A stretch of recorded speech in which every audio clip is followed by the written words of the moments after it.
Hearing this, Gil unbuckled his waist sword. Hiss, dare I ask your majesty, is this the red dusk sword used by Emperor Callan to slay the white snake? Edlin, looking at Gil's waist sword, couldn't help but inquire, allowing him to throw the lighter one in battle to directly strike enemy generals' heads. Herb's pair, however, appeared considerably heavier, not suitable for just any general. Young general, please be careful. My dual halberds are very heavy.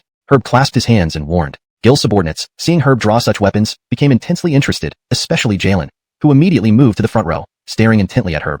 Thank you, Brother Wesley. Ricky returned the salute with his sword drawn. Both bowed to each other, then stood opposite corners, starting the first round of sparring. Swords flew, halberds clashed, spears thrust, and swords blocked, their duel resembling a graceful dance, delightful to watch. Herb indeed proved to be a valiant man. Standing 7 feet tall, handsome with long sleeves, he compensated for the shortness of his halberds. The Hans Ricky didn't fall short either, the young general exuding vigor in his silver armor. After dozens of exchanges, neither could gauge the other's true strength, making Herb reassess the combat prowess of Gil's personal guard. Originally planning to end the match, Herb continued due to Gil's evident enjoyment. The spirit of combat also burned within him. After all, as the saying goes, mastering both civil and martial arts means selling oneself to serve the imperial family. Uriel helped care for his elderly mother during his absence. Later that night, after the banquet, Uriel visited Gil's residence to report on Donghua County. Your Majesty, currently, Hermes, Leo's eldest son, manages Donghua County. In my opinion, compared to Leo, Hermes is more capable in both military and governance. Uriel explained respectfully. Do you mean we should approach Hermes? My intention is that Leo is already old, and among his peers, only Hermes can manage affairs. I understand. Leave this matter to you. If he has any conditions, let him speak to me directly. You need not be difficult. Will, I went to Lindsay first upon entering Qingzhou, not neglecting you, but the former inspector is a loyal old minister of the Han dynasty. As emperor, I must first reassure the old ministers. Gil gestured for Uriel to sit beside him, continuing, Old Inspector Qian has told me he is no longer fit to be an inspector due to old age. At this pause, Gil looked at Uriel. From Uriel's eager eyes, it was clear he coveted the position of Qingzhou inspector. I asked Qian who could succeed him in Qingzhou, a prosperous place connected by sea and land routes, requiring both political and military acumen. Old Qian immediately recommended you, Will. After consideration, I believe if you apply the same governance that made Beihai successful, you will greatly improve Qingzhou.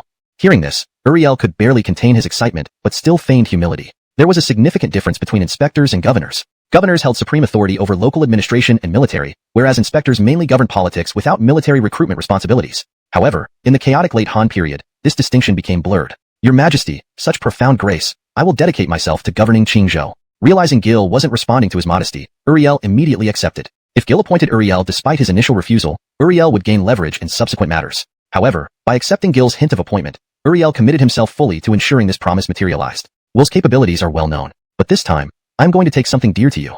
Gil nodded in satisfaction. Under Will's command, Jin Gong will be sent by this emperor to the Hongwen Academy to teach and nurture talent. As for Herb and Will's army, if the matters of Donghua County can be settled, I wish to recruit him as the commander of the vanguard to assist Hoyt in Liaodong.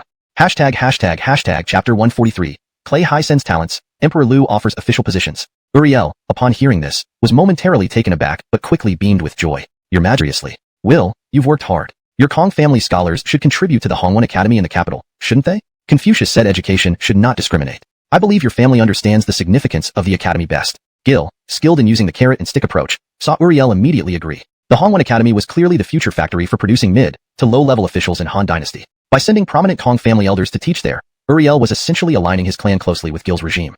It seemed like an ungrateful task, but held significant benefits for a Confucian family like the Kongs. Thank you, Your Majesty. I'll send our elders to the academy immediately. Uriel bowed and took his leave. In just a few exchanges, the emperor and minister had struck multiple deals, both satisfied with the visible outcomes. A true win-win situation.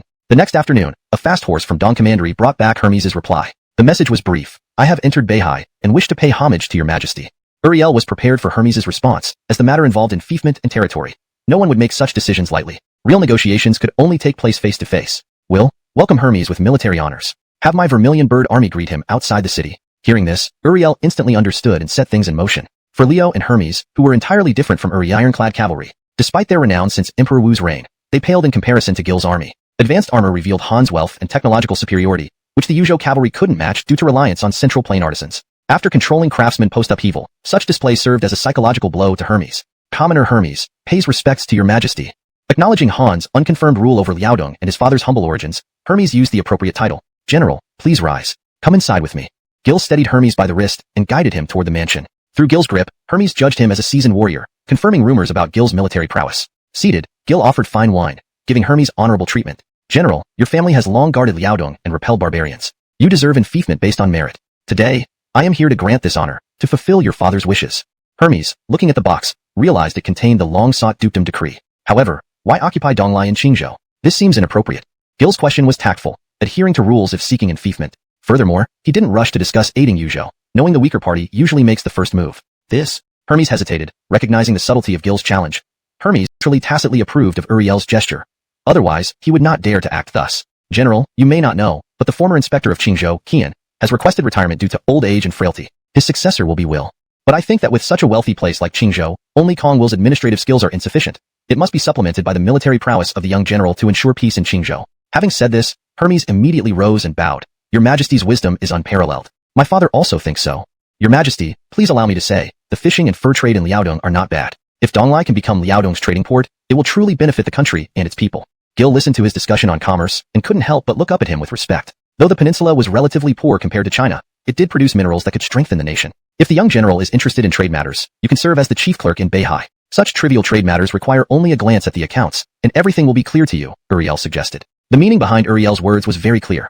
He intended to recruit Hermes as a disciple. As a commoner family, if the Gongsons could attach themselves to the Kong family, their position as lords of Liaodong would be more secure. But upon hearing this, Hermes immediately sensed the disrespect implied in the statement and instinctively glanced at Gil. At this moment, Gil was drinking wine and showed no reaction to Uriel's words. Indeed, Uriel's actions were openly disrespectful, but considering that Gil himself had acted forcefully earlier, it evened out. Besides, making it public would prevent accusations of private collusion in the future. In the long term, this was a smart move. Gil did not intervene because he knew that Uriel of Qingzhou and the Gongsons of Liaodong were inseparable. The ports of Donglai and Beihai were crucial for whoever governed Liaodong. Instead of preventing it, offering a favor would be better. Seeing that Gil made no response, Hermes enthusiastically agreed. As Liu's son, he understood Liaodong's strengths and weaknesses well. An outlet to the sea and a trading port were the best ways for Liaodong to connect with the Han Empire while bypassing Yuzhou. The reason they wanted to bypass Yuzhou was that its officials often tried to suppress Liaodong, turning them into competitors. Since Gil entered Qingzhou, the most discussed topic was not neighboring Ji or Yuzhou but Liaodong connected by water routes.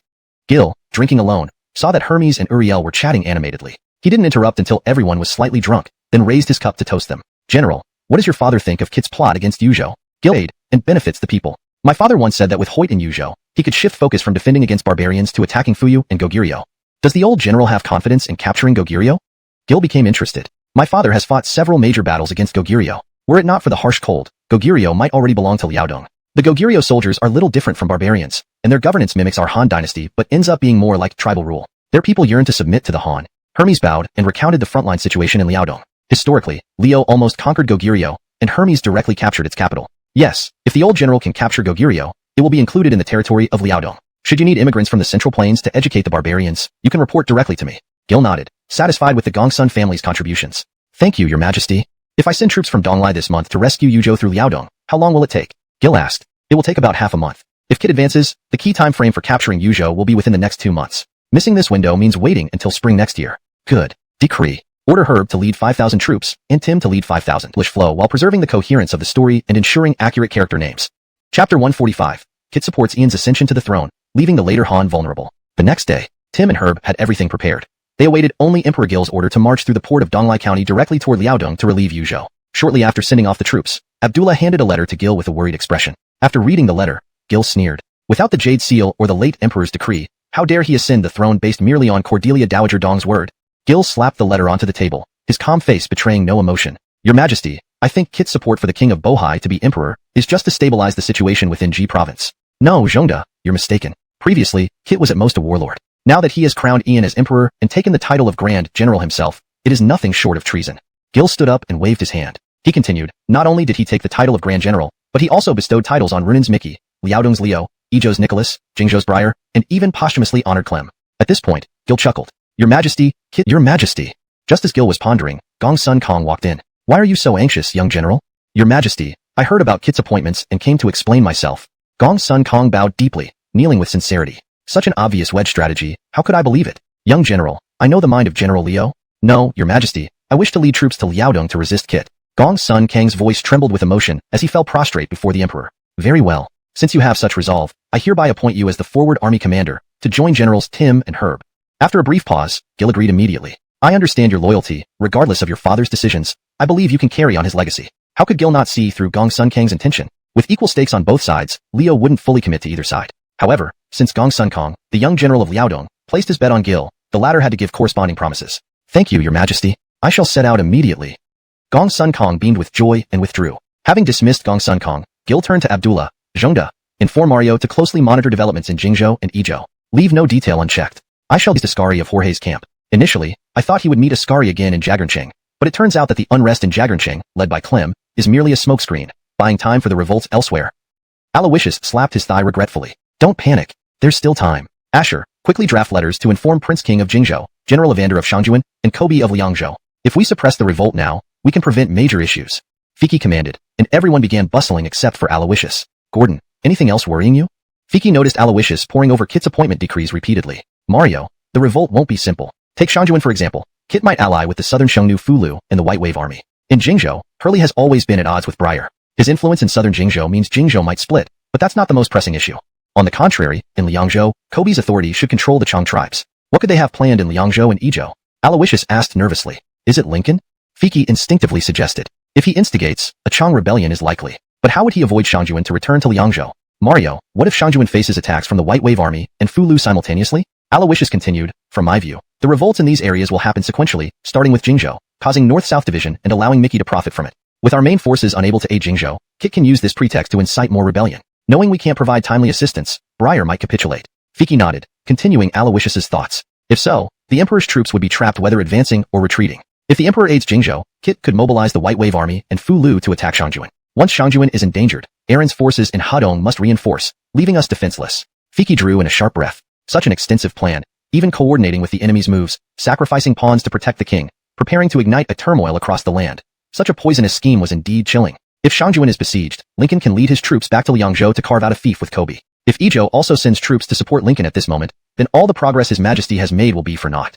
Aloysius sighed sorrowfully. Even he had to admit, compared to the cunning advisor who devised this chaotic warfare strategy, he still fell short.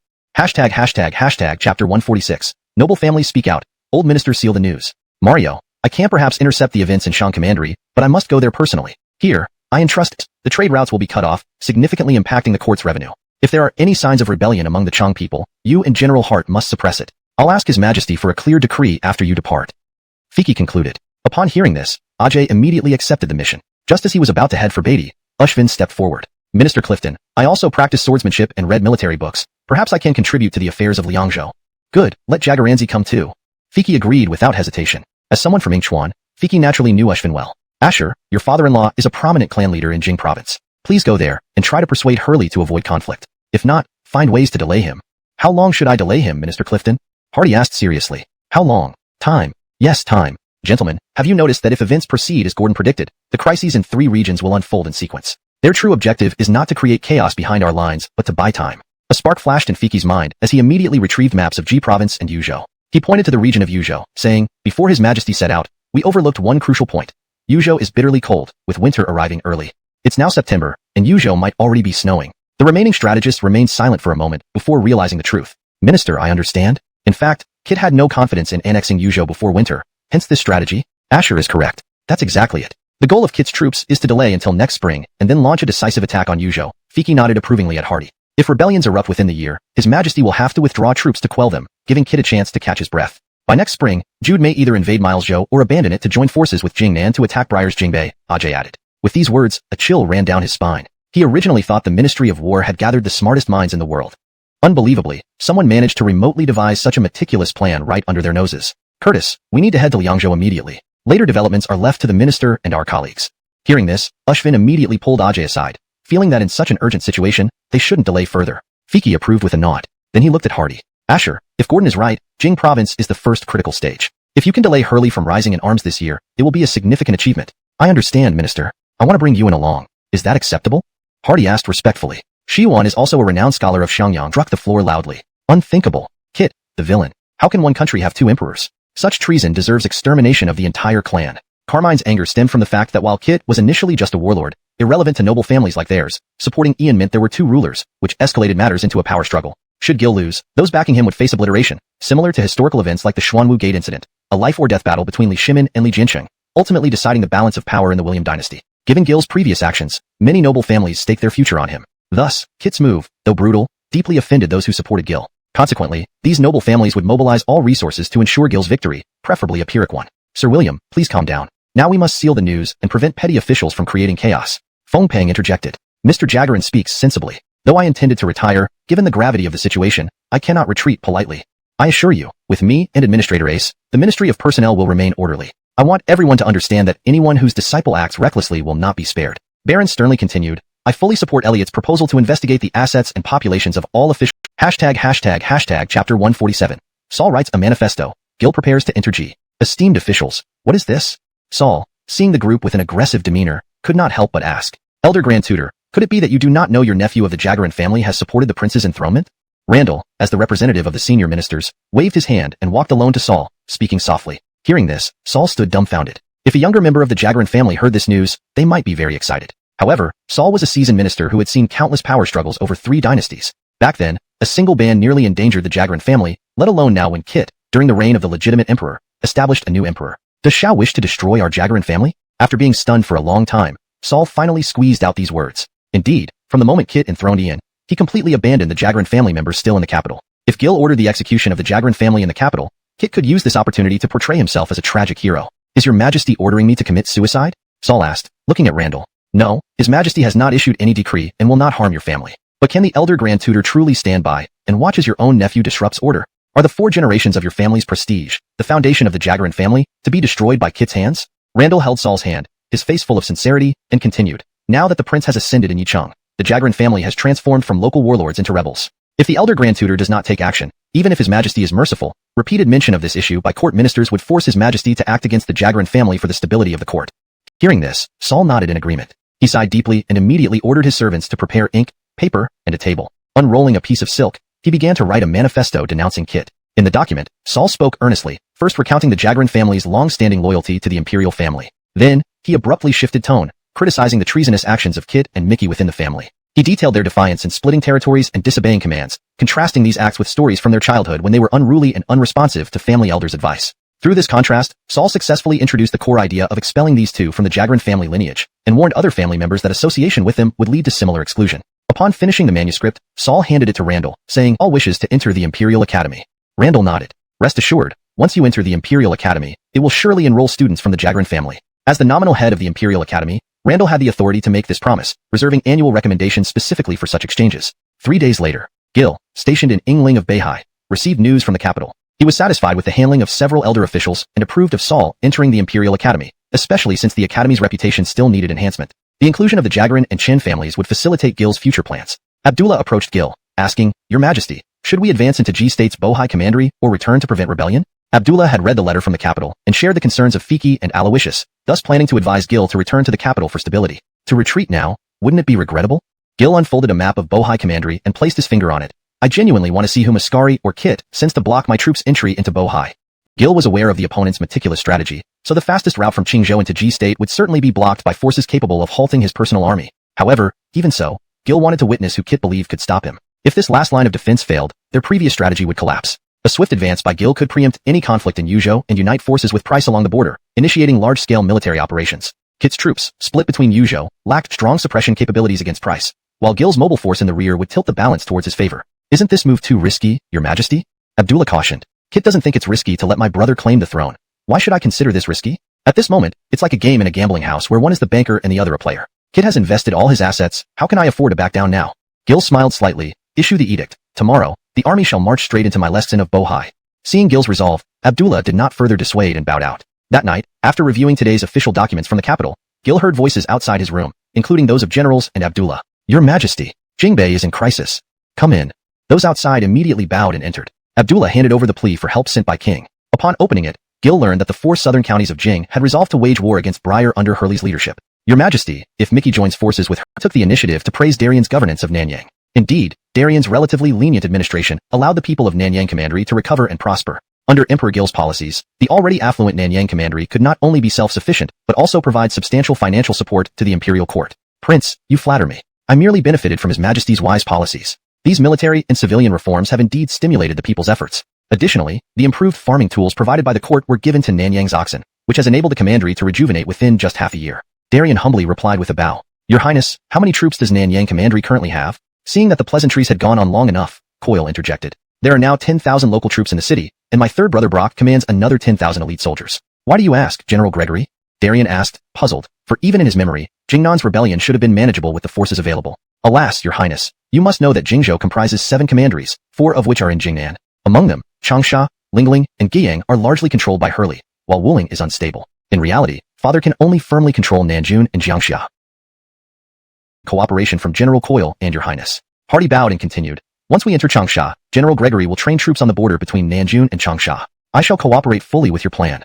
Coyle agreed despite his confusion. Yuan then looked at Darien. Please order General Brock to lead the army to the border between Nanjun and Wuling. After 3 days, they may encircle Wuling. Mr. Shiyuan, what does this mean? Darien was completely baffled. This was clearly an internal rebellion in Jingzhou, yet only Jingzhou's forces were being used to intimidate while the Han army attacked strategically important points. Was this not forcing Breyer and Hurley into a direct confrontation? Moreover, these three would be in Hurley's hands. Wasn't this equivalent to walking into certain death? Your Highness, this plan cannot be disclosed prematurely. Please follow our strategy. Yuan earnestly replied with a deep bow. All right, I will comply with your advice. Darien nodded, agreeing and immediately sent orders to Brock, who was patrolling Nanjun. That night, Hardy and Yuan sat in a room, pouring tea for each other. Shiyuan, are you using the three of us as pawns to urge the Emperor to quickly take control of Wuling, Lingling, and Guiyang? Hardy asked. Yes, I understood your plan from the start, Asher. However, Hurley may not be swayed by grand principles, so we need a backup plan. If we let Breyer's forces intimidate Hurley, the troops from the four commanderies will converge on Changsha. Since Prince mentioned Wuling's indecision, let's use this to pressure Hurley indirectly. Yuan nodded. Isn't this plan too risky? If Governor Eshan of Wuling advises Hurley against listening to us, what then? Asher, I believe that putting pressure and offering incentives will make Hurley reconsider rebelling. Rather than debating whether to use force, we should think about what leverage can sway Hurley. Yuan smiled. What if we split Jingzhou into two halves, excluding Nanyang, leaving 3 commanderies each for North and South Jingzhou? What do you think, Shiyuan? Hardy refilled Yuan's teacup and asked. Breyer likely won't agree. Don't worry about that. In reality, Jingzhou is already divided into North and South. Giving Hurley the nominal title of governor of southern Jingzhou would temporarily pacify Breyer. Furthermore, planting seeds of division benefits the Emperor's future recovery of power. If the Emperor approves, we should strive to facilitate this. Hardy's words prompted recognition from Yuan's calm face. Excellent. You focus on dividing North and South Jingzhou, and I will strategize to secure the 3 commanderies. 1 civil, 1 military. With either plan successful, Jingzhou will be ours. Yuan extended his hand, and Hardy immediately grasped it. They stared at each other and laughed heartily. This was the synergy between geniuses, always striving to outdo each other and prove their superior intellect. Such competition, under a strong ruler's guidance, often proved highly constructive. 2 days later, Emperor Gil received Hardy's letter and promptly approved their plan. His army had already entered Ji Province, just 50 miles from Ilesksan. Your Majesty, Ji Province is indeed prosperous. The land before us is fertile and suitable for cultivation. Abdullah praised from horseback. If Ji Province were not prosperous, how could Kit have raised 15,000 troops with just 1 province? Gil chuckled. Even with such prosperity, Kit's military strength has reached the limit Ji Province can sustain. Recommending the prince to become emperor seems both a tactic and a necessity. You're right, Your Majesty. Without raising the prince's banner, constant militarization could alienate the regional clans from Kit. Although Kit incited rebellions in 3 areas, he himself is on the brink of disaster, especially with Grand Tutor Jagarin's declaration from the capital. Any change in the battle situation around you or sea borders could cause a chain reaction. Abdullah spoke sincerely. Kit had miscalculated 3 things. First, young Gil did not fear the Jagarin family's influence and executed Eldon in the ancestral temple. Eldon's death severed ties between the Jagarin family and Kit high on the city walls. Gil halted his horse and shouted loudly towards the city gate. Who among Kit's men is guarding Bohai? Can we meet? As soon as he finished speaking, a familiar figure appeared on the city wall. Emperor brother. It has been a long time. The term, Emperor brother, instantly let Gil know who was guarding the city. Ha ha ha, who else could it be? It's perfectly reasonable for the king of Bohai to guard Bohai. Younger brother, if you alone are guarding this city, I doubt my Leskson can hold out, Gil said, raising his 8-treasure coiling dragon spear and pointing at the city wall. Brother, why don't we lay down our arms and divide the empire? Ian stepped forward, showing most of his body with an earnest look on his face. King of Bohai, having been personally tutored by Cordelia Dowager Dong, how can you say such childish things? What has Kit taught you all these years? Do you truly wish to see the Han dynasty self-destruct and allow foreigners to benefit? Our father originally intended to make me emperor, but, due to your reliance on the Empress Dowager, you secured the throne. Now, with the support of the Jagarin family and the Hubei clans, why don't you step down and yield the throne to a more capable ruler? Ian continued from atop the city wall. Gil sneered upon hearing this. Just as he was about to order an attack, have been noticed. Please return to Yi immediately, Your Highness. Ian nodded. Ascari stared at Gil's retreating back. We must accelerate plans regarding that matter. Meanwhile, in Jingzhou Xiangyang, Hardy and Yuan were presenting their proposals to Breyer. Surprisingly, Breyer swiftly agreed to divide Jingzhou into North and South, introducing them to Dixon. Gentlemen, although I have old ties with Hurley, I cannot guarantee persuading him. Don't worry, Mr. Boju, Dixon. We have arguments that can sway Hurley. Please join us immediately to Changsha, Hardy said, bowing. Very well. Allow me to fetch an item from home before setting off. Dixon quickly went home and returned with a small package. Upon reuniting in Xiangyang, Yuan couldn't help but ask curiously, may I inquire what this is, Mr. Boju? Dixon laughed, holding the package. With the 4 commanderies blocked, we may need this to enter Changsha. The money for passage? Yuan guessed instinctively. Wait until we reach Changsha, brother Shiyuan. Dixon patted his shoulder mysteriously. Yuan trusts that the emperor will return within 10 days. Our journey by carriage will take 4 days, leaving 6 days for our persuasion efforts. Rest assured, Shi Yuan. The first 3 days will be my responsibility. Crouching slightly, Dixon replied confidently. Then the last 3 days will be mine. Hardy also bowed. They smiled and instructed the driver to head towards Changsha. 2 days later, King and Coil led 30,000 good meal and sleep. Dixon awaited further events. Conferring over dinner, Pontong anxiously asked, "Can we enter tomorrow, Asher? Whether the city opens or not isn't the crux. If it doesn't, we'll only face imperial censure. If it does, they may already intend to kill us. Why not live lavishly then, given your father-in-law's generous supply?" Pontong joked, eyeing 3 large chests behind Hardy. Thus ended the day's discussion, each preparing for whatever lay ahead. Before they set off, Abrak Monterey listed the preferences of the 4 commandery governors and packed all the corresponding items into the carriage, causing it to move slowly. "No problem. If the city gates open tomorrow, I'll send Sir Jaggerin to the best tavern in town for a grand drinking session." Hardy smiled, then continued, "Sir Jaggerin, from tomorrow on, whether I can delay for 3 days depends entirely on your cooperation. Please follow my instructions when the time comes." Yuan, hearing this, naturally had no doubts and immediately nodded in agreement. Note: for better readability and natural flow, I have made some adjustments to the translation while ensuring the meaning is accurately conveyed. "No problem. If the city gates open tomorrow, I'll let Shi Yuan go to the best wine shop in the city for a grand feast." Hardy smiled and continued, "But Shi Yuan, from tomorrow on, whether I can delay for 3 days depends entirely on your cooperators." Although Hurley wasn't sure if Dixon would appear, their long-standing friendship left him without any reason to reject Dixon further. The sunlight illuminated Changsha, and with the morning light, Dixon finally revealed what he called the secret treasure that could convince Hurley to open the gates. Dixon faced the 100 soldiers prepared for battle, but showed no fear in his expression. He unwrapped his package, revealing half a moldy pancake and a set of old clothes. "Hurley, if you do not open the city gates today, I, Dixon, am willing to die rather than let our bond end like this." Looking towards the battlements, Dixon's eyes blazed with determination. With one hand supporting the bundle and the other drawing his sword to his neck, he made his declaration. Upon hearing Dixon's name, the soldiers immediately surrounded him but were taken aback by his readiness to commit suicide. Hurley saw everything from atop the battlements. Recognizing the items instantly, he hurried down the stairs, shouting, "Whoever harms my brother Bo-Su will face my wrath." Only after reaching breathlessly before Dixon did he lower his sword. "Brother Bo-Su, why go through such lengths?" Kicking away the commanding officer, causing the soldiers to disperse, Hurley approached Dixon. "Why such lengths? We swore brotherhood long ago. How can I stand idly by as you head into peril?" Dixon said, holding the old clothes and the half pancake out to Hurley. "Remember our promise. If either of us became prosperous, this was against their interests. Land captured without imperial decree would be seen as private acquisition, inviting criticism, while the actual losses in war would be tangible. However, Hurley and the 4 prefect governors were outside these family protections, leading to conflicts over unequal resource distribution in Jing province. Once such issues erupt, they could either resolve through war until one side could no longer resist, or they needed external conflicts to divert attention. Jing province, however, focused on self-preservation, lacking suitable external issues to shift focus from internal turmoil. "Bo-Su, do you understand the hardships of the people in southern Jing? The lighter taxes and levies in northern Jing are at the expense of heavier burdens in southern Jing. Such a governor cannot earn my support." Hurley shook his robes angrily. "If you understand the suffering of the people, why not discuss it with the Emperor's envoy instead of risking your head? Imperial envoy? How many years has the Empire been in decline? Can the Son of Heaven truly oversee matters in the 4 commanderies of southern Jing? Even if he could, how much would it cost for the envoy to convey the suffering here?"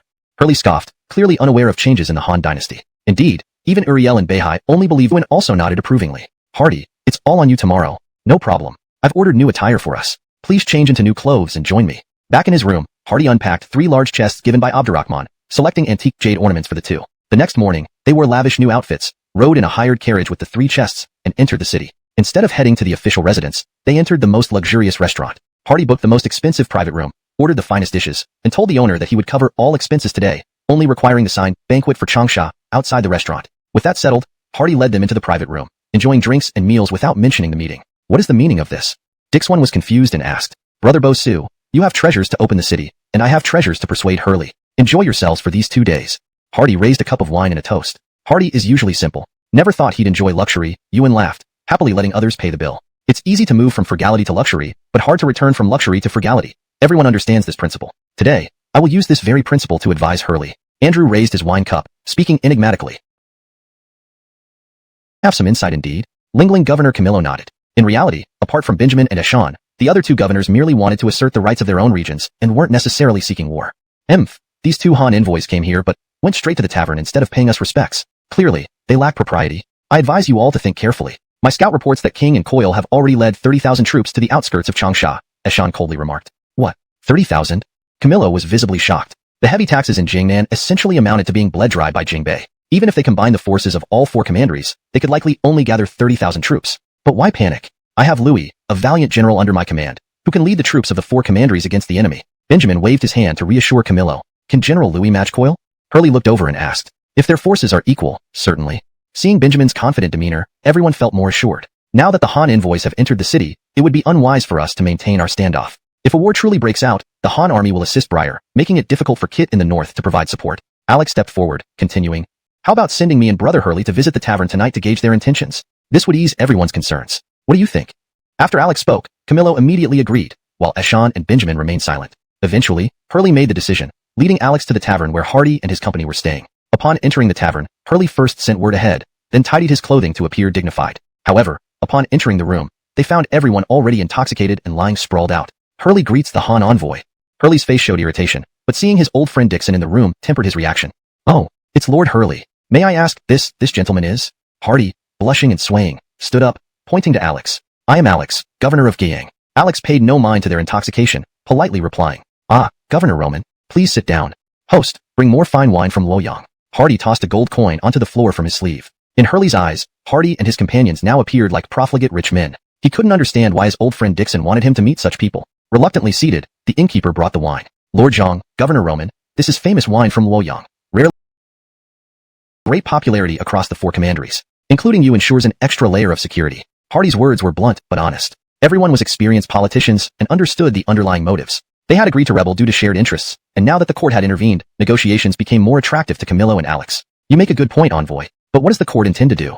Alex quickly inquired. "Why rush? Let me ask you, if a war breaks out between Jingnan and Jingbei, what are your chances of victory?" This question hit a sensitive nerve. Neither Hurley nor Alex would likely answer truthfully. "Perhaps 50-50, Alex replied awkwardly. "According to law, you accepted Kit's invitation and titles, but Briar is still a loyal vassal to our emperor. Therefore, once the Han army enters Jingzhou, they will undoubtedly support Briar. Under those circumstances, what are your real chances? You should know our emperor hasn't lost a battle in years. Meeting him on the battlefield would render your plans futile." Hardy paused, watching Hurley's expression change. Is the envoy trying to persuade us to surrender to Briar through mere words? Hurley slammed his fist on the table. "Please calm down, Lord Zhang. I ask only one thing.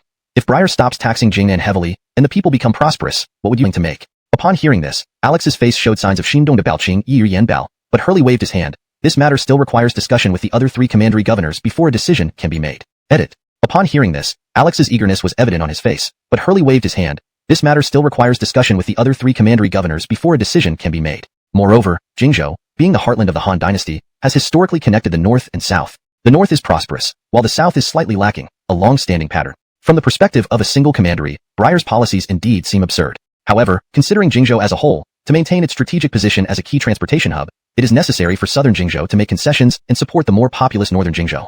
One should not comment on matters they are not involved in. While you all see Briar being coerced by aristocratic families, you don't understand his own difficulties. After Hardy finished speaking, Dixon immediately stood up. Hardy's words are reasonable, but this does not mean we are excusing Briar. The state administrator is already aware of your requests. He is willing to reduce taxes and relocate population from northern Jingzhou to southern Jingzhou. Brother and Governor Roman, will you agree? Hardy and Dixon echoed each other, presenting the compromises Briar was willing to make. Upon hearing this, Alex's interest was evident, but Hurley waved his hand. This matter still needs to be discussed with the other 3 commandery governors before making a decision. Upon hearing this, Alex's interest was evident, but Hurley waved his hand. This matter still requires discussion with the other 3 commandery governors before a decision can be made. Chapter 152.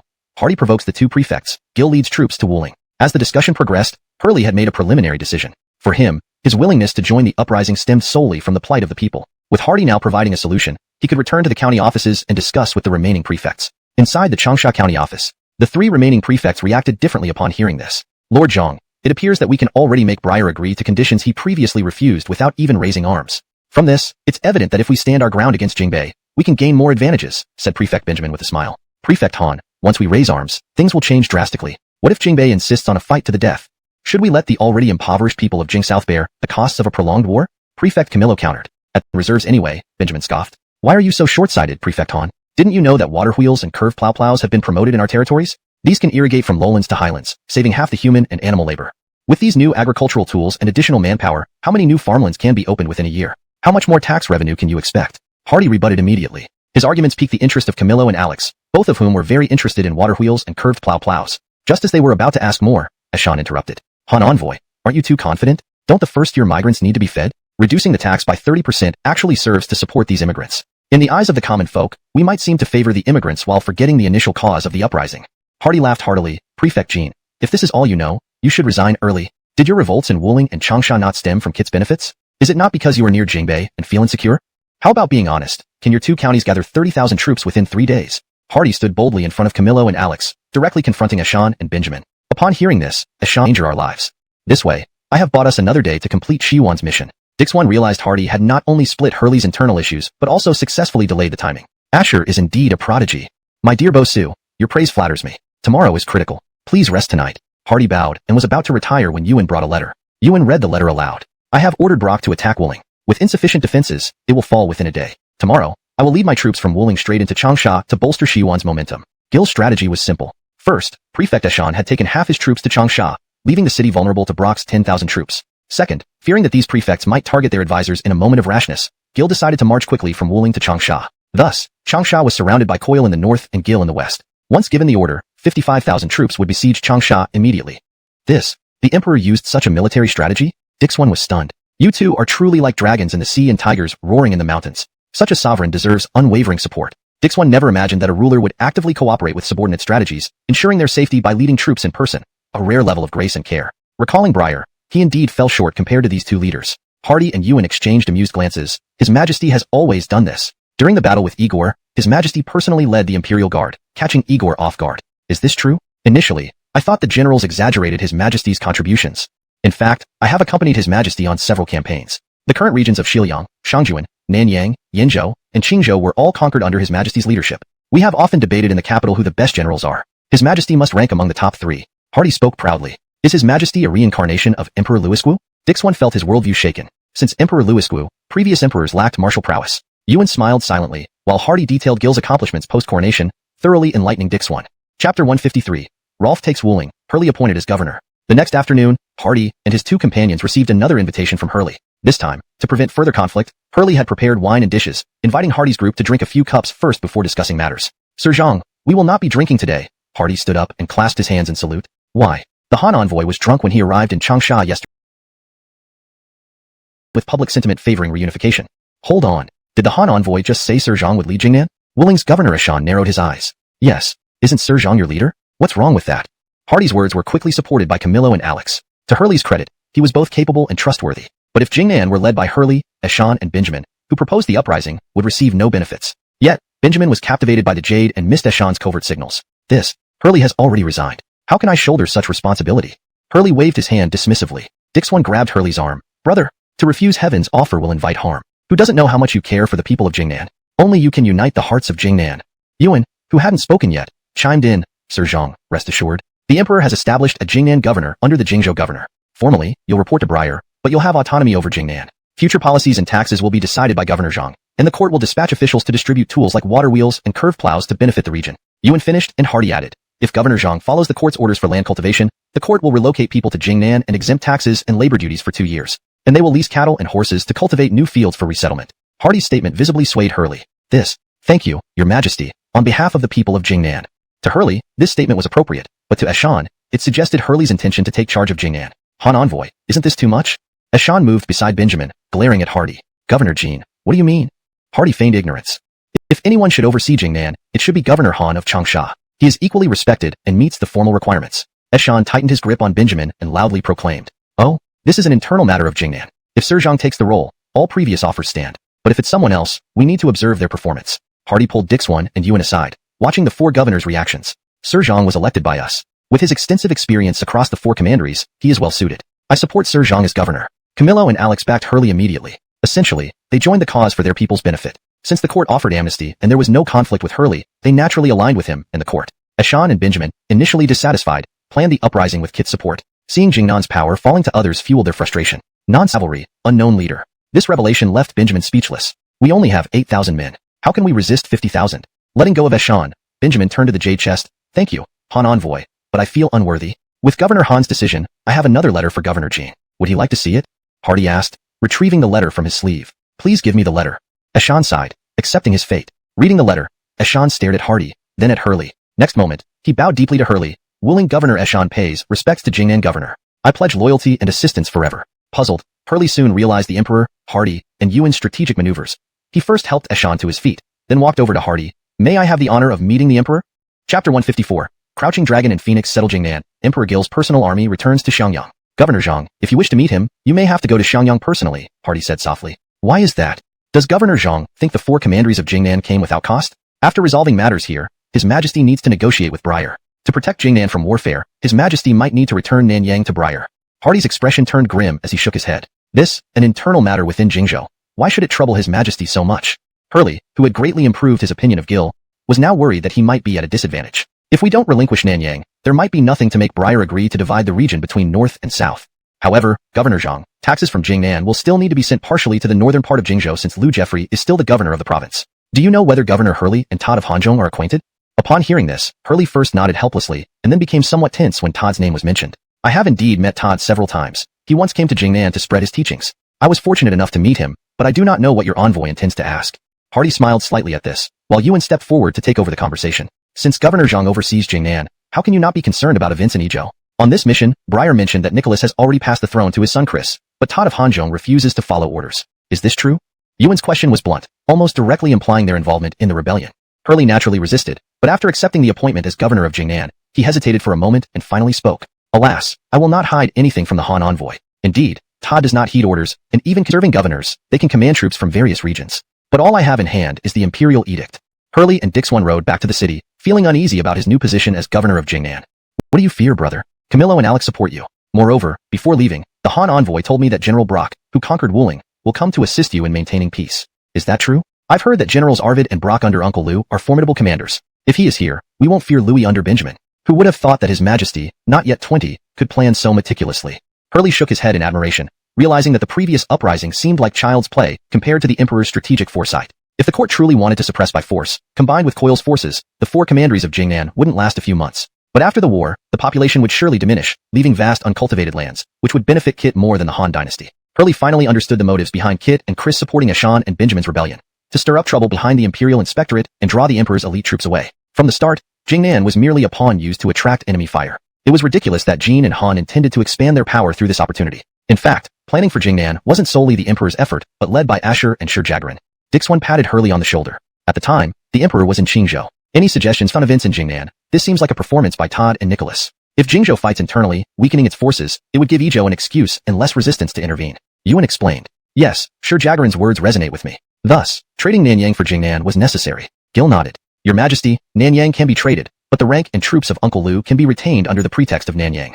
Hardy bowed and continued. Beforehand, my father-in-law had already declared the Gregory family support for Uncle Liu to continue governing Nanyang. I believe that by courting the Chao clan, we might retain Nanyang for longer.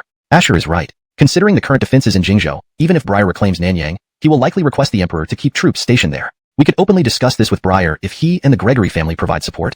Let's avoid involving the Chao clan to prevent Briar from harboring ulterior motives. Yuan added another suggestion based on Hardy's idea. Gil did not immediately agree but reflected on the implications. Consistently defending Jingzhou requires Briar to face both Mickey and fortify Changsha's borders. With his own private armies stretched thin, his finances are strained despite Jingzhou's wealth and trade profits. The main benefits go to the aristocratic families, leaving little for Briar to thereby balancing their influence. However, for other forces lacking imperial backing, choosing between the Recluse Dragon, Hardy, and the Phoenix Chick, Yuan, means selecting only one path. Picking Hardy aligns one with the Gregory and Xavion clans, as well as the Alexei clan of Langya, while choosing Yuan would essentially alienate one from the elite families of Jingzhou. In a region like Jingzhou, where influential and modest scholar officials coexist, it's impossible for two such parties to invest in the same power without the support of imperial authority. This is where the 4-century-long cultivation of scholars by the Han dynasty comes into play. Gil represents the legitimate Han lineage, thus earning him immense trust from both elite families and humble scholars alike. This explains why, historically, Darien garnered extensive support from many elite families and scholars simply based on his lineage as an imperial relative.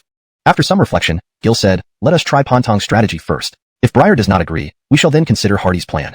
Your servant at your command, came the response. If they approached the Xavion family first and succeeded, 2 out of the 3 major clans of Jingzhou would incline towards Gil, which would not only raise Briar's suspicions, but also cause discontent among wavering regional lords. However, negotiating with Briar first would give Gil room to maneuver would inevitably spread through private channels within Jingzhou. But these benefits were hidden. To the public, Gil appeared to have stripped Briar of half his territory, thus any show of weakness from Briar would earn him more goodwill. Gil smiled. You, Abdullahi, understand me well. The transfer of 4 commanderies may be impolitic. I am willing to return Nanyang to you, and order my uncle to withdraw his troops next month. What do you think? Seeing Briar playing hard to get, Gil promptly proposed the troop withdrawal. Once Darien withdrew from Nanyang, Mickey would certainly take advantage of the vacuum, which would leave Briar once again losing Nanyang and facing criticism from his subordinates. Briar fell silent, merely leading the horse forward until he was drenched in sweat. He then spoke, the matter of Nanyang need not be rushed, Your Majesty. How can that be? Jingzhou has 7 commanderies, and Jingnan already holds 4. How can Abdullahi govern with only 2 remaining? Of course, it must be returned. Gil paused here, giving Briar some leeway. Understanding immediately, Briar responded, Your Majesty, the feast is prepared. Why don't we discuss this over dinner? Gil nodded without further comment. At the banquet, Briar did not invite Gigi but had his eldest son King accompany him. Sitting on either side of Gil, they respectfully toasted him until after several rounds, Briar began, Your Majesty, perhaps it's best if the royal— But why not come yourself, Abdullahi? I am getting older and cannot endure the journey. Besides, most affairs in Jingzhou are handled by Qi. Let him represent me. This statement confirmed Gil's understanding that King was positioned as Briar's successor. It also reassured Gil that Jingzhou had severed ties with Kit. Abdullahi's dedication to nurturing the next generation truly demonstrates his loyalty. Over the years, Abdullahi has governed diligently. In recognition of this, I will reduce the commercial taxes in Jingzhou by 30% for 1 year, and publicly acknowledge Abdullahi's contributions. Our outer officials should learn from him. Balancing rewards and penalties is essential. By reducing taxes, Gil increased the cost of Briar siding with anyone else during the year. If Gil found any pretext later, dealing with Nanyang and Jingzhou would be smoother. Thus, even apparent sacrifices could bring long-term benefits. Hearing this, Briar rejoiced. The tax reduction meant additional resources for recruiting private troops, enhancing his standing against the Jingzhou elite. Thus, Briar saw that showing weakness now would bring future gains. Otherwise, after I am gone, it's uncertain whether Jingzhou will indeed be taken over by King. Chapter 156. Xuanda submits a secret edict to demonstrate loyalty, while Gil returns incognito to Luoyang. Your servant thanks your majesty for your gracious favor. Briar quickly rose and offered another cup of wine to Gil. Jeffrey, you're too formal. Once matters in Jingzhou are settled, Jeffrey can join Uncle Gregory in marching against Runan to avenge Mickey's seizure of Nanyang. After Gil spoke, Briar did not respond immediately, as the majority of Jingbei's troops were now under the control of the Gregory and Xavion families. However, since Gil had mentioned this during the banquet, it would certainly be included in the commendation decree for Briar, ensuring Mickey remained cautious. After the banquet in Xiangyang, Gil did not linger. Instead, he took an unusual route through Nanyang, planning to return to the capital. During this period, Gil did not interact much with Darien. Darien only presented a secret edict he had received, and both understood each other implicitly. After the incident involving Elias, Darien was devoted to Gil. Your Majesty, this is the edict I intercepted, sent from the capital to Runan. Gil pointed at the secret edict and explained. Xuanda, I will handle this matter personally upon returning to the capital. As for you, General Brock has already gone to assist Hurley. You should focus on recruiting more soldiers from the commandery. At this moment, the military expenses for Nanyang will be covered by Briar. Xuanda, if you have questions training archers and crossbowmen, consult General Coyle. Before leaving, I've made arrangements for you to use all training grounds in Jingzhou. Additionally, Jiangsha's Governor Dave has 20,000 naval troops under his command, now belonging to eldest Prince King. You should build a good relationship with him, allowing for combined land and naval operations against Mickey and control over Miles Zhou. Gil's support for King was well known among the people of Jingzhou. Moreover, King's marriage to a member of the Ace family allowed him to control Ace's naval forces in Jingzhou. However, just 20,000 naval troops were insufficient to intimidate the Gregory and Xavion families, so Gil planned for King to join the Eastern campaign to gain prestige and smoothly take over as governor of Jingzhou. After hearing this, Darien knelt down. Although I am a descendant of Prince Jing of Zhongshan, without your majesty's favor, I would merely be a humble mat weaver with no hope of achieving anything.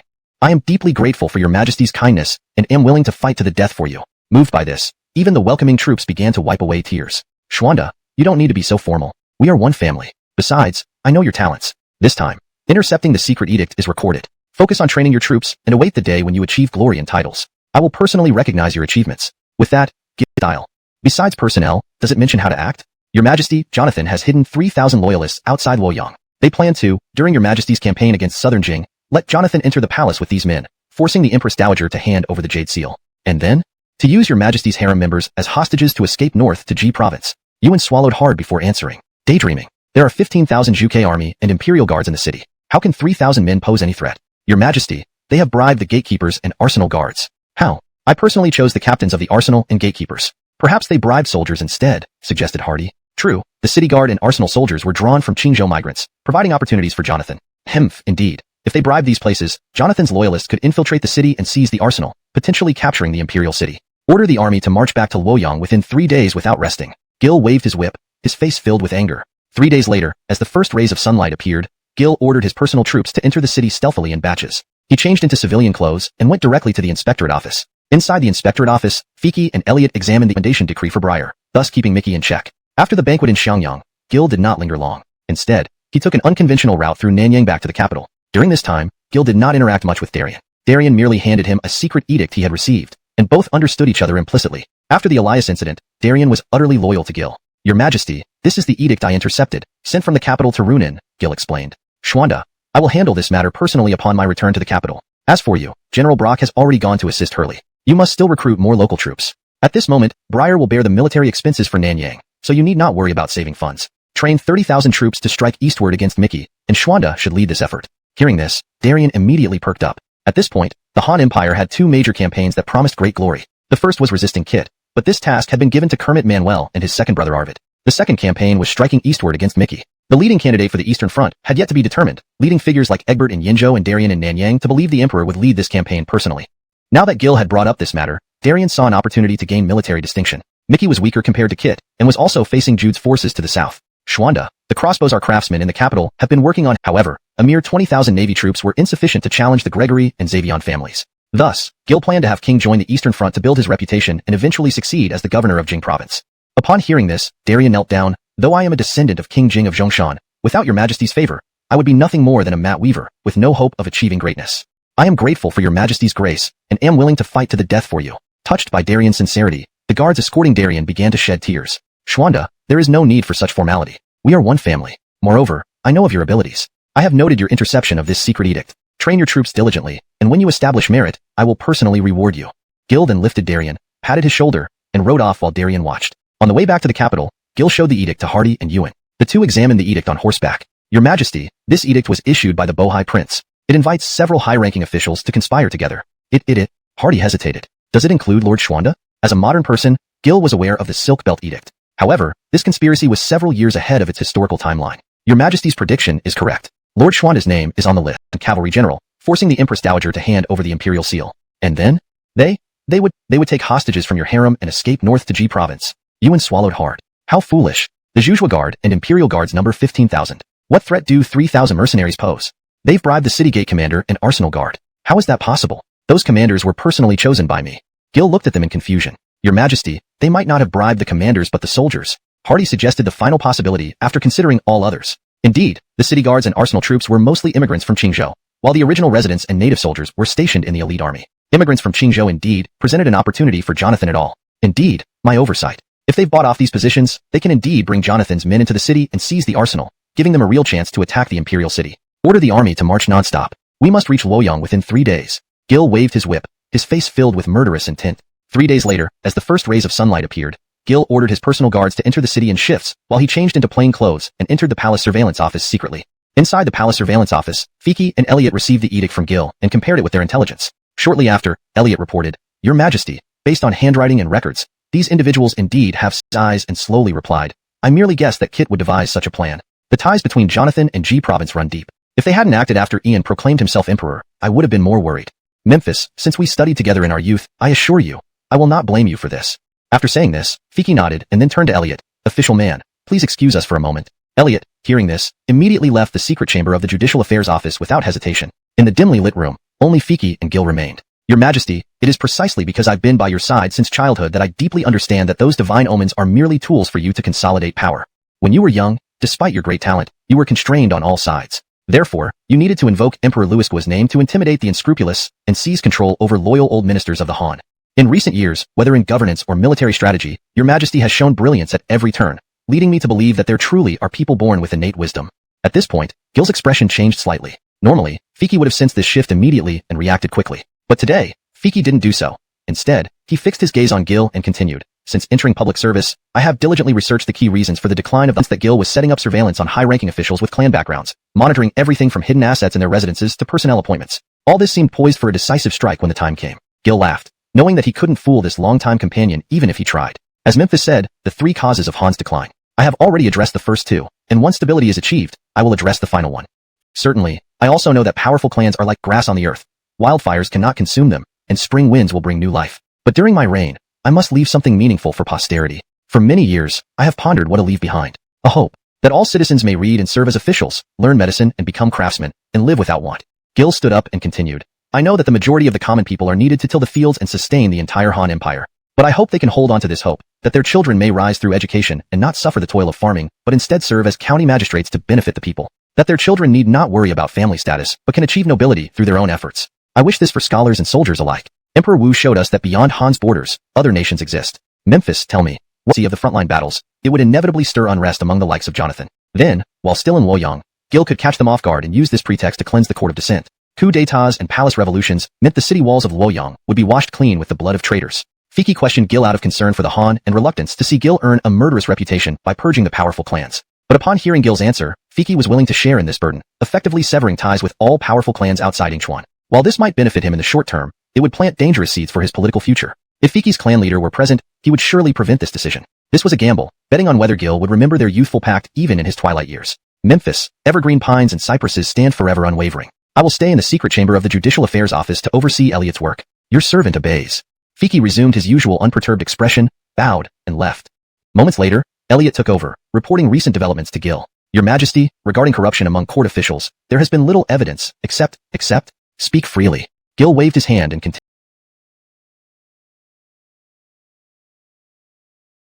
2/10 is indeed too much. I will use Jonathan's matter to issue a warning. Gil sighed and said, ##### Chapter 158.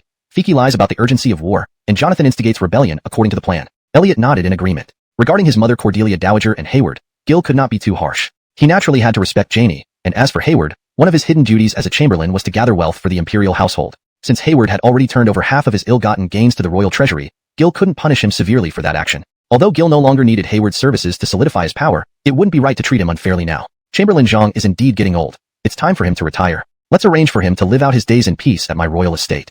Gil thought privately, considering this might be the best fate for Hayward. As for his position and responsibilities in commerce, there would certainly be others ready to step up. Your Majesty, these letters from the consorts in various regions, I dare not open them without permission. Each letter has been broken into sections by multiple people and numbered accordingly, Elliot reported, noticing Gil's silence. He then handed over a stack of envelopes. The letters were mainly from Mary, Kenna, and Ellen, discussing mostly family matters, especially ensuring their family's safety during these turbulent times. Gil wasn't particularly interested, but knew he still needed to pay attention to the affairs within the palace. Your Majesty, I have prepared a list of those who do not wish to enter the academy after retiring, Elliot continued. Upon reading the list, Gil found Jonathan's name among them. With a cold laugh, he remarked, when did the academy become a sanctuary for the incompetent?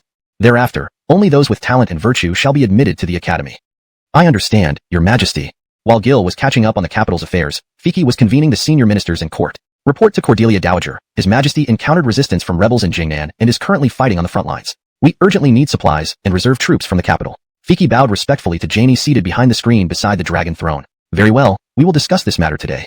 Janie furrowed her brow slightly, worried about Gil, but adhering to protocol, she ordered the ministers to deliberate. This issue was part of the emergency plan, leaving little room for debate. In just a short while, Fiki and the senior ministers arranged all logistics and personnel details. However, towards the end of the meeting, Fiki deliberately showed concern, wanting to dispatch the remaining Zhuge army guards stationed in the capital to the front lines. Upon hearing this, Baron and Oren sensed something amiss. Is His Majesty facing some difficulties? They asked. Yes, ministers, His Majesty's letters mention that Chris of Ijo also participated in the Jingnan rebellion, Fiki replied softly. The four commanderies governors have united to attack Xiangyang. His Majesty's forces are exhausted from travel and battle is imminent, causing much anxiety.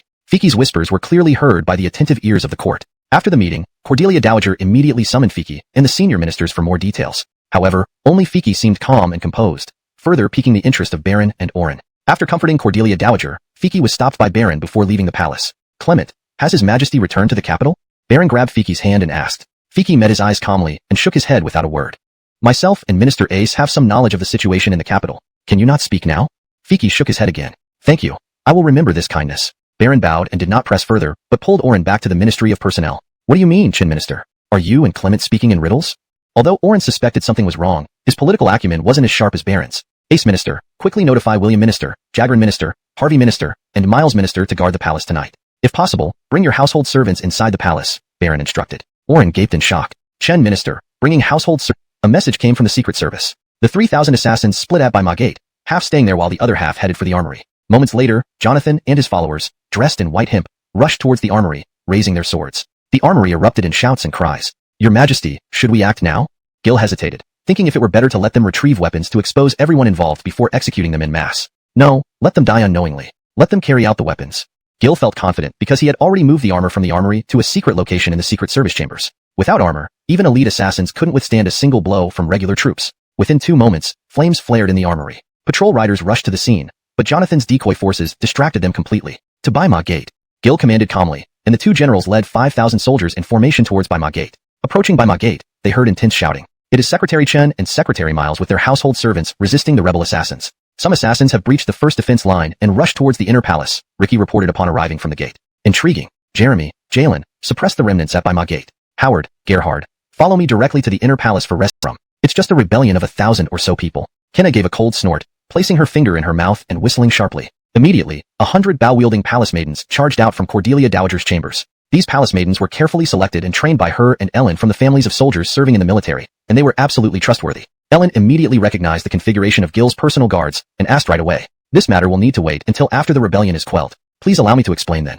For now, please everyone enter the Cordelia Dowager's chambers for temporary refuge, Fiki said respectfully with a salute.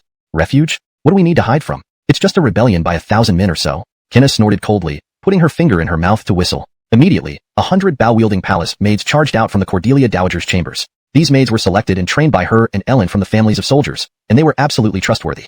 Hashtag chapter 159. Ray and Jalen slaughter the suicide soldiers. Jonathan and Zhongji's plot fails. Just as Kenna and Ellen were training the palace maids to form ranks, the secret passage and the infantrymen swiftly drew out prepared torches from behind their backs and lit them using flintstones concealed in their sleeves. Immediately, the palace gates were illuminated by a sea of fire, leaving Jonathan and his suicide soldiers stunned in place. The flames reflected off the armor of the Zhuge soldiers, lighting up the surrounding area. The faces of the Zhuge soldiers bore cruel smiles. To these men, the suicide soldiers were nothing more than already counted military achievements. Seeing this, the suicide soldiers began trembling with fear, which rapidly spread among those who first entered the palace gates. Gil raised his right hand, and with a sharp, synchronized sound, 5,000 soldiers instantly drew their waist-mounted ring pommel sabers. The soldiers eagerly awaited Gil's order. Kill all except Jonathan and those with official titles. Leave none alive. At Gil's command, the Zhuge soldiers surged forward like wolves, roaring in battle cries, systematically advancing toward the suicide soldiers. How is this possible? Wasn't the Zhuge camp outside the city? The city guards have been tied up at the armory. How can there still be Zhuge soldiers here? General Harvey Fu asked bewilderedly. Jonathan didn't reply but stopped the suicide soldiers from retreating. As the chariot commander, he aimed to use the narrow entrance to hinder the Zhuge formation, seeking an opportunity to break through. Just as he was stopping the retreat, Changshui commander Zhongji, originally stationed at the Baima gate, ran over in panic. Sir Dong. Fiend Jalen. What did you say? Jonathan squinted, looking at Zhongji. Jalen. It's Jalen and Jeremy. They've led the Zhuge cavalry to recapture the Baima gate. We're trapped. We must fight to the death. Zhongji caught his breath and earnestly said. What? Jonathan seemed deflated, dropping his sword. Fight to the death? He spoke mockingly, then grabbed Zhongji's collar, pulling him to the front. Pointing at the Zhuge soldiers under the torchlight inside the gate, he continued. Fight with what? Our bodies against iron armor? Zhongji rubbed his eyes, finally realizing his dire situation. He murmured shakily. It's over. Completely over. Not yet. Harvey Fu wiped blood off his face. Since Jeremy and Jalen are here, it means Gil has returned to the palace. Do you really think our young emperor can fight on the battlefield? Our only hope is to lead a charge into the palace and capture the young emperor. Harvey Fu, covered in blood, added credibility to this insane plan. After a brief hesitation, they decided to follow this desperate strategy. Jonathan quickly ordered the suicide soldiers to charge together, forcing the Zhuge defense outside the gate. Zhang won far from Yinmin again. Who dares oppose me? Their hopes were shattered by Ray's roar. Ray spurred his horse into the fray, his crescent spear gleaming in the firelight, quickly reaping lives. Ah! Demons! Endless screams came from behind, as the suicide soldiers who had fled from Baima gate now panicked and retreated back. The chaos ensued both inside and outside the gate. Ahead was a sea of fire, while behind, only the chilling sounds of metal-piercing flesh. Soon, Jonathan and his companions were surrounded by suicide soldiers at the gate. Jalen, wielding dual halberds and covered in blood, silently killed from outside the gate, ignoring Jonathan but mercilessly slaughtering the terrified suicide soldiers. These corpses couldn't even last 2 hours. Howard, leave the cleanup to you and one far. Gil scoffed, dismounting and walking straight to the Cordelia Dowager's chambers. Your subject obeys. Ricky bowed. He hadn't lifted a finger, finding such people unworthy of his effort. Inside Janie's chamber, despite experiencing one coup, she remained composed and unruffled. However, Tamika and the two Chiaos were frightened by the unprecedented scene. When the palace doors suddenly opened, Kenna and Ellen instinctively drew their bows but soon recognized Gil's familiar armor. Your Majesty? Relieved and delighted, the women lowered their weapons. Gil nodded and approached Janie. Mother, you've been through much. Weren't you in Jingnan? Could this mean? Janie didn't finish, knowing the implications. I returned yesterday, waiting for the rebels to make their move to catch them all at once. Your Majesty, are all the rebels captured? Janie sighed, feeling relieved. Except for Jonathan and the ringleaders, the rest of the suicide soldiers should be entirely eliminated. Upon hearing this, several women, including Mary who had never seen the horrors of war, gasped. Your Majesty, kindness should not be shown this time. Wolves cannot be tamed. Janie warned. Gil understood her words. Although he had once ordered leniency towards the prince and Cordelia Dowager Dong, he never regretted it. After all, the great Han needed battles to regain the people's hearts, not just political tricks. Rest assured, Mother. This time I will enforce strict penalties. All involved will either be exterminated or exiled. Janie was still unsatisfied. Exterminating them all would be best. It's a coup. Others won't dare speak if we act decisively. The empresses realized that the usually cheerful Cordelia Dowager had a ruthless side. Mother, let some live. I fear the North may use this to their advantage. Gil gently held her hand, speaking softly, making interrogation more convenient. Upon hearing this, the daughters of ministers in the harem looked at him curiously, except for the Cordelia, whose expression remained calm. Gil did not elaborate further. He glanced around briefly and then bid farewell to Janie before leaving. Inside the Joshua office, even though it was midnight, it was still abuzz with activity. Elliot ensured that Jonathan and his accomplices were placed in separate cells to prevent them from colluding. Have their families all been brought in? Gil asked Elliot calmly. All of them are now in prison, Elliot bowed and continued. Regarding the interrogation, Your Majesty, it might be better if I handle it. Gil waved his hand. There's actually nothing much to interrogate since the evidence is solid. But I do have some questions for Jonathan. Yes, allow me to lead the way, Your Majesty. Elliot skillfully moved a candle holder behind a bookshelf, and a hidden door on the wall opened. He took a torch from one of his subordinates and led the way. After passing through a narrow corridor, they reached an underground prison capable of holding over 100 people. Each cell was separated by rammed earth walls, allowing prisoners to only see the outside through small openings in the wooden doors. Elliot opened one of the cells, which was quite small. Jonathan was tied to one side of the room against the wall. Upon seeing Gil and Elliot, he turned his head away immediately. Don't put on a show of loyalty in front of me. I haven't laid a hand on any of you from G Province yet. Gil ignored his action and started examining the cell, regardless of personal ties. Your Majesty truly is a true heir to the Han throne. At this moment, Jonathan recalled the story of Callan abandoning his wife and children during a defeat. You're wrong, utterly wrong. What you believe could blackmail me will only hasten your death. If I disregarded my wives and mother, their families would hold the blame on those from G Province. In my opinion, Ascari wouldn't have devised such a plan for you to disrupt the court. This was likely your own decision, altering his original strategy. Jonathan looked back at Gil, his mouth trembling slightly. After hesitating for a moment, he finally nodded. Tell me, what was the original plan? Confessing will make your end more comfortable. Gil continued questioning. The original plan was to send our families to G Province, set fire to the arsenal to distract the troops, and then have our warriors storm the palace and kill everyone inside. Jonathan sighed. Finally, we would use Your Majesty's Jade Seal to trick open the north gate of Luoyang and escape. It seems Kit never intended for you to survive from the start. The main purpose of this plan was to provide the court officials with ammunition to criticize my personal expedition. Moreover, knowing you couldn't escape, you'd hide or destroy the Jade Seal. If I lost it, Bo High King's claim to the throne would gain more legitimacy, wouldn't it? Gil nodded with a smile. Jonathan didn't respond, just lowering his head. All right, I have no more questions. Seeing Gil about to leave, Jonathan immediately raised his head and asked, how will Your Majesty punish us? What else? 3 clans exterminated, properties confiscated, and public execution at the North Gate. Gil replied without turning back. Can Your Majesty spare our wives and children? Jonathan sighed, gathering courage to ask. Jonathan, you've read the classics. Would keeping your family mean waiting for your children to take revenge later? When planning such treachery, why didn't you think it through? Haven't I refrained from acting against G Province's officials? Hearing this, Jonathan lost all hope. He slumped against the wooden post. Your Majesty, I've never understood why I held the position of General of Chariots and Cavalry for so long. At first, I thought it was Your Majesty's kindness. Later, I realized that although I had an official title, I held no real power. Knowing my status, I knew I could never advance further. So, did Your Majesty keep us alive for this day? Facing the ultimate despair of impending death and family destruction, his thoughts became unusually clear. Listening to Jonathan's words, Gil remained silent, only casting a final glance at him with a slight nod. As someone from the future, who would rebel and deeply involve themselves with Kit's faction, Gil knew all too well. Keeping them until now served a significant purpose. Your Majesty, their mansions have been sealed. Any other orders? Elliot escorted Gil back to the Joshua office and asked respectfully, have you documented the people I asked you to investigate thoroughly? When sending Elliot back to the capital, Gil specifically instructed him to investigate those who rose to power through selling offices and minor gentry families within the inspectorate. I have compiled a dossier. Good, find connections between these people and Jonathan. Give you 3 days. Elliot, surprised at first, quickly regained his composure. Your Majesty, about this, the fewer people who know about this matter, the better. Boning, I can't think of a better way to deal with these incompetent low-level officials. If we can use this move to expose the corruption in Silly, the people will live better lives. The embezzlement by Janie and Chamberlain Zhang that you previously reported must have involved these low-level officials. A dead tree must have its roots cut off and be replanted anew. Gil patted Elliot's shoulder as he spoke. Hearing this, Elliot immediately nodded, no longer hesitating. Hashtag Chapter 161.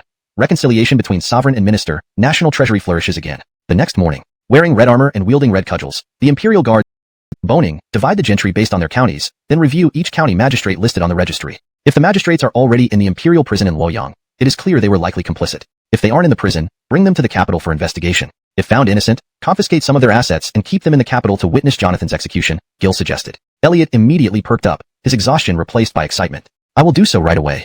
Oh, Your Majesty, Jonathan's case is closed. When shall we carry out the execution? Elliot turned back to ask, just as he was about to leave. The day after tomorrow, along the Luo River. Execute the principal offenders and seize their property, but let's spare their clans, Gil decided, softening at the last moment. But, what about the families of the offenders? Elliot hesitated, continuing to ask. Well, come with me to see Jonathan one last time, Gil pondered aloud. Understood, Your Majesty.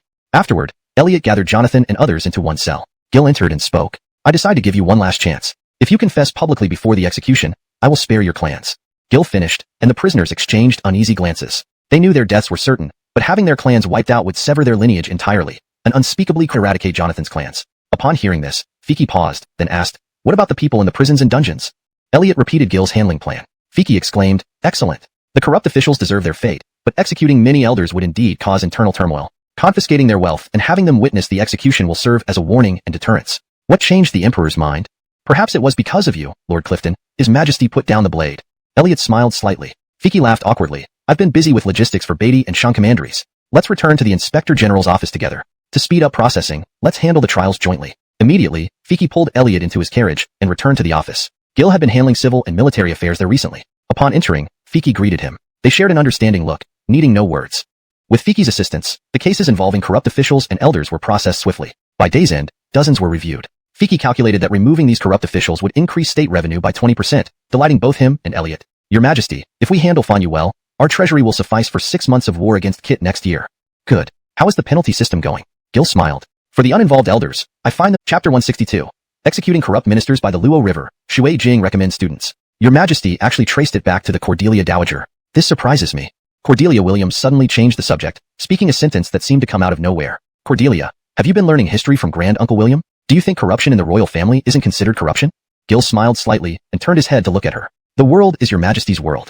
The Cordelia Dowager gave birth to your Majesty. Gathering some wealth is not unreasonable, but taking 2/10 of the revenue is indeed too much. Karis quickly sensed Gil's sensitivity to the issue of corruption from his tone and immediately responded. Yes, that's what I also believe. In times of war, funds should be used wisely on critical matters. Such extensive embezzlement is unacceptable. However, she is my mother, and I don't know how to address this. Gil sighed and looked at Karis. Why don't we go together to see the Cordelia Dowager? If your Majesty speaks harshly, I can assist from the side. Hearing this, Gil had to commend Karis for her perceptiveness. Let's do it then.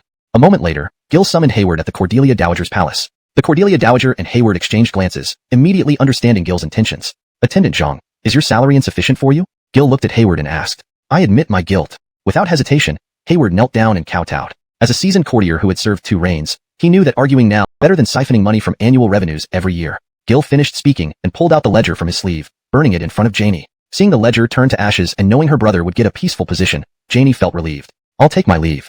Gil smiled slightly at Janie before leaving. The vast palace was now left with just Janie and Hayward. Your Majesty has changed so much. It seems he is a completely different person from when he was young. Janie sighed. However, your Majesty is still your child. You, next time, I may not be able to save you. You were quite ruthless. Janie scolded Hayward. To be honest, the village elders and officials need their share, and we don't actually gain much. Hayward explained defensively. Given this, I understand why your Majesty focused on the wealthy families. At least you will have a few days of peace after returning.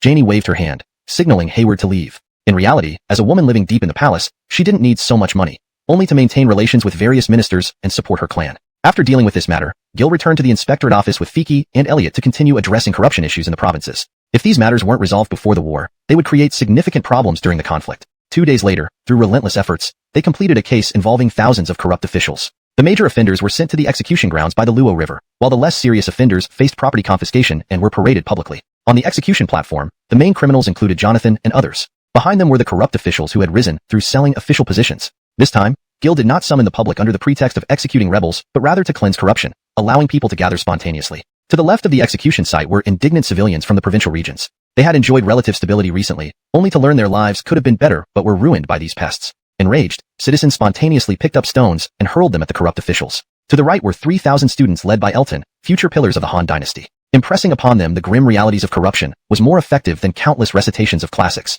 Full noon approached, and Elliot looked at the sun, and then the supervising executioner, who nodded to signal the hour. Elliot pulled out the imperial edict and read out the crimes of each official, all backed by evidence. As he spoke, the crowd grew increasingly agitated, pelting the condemned with stones. Finally, Elliot briefly mentioned Jonathan's treason plot. What? Treason? What lunatic would dare plot against His Majesty? Among the crowd were residents of imperial estates loyal to Gil since their establishment. One voice echoed loudly, exactly. Life is much better than during the Yellow Turban Rebellion. Everyone has land to farm and food to eat. Who would want to rebel? Plague-stricken vermin. Who among them deserves to live? With His Majesty's medical offices, no household is left without care.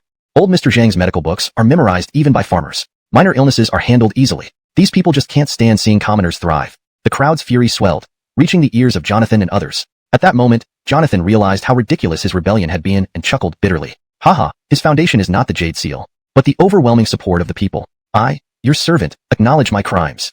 Jonathan yelled skyward, detailing his sins and warning his kin not to seek revenge, even to suppress such thoughts. To witness a conspirator repent at his execution, how rare, remarked Elton. Students, do not follow in their footsteps. Remember the Emperor's painstaking efforts. Most of you are from humble backgrounds or farming communities. Remember where you came from, lest you end up here. Elton paused, noting the ranks of the condemned, ready to fill vacant positions upon their executions.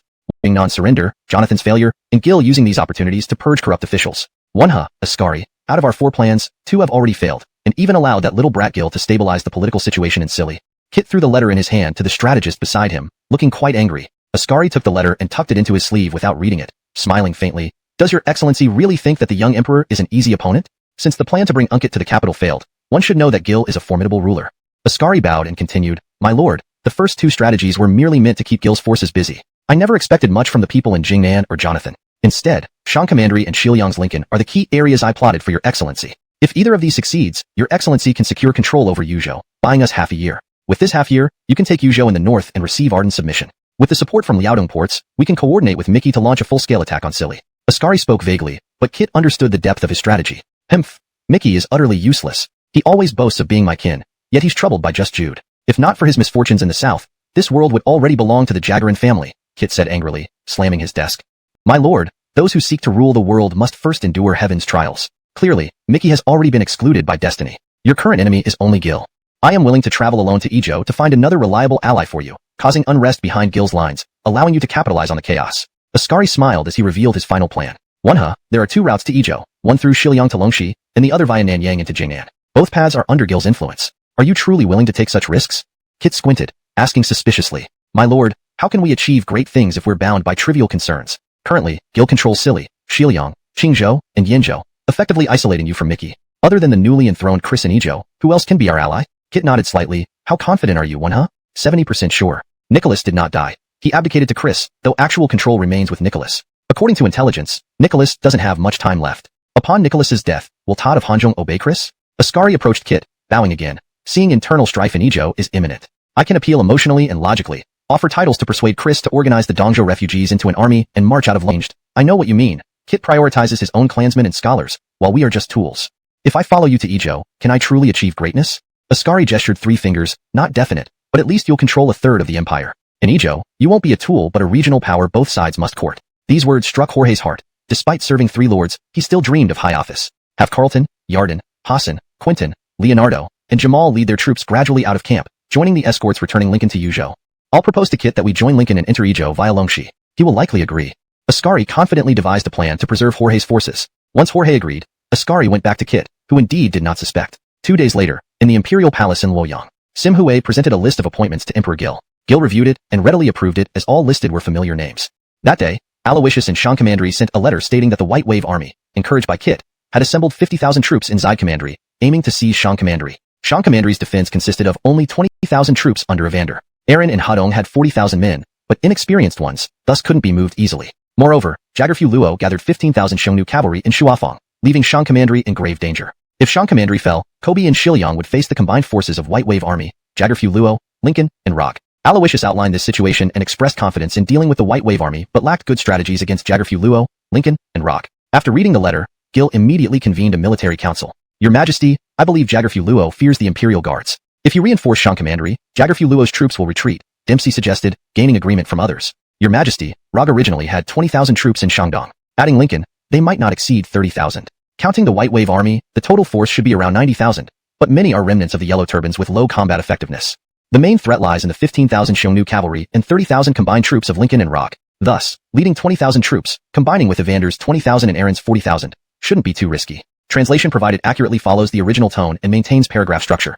Hardy bowed and continued. If your Majesty can first repel the Xiongnu and then join forces with Gordon to dismantle the White Wave Army, we can win this battle. Shift in the battlefield dynamics. On the north side, in Suafang Commandery, Jagerfu Luo has already been nearly wiped out once by Gil's personal troops. He fears the Han army. Hence, attacking Jagerfu Luo is not prioritized first. Lincoln and Rog hold elite troops from Bing Province, plus reinforcements possibly sent by Kit, making them the strongest enemy Shang Commandery faces. Attacking Lincoln first isn't suitable as it could result in prolonged warfare, a massive drain on the Han dynasty's strength. As Ewan suggests, taking down the White Wave Army first makes strategic sense. Gil pondered for a moment and said, reply to Gordon.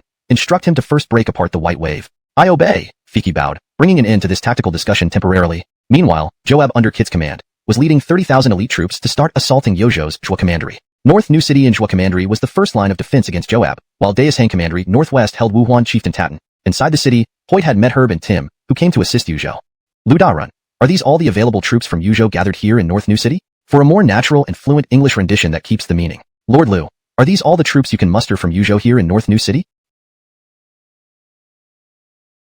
After Tim left, Herb asked about Shinbei reinforcements. 2 days ago, Korig and Abram wrote stating they brought 10,000 Shinbei cavalry and joined Wuhuan at Dai Commandery. Their scouts report Joab currently holds William County, agreeing to attack his rear if he advances. They seem planning to reap the benefits, Hoyt remarked. They are still foreigners. Their participation comes with rewards. We rely on you generals. Don't worry, Sir Liu. As commanded by His Majesty, we will do our best. Herb left after bowing. Knowing his troops lacked combat readiness, he integrated them with Tim's for joint training, which Tim appreciated greatly. That night, both wrote detailed reports about Yojo's condition, dispatched through Liaodong to Luoyang. 5 days later, upon receiving the letter, Gil prepared for another campaign to Shan Commandery with the White Tiger, Black Tortoise, and Vermilion Bird armies. This time, there was no opposition within the court. Post-cleaning, the Han court acted unitedly. Majesty, bring Asher and Curtis along for assistance, suggested Fiki at Luoyang's north gate. Agreed. Affairs in the capital are left to you all, Gil nodded, acknowledging the burden lightened from Fiki's shoulders. Even though your majesty uses troops brilliantly, be cautious with health, Fiki relayed several ministers' concern. Mario, it sounds like a typical household couple, one focusing outside, one inside. Rest assured, I know my limits, Gil replied before departing. Within the tower, the concubines, including the Cordelia Dowager, didn't manage a word with Gil, leaving some feeling neglected. Queen doesn't mind. Leaving without staying even overnight or bidding farewell properly. Yes, they look more like a married couple. Remarkably, Ellen, who usually supported Gil, remained silent, merely watching his figure fade away. These concubines' comments amused the others. He is Emperor of Han and must prioritize state affairs. Like seeing the late Emperor was difficult, Janie reassured. On the march, Gil rode alongside Ricky, Garrett, Ray, asking bluntly, Generals, how are your wives? Gil's crude inquiry didn't offend the warriors. Expressions varied except for Jalen's straightforward response, Majesty, I have a son. Oh, good news. Have you named him yet? Your Majesty, I have no grand ambitions. I just hope for ample provisions so the people don't go hungry. That's why I named him Atabeo Man. Jalen said with a gong hand salute. Your Majesty, I have no grand ambitions. I just hope for ample food and fodder so the people won't go hungry. That's why I chose the name Atabeo Man. Great name. Briar patted Jalen on the shoulder and laughed. Note, gong is not properly translated. The correct translation should be, with a cupped hand salute. Revised translation, Jalen said with a cupped hand salute. Your Majesty, I have no grand ambitions. I just hope for ample food and fodder so the people won't go hungry. That's why I chose the name Atabeo Man. Great name. Gil patted Jalen on the shoulder and laughed. Note, Briar was also inaccurately translated. It should be Gilda. Great name. Gil patted Jalen on the shoulder and smiled. Your Majesty, I have no grand ambitions. I just hope for ample food supplies so the people won't go hungry. That's why I chose the name Atabeo Man. Jalen said with a hand salute. Great name. Gil patted Jalen on the shoulder and smiled. Note, so in Gongso is translated as hand to retain cultural flavor. Chapter 165. Aloysius skillfully exposes weaknesses. Amrit slays a general on the battlefield. In Shan Commandery, Evander immediately withdrew his troops from Fusher County and returned to Gaonu County upon learning of the movements of the White Wave rebels and Jaggerfu Luo. Compared to Fusher County, which was closer to Suafong Commandery, Gaonu County offered better defensive advantages against attacks from both sides and facilitated coordinating with Aaron, stationed in Hudong Commandery. General, His Majesty has personally led reinforcements, and I have also arranged to meet with Amrit and others, Aloysius bowed and said to Evander. Alas, to trouble His Majesty to fight in the north and south is truly our incompetence as military leaders, sighed Evander. Over the past few months, he had not only been intensively training his troops, but also fortifying Fusher and Gaonu counties. If Jaggerfu Luo attacked, they could dispatch troops to hold Fusher County, while Gaonu would serve as a second line of defense to slow the enemy's advance. Gordon, how confident are you in sowing discord among the White Wave forces? Aloysius was given a serious look by Evander. There's a 50-50 chance. I predict that Amrit will not share the proceeds from selling captives with the other chieftains. If he does, my plan fails. If he doesn't, I'm confident they'll turn on each other, replied Aloysius. His strategy was simple. He had previously struck a deal with Amrit, and now it was just revealing what had been agreed. When and where are we to meet? Tomorrow, at the border between Shan Commandery and Zide Commandery. Very well, I will lead troops to accompany you. Even if the plan fails, I won't let you be held captive by the enemy. Evander nodded and made the decision immediately. The next morning, Gil's messenger reported that the Emperor had entered Diaoying County in Shan Commandery. Evander had already prepared 10,000 soldiers, raising the Han flag, escorting Aloysius to the meeting place near the two armies' borders. The chosen location was less than 50 miles from Shirlu Fort in Zide Commandery, and similarly close to Gaonu County in Shan Commandery, making it suitable for negotiation. By noon, they spotted the White Wave flags 5 miles away. Aloysius exchanged glances with Evander, then rode forward after bowing. Among the White Wave ranks, Amrit led Bodhi and other chieftains, riding out to meet them. Brother Edward, long time no see. Amrit was confident, bolstered by supplies from Kit and the wealth from trading captives. This strengthened his position within the White Wave forces. Greetings, Commander Miles. Aloysius bowed politely. Brother Edward, don't say I didn't care for you. Were it not for old feelings, we wouldn't be meeting here, Amrit boasted, turning to gaze proudly at his own troops. I did not come to challenge you, but to remind you of our agreement. If war breaks out, our deal might need to pause. Aloysius deliberately raised his voice to ensure the other chieftains heard. At this, Archibald, Jim, and Arthur turned their eyes towards Amrit. Brother Edward, can you speak freely on the battlefield? When did we strike any deal? Amrit shouted angrily. Success. Aloysius smiled inwardly and pulled out an account book from his sleeve, waving it. Commander Miles, General Harvey owes you 50,000 strings of coins for the 3,000 foreign women. Now that we're at war, paying you might be difficult. Why not let me arrange to exchange it for land in Scilly? Hearing this, the other 3 chieftains stared daggers at Amrit. Bodhi, execute this man for stirring up our morale. Amrit couldn't believe Aloysius had publicly revealed the deal, infuriating him to order Bodhi. However, Bodhi hesitated, knowing Amrit kept the money for himself and misled the others. This boosted Amrit's power but created disunity. Wait, what deal are you talking about? Is it about the human trafficking? Arthur asked coldly, blocking Bodhi. Didn't you know, Commander who? Aloysius began detailing the transactions from the account book, listing all the dealings over recent months, including precise prices. Amrit had involved the chieftains in capturing women, but never shared the profits. Brother Miles, did you also keep most of Kit's grain for yourself? Jim looked suspiciously at Amrit.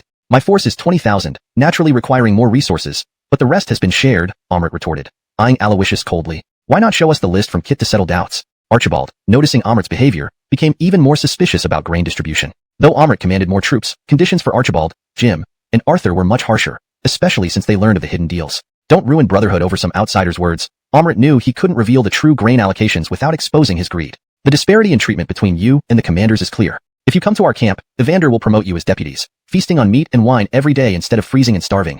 Aloysius noted their inferior armor and appearance. Amrit, if you can't produce the accounts, we break off now. Jim, the most aggressive, couldn't tolerate the mockery, challenging Amrit. Indeed, supplies only lasted 1 month before winter, yet Amrit refused to distribute all grain at once. Aloysius smiled, not only because he had correctly predicted the situation, but also due to Amrit's unwillingness to share small gains, explaining the decline in the White Wave Army post-General Edward Tye's death. The scene became awkward. Revealing the accounts would alienate Amrit from the chieftains, yet withholding them would anger Jim further. Amrit, pretending to maneuver his horse, quickly approached Jim and slashed, shocking Jim into disbelief. With wide eyes, Jim clutched his neck, not believing Amrit would kill him so ruthlessly. The remaining 2 chieftains fled back to their lines immediately. Jim betrayed on the field and was slain. Anyone else? Amrit, bowing slightly. If what Gordon predicts is true, we can divide their forces to defend Fushy County, which will greatly alleviate the pressure on our army. Upon hearing this, Evander's spirits were instantly lifted, and he ordered the entire army to return to camp. That night, it turned out that Aloysius's words would materialize sooner than expected. Upon returning to Gaonu County, Evander and company immediately received news from scouts. Archibald and Arthur had already led their troops under surrender flags into Shan Commandery. Hearing this, Evander immediately ordered his men to go out and welcome them. In the darkness, Archibald and Arthur held torches in one hand and surrender flags in the other, both panting heavily as they rode their horses. Their troops behind them appeared even more breathless, looking like lost dogs. The moment they saw Evander, both men dismounted and knelt on the ground. Old General, please take us in. Without any unnecessary words, they bowed deeply. General, based on Amrit's character, once he consolidates Jim's remnants, he will certainly pursue these men without hesitation, Aloysius said as he rode up beside Evander. I understand. But using people is not done this way, especially with surrendered enemy generals. Let me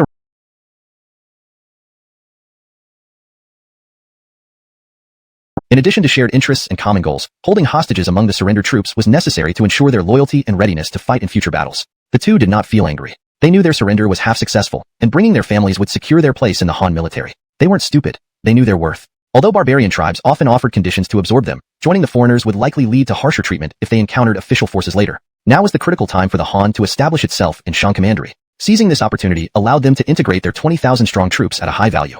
Archibald and Arthur exchanged glances, sighing as they seemed to relieve long-suppressed burdens. Immediately, they organized their troops, setting up camps, cooperating with Evander's men and preparing food. Seeing the steaming porridge bubbling in the pots, even the 2 commanders couldn't resist swallowing their saliva. Days had passed since they last had a proper meal. 2. There's something I, Evander, must say beforehand. Our Han army's discipline is stricter than the White Wave. If His Majesty accepts your surrender and grants you military ranks, you will no longer be mere civilians.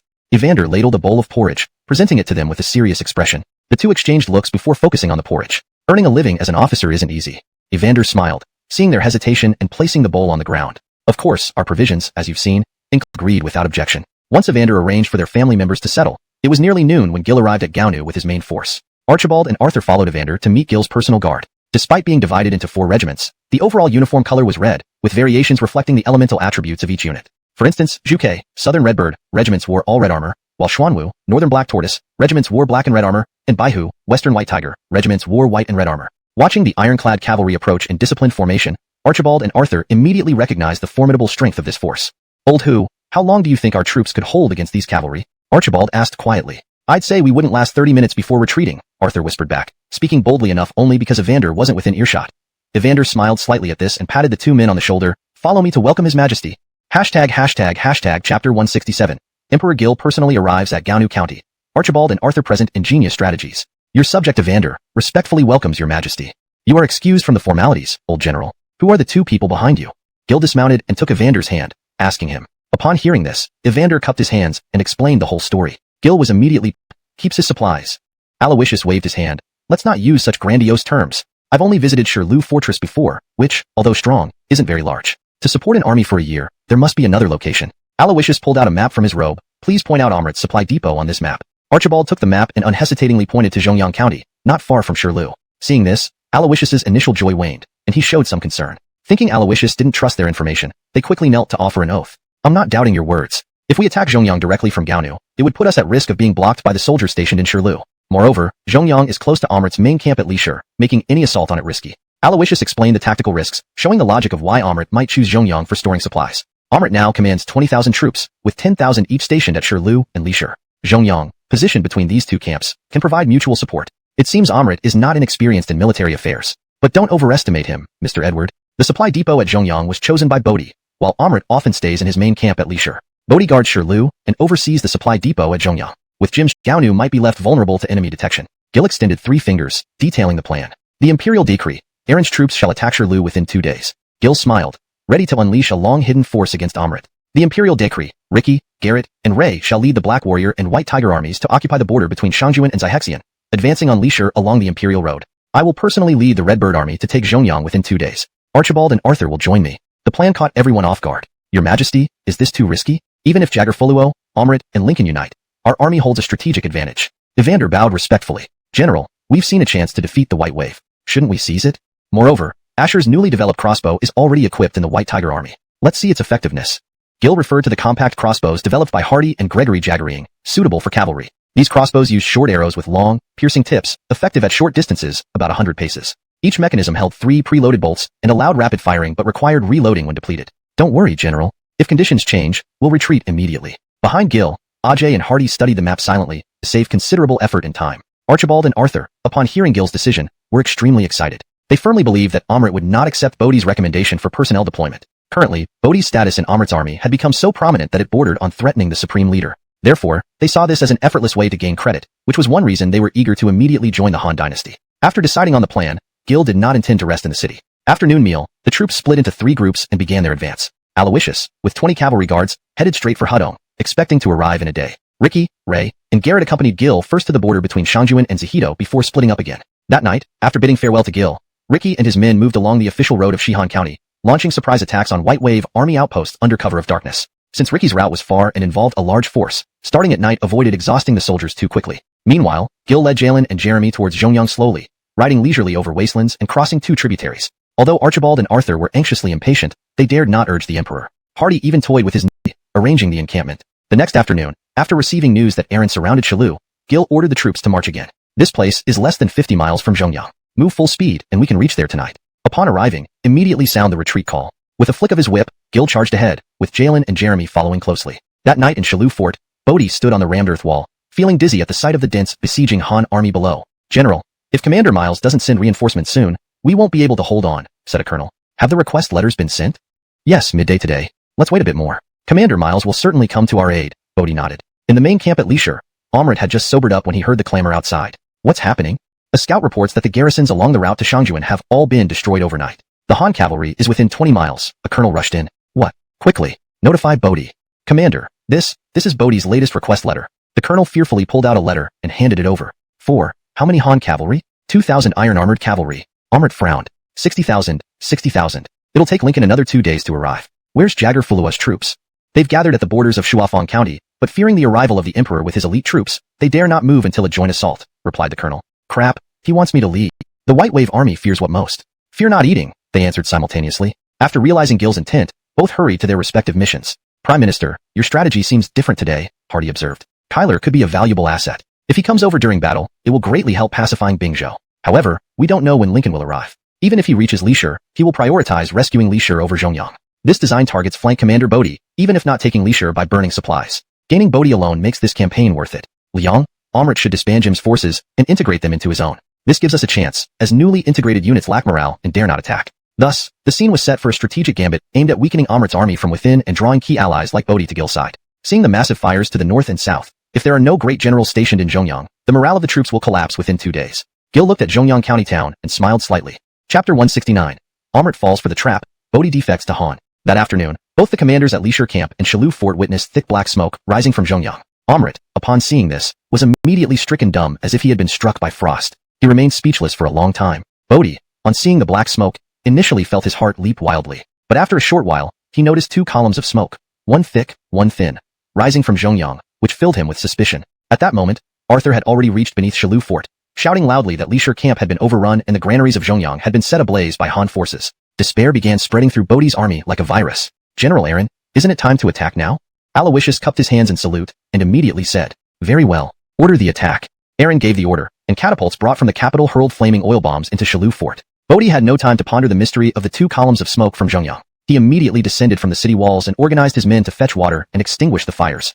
If the oil bombs ignited the granaries within the fort, the army would starve the next day. As the soldiers inside were listlessly fighting the fire, someone pointed towards Lishur, saying, "Gu, General, there's more black smoke." Hearing this, Bodhi turned around. This was the third column of smoke he had seen. The latest one, thin like a mosquito's thread, was almost invisible without careful inspection. He climbed up the city wall again and looked into the distance. This time, Bodhi sank into utter despair. After 3 close inspections, he confirmed that the smoke came from Lishur Camp. Now the smoke over Lishur confirmed Arthur's words.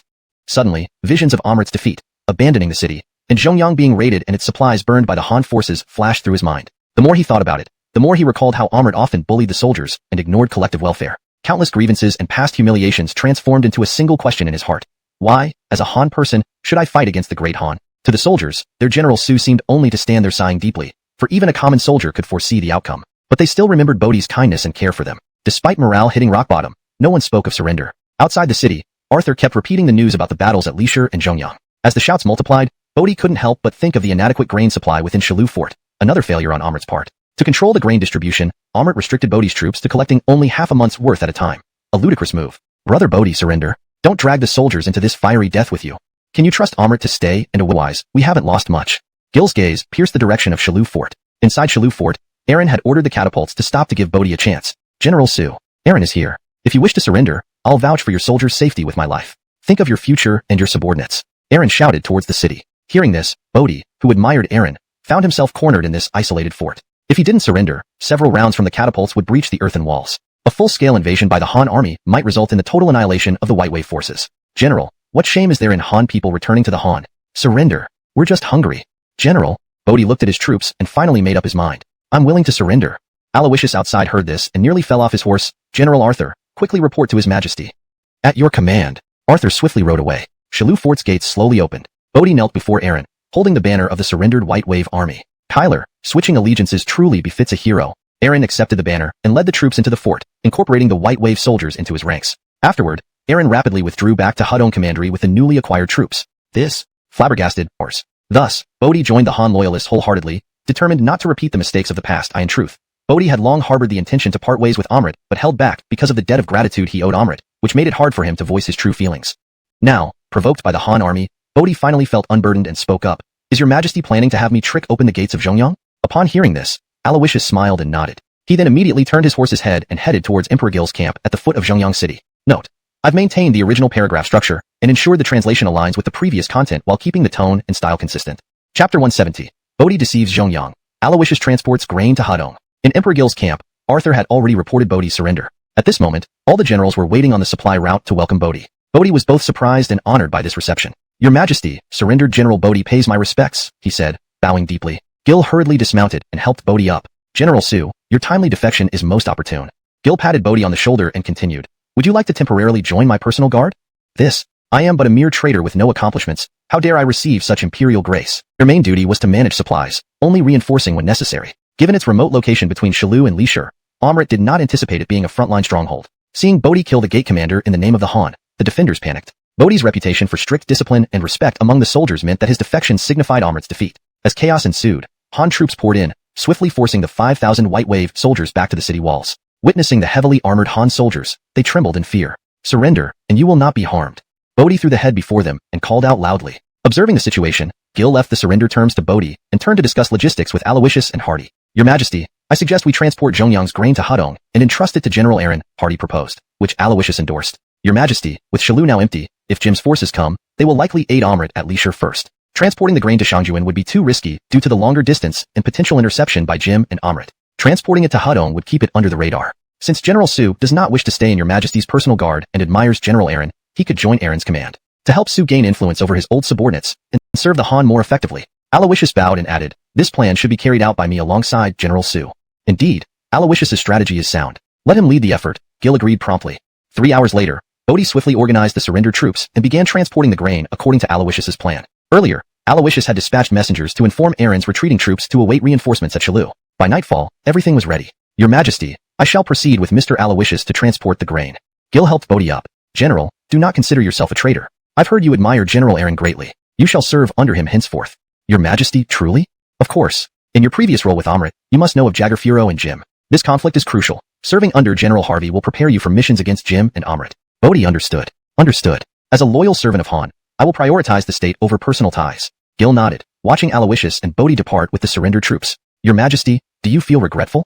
Hardy asked with a smile. Yes. Kyler has leadership qualities, but sending him directly into combat against Amrit would be unfair. He would hesitate, fearing suspicion or criticism. But joining Aaron avoids direct confrontation and keeps him useful to the state. Gil smiled, ordered his troops to withdraw from Zhongyang, and instructed Hardy to burn the outer walls. This prevented Amrit and Jim from using Zhongyang, forcing them toward Shilu. Thus, the pressure on Gaonu lessened. That night, Amrit awaited the expected fierce attack on Lishur, but found only silence. General, scouts report no Han troops within 30 miles. Have they retreated?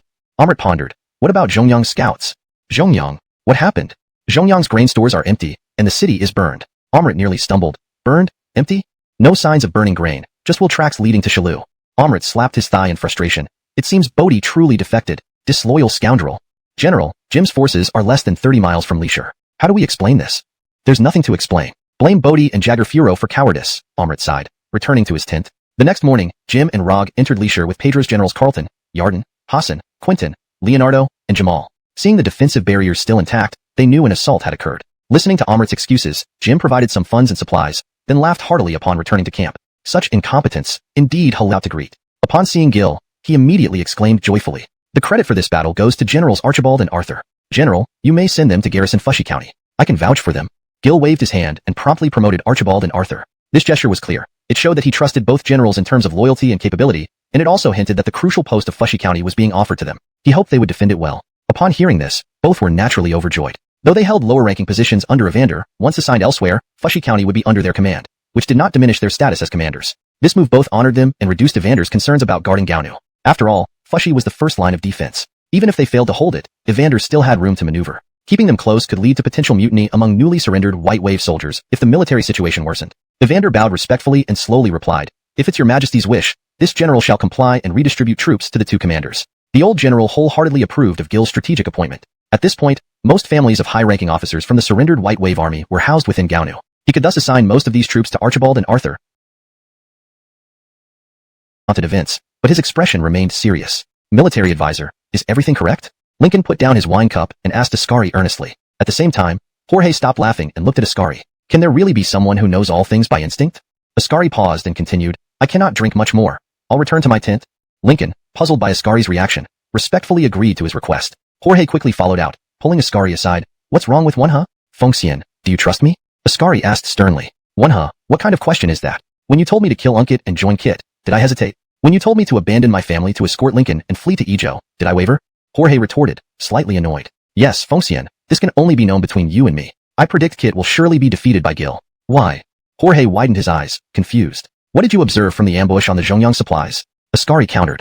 The Han army is indeed formidable, stronger than before. They planned boldly and effectively. Exactly. Gil arrived at Shangju in 5 or 6 days ahead of us, yet he quickly devised such a risky plan without opposition from his subordinates. That's terrifying. If Kit attacked Zhongyang, could he achieve the same?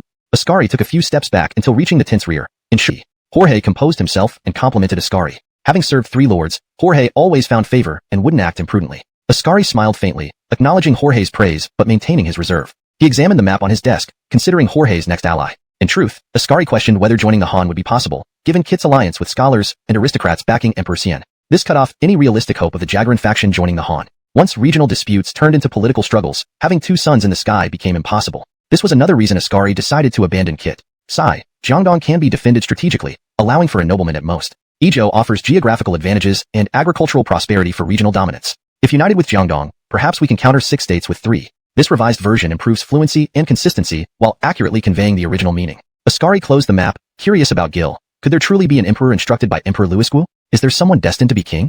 After a moment, Ascari laughed sarcastically, dismissing such absurd ideas. Achoo. Far away in Gaonu City, Gil analyzed Lincoln's next moves, unknowingly sneezing. Chapter 172. Reclining Dragon proposes diplomacy, Veteran General gives honest advice. Your Majesty, I have two strategies that might repel the enemy. Hardy and Ajay appeared outside Gil's tent. Asher, Curtis, there's no need for formalities in camp. Gil beckoned them to enter. Your Majesty, reconnaissance reports indicate that Lincoln's troops just entered, making it an opportune moment to strike Jagar-Fulu's forces, said Hardy. If our generals Howard and Keenan can lead cavalry units and hide 30 miles outside Fushi County, as soon as Jagar-Fulu's forces arrive, we can surround them.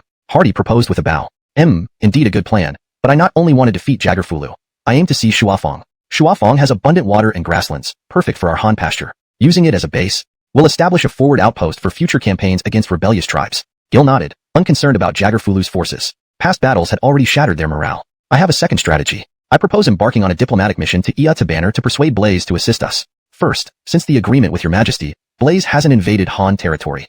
Second, officials sent to spread Han culture in Ia Tabanner have been there for months. I am confident we can turn tribal spears against themselves. Hearing one command like you. I don't mean your strategies are wrong, but risky plans during major conflicts may place you at a disadvantage. Evander bowed, aware that such comments were disrespectful. Please continue, old general. Gil poured wine and handed it to him. Evander, moved by this gesture, knelt. Your Majesty, you are wise. I will speak freely. Please, old general. Once we subdue Shangjuan, will we then confront Kit next year? Yes, the siege has begun. Only a decisive battle can end this. Do you know why Qin could conquer 6 states? Qin focused on agriculture and possessed rich resources in Shu. They invested heavily in building routes into Shu. You are correct. Evander approached the large map behind Gil, pointing at Izhou. Izhou, though isolated, has 2 strategic access points. One is Longxi, mountainous with terraced fields, predominantly inhabited by Chong and Di. Despite the Ma family's influence, they follow their interests. The second is Jingnan, with waterways leading southward. The Baidi city controls main water routes. Capturing it secures Izhou's defense. Gil nodded, recognizing that stabilizing Izhou first would solidify control over China. But Izhou's complex factions and harsh terrain make simultaneous action against Kit and Izhou unfeasible. Seeing Gil's agreement, Evander continued. Izhou rivals the 3 wealthiest provinces, while Malesu's river networks add to to suppress internal dissent. Old general, despite holding your position in Shangjuan, you are well informed of matters across the realm. This is indeed a prudent move for the state. Once I have pacified Shangjuan and returned to the capital, I will certainly act according to your counsel. Gil gave a formal bow, extending a gesture of deep respect to Evander. Your Majesty, this old minister is feeble with age. When facing Kit's army, please do not take excessive risks. In such significant battles, caution is essential, Evander said with great satisfaction. I understand, and I thank you for your wise counsel, old general. Whether for the sake of propriety or practicality, Gil accepted Evander's advice. As Evander pointed out, while modern tactics can yield advantages in smaller skirmishes, large-scale campaigns require a cautious approach. In such major battles, any misstep could trigger unforeseen chain reactions, potentially leading to a protracted conflict. Note, the paragraph structure and line breaks have been maintained as in the original text. ###Chapter 173. Hardy's mission succeeds. The Allied forces plan to attack the Xiongnu. Your Majesty, I am truly honored by your trust. May I inquire if after capturing Shuafang, you plan to have Archibald and Arthur manage it? Evander bowed deeply and shifted the topic back to the 2 chieftains. They both know how to maintain good relations with other tribes, but in my opinion, Hoyt should be your first choice for liaising with these tribes. Unfortunately, he is far away in Yuzhou and can hardly spare the time. Gil nodded in agreement. Your Majesty, these 2 can be useful, but they shouldn't be heavily relied upon. It's not a matter of their origins. They are just too accustomed to an idle life and might use bandit tactics to manage the region. If so, I wouldn't worry about interactions with other tribes, but the local Han people would surely suffer. I suggest we send some high-ranking scholars to handle civil affairs while allowing these 2 to focus on military matters. Do you have anyone in mind, old general? Gil asked Evander without any reserve. I believe Jagarin Pang's son, Jagarin Huan, could be given a trial. The Chunjun Jagarin family has been loyal to your Majesty, and Jagarin Huan is relatively senior among new officials. If we let him gain experience in Shuafang, he may become a capable administrator for your Majesty in the future. Evander bowed respectfully as he spoke. Evander's suggestion was very reasonable. Among Gil's old ministers, Elias had already passed away, and Evander himself held military power. Having his own family manage Shuafang would be convenient, but might raise suspicions. Among the old ministers, only Jagarin Pang received the least imperial favors. He did not marry into the royal family, and none of his relatives held high positions except him. For annihilating Jagar-Fu Luo. Meanwhile, Hardy and Ajay were already discussing joint operations with Chubugu Duoho. Great Khan, your mortal enemy Jagar-Fu Luo has returned. This time, His Majesty intends not to let him go, but we require your assistance. Are you willing? Hardy bowed and asked slowly. I have heard rumors. Although Jagar-Fu Luo is my enemy, he remains part of our tribe. If we attack him now, wouldn't that invite criticism? Chubugu Duoho asked politely but skeptically. Ajay and Hardy exchanged glances. Ajay took over. Great Khan, Jagar-Fu Luo has always claimed to be the true Great Khan of the Xiongnu. As long as he lives, it will disturb your peace. Chubugu Duoho turned to Ajay. Has this Han envoy also visited the Shinbei? Yes. Do you know the Shinbei are our hereditary enemies? Certainly. However, our emperor believes he can mediate and help both tribes coexist. Does this mean, if the Shinbei attack us, the Han would come to our aid? This question made the two envoys alert. They knew one condition of aiding Yuzhou against the Shinbei was non-interference in tribal conflicts. Great Khan, when winter comes, do you prefer animal skins or silk? Hardy responded cleverly. Oh, naturally, animal skins. Silk, though fine, doesn't keep out the cold. The situation changes. Who to ally with depends on who offers greater benefits. You face two enemies now, Jaggerfu Luo and the Shinbei. But you also have a neighbor, the Han. If you befriend the Han, we would offer assistance even as a gesture of goodwill. But if you think the Han will use only animal skins, you misunderstand. We have abundant silk, which can provide warmth just as effectively as animal skins. Hardy's words contained threats, but sounded sincere. Over the years, the Shinbei had grown strong, severely limiting the southern Xiongnu's survival space. With internal unrest, the southern Xiongnu lacked the strength to resist Shinbei invasions. If Chubogu Duoho offended the Han now, it would result in attacks from all sides. Halting trade between the Han and the southern Xiongnu would jeopardize his people's survival next winter. You should consider how to become our closest ally before the Shinbei. Seeing Chubogu Duoho remain silent, Hardy added, we can agree now. Chubogu Duoho put down his wine cup, paused, and finally agreed, very well. I will send 10,000 cavalry to assist the Han army against Jaggerfu Luo. This number wasn't excessive nor too little. Too many would weaken him. Too few would prevent sharing in the spoils of victory. I have one request. After capturing Jaggerfu Luo, please deliver him to me for handling. Agreed. Great Khan. Let's finalize this immediately and march together. Once Lincoln moved, Eren would cut off his retreat, while Gaonu must withstand Amrit's initial assault. Waiting for Ricky and his forces to capture Jaggerfu Luo and return with reinforcements would allow them to completely annihilate this army that aimed to create chaos in Shangjuan and Xiliang right here.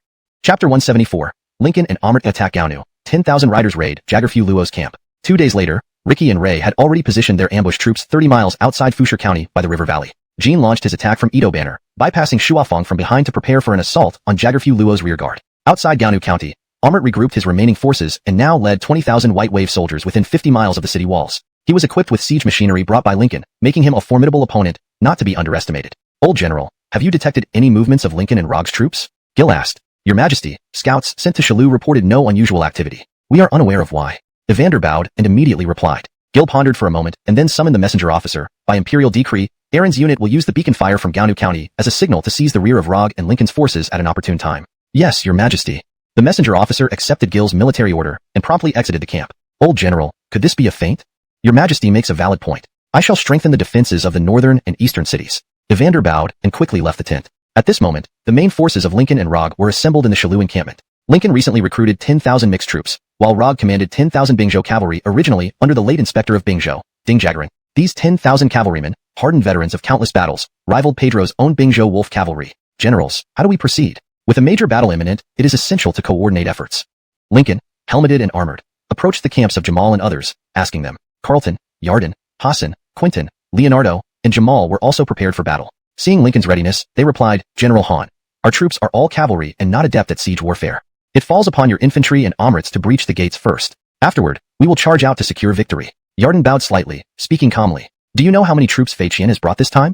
Lincoln nodded and continued questioning. This time accompanying Lincoln into Liang province, Pedro had no part in the initial plans. He and Ascari arrived later, so Lincoln was not fully aware of his status. 3,000 men.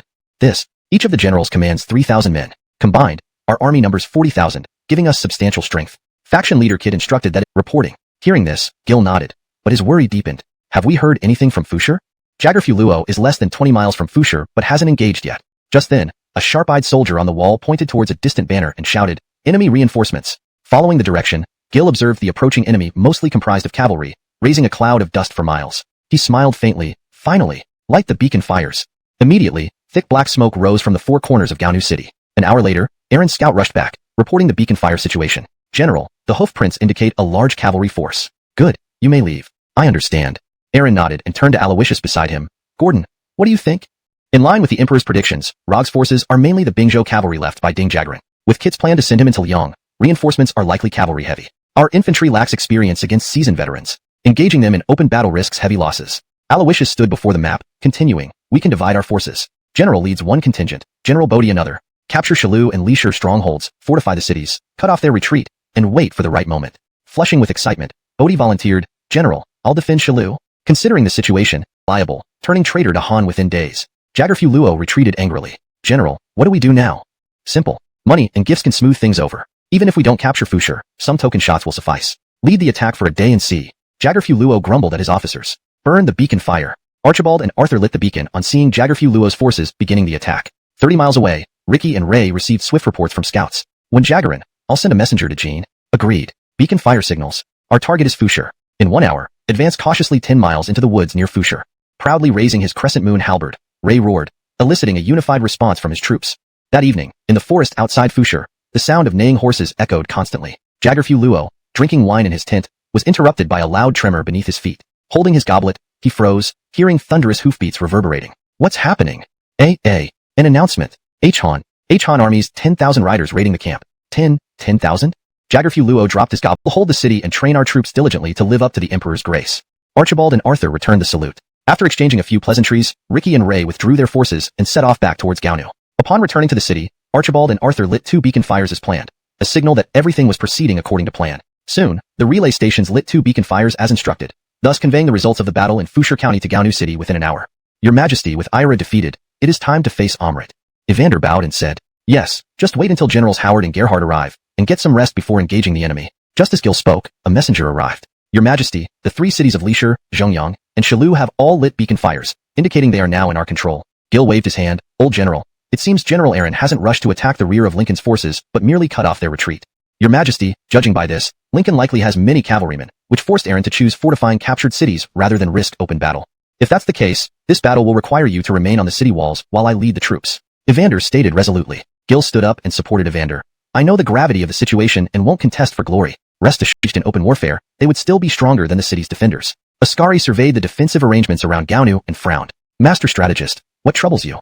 Lincoln noticed his expression and asked. A true veteran of the Han, the defensive tactics against cavalry are perfected. Such a fortress cannot be easily taken by Amrit's rabble. Before we arrived, the Han troops from Hudong sent out 40,000 soldiers, seizing our retreat. General Han, prepare for a fierce battle. Ascari resumed calmly. What? The 3 rear cities are all occupied by Han forces. Lincoln's hand gripping the reins trembled not out of fear of the 40,000 Han soldiers, whom he wouldn't fear in open battle, but due to the impending winter. If his troops could not reach Yuzhou or capture a city for shelter before winter, even with ample provisions, they would struggle against the northern cold winds. When did the Han become so powerful? 10,000 soldiers on the Sijizu front, and now approximately 80,000 more in Shangjuan and Hudong, plus recently pacified Qing and Yenzhou. With such enormous military expenditures, can the resources of Xiliang alone sustain it? Lincoln couldn't help but ask. General Han, you started in Liangzhou. 5 years ago, the region adopted the agricultural garrison system, yielding modest but tangible benefits. The slow-footed Hudong army can't keep up, especially with Amrit drawing attention. This plan is worth trying. Rog added. Very well, follow Master Strategist's plan. Lincoln promptly deployed troops along the southeast corner of Gaonu, feigning an assault with Amrit, while actually preparing for a rapid western withdrawal. Chapter 176. Ascari recommends another plan. The Imperial Guard conceals its tracks. On the walls of Gaonu City, Evander personally oversaw the troops. Arrows rained down like a dense web, continuously striking Amrit's forces attacking the city. For a moment, Amrit's army suffered heavy casualties. The White Wave army under his command were ultimately nothing more than rebels, and faced with such an assault, they were beginning to show signs of retreat. Damn it, quickly send for Lincoln's reinforcements. If we keep fighting like this, we'll lose our entire force. Amrit angrily kicked a nearby captain, who immediately mounted his horse and galloped to Lincoln's camp. Upon hearing the news, Lincoln promptly responded, instructing them to hold out for another 2 hours, after which he would attack from the other side, easing the pressure on Amrit. As the captain left, Ascari approached immediately. General Han, Amrit can't hold out much longer. I noticed the signal fires on the Gaonu city walls flickering on and off, possibly transmitting information. If we don't act now, the Hedong forces will catch up, and it'll be too late. Very well. Concentrate here with military strategy. Generally, attacking forces do not deploy at the corners of a city due to the high risk of being hit by crossfire from 2 gates. So you think they want Amrit to buy them time, so they can enter the north before winter? Gil quickly grasped the situation after Evander's reminder. General Howard and his men are only 20 miles away, but with their 20,000 troops, completely cutting off Lincoln's 40,000 is impossible.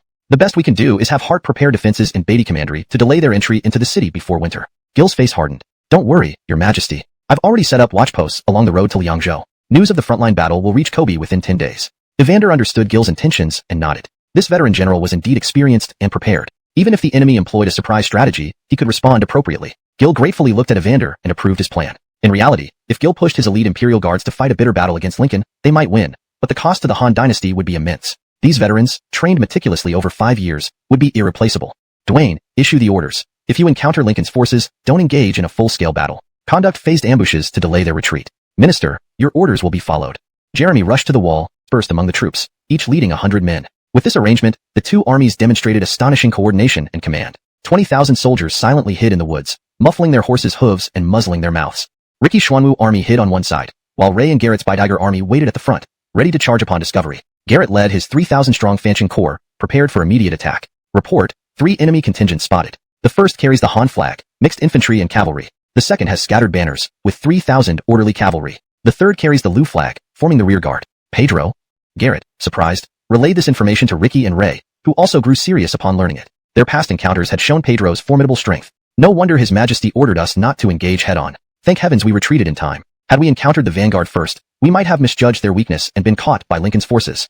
All are dangerous if commanded by Pedro, Ricky commented. This 3,000-unit grouping likely involves officers like Jamal and Yarden, but something feels off. Price is facing General Kermit's main force. Why would he let Pedro bring his Bingzhou army to aid Lincoln? Puzzled, Ray continues. If we exit from the west gate now, we might catch up with their rearguard. Upon hearing this, Evander immediately rushed forward. Your Majesty, Jorge is valiant and should not be underestimated. Let the old general pursue them while you stay in the city to eliminate Amrit. General, how could I let you face Jorge alone? If anything happened to you, how could I explain it to the late emperor and my ancestors? As the son of heaven, honored by all the people, I must fulfill my duty to defend the land and protect the people. Don't worry, General. I have Jalen and Jeremy by my side, and outside the city, Howard and Keenan lead the troops waiting for orders. I have countless brave generals under me. How can I fear Jorge? Since I failed to capture him back then, today I will seize him. Gil raised his riding crop high, his passionate words stirring the 5,000 Juchue troops into a fervor, their weapons clashing in a rhythmic dance. Your Majesty, please reconsider. If you leave now, it may save the country. If it's unwise, please retreat to Gaonu sooner. Evander rarely looked directly at Gil, but under their mutual gaze, Gil saw a flicker of respect in the old general's eyes. From ancient times, whether it was the Yellow Emperor, Yao, and Shun, or more recently, King Wu of Zhou and Emperor Callan, all great rulers led from the front. Now, Jorge wants to escort Lincoln into Liangzhou, disrupting the foundation of our Han dynasty. Will any son of our glorious Han choose to retreat instead of fighting? Soldiers of the Juchue army, follow me, capture Jorge and Lincoln, and claim your rewards for the new year. After speaking, Gil immediately ordered the western gate to be opened. As he spurred his horse and glanced back, his eyes met with the old general's once again.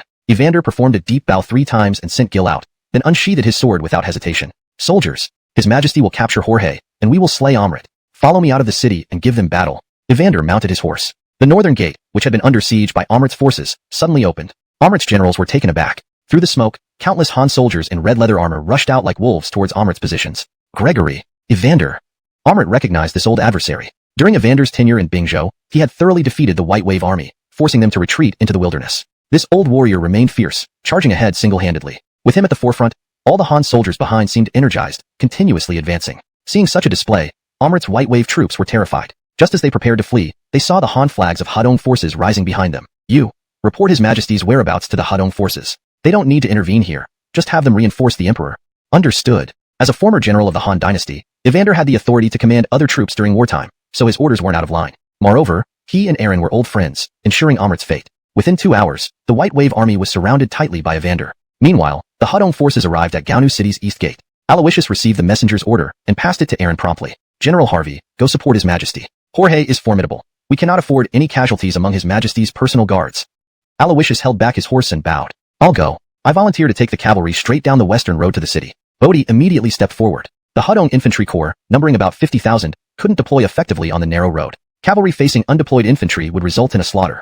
Therefore, Aaron hesitated until Bodhi's suggestion provided the solution. With a strong vanguard and the Emperor's guards, they could intercept the enemy cavalry wave by wave, providing an opportunity for the infantry to form defensive lines. With overwhelming numbers, the combined infantry and archery formations could overwhelm Lincoln's cavalry like a bulldozer. Good, General Suter, and divide our forces. Without coordination among our leaders, wouldn't we be doomed? Ascari didn't feel like explaining further. Lincoln believed the Han army knew of their strength and wouldn't send exhausted cavalry after defeating Terrence. But Ascari predicted relentless pursuit, thus placing Jorge in the rear and concentrating the commanders in the center for quick response. Brother Han, the advisor has never been wrong. Let's follow his advice. Rog, noticing the tension in the air, immediately stood up and held Lincoln by the arm, saying, I do not doubt the military advisor. It's just that winter is approaching. If we cannot enter the fortress of Shiliang within 10 days, our army may not withstand the first heavy snowfall of this winter. As a native of Liangzhou, Lincoln was well aware of the bitter cold there, but he forgot that Ascari also hailed from Liangzhou. How could Ascari be unaware of the current crisis? Chapter 178. Beneath the military banner, not Jorge, but one who faces cavalry head-on. A man among men is Jorge, a horse among horses is Chi Tu. This was a saying known even to the children of Bingzhou. And when Jorge's military banner appeared before the Han army, this elite force could not help but feel fear towards Jorge. Do you know that when His Majesty was barely 10 years old, he almost beheaded Jorge on the battlefield? Ricky noticed the fear in his soldiers and immediately spoke up. General, is that true? The commanding officer couldn't help but ask. Of course it's true. It was in that battle we first joined the Han army. Without waiting for Ricky to answer, a soldier from the Xianfeng camp hastily chimed in. If not for Jorge stealing away General's horse during an unguarded moment, how could he still be alive today? Everyone knows about General Arvid on the front line, right? His mount is none other than Jorge's original steed, Chi Tuesday. The response from the Xianfeng soldiers made all the personal guard troops recall Arvid's steed. Yes, isn't General Arvid's mount, Chi Tu, the best proof? It seems there's nothing to fear from Jorge. Exactly, we must capture him in this battle. For a moment, morale surged as the general's combat spirit flared up. Men, they're here. Seeing the LV military banner getting closer, Ray immediately raised his crescent halberd, preparing the White Tiger troops. Garrett raised his spear, leading 3,000 Xianfeng soldiers who held their shields high and placed long spears atop them, emerging from the woods. The remaining 7,000 White Tiger troops emerged from both sides of the Xianfeng formation, charging toward Jorge's army 10 miles away. They started at a leisurely pace to accelerate the blood flow in the horses, better preparing them for intense charges. Ray's forces swept through the enemy lines. Those who had fallen were reduced to flesh beneath the earth. This wasn't the end. According to White Tiger tactics, the Xianfeng soldiers followed closely, entangling with the enemy. Garrett directed his personal guard amidst the shattered enemy lines, forming ranks to harvest lives. While the Xianfeng prevented quick reassembly of the enemy, it was time for Ray's reformed 7,000 cavalry to charge again, delivering the final blow to destroy the enemy entirely. Ray and Garrett cooperated seamlessly. Within moments, Ray reached under the enemy banner again, only to find the general was not Jorge. Gerhard, such combat power is definitely not from the Bingzhou Wolf Riders. Holding his shield, Garrett shouted to Ray, who rode back. We've been tricked. Just then, several commanders under Lincoln, Carlton, Yarden, Hassan, Quentin, Leonardo, and Jamal, approached, leading genuine Bingzhou Wolf Riders. Quickly load arrows. No delays. Ray immediately shouted. The 7,000 iron cavalry swiftly prepared crossbows. Gerhard, it's too late. They're only 1 mile away. Ready to rush in? I'll lead the Xianfeng to hold them. Buy you some time. Without hesitation, Garrett dismounted and aligned with his Xianfeng troops. Facing 6 battalions of 18,000 cavalry, the Xianfeng showed no fear. Shield and sword in hand, they lined up in 2 rows, prepared for impact. Your Majesty. In the woods, Ricky saw the ambush on his comrades, pleading for reinforcements from Gil. Calm down. Jorge's cavalry operate in groups of 3,000, likely using staggered charges. The Xianfeng can withstand the first 2 waves. Let me wait until their 3rd wave and intercept them mid-rush. Gil restrained Ricky, suppressing his impulse to aid Ray. Sure enough, the enemy, led by Carlton, formed wedge formations, with Yarden and Hassan following. Behind these, another 3,000 waited, spaced 500 paces apart, ensuring smooth maneuvers. The formation revealed Jorge's cavalry's elite training. They're coming. Gil watched as dust clouds rose like tidal waves toward the front. Ancient cavalry charged amidst roaring men and horses, stirring dust storms and pounding hooves, akin to heavenly thunder shaking the enemy's resolve. Xianfeng, this is the time to repay the Emperor's grace. Garrett roared, met with fervent replies. Xianfeng, stand firm unto death. Facing the Bingzhou cavalry's spear charge, the 3,000 Xianfeng became an unbreakable wall. 100 paces, 50 paces, 30 paces. Engagement. Crash. Thud. Bones breaking and armor clanging intertwined. Despite gaps appearing under Carlton and Yarden's assault, Garrett quickly closed them, the Xianfeng facing scattered corpses and mangled soldiers. Kill. Garrett yelled, the first row of Xianfeng raising shields, allowing the second row to thrust spears through the cracks, finishing off the remaining enemies. Your Majesty. The Xianfeng are Garrett's pride, cannot be lost entirely. Ricky's eyes welled with tears, watching comrades fall, feeling profound sorrow. Howard. War is life and death. Losses are inevitable. If Garrett survives this battle, I will provide him fresh troops to train anew. As Gil spoke, Hassan led the last battalion charging into the Xianfeng. Howard Dwayne, ally. Intercept mid-rush.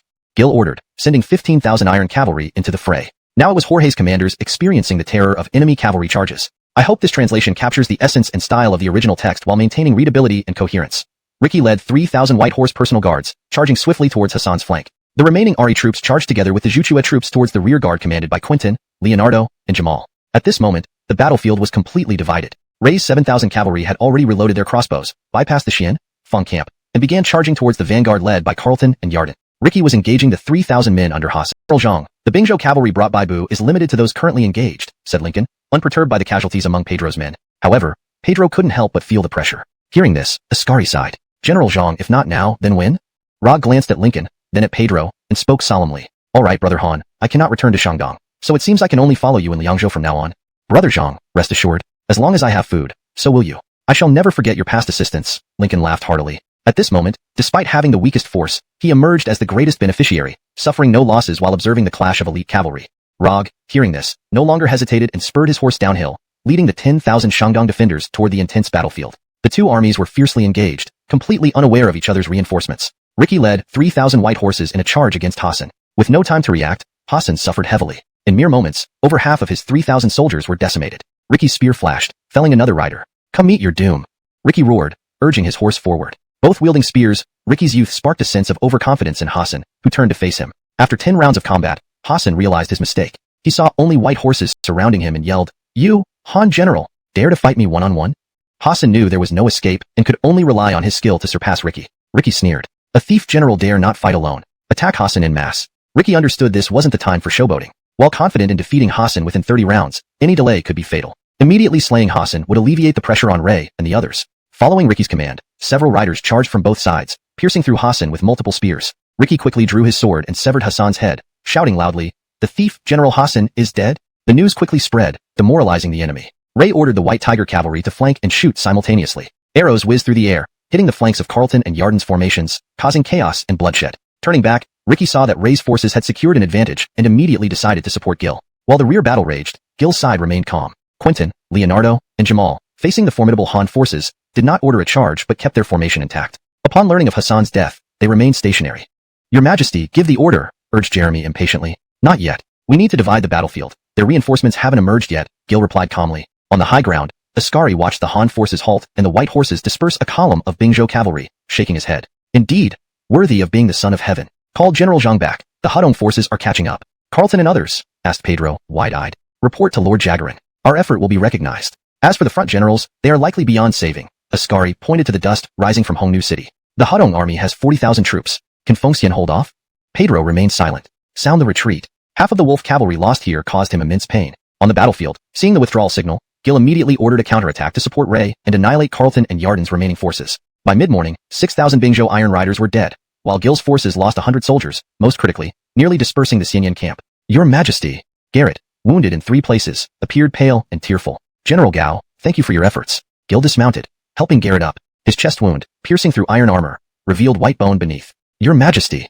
The surviving Xianyan camp soldiers, less than 100, kneeled respectfully despite their injuries. "Your Majesty, we underestimated the enemy. Please punish us. Impose no blame. Even I fell for their stratagem. For the Xianyan camp to withstand the Bingzhou wolves' charge without collapsing is commendable. General Gao, rise." Gil lifted Garrett again. Garrett's tears streamed down, thinking of his comrades in arms, more than just close companions. His path to advancement in the Han army. Such a loss pained him deeply. Even the usually stoic Garrett broke down in tears. "Do not cry, General. Once healed, I will grant you 5,000 new men to rebuild the Xianyan camp into an iron-strong force." Though comforting words eased some pain, rebuilding such a formidable unit required time, which Garrett feared he would miss. Gil empathized and added, "In the capital, there are 5,000 Zhuge infantry trained per your methods. Shall I assign them to you?" This translation maintains the original tone, style, and structure while ensuring natural English fluency and coherence. At these words, Garrett was momentarily taken aback. He swallowed hard.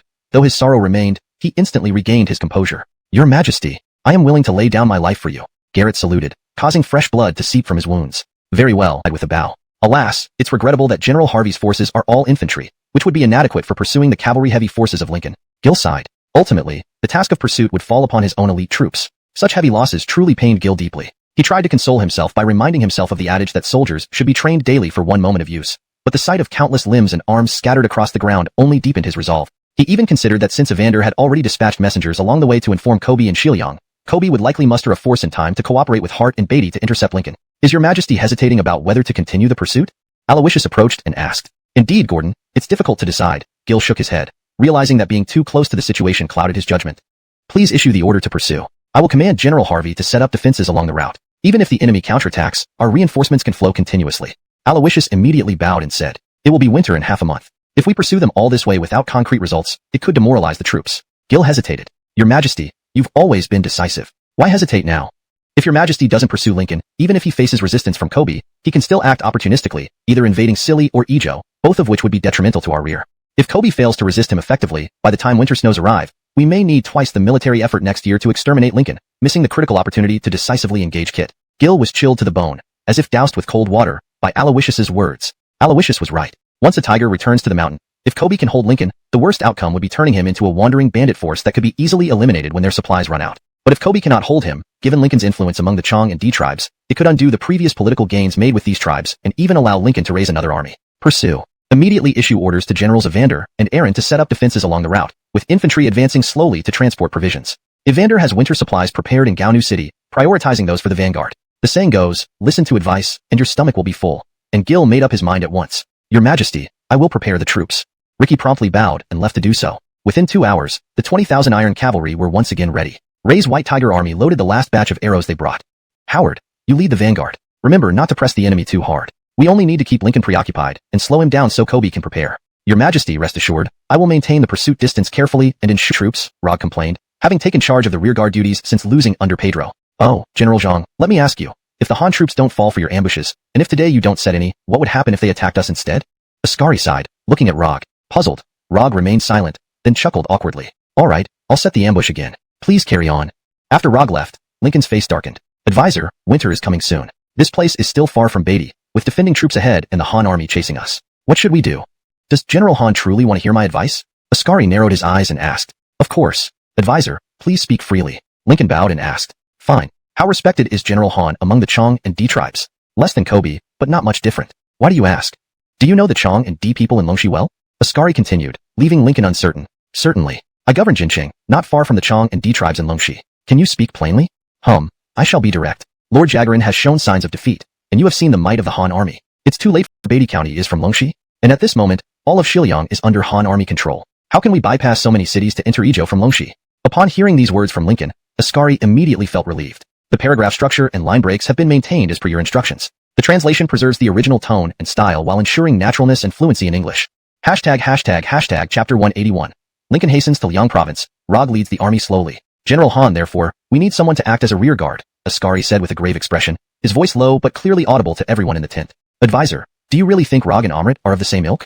Lincoln's eyes twitched slightly as he retorted coldly. After all, Rog had once shown him kindness, and it would be against human decency to betray him. Do you, General, wish to take on the role of rear guard for us? Ascari slowly stood up and continued. Please don't forget, Edison is your sworn brother, and if even he could be killed, why not Rog? While Rog isn't the same as Amrit, he isn't hard to scheme against either. If you're willing, lend me your ear. Ascari walked to Lincoln's desk and smiled. Lincoln put down his wine cup, hesitated for a moment, then leaned and pondered succession plans. All right, let's proceed as advisor says. Servants, bring back General Zhang. Lincoln ordered, and immediately the messenger outside called Rog back. Brother Zhang, I just received a secret message from a close friend. Hart is currently away from Niyang City, and my friend happens to be the county magistrate there. If I can lead our troops there within 3 days, we can take Niyang without spilling blood. Lincoln held Rog's hand, feigning sincerity. Pardon me, such an opportunity exists? Rog asked. But the pursuing troops are right behind us, and the road ahead is uncertain. My troops are newly recruited and can hardly be relied upon. Lincoln withdrew his hand, beating his chest as if lamenting the lost opportunity he fabricated. Brother Han, why not you lead the vanguard while Brother Feng and I stay behind? This way, we can confuse the Han army, and securing Niyang will provide winter security for our forces. Paying no heed to any abnormality, Rog immediately suggested what seemed like a reasonable plan. Are you willing to take this risk for me? Lincoln asked, feigning awkwardness. Brother Han, how could you say that? We were sent by Duke Jagarin to escort you to Liang Province. Now is the perfect time. Why miss this chance? Upon hearing this, Lincoln quickly grasped why Ascari wanted Rog to stay behind. He was too closely aligned with Kit, and if they all left the tent to deploy his forces. General Han, we will meet north of Niyang in 3 days. Ascari also bowed and exited the tent with Pedro. The trio agreed to bypass Niyang and travel along the official road through the mountains, avoiding Han army defenses. Following the route used by Gil during his surprise attack years ago, they would head straight into Gaoping County, then along the river into Hanyang Commandery, racing towards Longxi without stopping. Once past Longxi and into the Bai Ma Chang territory, they would be like dragons in the sea, tigers in the mountains. The next morning, Lincoln set off towards Liang Province with Quentin, Jamal, and Leonardo guarding him. After seeing Lincoln off, Pedro and Ascari exchanged glances and laughed. Why did you go to such lengths to recruit Lincoln? Pedro asked disdainfully. He still holds sway over the Changdi tribes. Did you think Darien of Izhou is weak enough to be defeated by 10,000 Bingzhou cavalry? Ascari patted Pedro on the shoulder. Advisor means to use Lincoln to recruit the Changdi into our ranks, waiting for an opportunity to enter Izhou? The world says Pedro has courage but lacks strategy. Now, it seems the world is greatly mistaken. Ascari looked approvingly at Pedro. In Izhou, Todd is unruly. Will Darien truly tolerate us? Feng, Todd is not weak. Once in Izhou, you'll understand education. More importantly, he lacked the familial legacy and had no elder to guide him in analyzing situations and understanding the patterns of development. This was precisely why it was crucial for Ascari to remain by Pedro's side. Any force that lacked such knowledge often met a tragic end. This maintains the original tone and style while ensuring the translation is natural and fluent. The paragraph structure and line breaks are preserved as in the original text. Chapter 182. Pedro stabs Rog and leads his army to escape to Liangzhou. The next morning, Rog did not continue advancing but instead maintained the rearguard's defenses to watch out for a surprise attack by the Han forces. In the main camp of the Han army, a swift horse arrived via a side road. Your Majesty, here is the letter from Liangzhou. Jeremy respectfully handed over the envelope. Messages sent via side roads were more reliable than those on the official road at this moment since Lincoln and others were still entering Liangzhou along the official route. Gil nodded and accepted the envelope. Kobe has assembled 20,000 Chong and D cavalry stationed in Beatty County, while Hart has also dispatched 10,000 soldiers to assist with defense. Kobe suggests that winter is coming soon, so he does not plan to engage Lincoln's troops directly. Instead, he intends to besiege them here until they starve to death. What do you think? When Jagarin, Zhongkong, Ray immediately stepped forward, saluting. Your Majesty, Governor Ma's suggestion is excellent. This approach would minimize our losses. I have carefully observed the enemy's wagon tracks. Such a large force could not carry more than 3 months' worth of provisions. If we seal off their retreat near the border of Liang and Bing provinces, it will take no more than a month before they disintegrate. Gil nodded, agreeing with Ray's analysis. Instead of engaging in fierce battles, it was better to use weather and terrain to corner the enemy. Your Majesty, I'm not sure, but I believe entrapping them might provoke a desperate counterattack. Jeremy scratched his head, speaking hesitantly. Zhongkong makes a valid point. This is indeed a concern, but fortunately, we have Zane's strategy. The Hudong and Shangjuan armies will provide tiered reinforcements. Their primary force consists of cavalry. The horses will suffer first from the harsh winter and lack of fodder. I predict they will slaughter their horses for food when that time comes. Zhong Kong, issue my order. Subsequent reinforcements will replace Ricky's vanguard, setting up obstacles along the way, only defending and not attacking. Gil patted Jeremy on the shoulder. Understood, Your Majesty. Jeremy left the tent happily, glad that his suggestion had been adopted. 2 days later, Kobe and Hart had already blocked Rog's path, causing him great anxiety. Military advisor. Why has Brother Han not sent word? Now we face Kobe ahead and Gil behind, and both flanks are surrounding Commander's seat. Advisor, the plan is complete. Shouldn't we be moving? Pedro walked in, ignoring Rog's corpse, asking Ascari. A pity. We'll have to leave all these 10,000 Bingzhou cavalry to Gil. You can only bring 5,000 men. Any more will alert the enemy. Take as much supply as possible, but leave enough for 5 days' rations. After leaving the camp, burn everything we can't carry along the way. Then follow the mountain trail straight to Niyang and join Lincoln. If we reach Bai Ma territory within a month, we'll be safe. Ascari nodded. Agreed. I'll prepare now. Meet me south of the camp in 2 hours. Without hesitation, Pedro pulled the halberd out of Rog's body and left. Meanwhile, Ascari wrote a letter on a silk scroll laid out on the desk. By noon, Pedro and Ascari cited Rog's illness as a reason to prohibit visitation, allowing them to lead part of the army away through southern mountain trails unnoticed. This setup ensured that the army didn't realize their leader was dead until the next morning, when fine snow began to fall, extinguishing the candlelight in Rog's tent. General, it's snowing. A captain from Rog's unit entered the tent. Despite Rog's cold body, the captain, unaware of his death, waited without receiving a reply. Finally, he summoned the courage to look up. Go, General? Realizing Rog was dead, the captain intended to leave to consult others, but spotted Ascari's letter. The commander is dead. If you rush to surrender to Han, they may suspect deceit. Your only hope is to hold your position until the food runs out, then surrender. We have taken half of the supplies, leaving enough for 5 days. Act wisely.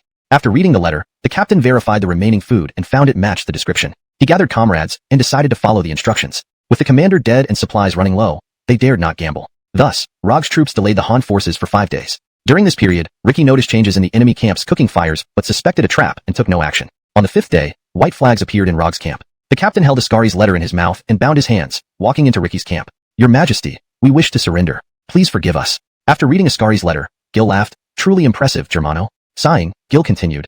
We accept your surrender.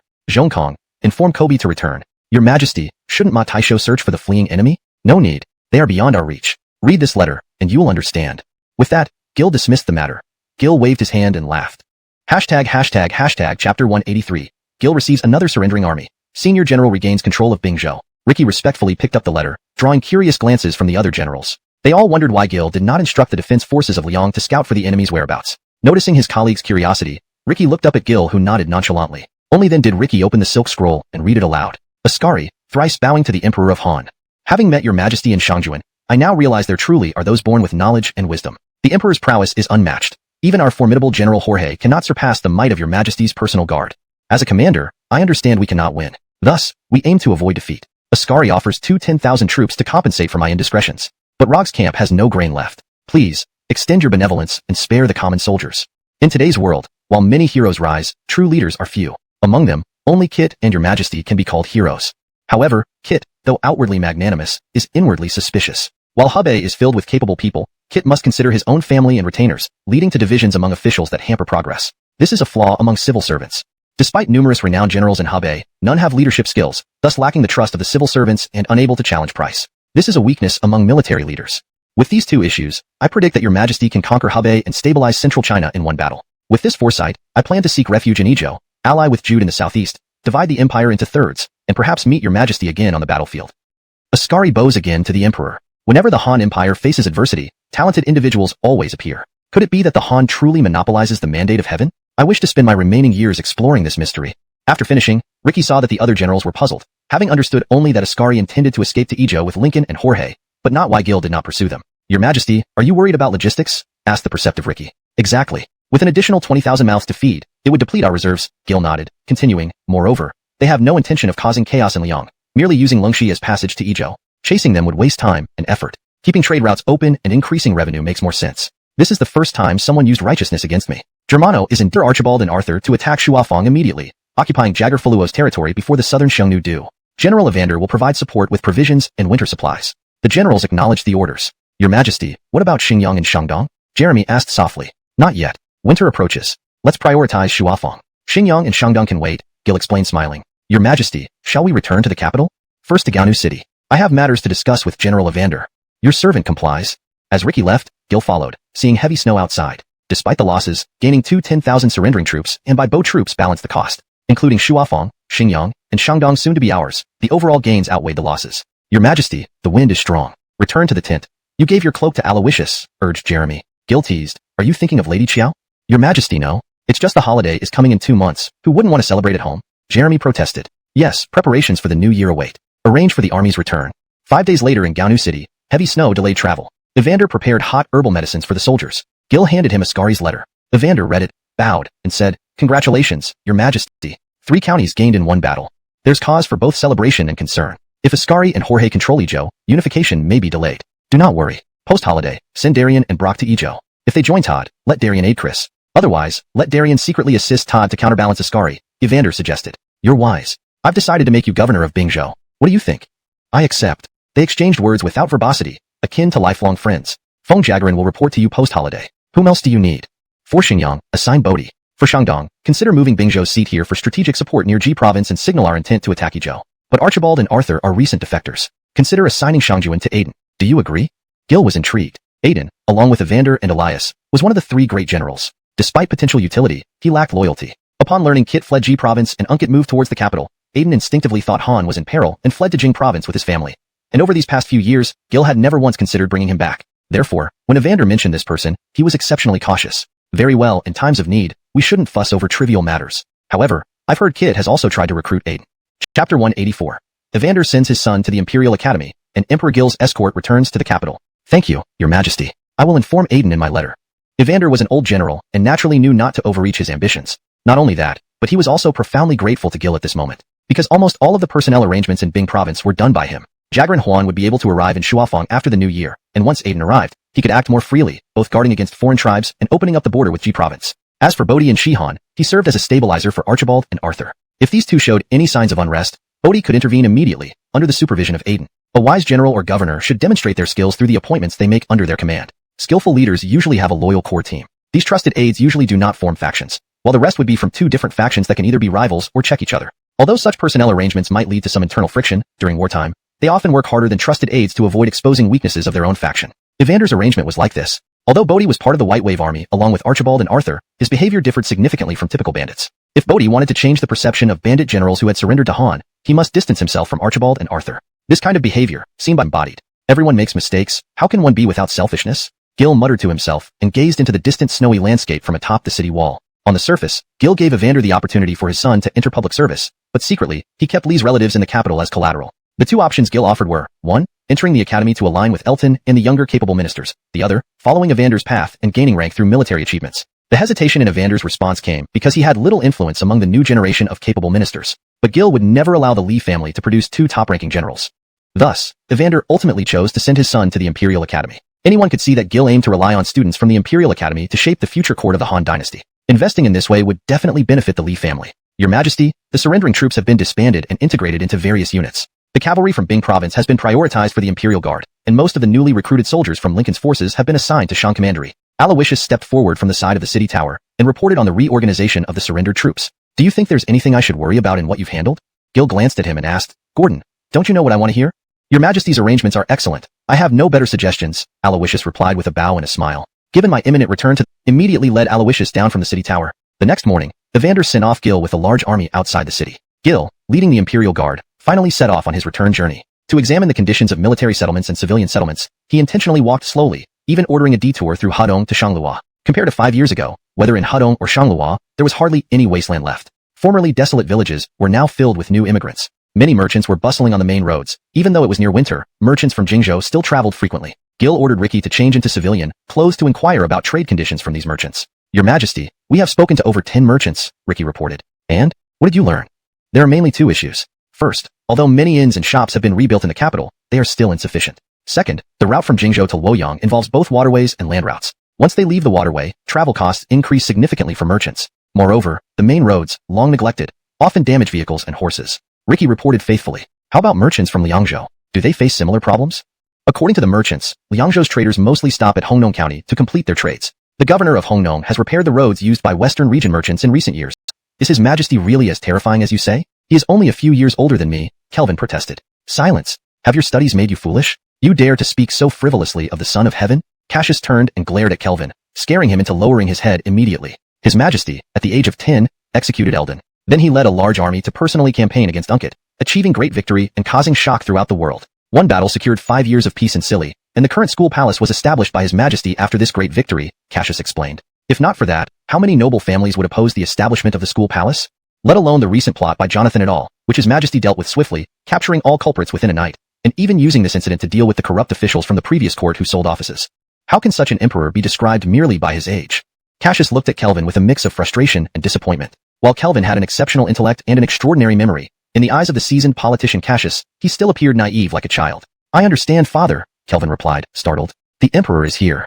An observant official pointed at the imperial banner in the distance, calling out to alert his colleagues. Upon confirming it was indeed the emperor, everyone immediately lined up at the city gate, bowing their heads and clasping their hands to welcome Gil. The students of the Imperial Academy also stood as usual behind Elton, awaiting Gil's arrival. Stop the carriage, I will walk into the city myself. Gil gently tapped the door and dismounted. Wearing his armor without removing it, Gil exuded a stern and martial aura that made these high-ranking ministers reluctant to lift their heads. Randall, Jagarin Pang, Cassius, Orin, Britt, Emeric, Baron, and other senior ministers came forward first. Congratulations on your victorious return, Your Majesty. You have been too kind. Without eradicating the enemy completely, it does not warrant such celebration.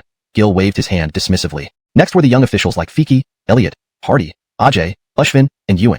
Among them, figures like Hardy had rushed back to the capital as soon as the war ended. Gentlemen, I wish to host an evening banquet in the palace, and I hope all senior ministers will join us. Gil, holding Fiki's hand, concluded the reception casually. After entering the city, Gil spoke to Fiki beside him. Arrange for Secretary Miles's seat closer to me for tonight's banquet. No need for the grand hall. A more intimate setting in a side hall would suffice.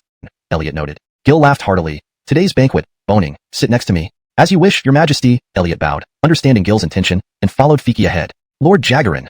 Gil called out to Jagarin Pang while walking. Hearing the call, Jagarin Pang hurried over, keeping his head low. Lord Jagarin, thank you for managing the Ministry of Revenue in my absence. I know handling the populace and finances is complicated and laborious.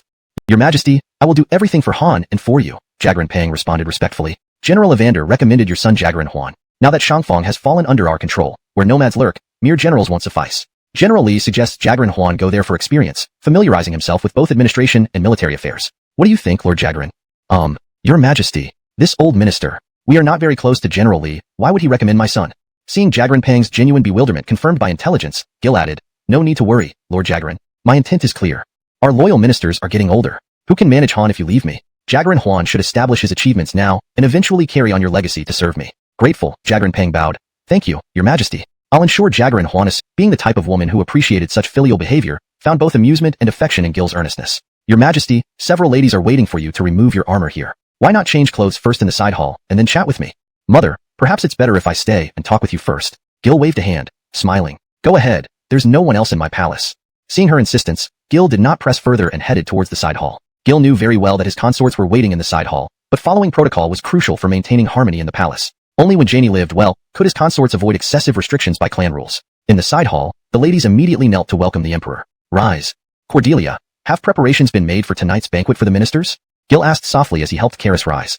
I have already asked Chamberlain Zhang to prepare everything. Please rest assured, Your Majesty. Karis stood up slowly and instructed the sisters to help Gil remove his armor. With no others present, a few less conventional consorts began asking Gil about the recent battle. Though initially surprised, Gil realized that rejecting their curiosity might seem heartless given the setting. He edited out any political strategy, narrating the events as an engagement. Your Majesty, regardless of how late it gets, we will wait here in your palace.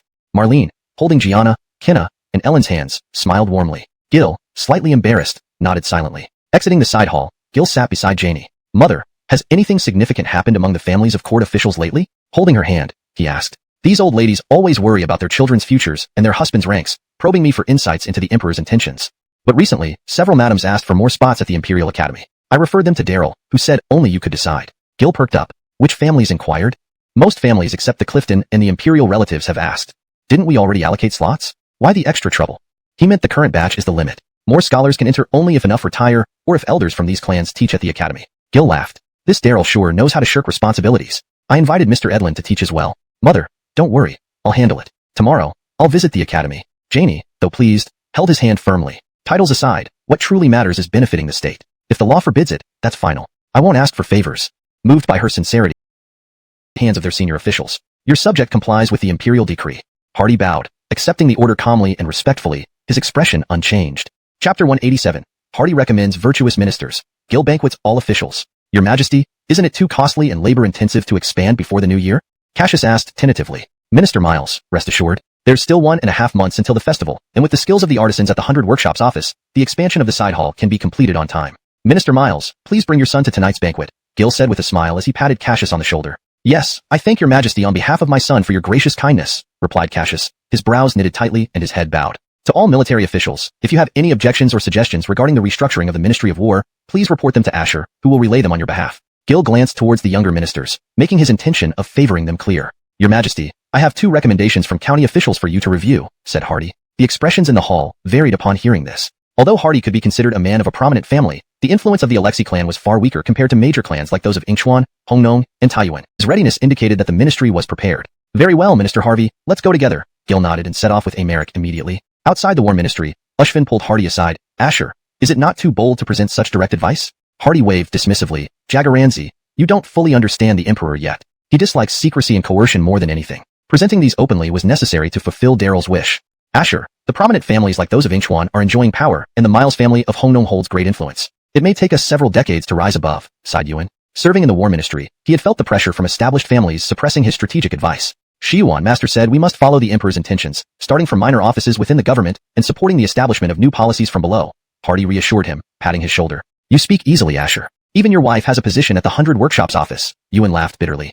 That night at the palace, the most important senior ministers and young officials gathered in the side hall. Seated at the main table, Gil raised his wine goblet and began speaking. Ministers, it has been a tough year for all. As the year comes to a close, I wish to share some heartfelt words. All officials were taken aback by his unusual opening speech. William Mao reacted first. We congratulate the Emperor's victories. Following his lead, the officials raised their goblets in unison and drank. After defeating Unkit, we went into hiding for 5 years. During this period, I implemented Qin legalist reforms to revive agriculture and the economy in the commandery regions. I also established 3 ministries to facilitate governance. This time, returning to the capital, I visited several places to observe and summarize issues. Overall, you have done well, but there are areas for improvement. Looking at Cassius, Gil raised his goblet again. First, I plan to reorganize the 3 ministries into 6.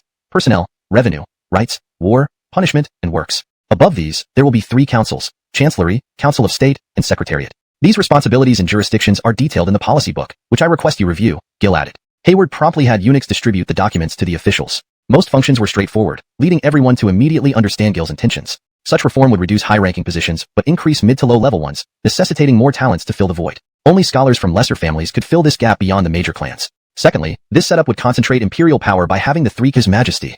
A loud slap broke the festive atmosphere, leaving Kelvin covering his face, bewildered. This was the first time his father struck him. Chapter 188. Cassius offers his son to prove loyalty. Fiki provides measured advice. Your Majesty, please forgive me. This is my only son whom I have indulged excessively on a daily basis, leading to his lack of proper manners. Please rest assured, Your Majesty. Once I return home, I will strictly discipline him. Cassius immediately bowed and waited nervously for Gil's response. In reality, disciplining one's child in front of the Emperor was also considered disrespectful. All actions taken by ministers before the Emperor must be approved first. However, at this moment, Cassius had no other way to express himself except by stopping Kelvin as a sign that he would manage the people of Hongnong Miles clan well. Minister of Works, actually your family was among the first to support my construction of counties, Gil remarked. The contribution has been significant. If you believe your son's virtue and ability are insufficient for the role of governor, perhaps he could oversee the expansion of the business district in Luoyang City and the repair of nearby official roads. Gil waved his hand and poured wine for Cassius while suggesting, I will comply with whatever your Majesty commands. Shio, thank the Emperor. Cassius promptly led Kelvin in a bow. As for the funds for the repairs, young master can discuss with Chamberlain Zhang. The expenses will be covered by the Imperial Treasury. Your Majesty, how can I burden you with such expenditures? Hongnong County has relevant experience and has benefited greatly from your policies. I suggest Hongnong County takes responsibility for both the funds and manpower. Cassius quickly interjected and advised. Is that appropriate? These are public roads. People might say they were built by the Miles family. Today's wine is indeed strong, but let the Imperial Treasury cover the costs. Just provide the manpower. Your subject complies with the Imperial decree, Cassius replied, wiping the sweat off his forehead, finally feeling relieved. He had already planned to deal with the younger members of the Miles clan once he returned home after the festival. He understood Gil's intent. The Miles family still needed to contribute financially and in manpower, but officially, the funding came from the Emperor. To benefit the people, the Emperor used the Imperial Treasury to renovate commercial districts and roads. At this moment, Randall signaled to Karis to support Gil, who nodded in understanding and walked gracefully towards Cassius. Don't take offense, Minister Miles. His Majesty hasn't had wine in days and might be a little tipsy. Cassius, next spring, we can mobilize an army to destroy him. Fiki raised his voice so everyone could hear. Mario, knowing my heart, let us rejoice together, Gil said, drinking from the cup, sharing a smile. Mario, what do you think about the proposal of establishing 3 provinces and 6 departments? Gil leaned closer and asked softly. Your Majesty, it is a critical matter. It cannot be rushed nor delayed. Proposing this reform now is timely but requires a new system for selecting officials. Our previous examination system won't suffice to fill mid and low-level positions, Fiki answered seriously. Mario, who do you suggest handle this? Your Majesty, given its secrecy and significance, I propose Ajay, Hardy, old Chancellor Baron, and his son Charlie work on it. Gil smiled, approving of the choice. It included representatives from the influential Abner family, the renowned Chen family of Ingchuan, and commoners like Hardy. Abner family's stance was neutral. They lacked powerful roots but held high positions. Plus, Baron had hinted at retiring and understood Gil's intentions, likely committing fully to the project given his reputation and network. Agreed, Gil nodded satisfactorily. Your Majesty, may I make a request? Speak freely. Your Majesty, knowing the reforms are important to you, I wish to assist wholeheartedly. But historical reforms have cost many court officials their lives. Could your accuracy in English? Gil nodded and continued, I am fatigued. Let's rest. Hearing this, Karis immediately hopped off the bed and glanced back with a smile. Your Majesty should still bestow your favors widely. Otherwise, I might become the subject of idle gossip. Chapter 189. Emperor Gil teases Kenna again, visiting the Imperial Medical Office. Karis smiled and immediately instructed Hayward to present 4 tablets. How could Gil not understand her intention? The Cordelia is truly virtuous. It's I who have been too negligent. There's no need to draw lots. Let's just follow the Cordelia's arrangement. Gil waved his hand, smiling. Your Majesty, are you sure your body can handle following my arrangements? Karis giggled, inadvertently reminding Gil of that night's wildness. Why don't you do it yourself, Your Majesty? This concubine will take my leave now, Karis said, then turned around, leaving Hayward waiting with the tablets for Gil to choose. Chamberlain Zhang, among these 4, which one has the most complaints about me? Gil asked with a smile. Your Majesty, how dare I comment on palace affairs? Hayward swallowed hard and lowered his head. I order you to speak. Do you really think there's something in this palace you don't know? Well, Consort Sun and the 2 Consort Xiao sisters do have some grievances, Hayward replied hesitantly. Upon hearing this, Gil instantly flipped through the 4 tablets, stopping at Kenna's name. Hayward understood immediately and withdrew. Not long after, Kenna walked into Gil's bedroom. Usually, she dressed in male attire or military uniforms, even within the palace. But tonight, she had made a special effort to dress up. Gil gazed at her intently, feeling astonished, and couldn't help but think, this little girl looks unremarkable without makeup, but when properly dressed, her beauty rivals even the 2 Qiaos. Kenna wore a plain skirt. Seeing Gil speechless, she thought her appearance might be problematic and immediately picked up the bronze mirror from the desk to inspect herself by candlelight. Heh, why are you so obedient today? No teasing, no female guards accompanying you? Gil, still slightly tipsy, blushed and laughed. Humph, what good would it do me to challenge your Majesty again? Kenna stomped her foot, continuing, This makeup was taught by Cordelia William. Is it not good enough? Gil chuckled again. It's very beautiful, very beautiful. Are you living comfortably in the capital? Not at all. There are too many rules here, and I can't go out. It's terribly boring, Kenna sighed plaintively, sitting next to Gil, her face red, looking down while unconsciously fidgeting with the hem of her dress. How about I allow you to return to me? Gil whispered these words into her ear, soft and gentle, melting away her anger like spring rain. Are you talking about us? Kenna suddenly turned her head, their noses nearly touching, her face flushed, her heart racing as she waited for his answer. Of course, not just you, Jaggerloo and Woody feel the same way. But since meeting you, you've always been honest with me. I want to know your true thoughts. Kenna felt a surge of joy at his praise, but a pang of jealousy hearing other women mentioned. It depends on whom. For the one I love, anything would be willingly accepted, Kenna teased. Just as she wanted to turn away, Gil caught her face, asking, When did you start to love me? Hearing this, Kenna involuntarily looked down at her feet, recalling that day, feeling both embarrassed and angry. Seeing her reaction, Gil understood and playfully kissed her. Kenna's heart raced, breathing heavily, unable to resist despite her body weakening. Amused by her reactions, Gil placed her on the bed, removed her shoes, and tickled her feet. This time, Kenna didn't resist, instead catching the moment to straddle him. That night, they experienced multiple passionate encounters. The next morning, Gil got up early, and Kenna, sensing his movement, blushed and hurriedly helped him dress. After dressing, Gil pinched her nose gently. Those fetching medicine. Upon hearing from Hayward that Gil awaited him in a side room, he respectfully tidied his clothes before greeting Gil formally. Chapter 190. Hewitt customizes medical treatments. Gregory Jaggerying demonstrates the repeating crossbow. Your subject greets your Majesty. Hewitt bowed, and Gil indicated for him to sit beside him. Divine Dr. Zhang, my Imperial Guards have returned from Bingzhou after several battles. Many of them are suffering from wind cold and are not acclimated to the local environment. Please tend to them. Upon hearing this, Hewitt immediately responded, Your Majesty, in the afternoon, I will go with Brendan to treat the severely ill soldiers in the Imperial Guard camp. Good. In addition, there is another matter. Gordon's health is not robust. Has he come to you for treatment? Gil asked. Military advisor Edward came yesterday. Besides a slight wind cold, there were no other issues. However, your Majesty should advise him to drink alcohol in moderation. Otherwise, as he ages, he might become ill more easily. I understand. Apart from Gordon, do Mario and the others come for regular checkups? Most officials in the court follow your order to receive pulse readings every 3 months. I have compiled their health records as per your instructions, which can be useful for future emergencies, Hewitt said, pointing to the documents beside him with the strictness. Please bring us the master craftsman. Please wait a moment. Noticing Gil with Hayward, the guard hurried inside. A short while later, Gregory Jaggerying emerged with the guard. She immediately kneeled upon seeing Gil. Your humble servant greets your Majesty. Rise. Gil gestured for her to stand. The guard still knelt nervously. Get up. You did well. Fulfilling your duties is no sin. Hayward, reward the guard with 5 strings of coins. Thank you, Your Majesty. I will continue to fulfill my duties faithfully. The guard was overjoyed, having expected punishment but receiving an award instead. Gregory, Master Craftswoman. I'm here mainly to inspect the improved water wheel and the crossbows for the White Tiger Army. I have some suggestions. Follow me, Your Majesty. Gregory Jaggerying led Gil into the hall. Over the past few months, the facility had undergone significant changes. Following Your Majesty's suggestion to classify craftsmen by skill, we've divided the workshops accordingly. Before Your Majesty arrived, I was teaching the craftsmen about the principles of the water wheel. She pointed to a model. Please observe. This is the latest water wheel tested across various estates. It significantly reduces labor for farmers and improves irrigation.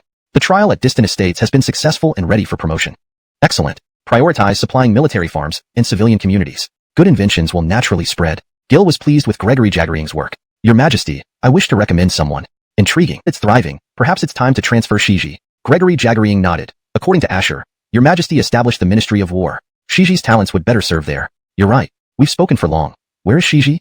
Recalling his absence during the last visit, Gil was puzzled. Your Majesty, Shiji often goes to the academy to print books needed by the craftsmen. Very well. Have Madam inform Shiji to report directly to the Ministry of War. Gil nodded, then continued, Madam, I've seen the handheld crossbows, but the number of bolts in the magazine is too low, and reloading is slow. Your Majesty, to reduce the size and weight, we removed any unnecessary parts. This led to the need for a magazine. For a multi-shot crossbow suitable for infantry, I can design one that fires 10 bolts quickly, though due to its size, it requires cooperation among soldiers. Gregory Jaggerying ordered a Jaggeron crossbow brought forward. Gil observed its immense size, requiring a support point for single operation. Seeing Gil's great interest, Gregory Jaggerying immediately instructed the guards at the door to aim at the targets in the courtyard and begin testing the crossbows. 3 guards worked together. One held the crossbow, one loaded the bolts, and one triggered the shots. The crossbow bolts were shot out with extremely high efficiency, and in a short while, the human-shaped target was riddled with bolts, demonstrating its formidable power. In fact, this Jaggeron repeating crossbow was none other than the Alexei repeating crossbow. Whether for city defense or field battles, its power was immense. This was also the divine weapon that allowed the Shuhan regime to stand against Kermit Wei's cavalry. Chapter 191. Khan invents the water-powered bellows. Edlin proposes comprehensive teaching materials. Madam, how far can this crossbow effectively strike an enemy? Breyer asked Gregory Jaggerying. Your Majesty, this particular crossbow can strike an enemy at a distance of 500 paces. If Your Majesty wishes to increase the range of the Jaggeron crossbow, it is not impossible, but it would require a larger and heavier mechanism. Consequently, such a crossbow would only be suitable for city defense. But I have been inspired by the lightning chariot drawn by Benicio, and perhaps we could mount multiple Jaggeron crossbows on a wheeled carriage. This way, the crossbow carriage can be used both in sieges and open battles. After saying this, Gregory Jaggerying immediately unfolded the design drawings of the crossbow carriage and explained the principles in detail to Breyer.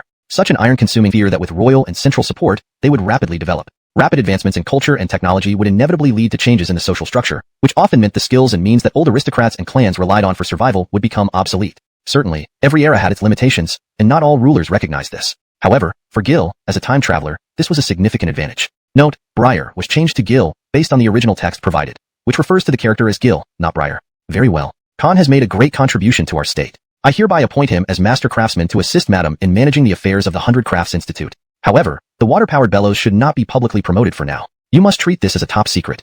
Your Majesty, rest assured. I understand completely. Gregory Jaggerying nodded in agreement. Today, I have gained much insight. The skilled craftsmen in the 100 Crafts Institute are truly a blessing for our great Han. By my decree, all craftsmen within the institute shall be rewarded with 6 months' salary to recognize their hard work. Upon hearing Breyer's words, all the craftsmen around immediately knelt down in gratitude. Continue your work. Madam, I shall not disturb you further.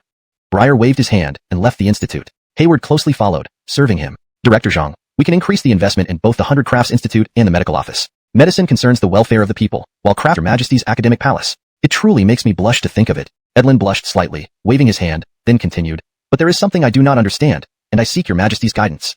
Please ask Edlin. Why can the students here study military strategy, medicine, and agriculture directly without focusing on the 4 books and 5 classics? Breyer paused briefly, understanding Edlin's traditional Confucian viewpoint. Such a question was expected given his background. Edlin, I know the 4 books and 5 classics foster virtue and are the foundation for educating young minds. But currently, our great Han is not at peace. We urgently need capable individuals both in the capital and on the front lines. Do you understand what I mean? Breyer spoke politely, first praising Edlin. I understand, but I still believe this approach is improper. Without cultivating virtue through ancient sages' teachings, we might produce talented but morally deficient individuals. While beneficial in the short term, it could lead to detrimental long-term effects if all scholars emulate this behavior. Edlin bowed and expressed his concern. Breyer was taken aback by Edlin's foresight. He realized Edlin's concern was valid. Promoting talent without moral education could indeed set a negative precedent. Edlin, do you have a solution that preserves Han's integrity while educating capable scholars? Breyer held Edlin's hand and asked. Indeed, I have a suggestion. Allow me to explain. Our Confucian teachings emphasize respect for heaven, the ruler, kinship, and teachers, as well as a heart full of benevolence and love for the people and a patriotic spirit. I propose compiling the wisdom of our ancestors into specialized teaching materials, leveraging Your Majesty's papermaking to refine educational content tailored for the students here. This way, students can learn the essence of ancient wisdom while continuing to practice technical skills. Hearing this, Breyer nodded in agreement. Isn't this exactly what modern curriculum revisions entail? This approach could significantly promote and popularize the use of paper while improving the efficiency and quality of the academic palace as a training ground for talents. Edlin, your proposal is indeed a matter of national importance. Breyer immediately praised, giving Edlin a thumbs up. Chapter 192. Reassignment of Imperial Academy teachers and Elliot reports on warfare. Since you have a clear idea, could you elaborate further? Gil continued to ask. The old minister believes that to cultivate virtue, the basic education should be divided into 5 aspects: loyalty, filial piety, benevolence, righteousness, and propriety. One who learns these 5 virtues can become a gentleman, Edlin said, placing particular emphasis. Does your majesty truly wish to hear it? Why not speak your mind? Gil waved a hand, casually sitting down in the hall. Mr. Geneg's methods can only produce uniform talents, not exceptional ones like Aloysius or Fiki. But for a nation's basic functioning, numerous homogenized, law-abiding gentlemen are needed, so Mr. Geneg's suggestions are quite reasonable. Elton smiled as he spoke. Mister, you seem to have more to say. Gil looked at Ajay, urging him to continue. To ensure smooth operations, if your majesty wishes to achieve unprecedented greatness, talents like Aloysius and Fiki are indispensable. I can help cultivate such talents for your majesty, Elton said confidently, having previously mentored both Hardy and Ewan, which lent credibility to his claim. Is your method of talent cultivation different then? Gil asked deliberately. Certainly. Teaching students how to analyze things from multiple perspectives is more important than merely learning the status quo. If they can't transcend their own views to see the bigger picture, how can they offer ingenious strategies? Elton spoke straightforwardly, and Gil nodded repeatedly. Your method seems akin to the teachings of Ghost Valley during the pre-Qin era. I dare not compare myself to ancient sages. I simply draw some inspiration from them. Mister, my mother once asked about increasing quotas at the Imperial Academy. I believe this matter can be accommodated. Since Mr. Geneg is earnest, let him take charge of educating most students. You should focus on producing talents like Hardy and Ewan for me. Gil stood up, looking at Elton. I accept, your majesty. Farewell. Just one more thing, Mr. Owen and F.A. Geneg's proposals were impressive. Encourage them to be bolder, thinking beyond local governance. There's much potential nationwide. Gil paused to turn back and added. Elton bowed again. In just a few sentences, Elton agreed to select and specially train exceptional students, while Gil promised direct access to the Emperor for Elton's protégés. Gil walked by the Luo River, where his carriage awaited to return to the palace. Looking back at the Imperial Academy, he sighed. This visit has been more fruitful than capturing 3 commanderies. Congratulations, your majesty. Hayward immediately congratulated. Praetorian Supervisor Zhang, do you understand why I'm pleased? I don't know exactly, but if your majesty is happy, I am too, Hayward grinned. Though empty praise, it served its purpose well. Good. Jeremy, Jalen, listen up. Gil laughed, and turned to his 2 guard generals. We're listening, your majesty. From today, you 2 must study military strategy at the Imperial Academy under Mr. Elton. Gil wasn't about to let Elton praise their effectiveness and ease of use, stating training for bowmen will conclude next spring, after which General Brock will lead 20,000 troops into Yi Province. Gil nodded approvingly. I've seen those crossbows at the Imperial Armory. They're formidable. Inform Darien that we're accelerating production of ballistae and bolt carts. These will also be supplied to General Brock. Understood, your majesty. A report from Hubei indicates Joab's recent offensive in Yuzhou failed. They've postponed further attacks until spring to consolidate forces. Based on reports from Herb, Joab's repeated offensives have been repelled, thanks to alliances with Xianbei and Wuhuan cavalry. However, the Xianbei and Wuhuan are half-hearted, leading to significant losses on our side. Due to insufficient reinforcements in Yuzhou, Herb and Tim agree that if Joab intensifies attacks next spring, Yuzhou may not hold. Elliot concluded, and looked at Gil expectantly. Gil stroked his chin thoughtfully. Order Herb and General Tim to defend to the best of their ability. If the situation becomes untenable, delay as long as possible. Even if Yuzhou falls, I won't blame them. Ensure they protect Hoyt. He's crucial to me. Understood, your majesty. Elliot recorded the instructions diligently. Chapter 193. Jude of Miles Zhou sends an urgent plea. Breyer plans to provide relief. Your majesty, there is another matter. Jude from Miles Zhou has sent an urgent plea for assistance to our great Han. Upon finishing his statement, Elliot presented a silk letter sent by Jude. Gil unrolled it and saw that Mickey, taking advantage of the unrest in Jingnan and Stephen's inability to pay attention southward, had boldly launched an attack on Miles Zhou. At this moment, Jude was engaged in fierce battles with Mickey. Bo Ning, bring me the map. Hearing this, Elliot immediately went to the side hall to retrieve the map. Once spread out on the floor of the main hall, Gil pointed at the section representing Miles Zhou and began contemplating his strategy. At this moment, our army must prepare for the major battle against Kid in spring, leaving us no spare troops for aid. Egbert should have received the request first. What did he say? Gil asked. General Bao believes that Runan might be one of Kit's breakthrough points. His forces are stationed at strategic locations, even reserving troops to support your majesty's offensive on Yi Province. He is concerned that aiding Miles Zhou might stretch his resources thin. An assault on Mickey could provoke a retaliatory strike on Runan and might also lead Kit to join Mickey's campaign. Elliot reported the situation of Egbert. Gil silently acknowledged this. Indeed, General Bao's concerns are reasonable. But if Jude is defeated by Mickey, Mickey will grow stronger in the south. If he takes advantage of our campaign against Yi Province, it would indeed be troublesome. What if we ask Breyer to send reinforcements? Didn't alleviate Malesu's urgency. I understand your long-standing feud with the Sun family, but Sun Wentai's attack on Changsha was under Mickey's orders. He was killed by Dave, who is now dead. Wouldn't it be wise to make peace and show mutual respect? With the new year approaching, your son Chi will visit the capital for congratulations. I have recently acquired 2 invaluable tools beneficial to agriculture and state affairs. These treasures shall be given to you through him. May Abdullahi put aside past grievances and aid Jude for the greater good of the empire. The tone of Gil's letter was clear, sincere, and authoritative. By offering him the position of acting governor of Jagarjo, Briar couldn't refuse. To ensure immediate action, the inclusion of advanced tools made refusal almost impossible. Moreover, mentioning King's return ensured Briar's compliance.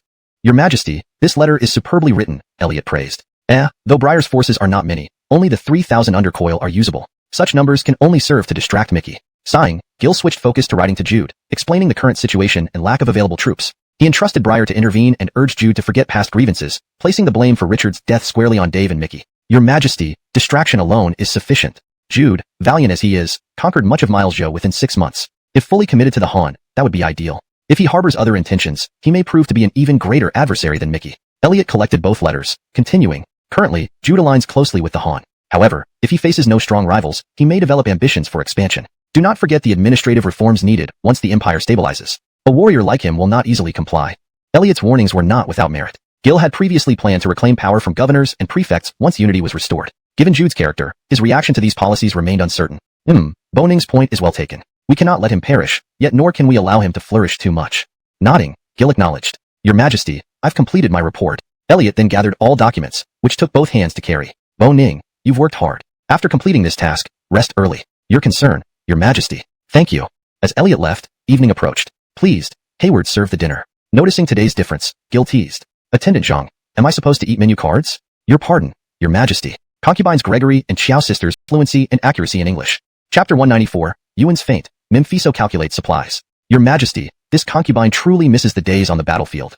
But to be by Your Majesty's side is also my wish. Ellen lowered her head and spoke softly. Don't worry, the martial practice grounds in the back garden are already under construction. After completion, you can teach the other consorts archery and horsemanship. The palace maids in your palace can also be placed under your command. If you wish to train them like Kinna, I shall not object, Gil reassured her as he gently pushed her bowl and chopsticks back towards her. Thank you for your care, Your Majesty. But I know that having your grandfather-in-law instruct us in literature already breaks protocol. If we start practicing martial arts, it may cause ministers to comment. Ellen said this with a concerned glance at Gil. You don't need to worry about this matter. Whatever happens, I will protect you all. Moreover, my family affairs are not for ministers to criticize. Many thanks to Your Majesty.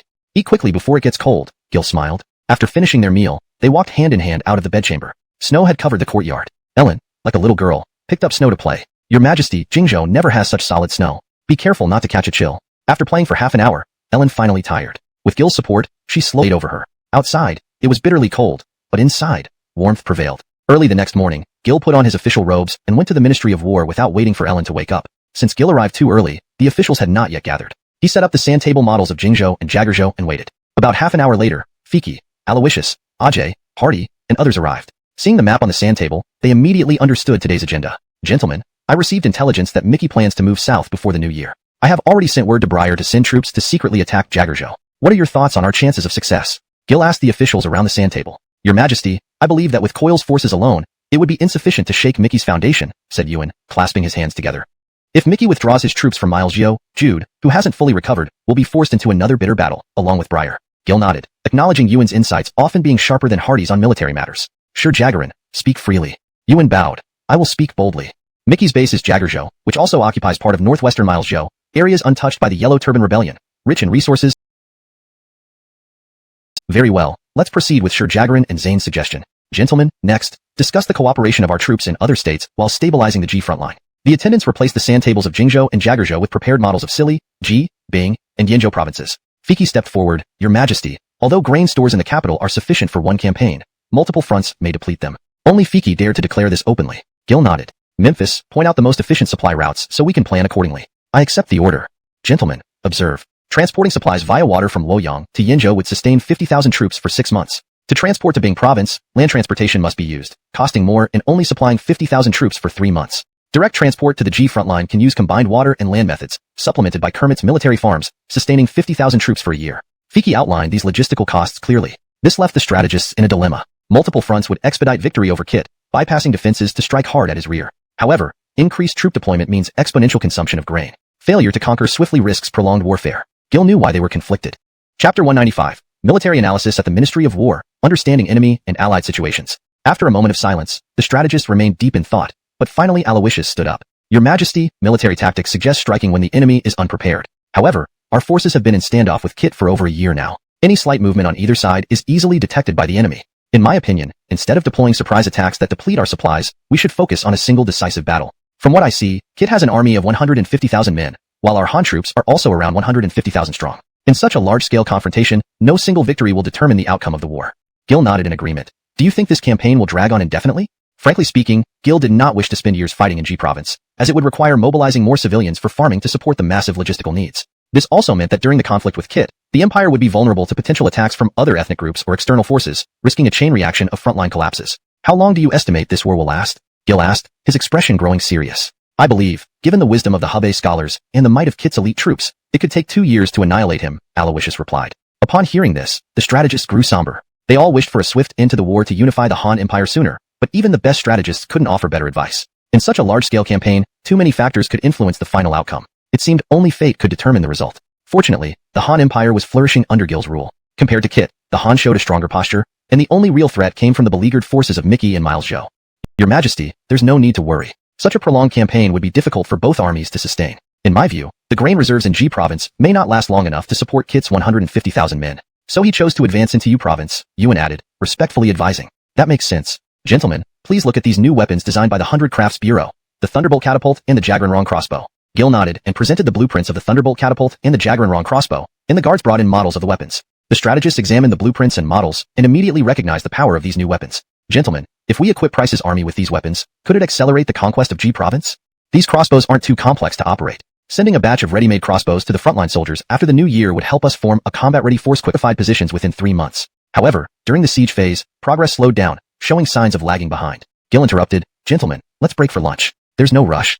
After lunch, they switched sides and resumed the simulation. Gil observed closely this time. When the Kit forces retreated to defend the city walls, they built impenetrable defenses, cutting off the northward advance of the Han forces. Their supply lines also operated freely within the city network. Could dispatching elite cavalry to disrupt Kit's communication and supply lines between cities effectively divide the battlefield? Gil asked. Aloysius moved the Han cavalry through Kit's territories, briefly disrupting communications. However, Hardy soon ordered the Kit forces to abandon the forward positions and surround the Han cavalry. After destroying the Han cavalry, Kit returned to fortifying the cities, making further cavalry raids impossible. Hold on. Your Majesty, you were right, but I didn't dare go far enough. Aloysius reset the board and sent the Han cavalry again. This time, instead of merely disrupting communication and supplies, the cavalry advanced deep into enemy territory, raiding supply lines and attacking rear cities. Hardy hesitated, unable to abandon the front line and reposition forces without exposing himself to being surrounded by the Han army.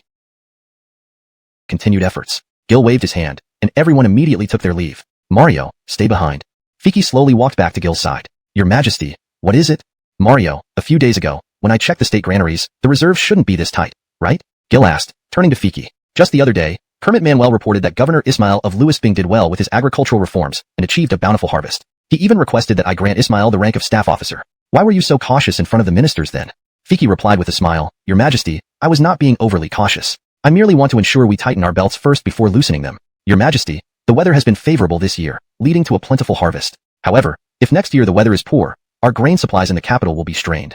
How can I predict the weather? If our military campaigns fare poorly and our grain supplies are insufficient, wouldn't it undermine Your Majesty's major undertakings? Gil nodded, understanding Fiki's prudence, even in planning only for the current capital's granary stock without considering next year's harvest. Mario, you make a good point. It was narrow-minded of me. Gil laughed immediately afterward. As for Ismail, whom you mentioned earlier, my cousin Clifton, you also praised him as upright and skilled in military affairs. Perhaps we should approve General Kermit's request. Yes, I understand. This matter shall be handled by Mario. Let's appoint Ismail as a staff officer under Manuel for now, Gil nodded. Gil continued, how many more days will King's delegation take to reach the capital? Your Majesty, I have sent letters to various prefectures along the route. Currently, Master King is less than 10 days away from Luoyang, Fiki replied. Good. Mario, Jonathan's residence in the capital is still sealed by the Imperial Inspection Office. Have it refurbished to welcome King. I obey your command, Fiki said and promptly left. After a full day of discussions on military and political matters, Gil felt quite exhausted and headed directly to his sleeping quarters. In the bedroom, the two Chow sisters had already prepared wine and dishes, waiting for him. Gil glanced sideways at Hayward. Do we need to pick cards today? Your Majesty, Cordelia manages the palace affairs. She once said that all the concubines love Your Majesty deeply and ordered me not to favor one over another, Hayward respectfully replied, then exited the room, closing the door. Gil approached the two Chow sisters, who immediately helped him undress and change into casual attire. Once, I watched your dance, and I cannot forget it. Would you perform for me again tonight? Gil sat at the table and looked at them. May I ask your majesty, when you saw us on the battlefield, was it to use our father, or did you genuinely like us both? Marlene bowed respectfully and asked softly. Why do you ask such a question? Gil frowned slightly, staring at Marlene in return. Your majesty, the palace feels lonely. If you merely wish to gain father's loyalty, you could leave me here and let my younger sister serve him instead. Hearing this, Gil felt anger rising but quickly thought about how these sisters usually were courteous and obedient. Today, they spoke straightforwardly, almost like wives complaining about their husband's neglect. Let me tell you, even if I let Gianna leave the palace, no one would dare marry someone I do not want. Gil stood up, crouching in front of Marlene, lifting her chin with one hand. Looking into her eyes, he continued, I need General Qiao's support, true. But when I saw you two that day, I was genuinely captivated. Does this answer satisfy you? Marlene blushed intensely, but Gianna hugged Gil from behind, whispering, Does your majesty say this to every elder sister? Such gentle words stabbed his heart, leaving Gil embarrassed and speechless. You cheeky girl, speaking so disrespectfully. Afraid I'll punish you? Gil pulled Gianna forward, holding her tightly in his arms, staring into her eyes. A sweet fragrance filled his nose, emanating from Gianna's body. Curious, he pulled Marlene closer, sniffing her too. Indeed, each sister had a distinct scent. Marlene carried an elegant orchid fragrance, fresh yet calming. Tingwei, how many people are imprisoned in the capital for corruption or selling official positions? Gil turned to Brit. Your majesty, there are still hundreds in custody awaiting trial, Brit replied. Most of them hadn't paid fines or been abandoned by their families, receiving no help. Since the ringleaders have been punished, perhaps we should pardon some during the new year. What do you think, Zhong Tingwei? All arrangements will follow your majesty's orders, Brit bowed. By pardoning them, Gil could win favor and keep watch on these people through the inspection office. Minister Baron, you have something to report? Baron stepped forward from the minister's ranks. Your majesty, I am old and unfit for service. Before retiring, I wish to petition for the construction of a canal. Baron's sudden proposal startled not only the ministers but also Gil. Building a canal or large fortifications required enormous resources, often disrupting livelihoods. Even repairing the Great Wall demanded favorable conditions. Yet, Baron proposed this publicly, leaving Gil uncertain. Old Chancellor, come forward. Gil gestured, and Baron supported himself with a cane, presenting the canal plans to Hayward, who handed them to Gil. Gil briefly reviewed the plans. Baron's proposed canal was not massive, just connecting Jingnan waterways to Luoyang. He was well accustomed to living beside tigers. Gil instantly retracted his stern gaze after hearing this. Your majesty, if you wish to reclaim power, two things are needed, military strength and grain. The Han territory is vast and rich in resources, and Jingzhou is at its heart. If we construct canals, your majesty's troops can travel down the river and reach Xiangyang within 3 days. With the advantages of these canals, we can control the land of Jingzhou and Xiangyang, which in turn allows us to ensure the loyalty of the various regional lords. After saying this, Gil took a deep breath. The old minister's vision was profound and had already assessed that Jizhou was not much of a threat, hence the suggestion to control Jingzhou and Xiangyang via canals. The old minister shows great loyalty to the country, but such an undertaking requires massive resources. I fear I cannot make a decision immediately. How about? Your majesty. Baron interrupted Gil unusually. Old subject now makes this request so that before retiring, I can become the target of criticism to pave the way for your majesty's future policies. I beg your majesty to understand. Gil understood. If proposed now, Baron would face harsh criticism from officials and could then retire, giving Gil a chance to unite with his ministers before the war. Even though Baron would retire with a tarnished reputation. And when Gil asked, Randall, Jagger and Pang, and other senior ministers stood up immediately, criticizing Baron for ignoring the suffering of the common people. Barely afterward, Fiki rose too, speaking intensely yet tremblingly, Your Majesty, observing the old minister's advanced age and the complexities of state affairs, may I respectfully ask your majesty to permit him to retire. All of us request the same. All the Yingchuan aristocrats joined, bowing deeply. Gil hesitated. Despite his unwillingness, he looked at Baron who seemed prepared for the outcome. Fiki's stand showed the future alignment of Yingchuan nobles around him, another gift from Baron, leveraging his lifetime reputation to elevate Fiki. Old minister, if you retire, who will succeed you? After a pause, Gil finally asked. Baron was taken aback. Such a question meant he hadn't thoroughly lost face, especially since recommending a successor before retirement was rare among retired officials. Your Majesty? With tears welling in his dimming eyes, Baron knelt deeply, touching his forehead to the ground 9 times. Grateful for your Majesty's kindness, though unworthy, I suggest Fiki, who is courteous and cautious, fit to lead the Ministry of Officials. I also recommend Elliot, upright and concerned for the people, to co-manage the ministry with Fiki. Baron declared loudly. This endorsement not only prevented dissent, but also elevated their status and authority among ministers, moving them from behind the scenes to the forefront. Very well, I will heed old minister's advice. Old minister shall retire to the academy. Gil waved his hand, turning away, unable to bear watching further. Baron quickly removed his hat, seal, and official attire, neatly arranging them before kneeling one last time. Your humble servant retires. In white robes, Baron backed out of the court. The older ministers sighed, while the younger ones felt eager, sensing their time was approaching. Gil sighed, looking at Hayward. Picking up on Gil's signal, Hayward loudly announced, recess. Within moments, the court emptied, leaving Gil alone near the dragon throne. He gazed where Baron once stood, sighing, another loyal minister like General Elias. Yes, your majesty. The old minister set a fine example for all officials. Hayward agreed respectfully. You, inform the lesser chamberlain that the old minister, though retired, will still receive full salary paid by my chamber. Let the state support him for his remaining years. I obey. Your majesty's benevolence sets an example for all. Hayward smiled, understanding the Emperor's kindness towards truly loyal ministers. Zhang, summon Mario and Gordon to chat with me. I obey. Hayward hurried to catch up with Fiki and Aloysius, exiting. The old ministers are gradually departing, yet I haven't even pacified Habe. How can I face the spirits of the late Emperor and General Elias? Gil waved his hand, signaling that they could stand at ease. Your Majesty, every dynasty has its own officials, and you should not grieve too much. Today, the court is stable, and no minister dares to oppose your industrial policies. The subsequent orders have already been entrusted to the new generation of scholars. The Han dynasty is flourishing. How can your Majesty deprecate yourself? Fiki had always been skilled at offering advice. As a counselor close to the monarch, he needed not only to give wise counsel but also to ensure it was understood and accepted with pleasure, a talent not everyone possessed. Hearing this, Gil sighed. Mario, with so many responsibilities on you, I will rely on you even more in the future. Your Majesty needn't worry. Talented successors are already within your Majesty's domain. I won't be burdened for long before I can hand over my duties to more suitable individuals. Fiki smiled and replied. Your Majesty is quite partial. Mario is already burdened with multiple roles, yet I only hold the position of military advisor. It's truly disheartening, Aloysius joked immediately. Gordon, you will undoubtedly bear heavy responsibilities in the future. With the 100 Craftsman office now stabilized, that talents like the two of you shouldn't be taught rigidly.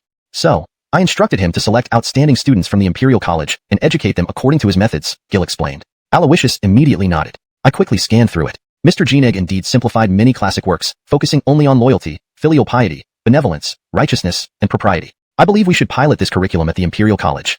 If it proves effective, we can base future county school curriculums on this to enlighten the people. This way, paper will become widely used throughout our great Han.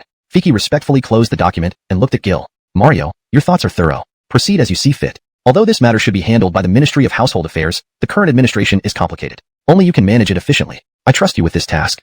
I understand, Your Majesty. Many senior ministers are growing older. Entrusting them with such tedious matters would likely exhaust their minds. Fiki quickly grasped Gil's intention. Starting with Baron, Gil intended to gradually reduce the power of these veteran ministers without diminishing their official titles or prestige. Like Baron, those willing to retire gracefully were few. Thus, Gil had to carefully gauge the other veterans' reactions. After all, they had served life immediately. Aloysius's expression turned serious. You should. I must return to the Ministry of Personnel to handle official business. If you have spare time, please assist me. They parted ways at the palace gate. Meanwhile, Hayward informed Gil about their conversation. Yes, Mario has always been composed. If Gordon can change his nature, he can shoulder greater responsibilities. Gil nodded. Chamberlain Zhang, check on Mother Cordelia's preparations for inviting senior ministers for the New Year banquet. How is it progressing?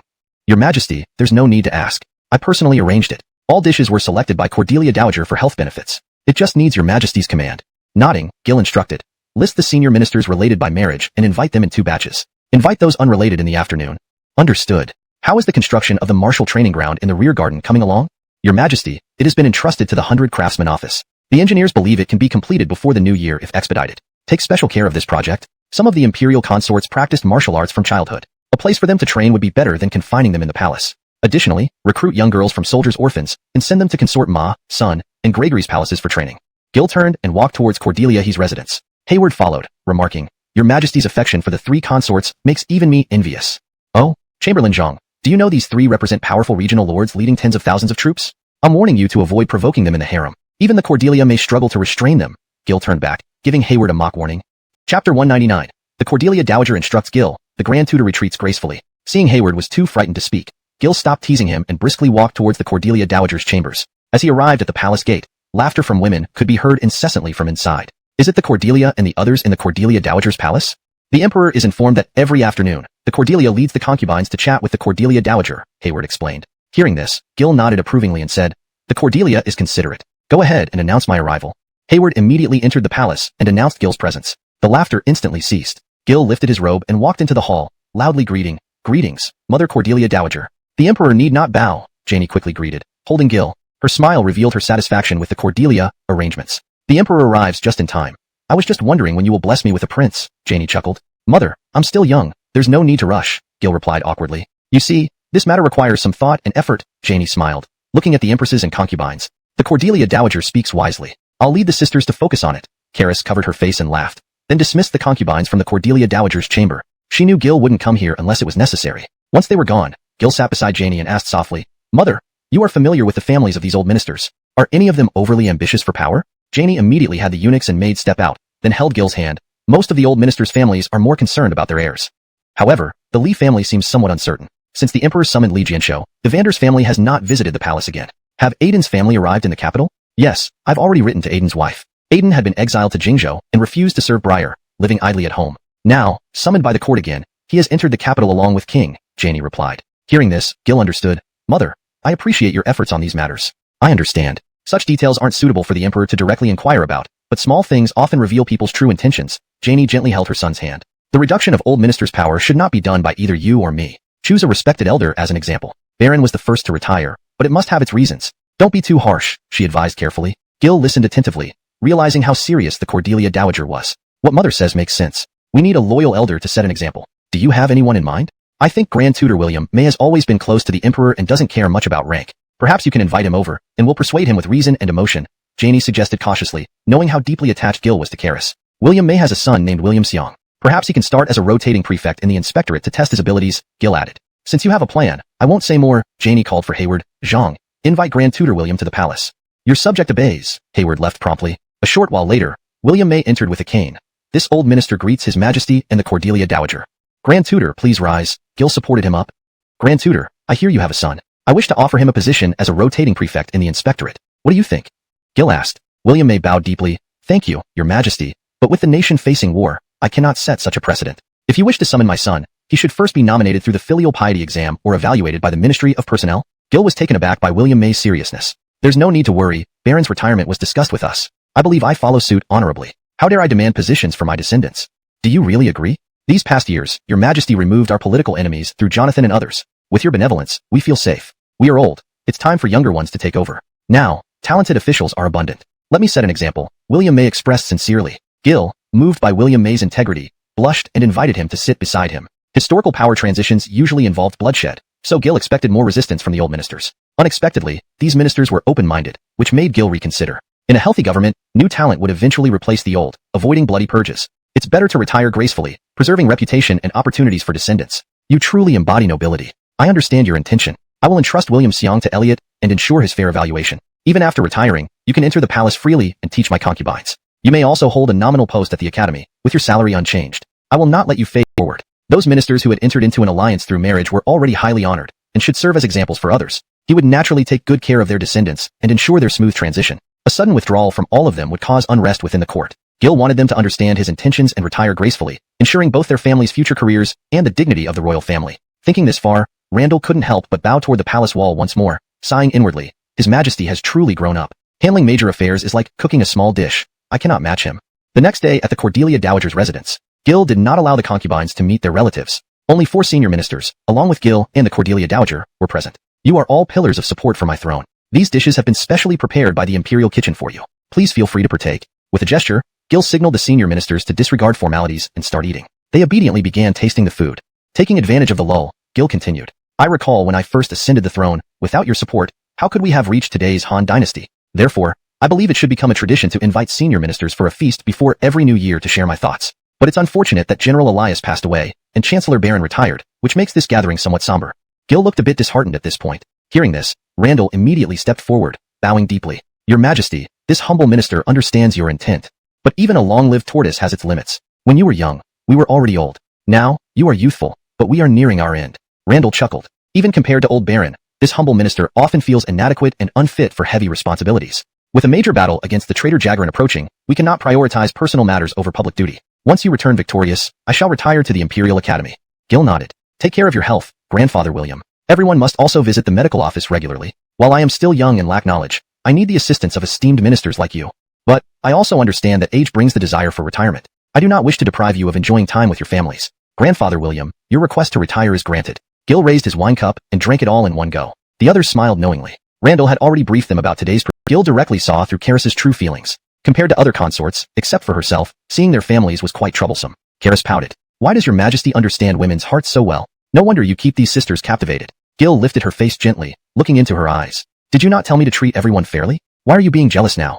Another night of hard work. Without sowing, there can be no reaping. 10 days later, King's delegation from Jingzhou arrived outside Luoyang. Gil also received Liu's reply agreeing to join forces in spring. In the Grand Hall, Gil looked at the assembled ministers and announced clearly, the Jingzhou envoys are outside the city. Secretary Xian will arrange for King's welcoming party. Minister complies. Fiki accepted the order, and Gil dismissed the court. Below the Grand Hall, Fiki caught Hardy. Asher, please handle King's welcome ceremony along with Shiwan and Jagaranzi. Escort Prince King around the city before bringing him to the palace. Hardy immediately bowed. Rest assured, Secretary Clifton, we shall manage it. He quickly left with Yuan and Ushvin to welcome King. King brought 5,000 soldiers escorting gifts from Jingzhou, and Aiden's entire family accompanied him. Prince, you've traveled far. Hardy greeted King with a bow. Mr. Allows to follow Evander instead of me. Smiling warmly, Gil waited for Aiden's explanation without offering any help. Your Majesty, this old minister had already intended to retire. After withdrawing to Jingzhou and no longer involving myself in worldly affairs, I once intended to pay my respects when your Majesty entered Jingzhou. But alas, my dear friend Elias passed away, and the sorrow weighed heavily on my heart, thus I decided against it. Now, General Evander leads the army to Shangjuan, aiming to secure Bingzhou for your Majesty. How can this old minister still preserve his aged body and not serve your Majesty wholeheartedly? Aiden believed his prepared speech was flawless, but he didn't know that Gil held special feelings for Elias. In Gil's eyes, Aiden was entirely unworthy of mentioning Elias. For a moment, the hall was silent. Aiden did not dare to look up at Gil, while Gil remained silent. Chapter 201. Aiden walks on thin ice. Creed pays respects to Emperor Gil. The sudden silence made the palace hall filled with an ominous atmosphere. Emperor Gil immediately sensed this and quickly spoke up. Yes, I understand the difficulties you are facing, General. But may I ask, has Kit ever summoned you? Gil immediately shifted the topic. Since he asked, he was certainly aware of the truth. The Imperial Inspectorate had long observed. After assigning positions, Gil now needed to gauge Aiden's mindset. However, he had to be careful not to let Aiden suspect any wariness towards Evander. In my opinion, there are two key tasks in Bingzhou. One is to intimidate foreign tribes and reclaim lost territories. The second is to look for opportunities to launch a campaign into Ji Province. I believe that since General Evander recommended me after recapturing Xihexian and Shandong, he must be preparing to strike at Ji Province. So, by merely intimidating the foreign tribes, I can fulfill your Majesty's mandate. Aiden's response was subtle. He outlined Bingzhou's two major tasks, highlighting his own competence while implying that Evander's recommendation was motivated by seeking credit. Gil naturally didn't fully trust Aiden. Do you mean to say you wish to coordinate with General Evander's strategy? I dare not. Although Li is my superior, I ultimately obey your Majesty's commands. Aiden promptly prostrated himself. Well, both you and Evander are old generals of the Han. Now that Li has been appointed as front general, if you lag behind, you would feel disappointed. Thus, I appoint you as left general and deputy commander-in-chief of the vanguard. Hope you do not disappoint me, old general. Gil observed Aiden's every move carefully as he knelt in gratitude without getting up. Rise. At this moment, Hayward informed Gil that King had arrived in the side hall. Gil then told Elliot to document King's activities in the capital. With Elliot gone, Gil entered the side hall where King, accompanied by two generals, sat drinking with Hardy. Upon seeing Gil enter, King led everyone in kneeling. I, King, pay respects to your Majesty. King's voice was strong, unlike his initial sickly appearance. Prince Liu, rise. We're family. Sit down. Gil waved and sat in his seat. Briar sends greetings. He entrusted me to bring 10,000 stones of grain and 5 million coins to celebrate your Majesty's victory. Hardy handed Gil a gift list and Briar's letter. Skimming through the list, Gil handed it to Hayward, kept the letter, and replied, Briar is thoughtful. I must return such a generous gift. Prepare 3 wagons of fine wine and 5 wagons of Luoyang silk for King. Understood. As Hayward left to prepare the gifts, King introduced the two generals. The one on my left is Commander Airy, previously known to your Majesty. The one on my right is Creed, a former river pirate, turned naval talent under Fraser. Creed possesses remarkable bravery. Both men stepped forward. We greet your Majesty. Airy, familiar to Gil, drew less attention than Creed. Does this mean Chapter 202. King wishes to present Creed. Two generals spar in the martial ground. Creed, upon hearing these words, was somewhat tempted. He immediately clasped his hands and said, Your Majesty, Airy and Creed under King's command. They are also experienced soldiers. Since the martial ground is almost ready, why don't we have them demonstrate some combat maneuvers? Gil waved his hand, and several attendants brought out over a dozen horses for the generals to choose from. Creed glanced at King nervously, who responded graciously by waving his hand, allowing Creed to pick his horse. At this moment, Hardy walked up to King and said, Sir, it seems His Majesty favors General Creed. Your gift is indeed thoughtful. Really? Does Master know my intentions? Creed was chosen by you from the Navy. Although he wasn't a high-ranking general, he protected you all the way from Jingzhou to the capital. Isn't this your intention to present him to His Majesty? By gifting this naval general, you can express Jingzhou's loyalty and strengthen your relationship with His Majesty, achieving 2 goals at once. Hardy chuckled softly. You live up to your title of Sleeping Dragon. Indeed, I intended to gift Creed to His Majesty, so he could serve the country. But my thoughts were simple. It was mainly because His Majesty saved me that day. Not as deep as you imply, King replied humbly. I misjudged you. Sir, you have high morals. Hardy bowed in apology. There's no need for that. I hope Master doesn't misunderstand my sincere intentions. Rest assured, His Majesty will understand your heart's resolve. Ray did not object further. Both mounted their horses before the audience. With a bow, Ray acknowledged, I apologize. General Zhang, please. They spurred their horses apart, circling the grounds to familiarize themselves with the horses and build excitement for the impending duel. Meeting at the center, they began their first clash. Ray allowed close contact to accommodate Creed, whose dual sabers met the halberd skillfully. Observing the sequence, right hand deflect, left hand counterattack. It appeared as simultaneous side slashes, but required precise timing. A flaw in the sequence would easily be exploited by a top-tier warrior like Ray. Ray admired Creed's ferocity, responding by sinking the halberd tip and raising its tail defensively. This disrupted Creed's balance, nearly knocking him off his horse. However, Creed regained control by squeezing the horse's sides, thrusting forward to stabilize himself beside Ray. Concluding the first round, both gained a fundamental understanding of their opponent. On their second approach, they became more cautious. Ray strictly controlled the distance, leveraging his weapon's reach, continually pressing Creed. But Creed, swinging his sabers tirelessly, deflected Ray,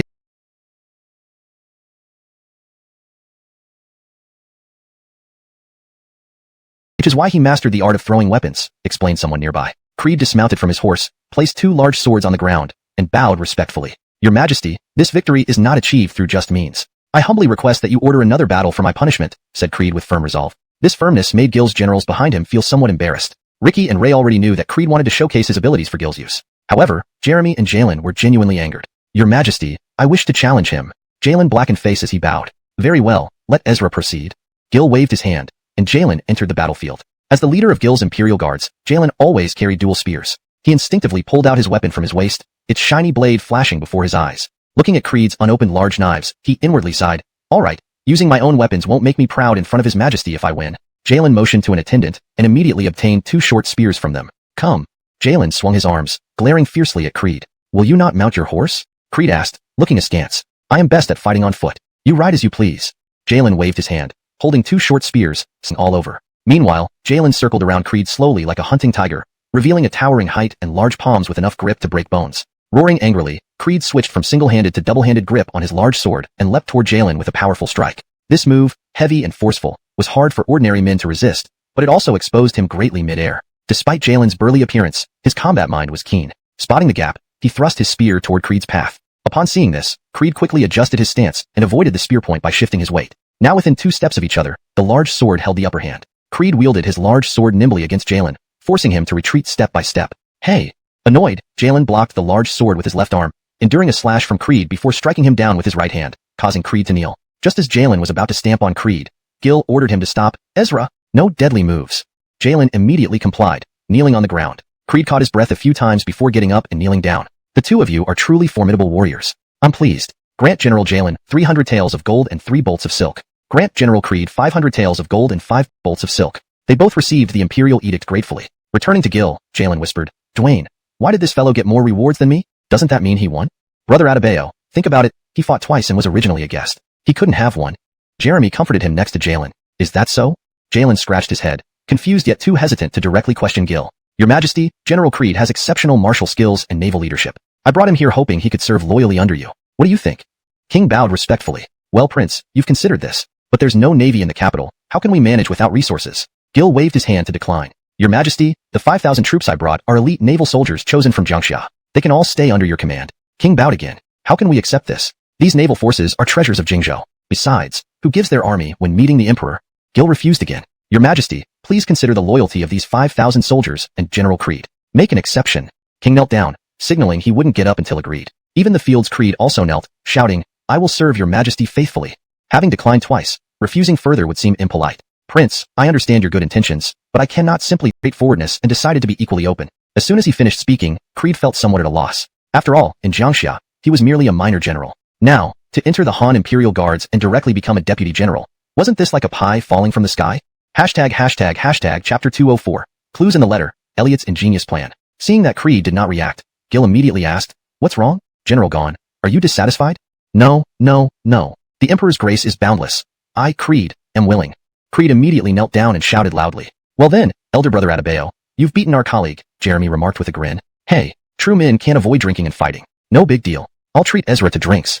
Jalen laughed heartily and lifted Creed up without waiting for Gil's command. Seeing this, Creed felt somewhat uneasy. Gil promptly said, My personal guards do not need to adhere to formalities when off duty. Just be casual, General Gon. Hearing this, Creed dared to stand up. Thank you, Your Majesty. General Gon, there's no place in my capital those he employs. There's no need for concern. Ricky spoke calmly. Seeing his expression, Creed instantly understood how the Emperor treated his close generals. To serve such an enlightened lord, I'd face death countless times without regret.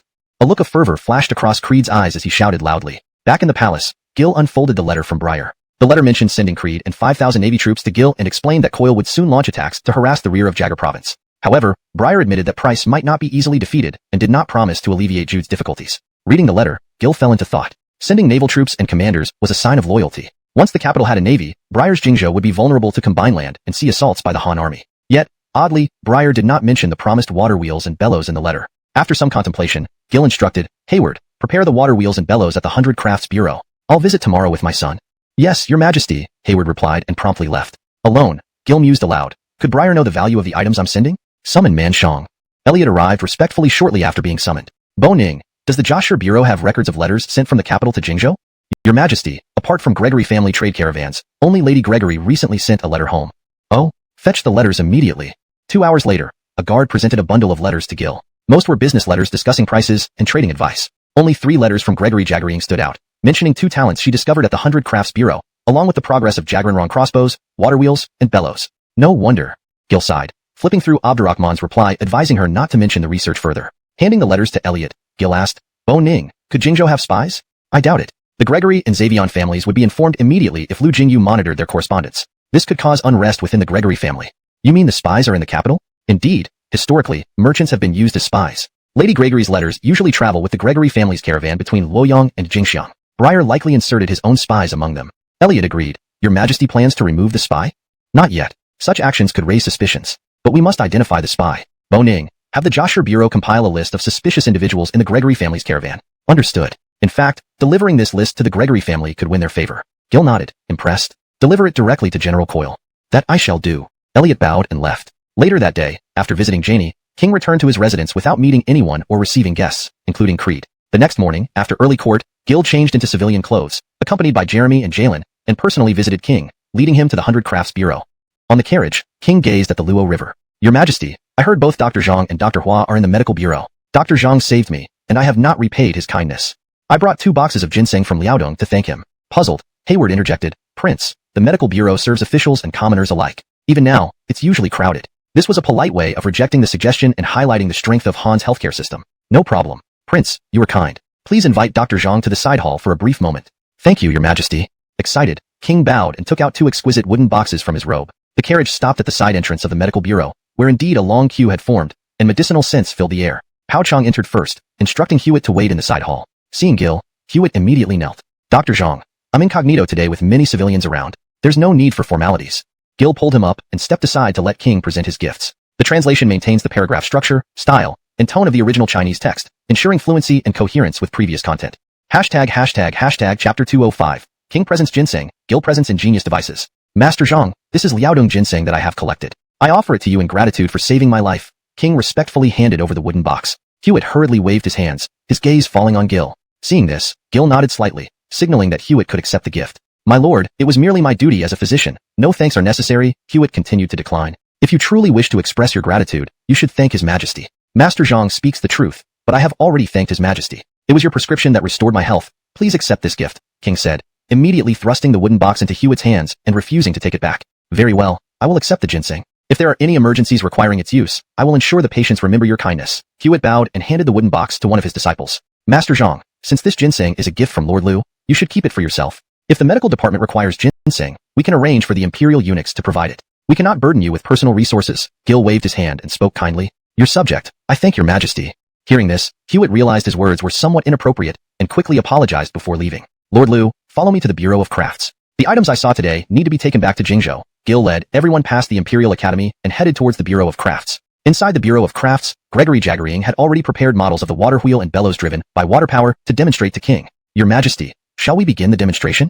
Begin, Gil nodded. Gregory Jaggerying immediately opened the sluice gate. A specially dug channel from the Luo River within the Bureau of Crafts provided cooling water during iron casting and also powered the bellows. As soon as the gate opened, water rushed down the channel beside the water wheel. The wheel, propelled by the flow, continuously lifted water into a higher elevation channel. How can an object make water flow uphill? King, who had never seen a water wheel before, marveled aloud. My lord, this device not only lifts water upwards, but can also irrigate distant or higher elevation fields, Gregory Jaggerying explained. Moreover, it requires no human labor. It operates troops within the year. King calculated in his mind. Gil knew his thoughts. He could control the supply to prevent excessive production. Jingzhou's iron ore deposits were scarce and low-grade. Producing large quantities of weapons required both quantity and quality of ore. Inconsistent or purity made refining high-quality iron difficult without skilled craftsmen. Therefore, Jingzhou would need to purchase large amounts of iron ore from regions like Gil's domain. Within the Han Empire, besides Ji and Yu provinces, the largest iron mine was controlled by Gil. By monitoring Jingzhou's orders, Gil could adjust production or raise prices, slowing Jingzhou's weapon production. These two devices, will they satisfy Abdullahi's intentions? Gil asked, standing next to King. Your Majesty, my father has always been dedicated to serving the country, whether with or without such devices, King replied respectfully. Yes, I know Abdullahi's loyalty, but how can I show my appreciation? Please take these two devices back to Jingzhou. If you have any questions, discuss them with Lady Gregory here until you understand their construction. King felt regretful for not bringing craftsmen from Jingzhou. Recording the designs himself was challenging. For the remaining days, he would not meet court ministers, but focus on studying these devices. Thank you for your generosity, your majesty. Lord Liu, continue your studies here. I need to return to the palace for official duties. There's no need to worry here. The Bureau of Crafts has everything you need. Just inform the guards. Gil then left with Hardy and others, heading back to the palace. Your majesty, having Lord Liu study without sending the physical devices to Jingzhou is a brilliant strategy, Hardy praised. Hardy, it's not a strategy. Giving fish is less effective than teaching how to fish, Gil explained. Sending the devices risks damage, and who would repair them? Lady Gregory or Bureau of Crafts craftsmen? If my craftsmen stayed in Jingzhou without returning, would I fight over one person? It's simpler for King to learn the principles, rather than meeting court officials here. Your majesty is wise. Hardy acknowledged humbly. Hardy, the Ministry of War needs attention during wartime. With old subjects stepping down, I want you and Shiyuan, Jagaranzi to choose positions suiting your talents. Do you prefer the Ministry of Personnel or Revenue? Gil asked. I believe I am better suited working with Chancellor Clifton on logistics. As for Shiyuan, he excels in military strategy and should remain by your majesty. Jagaranzi has the ability of a provincial governor. Perhaps he could gain experience as a prefect or in the Ministry of Revenue. Hardy's answer was honest. Though less tactically skilled compared to Yuan, he was an equal to Fiki in logistics and administration. Your insights match my... In addition, taking advantage of the New Year's occasion, Gil allowed the concubines in the harem to meet their families more freely. This delighted Cordelias like Gabrielle, whose families had already moved to the capital. As for Kinna, Ellen, and Mary, since their families could not come personally, Gil made an exception, allowing them to leave the palace incognito to experience the bustling atmosphere outside. Hayward drove the carriage while Gil sat inside with the three women. Mary's usually aloof demeanor became even more pronounced, emanating a do not disturb aura. Gil knew that among the concubines, Mary found it hardest to see her family. Recently, news of Jorge abandoning his wife and children further made her worry about her own family. Fortunately, through spies sent to G Province, Gil learned that the Jean family had not been implicated by Jorge's escape to E Province. Seeing this beauty in distress, Gil felt a pang in his heart. He sat beside Mary, drew her into his arms, and said softly, once I pacify Habe, I will definitely bring your family to the capital so you can see them anytime. Mary leaned her head on Gil's shoulder and looked up at him. Your Majesty, won't you blame my sister and her child? How could I? If she wishes to remarry, I will personally choose a good match for her. If not, she can live in the capital. I heard she gave birth to a girl. We can raise her well, and when she grows up, your sister can choose a talented man from the court. Gil's words were soothing and strong. Even the icy Mary's eyes softened. Mary continued, capturing the two women's attention. When she mentioned Gil's poem, and showed the actual verse he wrote, Gil realized how deeply this aloof beauty felt. Well, your majesty seems to be used to using coercion and kidnapping to deal with women, Kinna grumbled, kicking the carriage door. But I only knew your majesty was martially gifted. Not expecting your literary talent was also commendable. Ellen held the poem, laughing. Attendant Zhang, how much longer until we arrive? We're almost there, your young master. One more street corner, and we'll be in the commercial district, Hayward replied with a smile, ignoring the conversation within the carriage. A moment later, the carriage stopped at the edge of the market district. Expanding rapidly, it still bustled with merchants and crowds selecting year-end goods. Gil slowly alighted, helping each of the women down. Kinna and Ellen immediately began exploring, while Mary gently held onto Gil's coat, following closely. Gil signaled the Imperial guards guarding the area, flashing his badge. The guards nodded and dispersed into the crowd to follow Kinna and Ellen. You really are cautious, your majesty, Mary whispered into his ear. These streets in Luoyang are patrolled by the Secret Service. It's just coincidental. Noticing the two generals in plain clothes following behind, she pointed out, what about them? Jalen and Jeremy's imposing figures were unmistakable in the crowd, an unavoidable situation. Palace regulations require this. What can I do? Gil patted Mary's head, puzzled by her concerns. In Mary's heart, she instinctively felt that her initial mission with assassins had made Gil overly cautious. Despite the praises of his martial prowess from her sisters, he still brought guards and generals. Humph, who knows what you're thinking, she muttered but followed him nonetheless, somewhat overwhelmed by the crowds after living in the palace. Seeing her displeasure, Gil remained puzzled but followed Kinna and Ellen. Attendant Zhang, which stall belongs to the Western merchants? This trip served dual purposes, to entertain the three women and to inspect Cassius's management of Hongnong County. If no foreign merchants were present in the capital, Gil would punish the Miles family severely. The Western merchant stalls are usually at the center of the market district. Their goods are always in high demand. Very well, let's stroll leisurely, Gil nodded. They walked toward the center, where Han merchants sold simpler goods, often single items per stall, mostly food. This indicated that the Han people's quality of life wasn't yet sufficient to develop culturally aligned handicrafts. Ellen soon rejoined Gil's group. A handsome gentleman, your wives are as beautiful as flowers. Why not buy them some shoes or accessories? A veiled Western woman asked in broken Chinese. Her broken Chinese intrigued Gil first. You need better Chinese skills to conduct business here, Gil said, approaching her stall. Understood. Learning. Gil took note of all he observed, aiming to implement reforms for the Han dynasty. Ellen and Kinna also returned to stay close to Gil. The lively market, bustling crowds, and the unique cultural exchanges added to the festive atmosphere, offering a glimpse into the evolving society under Gil's rule. The Hu girl, unlike Han women, paid no heed to the distinction between men and women, directly pulling Gil. She batted her large eyes and laughed. Chapter 207. Strolling through the market with a fair companion and acquiring marvelous goods from a foreign woman. Gil glanced at her stall, finding an assortment of rare goods like amber and glassware. However, the three women trailing behind Gil were well-traveled. No matter how peculiar these items were, they would be commonplace among the palace's regular tributes once brought into Gil's court. Kinna, noticing the foreign woman pulling on Gil, immediately rushed forward and clung to his arm in a gesture that clearly claimed possession. These items? We have them all at home. The foreign woman was taken aback by this response, realizing the visitors must be high-ranking officials. Thinking, as a merchant, I saw through your excellency's noble status and spoke honestly, Darlene explained. Gil patted Kinna's hand and turned to Darlene. Where are the goods? They're in the inn where my caravan is guarding them. Very good, Jalen. Jeremy. Escort this foreign merchant to the palace. Jalen and Jeremy immediately stepped forward. There's no need for such measures. I'll go with you willingly. Darlene showed no signs of resistance and carefully observed the attire of those around her. Even in casual clothes, Gil still wore imperial black silk, something even nobility would shy away from in the capital. She now confirmed he was royalty. You remain calm despite being a woman.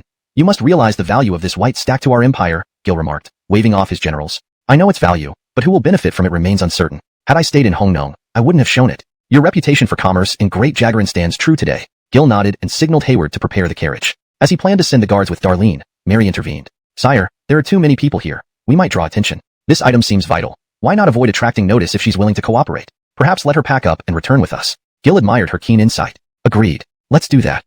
They left the decision to Mary, retreating to a nearby tavern while leaving the details to Hayward and Jeremy. Inside, Gil let the women order dishes of their choice while he watched the street outside. Ellen couldn't help asking about the importance of the white stack. This can grow in barren lands unsuitable for grain. Its yield is high, seeds can be pressed for oil, blossoms feed bees, and fibers make clothes. It will significantly boost our population and military endurance against cold. Hearing this, the women understood its strategic value. Sir, treat this as confidential. To escort her to the palace, she should disguise herself. Mary added. Already arranged. They'll be disguised as palace attendants and enter via the daily supply carts. As they talked, dishes arrived. Each chose local cuisine from their respective hometowns and enjoyed themselves, except Gil, whose mind was elsewhere. Mary noticed this and whispered something to the others. Sir, shall we return? They politely asked. Why? There's still much to see. Your heart has already flown back to the market. How can we not notice? Kenna teased. Not really. I'm just focused on the cotton. I understand. For the sake of the empire, we cannot neglect our duties for personal gain. Ellen reassured him. Gil felt a sense of duty toward them. All right. When the realm stabilizes, I'll bring your families to the capital. Returning to the palace, Gil summoned Jalen and Jeremy. I want to see them in my quarters. Secure the palace. No one enters or leaves without permission. Detain anyone suspicious? Understood. They promptly replaced the patrol with trusted troops. In the bedroom chamber, Darlene stood in eunuch garb with her 5 companions, carrying 2 chests. Gil walked in. Are these the seeds? Exactly, Your Majesty. Darlene acknowledged his identity. Gil ordered the boxes opened. Her men, speaking a different language, opened them revealing cotton seeds. Excellent. Name your price. Being an emperor, he didn't intend to bully her. Great Han Emperor, I offer the white stack seeds in exchange for a promise from Your Majesty. She knelt respectfully. ##### Chapter 208. Patsy tells the truth. Gil insists on paying for the goods. Do you want my imperial promise? Do you know what the promise of an emperor of Han means? Gil's satisfied expression vanished, and his gaze now held a chilling intensity as he looked at Patsy. A promise was something to be fulfilled in the future, often more complicated than a straightforward transaction. The young lady certainly understands, but I can bring even more seeds for Your Majesty. Furthermore, while traveling within the borders of Han, I observed that though wheat is cultivated here, your people cook it with bran. Such a method makes it hard to swallow. The commoners believe eating raw gesture from the western regions. You have seen my consorts. I already have women of extraordinary beauty. Let's keep our relationship purely business. Gil, though an emperor, knew marriage wasn't as simple as desire. Marrying Patsy, a foreigner with uncertain origins, would face ministerial opposition and public scrutiny, tarnishing his reforms and exposing him to manipulation by court officials. As they debated, Hewitt arrived under the protection of the Juke guards. Your subject, paying respects to Your Majesty. Exempted from protocol, Divine Dr. Zhang. Does folk custom require cooking wheat with bran? Indeed. This is a misconception. Wheat has no toxic properties, Hewitt replied, bowing respectfully. Why hasn't anyone mentioned or refuted this? Your Majesty, although we cultivate wheat in Han, millet remains the staple in the north and rice in the south. Medics know this is unfounded, but it has little impact on daily life, so it hasn't been raised. Little impact. Gil sighed inwardly, regretting overlooking the significance of wheat. Promoting the proper use of wheat could greatly alleviate hunger. The vast northwest, suitable for both millet and wheat, would yield far more grain with the latter. Suppressing his frustration, Gil addressed Hewitt. Divine Doctor, post announcements at medical offices informing the public for a token ensuring safe passage to the capital. So each time I trade, I can bring unique treasures and information about the western regions to Your Majesty. Amused, Gil responded, you do and people sure know how to trade. I'll pay you in gold for the seeds, and I will provide you with a pass to enter the capital safely and even access the palace. But remember, this deal is balanced. If you cannot keep it confidential, you will never set foot in Luoyang again. Understood. I won't tell anyone about today. After leaving the palace, I'll depart for the western regions immediately.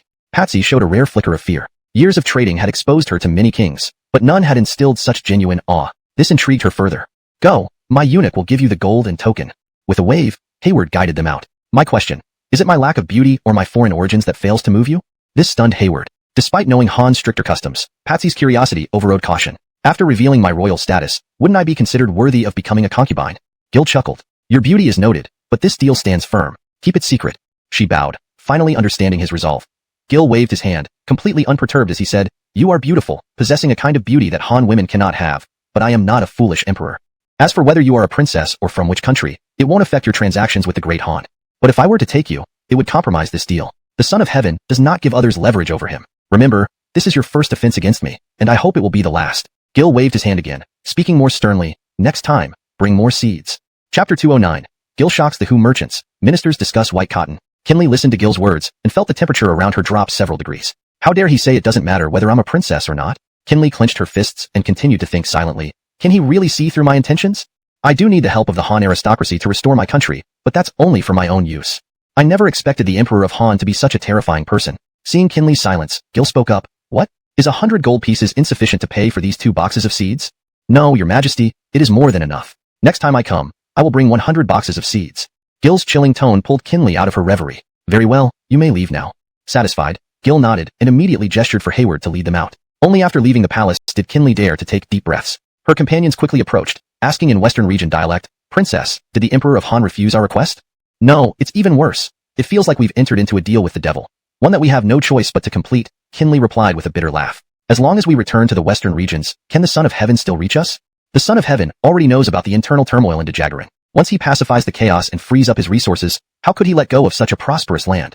During our journey from Liangzhou to Luoyang, what have you seen? Kinley asked her people. A civilization far surpassing ours in culture, economy, and military strength. Without waiting for a reply, Kinley continued. The Han people say that following virtue is easy. However, I believe that the earlier one acts virtuously, the more benefits one reaps. Pack up. We must go to Samuel Zhu again. If we don't bring those 100 boxes of white cotton seeds, we'll miss this trading route. After she finished speaking, Hayward had already sent a chest containing 100 gold pieces along with a jade token. With this jade token, you can enter Luoyang directly. Show it to the guards, and you'll be able to wait to enter the palace. Hayward spoke arrogantly before turning and returning to the palace. The figures of these Western merchants soon disappeared under the palace walls. Inside the annex hall, Gil stared at the cotton seeds and began contemplating where to plant them. First, the best agricultural areas were excluded. Second, regions too close to enemy-controlled zones were also ruled out. Lastly, there was the issue of transportation. The industrial center of Han was undoubtedly Luoyang, so regardless of where the cotton was grown, it would ultimately be transported back to Luoyang for processing. Flipping open the map of Han within the annex hall, Gil deliberated and finally chose Liangzhou for planting. Although the southern part of Liangzhou had higher terrain, it could still be considered a good grain-growing region with water wheels. Moving further north, however, water sources became scarce and the soil poorer. Yet with the help of water wheels and garrison farming, it would be ideal for growing cotton. In addition, Gil had identified several areas in Bingzhou. Unlike Liangzhou, Bingzhou had more fertile land but was limited by water sources, making large-scale farming difficult. Especially the pastures occupied by foreign tribes, which could be excellent cotton-growing regions, supporting honeybee cultivation and significantly boosting local economies. Once the cotton industry matured, if Kit were defeated and Han had no formidable enemies, Gil could then focus on producing alcohol. In fact, when Gil had modified winemaking equipment, he could have invented alcohol then, but he chose not to because of the enemy's superior strength. If he had invented an item that drastically reduced casualties, it would have been cotton bales purchased from the Hu merchants. Below the bales are the cotton seeds. This is rare. The fruit can fill clothes for warmth, the seeds can produce oil for cooking, and bees can be cultivated during planting to boost the economy. Most crucially, it doesn't require rich soil, just water. Gil briefly introduced the uses of cotton. Fiki and Aloysius picked up 2 cotton balls, rubbing them between their fingers, noting their resemblance to silk. Aloysius blew warm air onto the cotton and moved it around, feeling the residual warmth. Your Majesty, this must be a national secret, as important as salt, iron, and horses. Aloysius realized its importance. Don't worry, Gordon. Only a few of us know for now. I invited you here to discuss where to plant it. With this, our Han armies can campaign in winter, and our citizens won't fear cold winds. The 4 ministers looked at the map, considering Gil's proposal, all agreeing on Liangzhou and Bingzhou. Gil was pleased. Sometimes leadership meant deliberately seeking confirmation despite having answers. It tested subordinates' alignment with leaders' visions. If consistent, leaders often support subordinates' decisions, but if not, they risk bearing responsible advantages. I believe we should proceed. Indeed? Zhongda, please elaborate. Upon hearing this, Gil immediately gestured for Abdullah to speak freely. Your Majesty, I believe that ultimately, Xiliang will always rely on our central plains for supplies of grain. Furthermore, the northern part of Xiliang borders foreign territories. Instead of worrying about Xiliang expanding southwards, why not take this opportunity to let Xiliang expand outward? Moreover, even if Xiliang can strengthen its army with white flax, cotton, it will take several years. By then, Your Majesty only needs to station an army in Longxi to guard against Xiliang's southern advance. Abdullah's suggestion was straightforward, essentially converting internal conflict into external conflict, a neutral yet effective strategy at any time.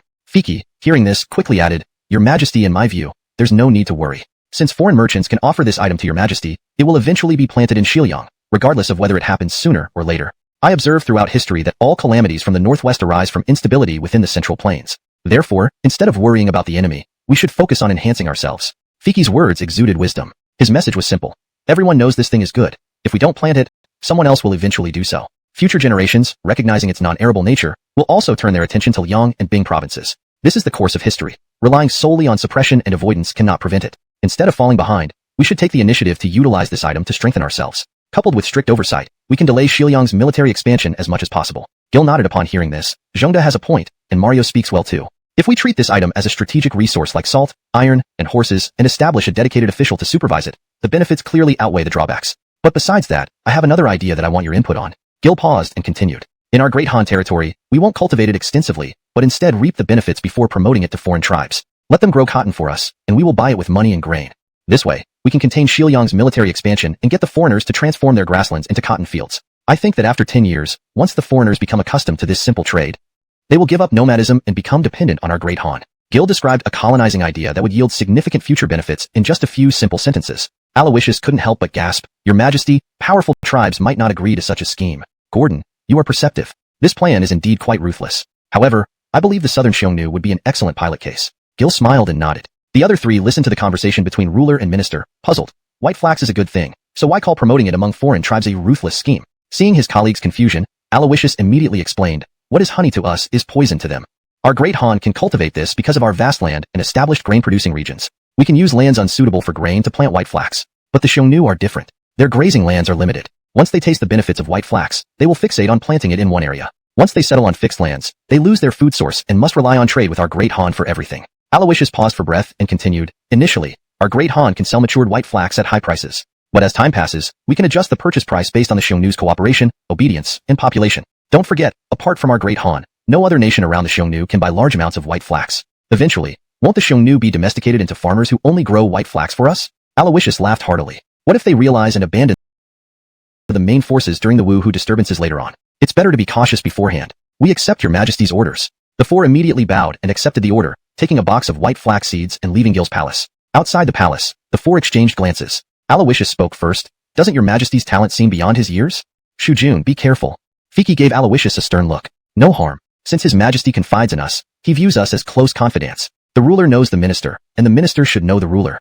Aloysius explained immediately. Abdullah sighed. Master Shujun is right. His Majesty's talent is truly extraordinary. Carefully considering this plan involves livelihood, economy, and military. It also requires a country far stronger than its neighbors to execute effectively. Such a miraculous crop, such a brilliant plan. It seems tailor-made for our Great Han, evoking admiration for heaven's design. Abdullah paused, and Django stepped forward. Didn't all of you forget how Callan gained power? The mighty Xiongnu were also fragmented by Emperor Wu. Harvey Mang's usurpation lasted for years, but Louis Wu restored the dynasty, bringing everything back to the Han Empire. Perhaps we too are riding the waves of historical change. What Django reflected on more was the words Gil spoke when they first met. Now, it seemed that as the son of heaven, Gil was indeed striving towards that seemingly unreachable goal.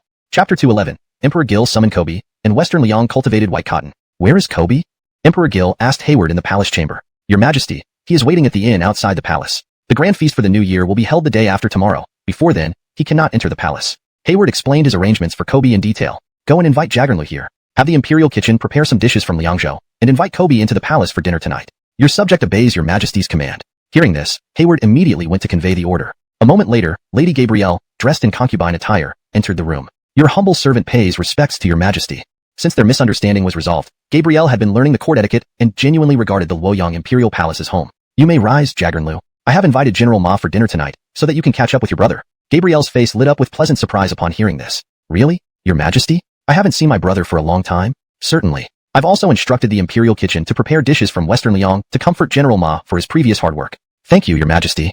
Gabrielle bowed deeply, her eyes filled with gratitude toward Gil. They chatted about the inspection. Kobe indicated for the servants to bring the chests forward. The first chest contained dried fruits, the second precious stones like glass and carnelian, and the last chest was filled with sand gold. Your Majesty, we discovered a sand gold mine on the Liangzhou border. We have enlisted the Changdi tribes for mining, and this is our first harvest, offered to Your Majesty. Gil stepped down from his seat to inspect the contents. Though the quality was average, the quantity was significant. General Ma has put thought into this gift. Such generosity deserves reciprocation. Bring the gifts for General Ma here. It was customary for the imperial court to return more valuable gifts when officials or vassal states presented tributes. Hayward promptly brought forward a chest containing white cotton. Opening the chest, Kobe saw the white cotton and paused, uncertain but grateful. Do you recognize this item, General Ma? Emperor Gil smiled. Your eyes might not be familiar with this treasure. This is called white cotton. Patiently, Gil explained the uses of cotton. Kobe thanked him profoundly. Thank your majesty for this divine gift. This gift isn't just for you. I want you to try cultivating it in Liangzhou. The potential is tremendous. Processed into clothing in Luoyang, it could be highly marketable among the Xiongnu, Chong, and DP. Did you well? Kobe asked his long-absent sister. Brother, the emperor treats me kindly. He even built a martial arts courtyard to keep me entertained. Tears glistened in Jagernlu's eyes as she spoke to Kobe. That's good. The emperor has shown great favor to our family. I will serve him diligently to secure a position for you in the palace. Concerned, Kobe advised. Take some of the gold sand to give to the eunuchs. Send the gems to the empress and other consorts. It will ease your life here. Don't worry, brother. No one dares to bully me here. Jagernlu wiped her tears away. Naive girl, your current favor won't last forever. To secure your status, you must bear a prince. Kobe sighed, worrying about his naive sister. Stop it, brother. Even all the delicacies can't stop your babbling. Blushing, Jagernlu scolded. How can I not care about you, now that only you and I remain of our family? Forget it. I've also brought you several fine horses. I'll present them to the emperor during the New Year festivities. Kobe drank from his goblet in one go. Second brother can just send them directly into the palace. His majesty never cares about such trivial matters. What you don't know is that his majesty has us learn classics from father-in-law William here in the palace. Gabrielle added as she poured another cup of wine for Kobe. What? Kobe was taken aback. Then what Gabrielle mentioned about his remarkable literary talent made Kobe question himself even more. He and I are about the same age, yet why is there such a huge difference between us? Kobe pondered inwardly. Finally, he could only sigh in resignation. Gil was an emperor, while he was merely a regional commander. There was no point in comparing. In the Hall of State Affairs, Gil was handling today's memorials. Hayward quietly approached, presenting a bowl of noodles. This was specially prepared by the Imperial Kitchen at Gil's order, using wheat flour to make noodles, steamed buns, and other flour products. This way, ministers would not only understand the benefits of wheat cultivation from yield per acre, but also appreciate its efficiency and taste compared to millet. Only then could they implement Gil's policy properly. Some policies required deep understanding and explanation to the people, while others were better implemented first and explained later. Your Majesty, please have some. The noodles you sent to the ministers' houses have all been enjoyed, and they all praised them. Hayward gently pushed the bowl of noodles toward Gil. Gil put down his memorial and glanced at Hayward. What did they say? As he asked, he picked up the noodles and began eating. Hayward immediately informed him about the conversation between Gabrielle and Kobe. Gil nodded after hearing this. Anything else? No, the rest were just everyday matters. Take a walk. Kobe paused, then knelt again. I, Kobe, want to discuss both state and personal affairs. Speak your mind. Since you wish to speak under the influence of alcohol, it must be important, albeit somewhat offensive. Your words are pardoned. Gil put down his documents and walked over, sitting on the steps near Kobe, facing him directly. Does the emperor trust Kobe? Kobe asked with a bow. If I didn't trust you, why would I give you such authority? Your Majesty, though this resource is beneficial, utilizing non-arable land in Liangzhou might create problems for the army later. I respectfully decline this gift. After speaking with Gabrielle, Kobe realized he couldn't easily deceive Gil. To protect the Ma family lineage, he needed stability, more than anyone else. Gil smiled. Once given by an emperor, can it be taken back? I dare not. I only don't want to invite suspicion. Steph, only those who act invite suspicion. Without action, how will the nation develop? How can Han progress? Don't worry, Steph. With me, any suspicions will be ignored. Focus on your duties. I hope you can re-establish the Protectorate General to the Western regions. Gil placed a hand on Kobe's shoulder softly, combining comfort with underlying threats. He wanted Kobe to betray his base willingly, ensuring loyalty and preventing rumors. Kobe understood. I will start planting. Only wish to trade my grain for cattle or sheep. What would you do? Gil asked. That's simple. Find someone who has cattle or sheep and is willing to trade for horses, Kobe answered immediately. You're right. If it's barter trade, your answer is the only solution. But what if no one at this market has cattle or sheep to trade for horses?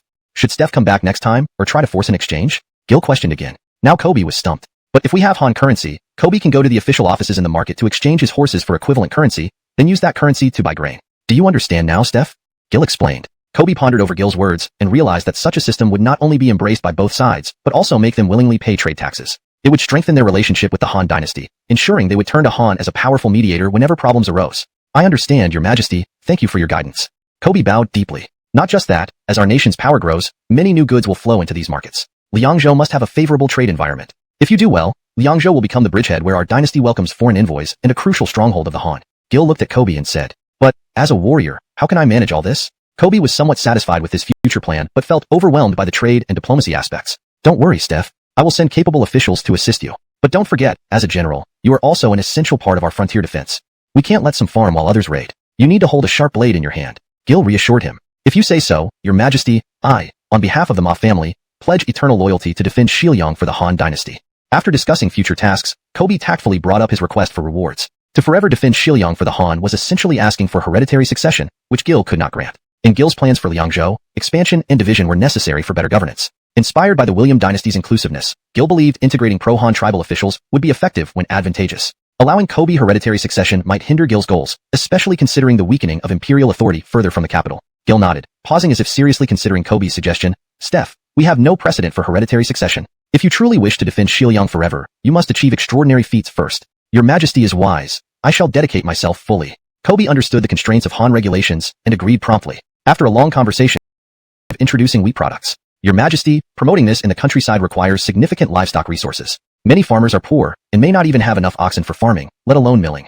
Indeed, that's a concern. We should order each county to establish official mills with donkeys and horses for public use. If people can mill wheat themselves, they may do so. The government can collect a tenth of the wheat as fees before milling. Gil shared his thoughts. Karis admired Gil's ingenuity. Nothing seemed to stump him. This fee won't enter the national treasury, but will be stored locally for emergencies. Additionally, I will appoint specialists to regularly inspect local accounts and compare them with grain storage records to prevent misuse of this policy. Your Majesty is wise. I believe this is feasible. Karis bowed. Good. Tomorrow, I will discuss this with the ministers. The next morning, Gil convened a meeting in the council hall, presenting his idea about government mills. Your Majesty, your plan is sound. I will dispatch officials to survey suitable locations for storage in the commanderies. Elliot saluted. Since Bo Ning will oversee construction, I will arrange for donkeys, horses, and grinding stones. Fiki followed. Your Majesty, I propose piloting this at the royal estates. I volunteer to oversee this. Hardy stood up, followed by Yuan and Ushvin agreeing. Very well. Entrust this to all of you, but do not neglect drafting laws for recruiting talent for the new policies. Gil was pleased with their commitment. With such capable ministers, he could swiftly implement and test any political ideas. It was undeniable that the end of the Han era was a period brimming with talent, had they not served different lords. Your Majesty, we have informed Jagarin Huan about the White Fabric project. His suggestion is to pilot cultivation near the territories of the Xiongnu and Xianbei to pique their interest. Jagarin Huan will label the White Fabric as an imperial secret, transport the harvest discreetly to the capital, creating intrigue among the Xiongnu and Xianbei. Then, distribute ready-made clothing made from the White Fabric to these tribes for cultivation. Fiki outlined Jagarin Huan's plan. Gil admired Jagarin Huan's insight. He was more astute than Kobe in this regard. Jagarin Huan's idea is excellent. He must be appointed governor of Shuafang. Mario, tell him to familiarize himself with the Xiongnu and Xianbei customs, from imperial relations to common practices and festivals. After pacifying Ji Province, interactions with foreign tribes will become increasingly frequent. Knowing both ourselves and our adversaries is essential to ensuring victory in every battle. Fiki immediately understood Gil's intention upon hearing this. Gil was planning to cultivate Jagarin Huan's diplomatic skills for dealings with outsiders. Fiki, upon hearing this, immediately understood Gil's intention. AnimeLand. Using diplomatic means and adopting gentle approaches to gradually retake the three commanderies might be better. Your Majesty, Jagarin Huan, understands your Majesty's intentions. Please rest assured. Good, this matter is settled. Any news from Yuzhou? Gil continued to ask. Your Majesty, Herb and Tim have already discussed your Majesty's plan with Hoyt, he was informed. Hoyt has agreed to start relocating the citizens. Once your Majesty initiates the general offensive, they will immediately give up the city for Joab to occupy. Hoyt also mentioned that Leo has already discussed the passage for troops with him. After spring arrives, Leo will send Hermes with 20,000 Liaodong troops to join Hoyt's forces, Elliot reported. Leo is indeed a crafty old fox. Dispatching 20,000 troops is neither too many nor too few. Letting his son Hermes lead them prevents both overshadowing Hoyt and appearing subordinate. He can even claim to Kit that he is merely assisting due to his relationship with Hoyt, making sure all bases are covered. What about Mickey? Gil smiled and continued to ask. Your Majesty, Mickey has recalled most of the troops attacking Miles Zhou. Now General Coyle is engaging Igor of Mickey's forces at the borders of Jingzhou and Jagurzhou. Very good. I do not expect Breyer to defeat Mickey with 30,000 men. If he can just ease Jude's crisis, it's all. Everyone bowed and left the council chamber. Mario, do you think after Kit, will His Majesty first wage war on the foreigners or E-province? Gordon, be cautious. As ministers, we shouldn't speculate His Majesty's thoughts. At the gates outside the palace, Mario gave him a stern look. I'm not speculating His Majesty's mind, but considering Leo's troops aren't truly aligned with Han, this marquis might not set a good example. If Kit is dealt with, I will advise His Majesty to take control of Liaodong. Clifton Rue responded thoughtfully to Aloysius's words. Gordon, do you have a plan? Not yet, but if Kit falls, our weakest defenses will be in Yuzhou and Liaodong. The Jagarin family might flee to Liaodong. If true, I am confident I can help His Majesty completely subdue Liaodong. Aloysius pondered and replied. With your talents, Gordon, this won't worry me. But where's Jitsai today? Why didn't he come to discuss politics? Jitsai is faster than us. He asked me for maps of Ji, Yu, and Liaodong provinces and daily rehearses battle strategies at home. The recent discussion on the escape routes of the Jagarin family came from him, Aloysius whispered to Clifton Rue. Ah, I see. Jitsai needs more exposure before His Majesty. If he stays at home strategizing while we go on campaign, he might miss the opportunity to personally join his crew. Aloysius, Hardy, and Ajay. Gil selected most of the menu items to be delivered to their residences. For older ministers, Gil only chose a few dishes. As for the senior statesmen, he granted them wine and other valuable gifts. This gesture was clear. It aimed to boost the profile of the younger ministers who were gaining favor with the emperor. Cordelia Mother, the three of us find it difficult to drink. We humbly request permission to retire.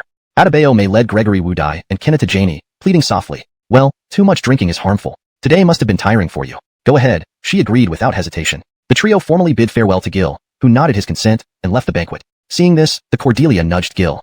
You also seem weary from drinking. Shouldn't you rest? With Karis's gentle reminder, Gil pretended to be drunk, nodding and leaning on his head. The Cordelia immediately ordered Hayward to escort the Emperor back. Cordelia, mother, I drank hastily today and feel somewhat intoxicated. I'll return to my quarters to sober up and join you again. He politely bowed before Janie. You, go on. Rest assured, everything else is taken care of, she replied gracefully. Janie glanced at him, indicating that she saw through Gil's little trick. Means by a crossbow? Mary turned her head, resting against Gil's side as she asked. Yes, precisely, Gil nodded. With a wave of his hand, a palace attendant brought forth a small crossbow. It wasn't one of the advanced designs from the 100 artisans, but a common training crossbow used by soldiers. To Mary, however, it still seemed incredibly novel. She eagerly picked up the loaded crossbow, causing Gil to quickly step aside from its line of fire. Be careful not to misfire, Gil warned. Mary immediately lowered the crossbow, standing obediently like a meek rabbit. Come, aim at the red heart, lift it a few inches higher, and then release the trigger, Gil instructed her carefully, guiding her through the process. Following his instructions with a sharp whoosh, the bolt flew out, though it missed the center. So convenient.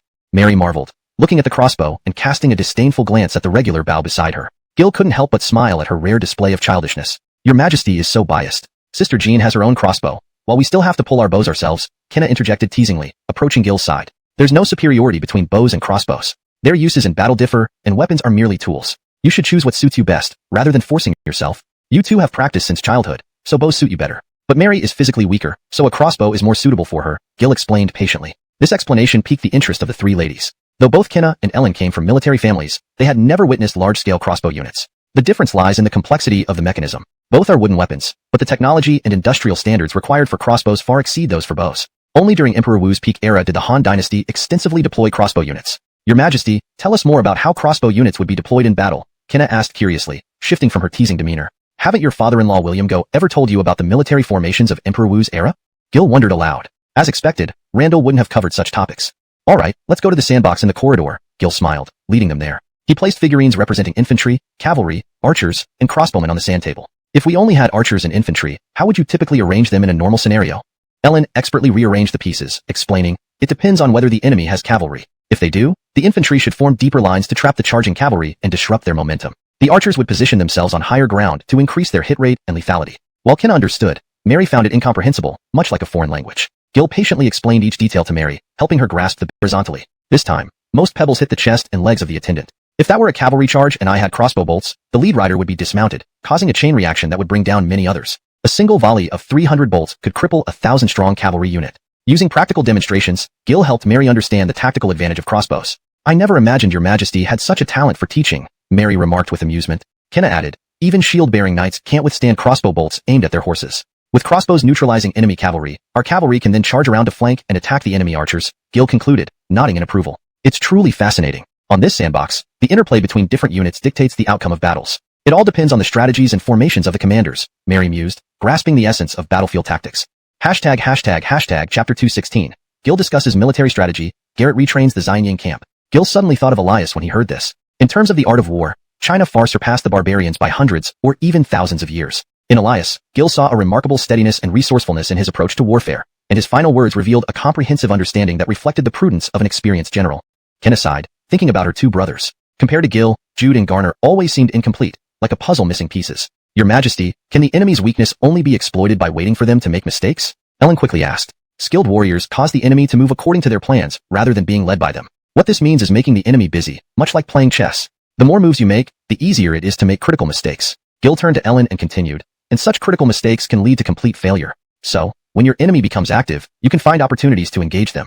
Gil almost mentioned the famous 16-character strategy from later generations. Retreat when the enemy advances, harass when they camp, attack when they tire, pursue when they retreat. It's late, let's return to the palace. After the New Year's festival, I will handle government affairs and stay at the Imperial Guard camp. If you are interested in military strategy, I can arrange for Lady Gregory Jaggerine to discuss with you. Gil looked at the three women slowly and said. Kenna, who had not yet satisfied her curiosity, felt sleepy after drinking wine earlier. Really, Your Majesty? Mary opened her eyes wide and asked. A woman's love for a man often manifests as wanting to understand. King came here to investigate matters in the capital, which is understandable too. But this Gregory family caravan seems involved with many people. Gil narrowed his eyes and continued. It looks like we need to give them something to do. The deadlock in Miles Zhou has already been resolved. You should instruct Bo Ning to activate the informants within the Gregory family's caravan and expose Briar's spies to keep them busy. Your Majesty, shall we wait until after the new year to do this? Hayward suggested unusually. Now is the new year, and if we expose Briar's spies in the Gregory family caravan now, it will worry Master King staying in the capital. If King takes action in the capital to deal with this issue, it might be too late before it reaches Abdurrahman's ears. Gil understood the old fox's intention and smiled approvingly. Franz really knows the ways of subterfuge. This is indeed surprising. When do you think it would be best to reveal this? Your Majesty, once King starts his journey back, revealing it then will keep both the Gregory family and Briar busy. Hayward laughed. Truly, Changsha understands how to manipulate events to advantage. Follow your plan. 7 days later, the New Year celebrations had mostly concluded, and the ministers had some temporary rest. Gil had finally cleared the accumulated paperwork from his absence. He decided to visit the military camp. Under the care of Brendan, Garrett's injuries had mostly healed, and he was training the 5,000 Juanju Army infantry. Greetings, Your Majesty. Garrett greeted with a smile. Garrett, don't forget, you still need to train another 5,000 Juanju Army infantry. Otherwise, you'll stay in the capital to train troops this spring. Gil patted his shoulder. Your Majesty, rest assured, I will deliver the troops before spring. Garrett nodded immediately. Good. Since General Gao has confidence, I'll add some difficulty. Can your Juanju Army infantry master the Jagranrong crossbows? Your Majesty, I am willing to take a military oath to achieve this. Garrett readily agreed. Training with the Jagranrong crossbow wasn't difficult, but the soldiers needed to be excellent infantrymen first. Gil was pleased. With 5,000 crossbow infantry, battlefield maneuvers would be more flexible. All of Gil's personal guards were mounted. Whether it was these 5,000 infantry or the next 5,000 crossbowmen, they moved with reserve horses to maintain uniformity in movement. During battles, they fought dismounted or served as reserves based on needs. Of course, Garrett's Xianyang camp was an exception. Garrett's troops maintained formidable combat ability both mounted and dismounted, turning into heavy infantry when necessary. This dual-purpose training required a longer cycle and higher equipment costs, which was why Garrett was so upset over losing those veteran Xianyang soldiers. Where is Ezra? Did he go to practice along the Luo River? After touring the camp with Garrett, Gil asked. Your Majesty, the boats are not ready yet. Currently, General Ganjing might be borrowing some of Ricky's troops to train his men outside the camp for field exercises against cavalry. Garrett replied respectfully. Good. Ezra wants to participate in the spring campaign. Call Ricky, Ray, and the others to join us. Complying with Your Majesty's command. It seems like you may have forgotten to input the Chinese text for me to translate. Could you please provide the Chinese text you would like translated into English? I'm ready to assist you once you do. Chapter 217. Creed ingeniously changes formations. Gil demonstrates generosity. Once Ricky and Ray arrived, everyone immediately spurred their horses towards Creed's training grounds. The Jiangxia Navy under Creed's command was naturally fierce and robust, with well-built physiques. These 5,000 men had all stripped off their upper garments, tucked their clothes into their waists, held a short dagger in their mouths, and clutched hand crossbows loaded with practice bolts. Opposite them were the 5,000 cavalrymen under Ricky's command, who began to slowly advance, preparing to charge at Creed's troops as per standard cavalry tactics. Seeing the cavalry accelerating, Creed promptly signaled his flag officer to change formations. The 5,000 Jiangxia soldiers swiftly transitioned from a square formation into an inverted spearhead array. It seems General Gan knows he can't withstand the Black Warrior Cavalry's charge, and if Ezra doesn't block us, it's unnecessary to chase this small unit. We should continue attacking other enemy forces. Gil found Ricky's answer satisfactory. It was prudent and maximized benefits. Gerhard, what about you? I would have Garrett deploy the Vanguard Corps dismounted to delay Creed, while I lead the rest of the force to continue assaults. Nodding approvingly, Gil acknowledged this strategy. Listening to his general's opinions, it became evident that Creed's tactics were suited for localized battles, but not large-scale operations. Creed then changed his formations again, converting the two snake formations into square arrays amidst the cavalry's momentary confusion. The Jiangxia naval soldiers discarded their crossbows, grabbing their short daggers to press against the encircled cavalry. Their agility and tactical approach allowed them to avoid direct combat, using short daggers to bring down mounted cavalrymen efficiently. Soon, most of the captured horses belonged to Creed's forces, who cleverly guided them out of the battlefield, awaiting further orders. General Gan fights almost like a duel, full of ingenuity. Though impressed, Gil knew that someone like Creed was better suited as a general, not a commander. Without a competent senior commander, such strong generals like Arvid could become uncontrollable. Appointing Creed as a senior commander might harm him and drag the entire army down. Reflecting on this, Gil was glad to have placed him under Ricky's command. Ricky's steadiness and strategic insight ensured he could both manage and nurture Creed's talent. Thinking of Creed also reminded him of Arvid, prompting him to consider providing Arvid with a stable deputy. Arvid won't easily trust anyone, so this needs careful consideration. Interrupted by these thoughts, Gil saw Creed approaching after concluding the drill. Minister Creed, pay your respects. Exempt from kneeling, General Gan's adaptability in battle formations is remarkable, making these 5,000 men as responsive as limbs. Creed expressed a request. Your Majesty, I humbly ask for your approval to engage in actual combat. Are you asking to join me in the campaign to G Province? Indeed. Real combat is the best training. My subordinates are all eager to battle kit. With these words, the 5,000 Jiangxia sailors knelt before Gil, pleading for battle. Impressed by their fervor, Gil couldn't refuse. Rise. Your request is granted. Thank you, Your Majesty. Creed was overjoyed. Although now part of Gil's personal guard, Creed felt uncertain about being one of his intimates. A battlefield triumph could solidify his position as the Black Warrior Army's deputy commander. From today onward, once I finish official duties, I will also train here. Let us stay diligent, as war looms imminent. Understood, Your Majesty. The generals readily agreed. After watching the drills, Gil staying for drinks later. Creed gratefully accepted, looking forward to some relaxation after intense training. Chapter 218. Gil rewards the troops for 3 days, and all generals drink together. Everyone returned to camp. Gil immediately issued an order. I hereby reward our troops for 3 days. After that, we will resume military training. During these 3 days, all soldiers are allowed to drink without restrictions. Upon hearing this, all the generals showed signs of joy on their faces. Most military officers had no leisure time. During wartime, they fought, and during peacetime, they trained. Even during festive celebrations held by court officials, they took turns celebrating. This was done first to ensure security within the capital, and secondly to prevent the soldiers from becoming too lazy over long periods. In addition to drinking, the greatest benefit in Gil's rewards was that soldiers could return home to their families and enjoy domestic life. Generals, let's issue this month's pay a day early. With money in hand, soldiers can earn some respect at home, Gil said, looking at them. We comply with your order, Your Majesty. We thank you on behalf of all soldiers, the generals replied and bowed down. To win hearts and minds, those in higher positions need to empathize and offer benefits and honor to those below. Only then would the soldiers willingly protect the Han dynasty. All right, you don't have to stay here with me. Go home and spend time with your wives, or go out and drink. But remember one rule. After drinking, no trouble outside the camp. Your subjects will take our leave, they responded. The moment the generals left Gil's tent, they immediately dropped their formal behavior and began to joke around. All the generals regarded Jalen as their big brother. Jalen was usually frugal, often storing Gil's gifts or sharing them with his subordinates. So everyone knew that if it was about good wine, they must head to Jalen's tent. Jalen enjoyed the company, pulling a few of them into his tent. Once the generals walked far enough away, Gil immediately summoned the historians scattered among the troops. These historians not only needed to propagate the glorious history of the Han dynasty to the soldiers, but also cared about their daily lives. Their roles were almost equivalent to political commissioners. Your subjects greet your majesty. Historians, please rise. I have called you here to understand which soldiers' families are in difficulty and require assistance from the court. Or if the soldiers have any grievances regarding certain regulations, speak freely. Gil gestured for them to sit. The senior historian immediately clasped his hands and said, Reported to your majesty, this is a list of soldiers whose families are facing difficulties, mostly minor issues. Recently, there have been fewer such cases, as families now generally have surplus grain. Gil took the list and found it as described. Mostly it was about leaves for weddings, funerals, or elderly family members need them. With matters settled, Gil brought Shiliang's tribute wine to Jalen's tent. Outside, Jeremy's loud voice echoed through as he urged others to drink. Pulling back the curtain, silence fell within the tent. Dwayne, why stop? Are you scared of Ezra?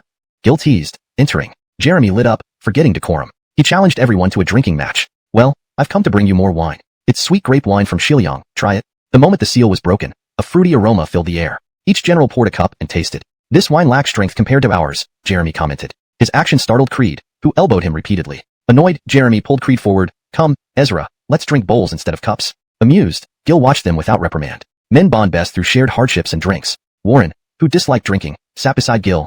May I seek shelter with you, Your Majesty? Sure, I intended to discuss something. In the coming months, while continuing training, you'll attend lectures on military strategy taught by Master Elton. This is excellent. I'm willing.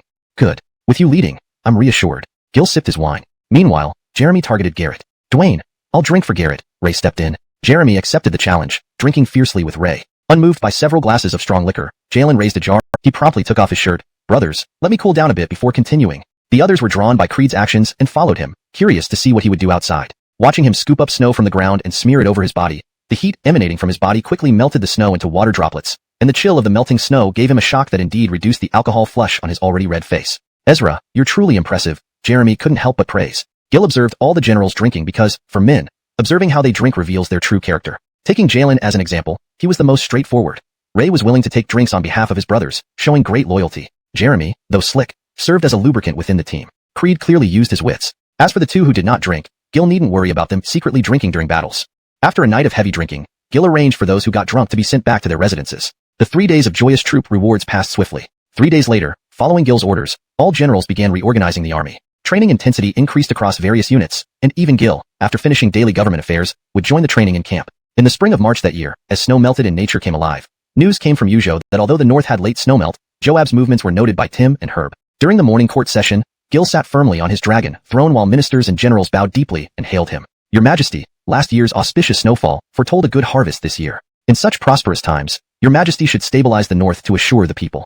Fiki stepped forward and said with a bow, Minister Clifton speaks wisely. During recent drills, I saw continuous grain wagons heading towards the border of Suzhou and Jizhou. If the north can be secured, our national treasury won't suffer such great strain. Very well. I intend to personally campaign against Kit and Ji province and settle the lands of Bing, Ji, and Yu in one battle. What do you all think?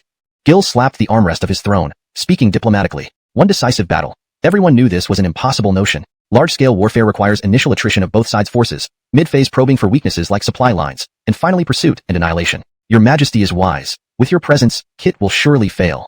All ministers immediately echoed agreement. In that case, I shall name the personnel accompanying the army. Aloysius and Anton as military strategists. Hardy and Ajay as military advisors. If there are incidents in the capital, Mother can summon General Harvey with my arrow token. As a trusted minister of 2 dynasties and my teacher, he is absolutely reliable. Gil pulled out another token from his chest and gave it to her. Your Majesty, rest assured, officials here are all cowed by you, likely causing no trouble. It's you, however, whom I am worried about. I've heard Kit has many famous generals. Please be cautious.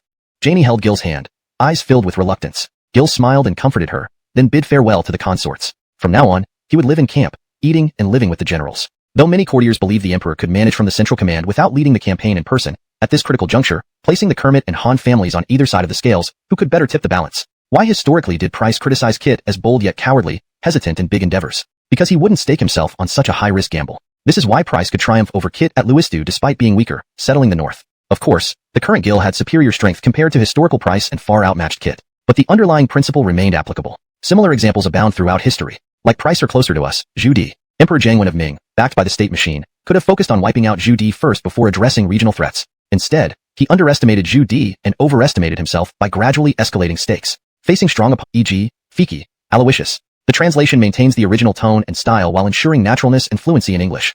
Gil was silently thinking to himself, but his face showed immense excitement. Chapter 220. Price privately relocates civilians. Gil rewards his generals. The next morning, at the northern gate of Luoyang, Gil personally led his army out of the city. Civil officials stood on either side, and soldiers' families bid farewell outside the city walls. Victory! Someone in the crowd shouted first, and then waves of cries for victory echoed continuously like surging sea waves, one after another. The enthusiasm of sending off the troops soon spread to the officials. Even the younger generation disregarded formalities, clenching their fists and loudly cheering for victory. By now, Gil's victories in previous campaigns had become an expectation in the hearts of the simple people. Whenever they saw their emperor leading the troops himself, their anxieties about war would be greatly eased. Riding on Wuzhuai, Gil slowly moved forward, knowing that his mother and wives were watching from atop the city walls. The army quickly left the city. Gil waved from horseback as a gesture of farewell. Generals, order the entire army to kneel and thank the people. Yes, your majesty. On command, that's first, if the front lines retreated, Wei Commandery could serve as a fallback, allowing scorched earth tactics or gradual harvest collection, minimizing losses while depleting resources for the enemy. Second, should the enemy capture Wei Commandery, they would gain little in terms of population, only losing a few years of crops. Moreover, by relocating civilians, Price could swiftly organize defense forces alongside the military. Though impressed internally, Gil maintained a calm expression. Seeing this, Ricky bowed. Your majesty, blaming a general pre-battle is detrimental. Howard, rest assured, Manuel hasn't committed any fault. We shall continue marching and order our soldiers not to trample the fields. Yes, your majesty. By dawn the next day, Gil's army arrived at Handan in Lewisbing. The county magistrate hurried out to greet him. Your humble servant welcomes your majesty. Rise. On the way here, we saw only farmlands and no villages. Even Handan has sparse traffic. Why is this so? Gil pointed with his whip. The magistrate immediately replied, General Kermit ordered the relocation of residents to convert houses into farmland. To where? Half of the residents have moved near General Kermit's camp, the other half to the border between Lewisbing and Shandong. When did this happen? Last year. Excellent. The magistrate of Handan has assisted well. Relocation notice. Turning back to say, fortunately, I brought the imperial seal on this campaign. Gil gestured, and Charlie promptly presented the imperial seal. Holding the seal, Gil casually breathed onto its bottom and stamped it on the notice. War is deception. It's reasonable for Manuel to avoid political interference. This relocation benefits warfare. Although Manuel acted without informing, the action also achieved practical benefits. Let's consider it a balance of merit and demerit. Gil spoke loudly, intended for Price's generals. Your servants, thank your majesty. Price's subordinates stepped forward and bowed. Let's enter the city. I'd like to meet your top generals. Gil pulled Price into the city. In the headquarters, Price introduced Gil to Brian, Isaiah, Dmitri, Demetrius, Henrik, and Ahmed. Seeing Gil, Arvid immediately joined the queue of elite guard commanders. Manuel, truly a family of outstanding talent. You all fought Fushao for a year. Your hardships are evident. I reward each general with 100 gold pieces. The 6 generals accepted their rewards and thanked him. General Lewis, leading my personal guards, you beheaded Dai and intimidated Fushao's army. I reward you with 10 bolts of silk and 50 gold pieces. Note, I've kept the structure as requested and ensured the translation flows. National Guard remained. Among the guards, Jalen and Jeremy were most familiar with Arvid, while Ray was a devoted admirer. They immediately engaged Arvid, asking about the details of the ongoing conflict with Kit over the past year. Although Arvid was proud by nature, he treated capable people with respect, clearly placing these few among the latter category. Gil allowed them to reminisce and even listened in. Your Majesty, I once prevented General Kermit from relocating civilians to the border of Shandong for strategic reasons. But for the greater good, I did not submit a petition, Arvid confessed, stroking his beard and kneeling before Gil. Jagern Chong, your loyalty and righteousness are well known to me. There is no need to worry. Though I am far away in the capital, I am aware of General Kermit's relocation efforts. It is beneficial for the war effort. But for the civilians, it was indeed harsh. Fortunately, Rog did not ambush Lewisbing. So let us put this matter aside, Gil consoled, gently raising Arvid. Your Majesty, although I do not agree with some of General Kermit's strategies, he is undoubtedly skilled in military affairs. Please do not reprimand him, Arvid added quickly. Jagern Chong, rest assured. You are all loyal subjects of the Han dynasty. Precious Jade cannot be flawless. I am not one to criticize unjustly, Gil reassured him. Forget this talk. I have another immediately bowed. General Lewis, please rest assured. Although I may come from a less prestigious background, I understand the necessary rules. Seeing this, Arvid nodded approvingly, then we count on you from now on. A messenger reports that General Kermit is waiting outside, said a guard standing at the door. Very well, I understand, Gil waved his hand. indicating only Jeremy and Jalen should follow. Upon exiting, Price stood quietly in casual attire, awaiting Gil. Can you still recognize these two? Gil asked, pointing to Jeremy and Jalen. Certainly, these two were strong warriors I recruited in Qing and Yinzhou. It's an honor that they now serve your majesty closely, Price replied with a bow, smiling. Jeremy and Jalen acknowledged the compliment promptly. Thank you for recommending us back then. We owe our current positions to you. After some pleasantries, Gil and Price strolled through Louisville City. Considering you have faced Kit for a year, what do you think of him?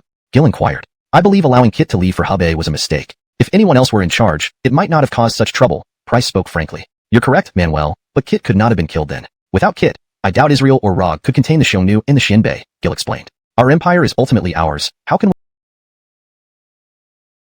Related matter regarding the western regions, Gil poured wine for Price, smiling. Caught off guard, Price replied curiously. Please continue, your majesty. At the beginning of the year, I encountered a western region woman in Luoyang's market, claiming to be the princess of Dejagaran. She begged for help to reclaim her kingdom from the governor, Gil recounted. What do you think of this, Manuel?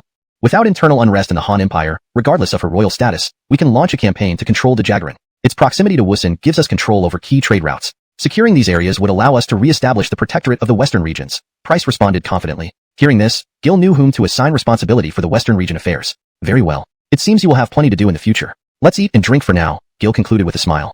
Chapter 222. Price proposes a risky plan. Gil heads to Qinghe. After some idle conversation, Gil and Price returned to the headquarters. At this moment, the generals had already prepared a terrain model of the nearby area. Seeing this, Gil immediately made a gesture inviting Price to proceed. General Kermit, your troops have come from afar. Please, General, explain the lay of the land between our two armies. Your subject obeys. Price Ping In can participate in military farming while the other half remain vigilant against Kit's potential attacks. Price bowed and outlined his strategic placement. Gil nodded slightly, placing tokens representing Heston's 30,000 troops in Qingzhou's Dongjun County and Evander's 30,000 troops in Bingzhou's Shandong County on the map. It seems that Elder General Li will not make it to the battlefield in time. Perhaps it's better to focus him on defending against barbarian tribes. Gil saw that Shandong was too far to directly join the battlefront, meaning Evander would need to take a roundabout route through Changshan County if he were to participate. If Evander successfully flanked around, Gil didn't know what rewards he should offer. Thus, it might be better for him to stay at Shandong, threatening enemy forces. However, Heston's troops in Yinzhou's Dongjun County could directly attack Qinghe from the side. Looking at Qinghe, Gil chuckled. This place is interesting. It is the ancestral home of many of Kit's generals and advisors. I wonder if Kit has relocated its residence? Price answered promptly, Your Majesty, this battlefield has already undergone clear field and empty fort tactics, and the civilians within the city have all been relocated to the rear.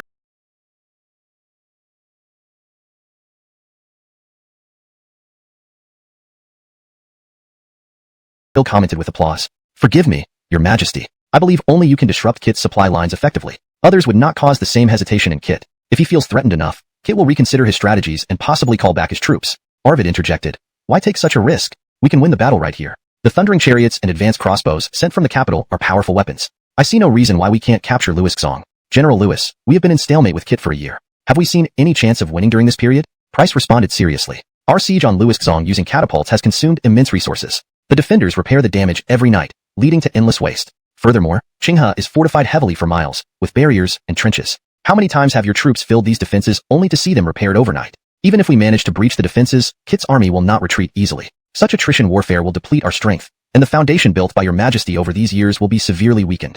Price was indeed correct. Warfare must consider not just the immediate battles, but also the aftermath. If the Han army suffered heavy losses, consolidating Ji province would be challenging. A vulnerable rear line would invite enemy opportunists, especially given Ascari and Jorge were already in Izhou. Even if Mickey was incompetent, he wouldn't miss an open. He hadn't expected his father to actually propose such a plan before Gil. After all, Price had acted unilaterally and then suggested this strategy. Regardless of intentions, even a general minister would suspect that Price had ulterior motives. His Majesty agreed? Dmitri took a few deep breaths before continuing. His Majesty has already issued an edict. Tomorrow, he will lead his personal guard and General Lewis to Qingyuan, aiming to clear the frontline defenses of Qinghe within half a month. Sitting in the courtyard, Price poured himself a cup of tea and spoke slowly. Father, will this bring disaster upon our family? Your younger brother and mother are still in the capital. Dmitri immediately thought that Gil was avoiding punishing the army by appeasing the Kermit family first. Ong, be cautious. Price quickly covered Dmitri's mouth. The Emperor's eyes and ears are everywhere. When I bathed with His Majesty that day, I knew he was a wise ruler. If I had any impure intentions, could His Majesty have allowed me to command the army for so long? Price whispered softly. What do you mean? Our resettlement of civilians, various military actions, and granting military power to uncles, all seen by His Majesty? Yes, entrusting military power to family members is a small matter for His Majesty. Price sighed and continued. The soldiers of Shanglu were trained by Aaron and Donnie. When His Majesty arrives, he expressed some concern about Evander today. The old general recently reappointed Aiden, and if he encounters setbacks in Bingzhou, he may be recalled to the capital. Price stroked his beard. Though always at the front lines, he kept a keen eye on the court. But old General Evander wouldn't act so rashly, would he? Son, you're still young. The old general is advanced in years and may be trying to secure his descendants' futures, but he has misunderstood his majesty. If he followed the path of Elias, perhaps the Liu family could retain a place in the court. Now that Aiden has entered Bingzhou, turning things around might be difficult. These words aim to teach Dmitri to see matters from a broader perspective. But father, Elias's descendants are still in mourning and haven't even entered the Imperial Academy. You're too young. Broaden your view. They are scholars. In times of war, they aren't needed. But once peace returns, the Liu family, with His Majesty's endorsement as a model aristocratic family, can easily choose officials. Understand? Look beyond the immediate. Consider the repercussions. Dmitri nodded repeatedly. I am enlightened. Rise early tomorrow to escort His Majesty out of the city. If His Majesty wants to take you along, don't refuse. Without accompanying him, it might be hard for our family to maintain a position in the court. I understand. By proposing such a risky plan, refusing to accompany His Majesty would jeopardize us. Price looked at his son approvingly. You've grown. In His Majesty's army, many heroes serve. Be courteous and respectful, but don't be overly submissive. I'll remember your teachings. Night fell after this discussion. Inside the military tent, Gil was discussing strategies to deal with the Qinghe frontline's obstacles with his generals. As they spoke, Aloysius bowed in. Your Majesty, we've prepared the military supplies and food provisions. We can set off tomorrow. But I heard you agreed to General Kermit's plan. Wouldn't it be prudent to bring his eldest son as precaution? Aloysius's suggestion received nods from the generals. Since the plan came from Price, having his son share the risk made sense. Gordon, taking Dmitri might upset Manuel and his brothers. Rather than taking Dmitri now, we should swiftly attack Qinghe to repel Amador. Aloysius saw Gil's reluctance and changed his approach. Your Majesty, Generals Lewis and Gon lead infantry. For swift attacks, they need reserves in camp. Perhaps Dmitri can be our escort. Gil looked at Aloysius, then nodded helplessly. Gordon, you're always full of ideas. Very well, go get him yourself. I obey your command. Aloysius left immediately. The next morning, Gil's troops marched out, with the Kermit family tree. This translation preserves the original paragraph structure, tone, and style, ensuring coherence and fluency while providing accurate and natural English phrasing. Your servant thanks your Majesty for your profound grace. In truth, Gil was reluctant to ask Price for a hostage. Firstly, it was difficult to arrange an appropriate position, and secondly, it might cause suspicion and distrust within the Kermit family. However, Aloysius's strategy ingeniously resolved these two issues. Given the lineup of Gil's council of military advisors, Dmitri could serve as a guard among them, not only learning a great deal but also joining the ranks of Gil's future confidants. In this way, it was less about holding a hostage and more about nurturing talent. This translation preserves the original paragraph structure, tone, and style, ensuring coherence and fluency while providing accurate and natural English phrasing. Chapter 224. Advisor proposes water attack. G-Ace surveys the terrain. As they marched forward, Dmitri rode slowly alongside Aloysius and Fateh. Zane, are the Thunderbolt catapults and the Jagarin Roan crossbows following us? Fateh studied the map as he asked. Advisor, rest assured. The Thunderbolt catapults and Jagarin Roan crossbows were transported to Qing Jagarin ahead of the army and supplies. G-Ace speaks wisely. Aloysius nodded in agreement. Advisors, have you two come up with a plan against the enemy? Ajay, overhearing their confidence, felt they had found a winning strategy and immediately asked. Aloysius replied mysteriously, why don't you all guess what G-Ace and I discussed? The answer lies in G-Ace's previous remarks. Hardy and Ewan exchanged smiles. They had guessed roughly what was intended. Dmitri was astounded, speechless at how these advisors could devise strategies even before reaching Qing Jagarin. Pang Chief Clerk, Alexei Lieutenant General, can you elaborate? Seeing Dmitri's urgency, they stopped playing coy. Advisors mentioned that Qinghe is surrounded by water on three sides, with natural barriers formed by 3 rivers to the south. In such a well-watered area, we might use a water attack. But since General Lewis has been here for a year, he surely wouldn't overlook the possibility of a water attack. There must be some difficulties. If we consult him, we can find ways to resolve them without forced attacks. Hardy explained slowly. His reasoning was acknowledged by Aloysius and Fateh. You youngsters are indeed impressive. General Lewis did mention water attacks to my father, but Qinghe City is upstream. How can we flood an upstream city from downstream? Dmitri asked, puzzled. Diverting water to flood cities has historical channels are interconnected, so unless during floods, it's hard to flood Qinghe. Arvid explained in detail. I see. So blocking the river channels to flood isn't feasible either. Fateh probed further. Indeed. The eastern and western gates are only 15 miles from the rivers, which Amador inspects daily. Thank you, General Lewis. Please grant me 100 cavalrymen to conduct a field survey. Fateh bowed and requested. Agreed. Let Dmitri lead 100 cavalrymen with you. Besides, any ideas on removing the deer antler barricades and pits in the south? Gil responded promptly. I have a plan. Creed stepped forward. I propose filling the pits at night and using Thunderbolt catapults to launch petroleum bombs at the southern deer antlers during the day to burn them down. Combining this with the Jagarin Roan crossbows, if the enemy rebuilds fortifications during the day, we will ensure they don't return alive. Creed finished, and everyone nodded slightly in agreement. This was indeed a practical approach, albeit requiring many petroleum bombs. Gil didn't accept Creed's proposal immediately, waiting for other suggestions. Your Majesty, I suggest General Egbert directly attack Dongyang behind Qinghe. Departing from Bo-Ping through Shajin, he can reach Dongyang directly. Doing this puts pressure on Amador. Meanwhile, we gather timber locally to construct boards to cross our hands. Gil agreed. Having talent like Dmitri would help manage administrative matters after pacifying Hebei and overseeing the western regions with Kobe.at that time. By expanding outward and consolidating power inward simultaneously, internal conflicts can be transformed into external conflicts. Chapter 225. Amador's first encounter with the nucleus chariots and Jizai's ingenious plan. That night, at the front lines of Qingyuan, Creed led 5,000 troops pulling out numerous thunderbolt catapults to bombard petroleum projectiles towards the southern front of Qing River City. Under the night sky, flames engulfed the southern part of Qing River City, burning down the carefully placed deer horn barricades one by one. On top of Qing River City walls, a crowd of defenders was distracted by the thunderous noise of the thunderbolt catapults. Amador squinted his eyes, gazing at the rapidly spreading fire in the distance. Report to General, the Han army has already burned half of our deer horns and chevaux de frise. A captain saluted and reported. Very well noted. At dawn tomorrow, deploy the prepared barricades from the city, spread them out this time and make sure it's done correctly. Amador said coldly. Yes, sir. The captain retreated from the city wall upon receiving instructions. Indeed, they are overusing their resources. Even with deep pockets, how long can they keep shooting? General, under such intense attack. Just as they turned to flee, they were overwhelmed by the relentless arrow storm. Arvid calmly directed the defense, successfully thwarting Amador's first attempt to restore defenses. These chariots are excellent, but consume too many arrows. Quickly, send men to retrieve arrows from the battlefield. Arvid pointed ahead with his green dragon crescent blade. Several captains promptly obeyed, rushing forward to gather arrows. Back in Qing River City, Amador frowned upon hearing that all dispatched soldiers had been lost. How did they die? Han army brought out multi-firing crossbow chariots with tremendous power, which our forces could not resist, replied an officer who witnessed the Jagranrong crossbow chariot's prowess, trembling in fear. I see. Order the defenders not to leave the city except those monitoring the eastern and western waterways, and not to engage without orders. Amador immediately issued orders after hearing this. He then turned to Braden and informed him about the Jagranrong crossbow chariots. This matter must be reported to Lord, otherwise, we might lose many men when encountering this weapon en masse. Amador said, looking at Braden. General, don't worry. Reporting is necessary, but I believe there aren't too many of these divine weapons in the Han army. According to the officer, these chariots have weaknesses. Firstly, they need... Never mind, I never expected it to be so easy. Thank you for your hard work. Rest now? Gil felt disappointed but understood. Wait, your majesty. Adolfo pulled out a hand-drawn map. Flooding Qing River isn't feasible, but flooding the southern area might work. I examined Qing River's terrain, noting the north is higher than the south, making the southern area the lowest point. With existing trenches, connecting them to water channels during spring floods can turn the southern area into a marsh. Generals looked at each other in confusion. How would a marsh help capture the city? Looking at Adolfo's map, Gil also paused. Once floodwaters recede, wouldn't the pits remain? I don't understand, please enlighten me. All generals bowed, asking for enlightenment. My duty, your majesty, not yours, Adolfo modestly declined. Military advisor, don't hesitate. Knowing is knowing. Gil respected Adolfo further before all generals. Adolfo picked up the map. Is the floodwater muddy or clear? Naturally muddy, churned up riverbed silt, Gil answered instinctively. Correct. By diverting segments of the waterway, aiding upstream waves, and utilizing existing trenches, the mud during floods can fill the trenches naturally. Adolfo briefly explained the strategy. Chapter 225.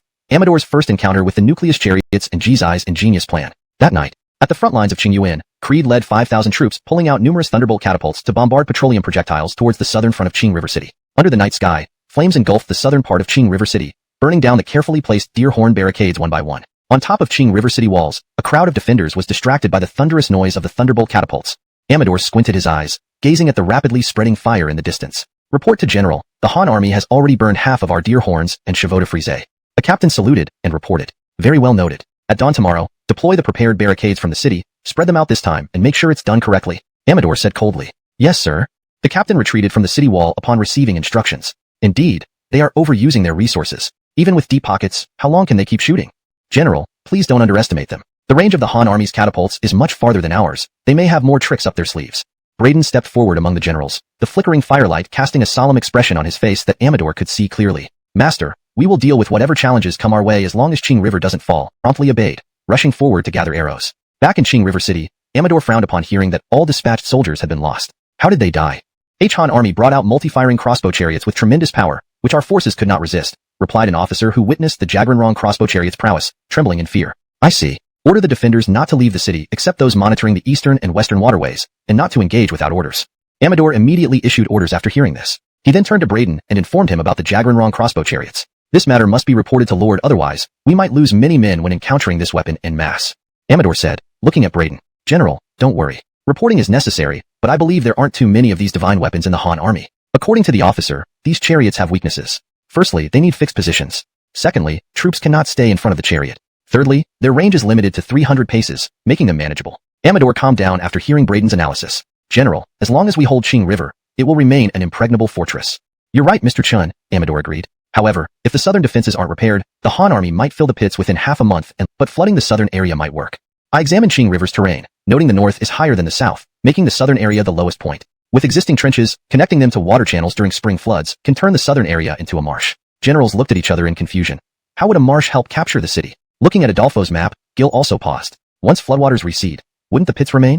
I don't understand, please enlighten me. All generals bowed, asking for enlightenment. My duty, your majesty, not yours, Adolfo modestly declined. Military advisor, don't hesitate. Knowing is knowing. Gil respected Adolfo further before all generals. Adolfo picked up the map. Is the floodwater muddy or clear? Naturally muddy, churned up riverbed silt, Gil answered instinctively. Correct. By diverting segments of the waterway, aiding upstream waves, and utilizing existing trenches, the mud during floods can fill the trenches naturally. Adolfo briefly explained the strategy.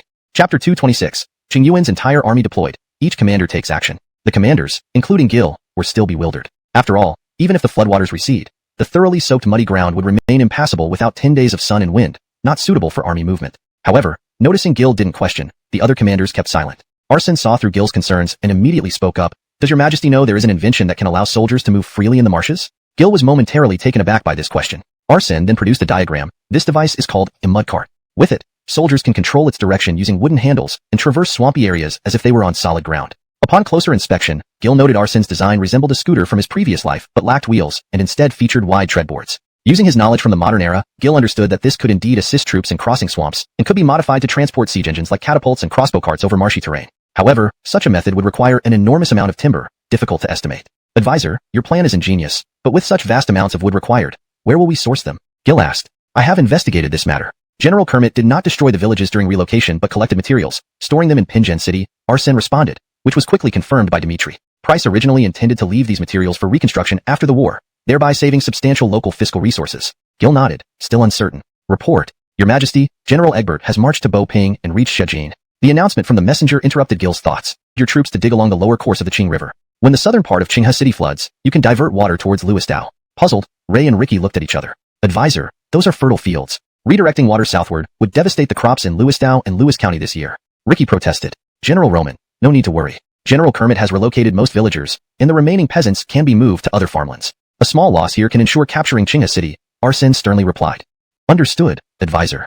Though hesitant, Ricky reluctantly complied. General Gon, please lead 5,000 Jiangxia troops to Pinjen to help the local garrison build mud carts. Deliver 50,000 units within 8 days. Creed estimated that with 50,000 local troops plus his own force, each person building one cart a day would be feasible. At your command. Creed bowed. General Lewis, since Amador frequently patrols the east and west sides of Qinghe but rarely ventures south, please cut off the waterways in both directions within 3 days.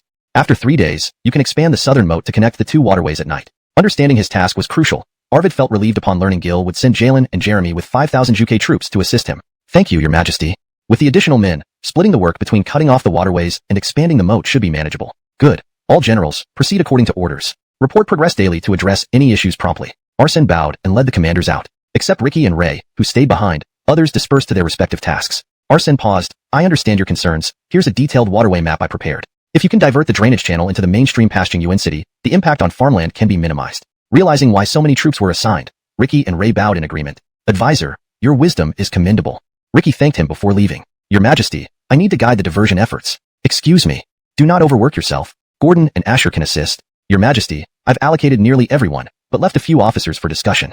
In truth, only Hardy could genuinely assist Arsene due to his knowledge of hydraulics. I see. Let Hardy handle one end while you take the other. Thank you, your Majesty. That night, Qing Yuan camp became unusually quiet. Even Dmitri joined the front lines. Your Majesty, G-Ace's first plan leaves even me eyes, there are no issues. Amador waved his hand, feeling slightly reassured. Why are you so worried, General?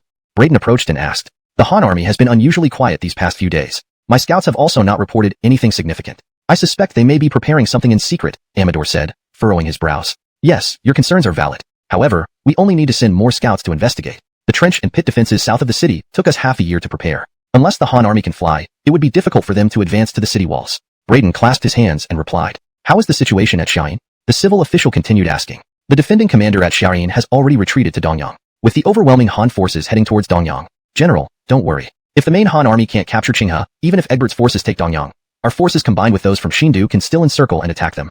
Braden showed a military report sent from Xiayin. Amador read the report and nodded silently. We should still be cautious. Report this matter to the Lord. If these 30,000 Han troops disrupt the Lord's grand plan, we would all be guilty of self-inflicted death. I understand.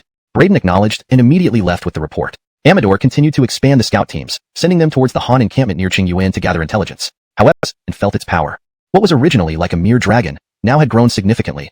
Horns protruded from its head. On closer inspection, the great Han's fortune had matured into a small 5-clawed golden dragon. Sensing Gil's presence, the golden dragon affectionately swam around him. Seeing this, Gil couldn't help but sigh inwardly. It seems my strategies and policies over the past year haven't been wrong. People might think the concept of national fortune is too mystical. If such a treasure existed, wouldn't summoning the golden dragon in battle mean certain victory? This thought was utterly mistaken. National fortune was merely a manifestation of the state of the nation and its people, meant for future emperors to reflect and improve. If the national fortune were truly invincible, why did the Qin dynasty, which created the Jade Seal, fall after 2 generations? Fortune is both heaven's will and the heart of the people. Only when the people's hearts are one will heaven's will align. Why, despite having such treasures, do dynasties still fall? Gil pondered. After a moment's reflection, he laughed bitterly. When history reaches that point, its inertia wouldn't stop just because certain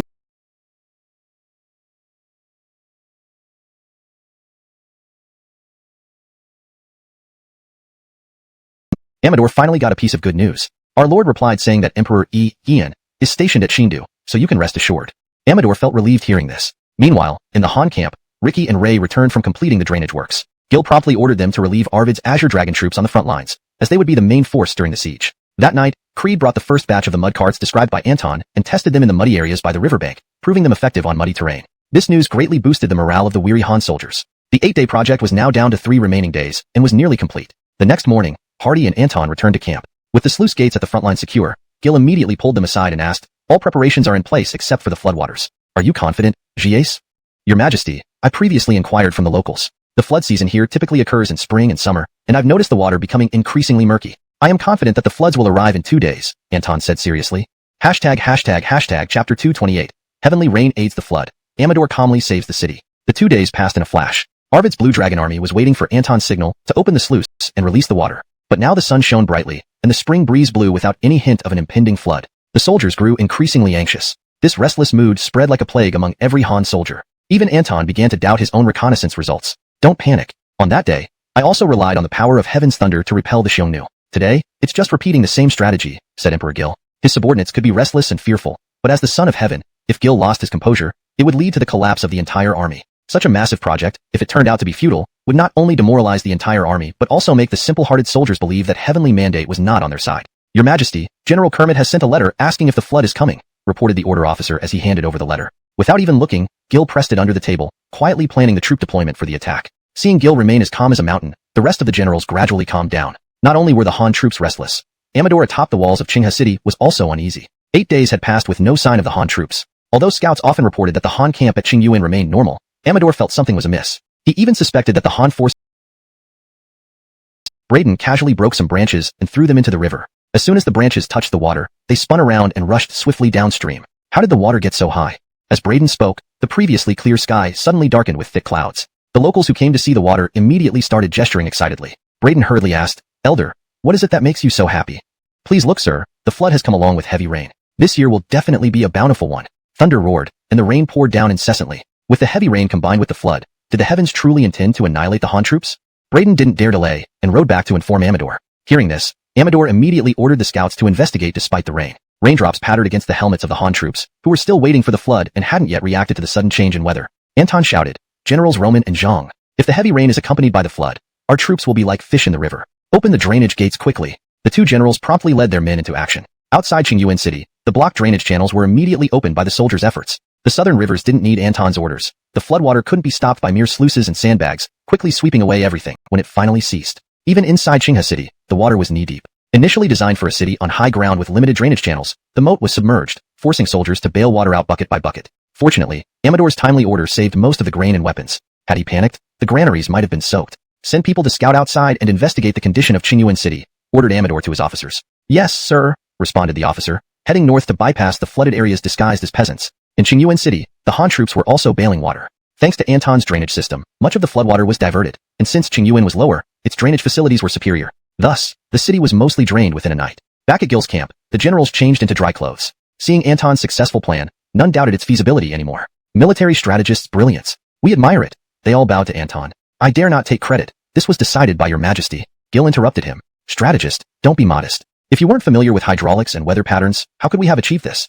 If we win this battle, strategist shall receive the highest commendation."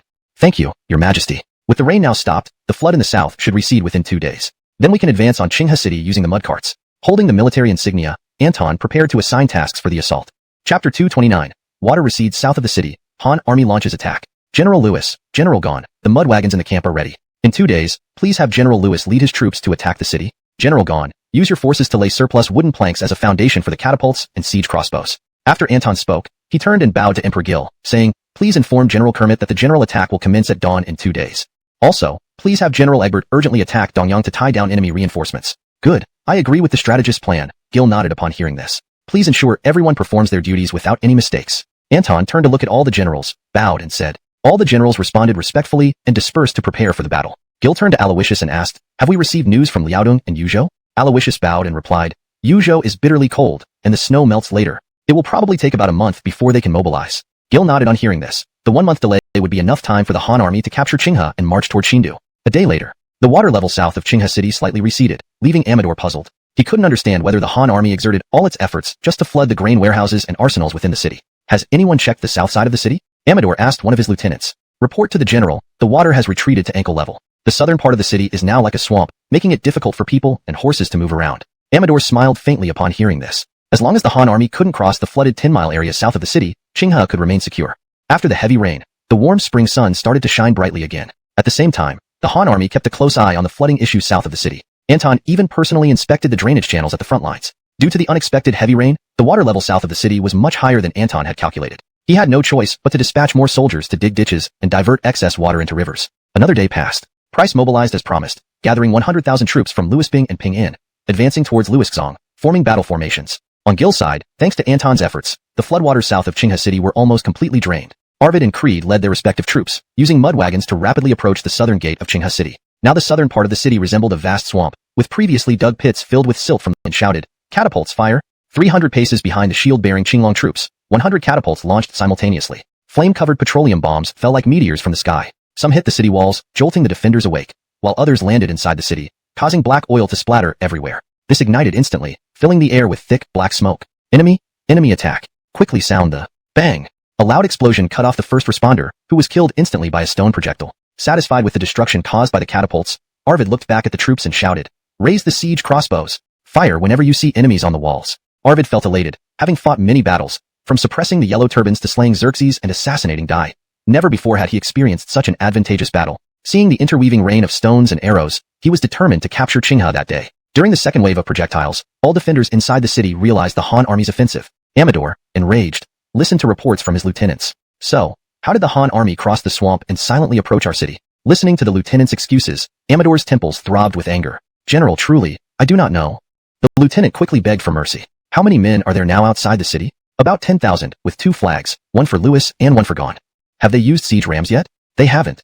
Deploy 10,000 men to defend the walls, another 10,000 to transport logs and rocks, and 300 to reinforce the gates before the Han army attacks them. Amador kicked the lieutenant's buttocks, sending him scrambling off to deliver the orders. Donning his armor, Amador followed closely, knowing that failure to steady the troops would spell disaster. From afar on the hill, Gil sighed. Qinghe's walls are indeed strong. If it were a regular earthen wall, it would have collapsed long ago. Your Majesty, Jagran's forces have fortified this city over a year of stalemate, so it's not surprising, Aloysius replied. At this rate, we should be able to capture this city within 5 days. Do we have enough ammunition for the catapults and siege crossbows? I've sent letters to replenish the supplies from the capital's arsenal. 6 months' worth of production should support us for a month, Charlie promptly answered. Very good, Ricky, Ray, listen up. We are here, Your Majesty. Amador can only focus on the southern side. The east and west are vulnerable. Both of you take your troops to those gates and assist General Lewis. Yes, Your Majesty. Both around him. How's Dongyang? The scouts haven't returned yet. Braden swallowed hard and replied. Has Lord Kit responded? Amador quickly continued questioning. Only then did Braden remember the letter sent by Kit last night. Amador broke the seal and opened the silk message in the wooden box, staring at the few words for a long time. After reading the secret message, Amador immediately gave orders. Mr. Chun, send a message to withdraw the defending troops from Xindu. Without waiting for a reply, Amador turned to his side officer, muster 10,000 reserve soldiers in the city, 5,000 each to guard the east and west gates. Also, dispatch scouts to check the north for any ambushes by the Han army. Amador promptly adjusted his original deployment based on the contents of the letter. Braden instantly realized this. General, this means? Amador shot Braden a glance, signaling him to be quiet. Fine, I'll go send the message now. Braden understood and immediately ran down from the city wall. Gather more logs and stones, and throw them with full force, even if they don't hit anyone. Amador said this while tossing Kit's letter into a nearby fire pit. Seeing many logs and stones suddenly falling from the city wall, Arvid felt puzzled. By logic, under these circumstances, the defenders should conserve resources, using logs and stones only when enemies were climbing siege towers or ladders and withdrawn his troops yet. On the battlefield, catapults and crossbow chariots continuously showered stone projectiles and arrows on Qinghe city. Just as Arvid was contemplating how to breach the city, Creed approached him. General Lewis, I volunteer to lead the vanguard with 300 men, using the battering ram to break through the city gate. Arvid squinted his eyes. The ground below is littered with logs and stones. We must clear a path first. Is General Gon truly willing to lead the vanguard? Absolutely. I can sign a military pledge. Creed promptly pounded his chest. Fine. Tonight I will order the catapults to stop firing, making the defenders less alert. I will assign you 300 Qinglong soldiers to clear the path at dawn, so you can attack the city. Creed nodded gratefully. Thank you, General Lewis. He left Arvid's tent and rushed to the rear supply camp. He ordered each soldier to collect a bamboo tube of oil and place it along the route set for the attack. Afterward, he slept soundly. Morning came, and the battalion commander woke Creed up at dawn. The promised 300 Qinglong soldiers were already assembled outside. Creed cupped his hands and addressed them. You all know that being the vanguard means fighting for survival. Today, I, Creed, consider all of you my sworn brothers. On the battlefield, you are my back. My principle is simple. We advance but never retreat. If we retreat, the whole army's morale will collapse. You shall die moving forward.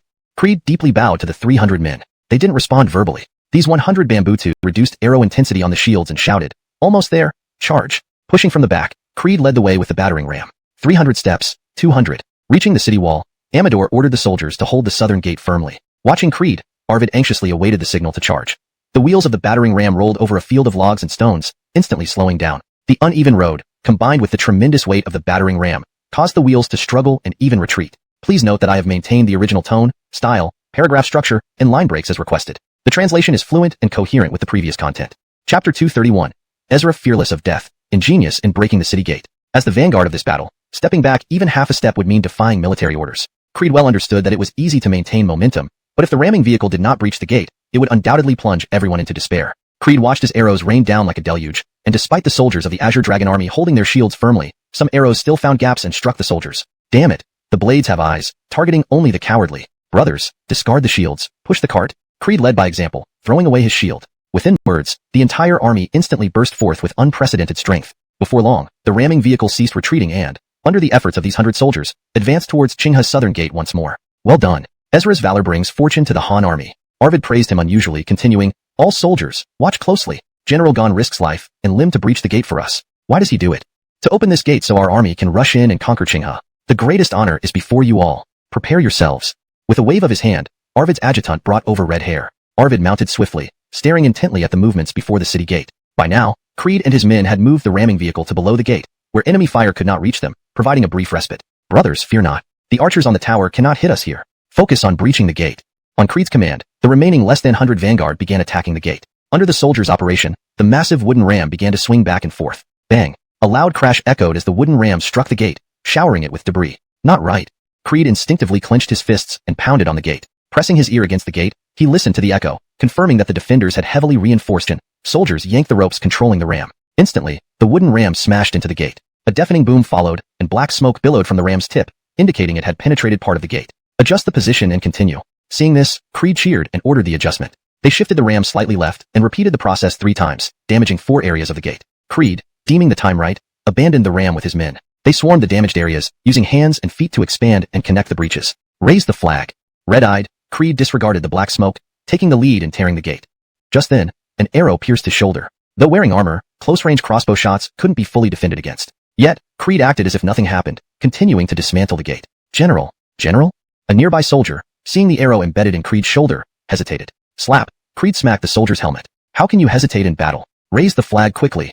The soldier scrambled backward, waving the red flag to signal the advancing Han troops. Seeing the red flag, Arvid immediately drew his sword and spurred his horse, shouting, Azure Dragon Army, into Qinghe, kill Amador. Into Qinghe, kill Amador. The Azure Dragon Army had been stationed here for a year, harboring accumulated grievances. No matter how hard they tried, they couldn't breach the trenches and barricades 10 miles south of the city. Now, within just a few days, they stood on the brink of conquering Qinghe. How could morale not soar? The Jingxia Navy, watching their commander take the lead, feared for Creed's safety, given the rule of full army accountability for a commander's death. When Arvid gave the order, they moved faster than the Azure Dragon Army, carrying wooden shields and rushing towards the southern gate. Creed turned and saw his brothers charging, feeling immense joy. Brothers, clear the way for our reinforcements. Cowards, fall back. The fearless follow me. Creed wielded a long knife, smiling menacingly like a bandit entering the city. But his soldiers, connected to him heart and soul, wouldn't retreat. One after another, they leaped through the breaches, over the fire pits, and surged into the city. Chapter 232.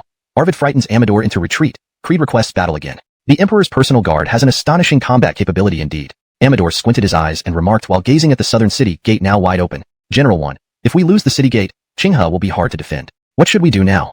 Braden asked anxiously from horseback. Our lord made it clear in his secret letter that we can abandon the city at this point.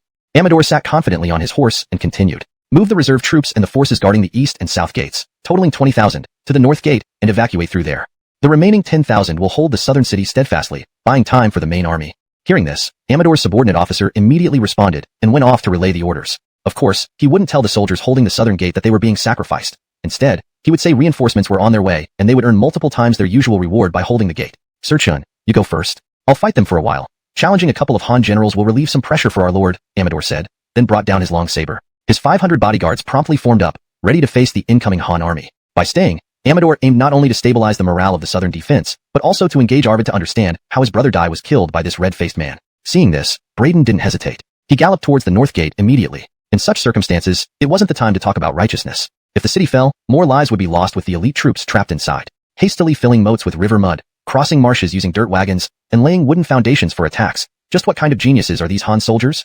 He raised their shields, encircling Creed. Creed chuckled darkly. With swift saber movements, he slashed 3 guards within moments. Seeing this, the Blue Dragon soldiers' fighting spirit surged. Everyone, we came here together. If General Gon falls, we won't escape either. Let's kill this enemy general and claim credit. An old soldier in the Blue Dragon army shouted loudly. They thought among themselves. The breached city gate was already a great achievement, but if Creed was killed, it would become a failure. Hell, let's kill. Their shouts instantly ignited the entire Blue Dragon army's combat resolve. Despite being fewer in number, the nearly 100-strong Blue Dragon army charged like wolves at Amador's larger contingent. Amador furrowed his brows slightly. A pesky eel in my path. With a swift motion of his long saber, he struck, creating chaos among his own men as he headed toward the city gate. Seeing Creed's forces about to be overwhelmed, an angry roar echoed from the ruined city gate. Fool who sells his life cheap. Dare to insult the Han army? Arvid's voice rang out, followed by the swing of his weapon. The green dragon crescent blade sliced through the air like lightning, aiming straight for Amador's face. Amador reacted swiftly, realizing he couldn't withstand this strike. He turned his horse sharply and narrowly avoided it. So you think a red-faced bandit like you has skills, relying only on red hair? Amador retorted, mocking Arvid's steed. Haha, fool, learn the sharpness of the crescent moon blade. Arvid's eyes flashed open, and his aura grew intense. He wielded his saber ferociously, each swing aimed directly at Amador. The first slash was blocked by Amador's saber, the force almost making him lose his grip. Just as he tried to counterattack, Arvid's second blow came swiftly. Amador could only block again. This time, Amador's mouth split open from the impact, blood spurting out. This red-faced brute's strength rivals even Pedro. Amador marveled internally. Now, Amador no longer intended to receive a third strike. He faked a counterattack to deceive Arvid, causing him to alter his attack. Seizing the moment, Amador turned his horse and fled towards the north gate. Coward. Arvid despised those who fled in battle. Following the principle of not pursuing a defeated foe, he stopped chasing and helped Creed fend off Amador's bodyguards. Thank you, General Lewis, for coming to our rescue. Creed, breathing heavily, bowed in gratitude. What are you talking about, Ezra? How's your arrow wound? Arvid lifted Creed and noticed the arrow piercing his shoulder. Although proud, Arvid's pride did not affect those under him. Moreover, he showed respect to those he admired. Thank you for your concern, General. The arrow only greatly and care for their families. Creed briefed the situation succinctly. The Jiangxia soldiers grinned, unafraid of the impending fierce battle. Indeed, these former river pirates were accustomed to violence, making the bloody battlefield feel routine. General, can we get wives after winning? A younger Jiangxia soldier called out. Damn brat, thinking of women before you've grown up? Remember, we're the Emperor's elite now. We don't indulge in those lowly deeds anymore. Follow military rules. As for women, you'll have plenty after earning rewards. Advance. Creed kicked the soldier playfully, then wasted no time organizing the troops. Over 100 Jiangxia soldiers armed with wooden shields and ring-handle blades dispersed into the southern streets. Chapter 233, Qinghe City Falls, Amador's whereabouts unknown. After entering the city, Creed was like a tireless beast, relentlessly charging through the streets, reaping the lives of the enemy soldiers. His Jiangxia troops followed his lead, unleashing their primal savagery. The southern gate's defenders were not elite forces of Amador, and with the gates breached and no reinforcements in sight, they stood no chance against the fervent Jiangxia soldiers. Time flowed swiftly, and by afternoon, Qinghe, stripped of its eastern and western defenses, fell under the fierce assaults of Ricky and Ray. Garrett led the Xianyan camp forward, coordinating closely with Creed's Jiangxia troops to push deeper into the city. Nightfall brought numerous fires within the city. Arvid had already sent word regarding the battle's progress. Your Majesty, 3 gates have been breached. The defending troops have retreated to the northern granary, but General Amador is nowhere to be found. Emperor Gil quickly consulted a map with his advisors. Amador has 3 options if he leaves from the north, he pointed out. First, he could go east to Dongyang to block Egbert. Second, he could retreat to Xindu to protect the grain reserves. Third, he could head back to Kit's main force via Luixzong's rear supply lines. Gil pointed at the map and swiftly analyzed the situation. Your Majesty is wise. However, I believe that even though Amador holds an advantage with 30,000 men and local knowledge, he would choose a strategic retreat rather than a last stand, said Yuan, stepping forward. I think Amador intends to preserve his fighting strength by escaping now. Continue, Sir Jagarin. Gil nodded approvingly. Your Majesty, knowing the might of our Han forces, Amador would not risk going to Dongyang. If trapped there by Egbert, our arrival would ensure his capture.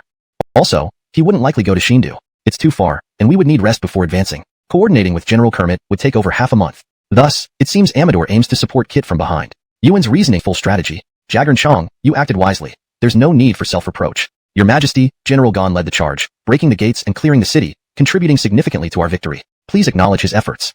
Yes, the foremost credit goes to Commander Shi for planning this battle, followed by General Gon. Of course, Jagran Chong and the Qinglong army commanders also played crucial roles. Today, we will camp here and distribute rewards accordingly. Your kindness is greatly appreciated, Your Majesty. Arvid bowed deeply. Having grown as a military leader during this campaign, he was now capable of commanding a major division. Gil aimed to groom Arvid into a new generation of Han generals. Jagran Chong, as the commander of this battle, you may handle military matters independently. Only matters requiring my approval need confirmation. Flipping off his horse, Gil helped Arvid to his feet. This battle showcased glimpses of Arvid's future glory, echoing the popular saying, when Jagger falls, the former Han stands. When Jagger rises, the later Han falls.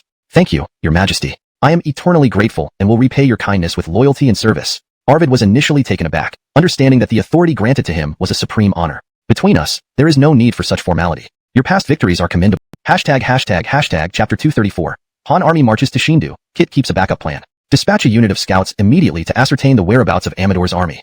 Gil immediately issued orders upon hearing this. Scouts must be sent to the rear of Dongyang, Shindu, and Luixzong. Charlie accepted the order promptly. Your Majesty, in 5 days, we can feign defeat in Yuzhou. Should we coordinate with our troops? If we can see Shindu while cutting off Joab's retreat route, it would be like severing both of Kit's arms. Abnergang advised. Gordon, what do you think? Gil paused and looked at Aloysius. I believe we should first determine Amador's movements before making any decisions. I concur. Anton also stood up to support Aloysius's suggestion. Since his successful flooding plan in Qingnan, Anton's status among the strategists had risen sharply, and no one dared to refute his advice at this moment. Very well. Increase the number of scouts until we have accurate information. Gil nodded in agreement with the two advisors. 2 days later, the scouts dispatched by the Han army gradually returned to camp. After multiple rounds of investigation from 3 directions, they finally confirmed Amador's route. Your Majesty, according to the scout reports, Amador first circled around the grain supply line behind.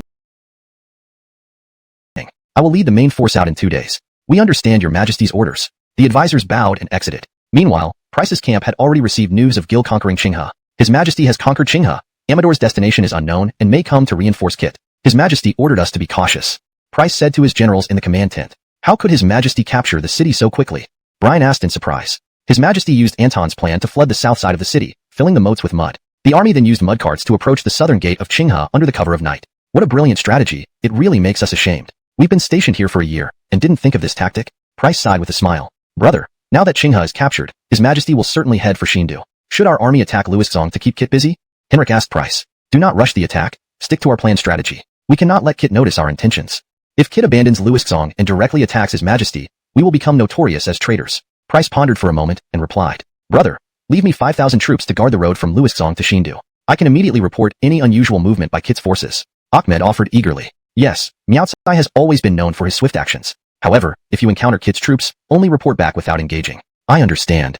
Seeing Price agreed, Ahmed left the tent and prepared his troops. Brian, Isaiah, you two should supervise the siege. Although we can't launch an attack, we can try to bring catapults within range to give Kit a taste of our might. As you command. Brian and Isaiah grinned and exited the tent immediately, eager to execute their mission. Brother, I'll supervise the grain supplies and keep on Mean here to guard you.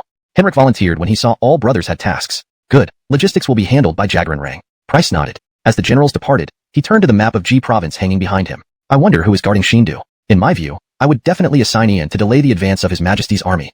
Benchu, are you really going to lose so easily? Price couldn't help but recall the carefree days he spent with Kit in Luoyang. Inside the headquarters in Luixzong City, Kit sat calmly in his command tent. He had already learned about Ascari's and Pedro's betrayal, but he wasn't worried. After all, Ascari had already devised a plan for him before leaving. Lord, Amador has been ordered to defend Shindu. Should we move the ambush troops now? Eddie asked softly. No need to rush. The Han army hasn't reached Shindu yet, and Egbert hasn't arrived at Li County in the middle phase of a decisive battle. This period usually marked the escalation of warfare intensity and logistical challenges. Listening to his own scouts' reports, Kit had a good grasp of Gil's movements. He immediately issued orders. Eddie, signal the ambush to intercept Egbert's army. Gale, order the entire army to retreat to Jing County in 3 days. Prepare obstacles and defensive weapons in Jing County according to the plan. All commanders in Kit's camp acknowledged the orders with respect.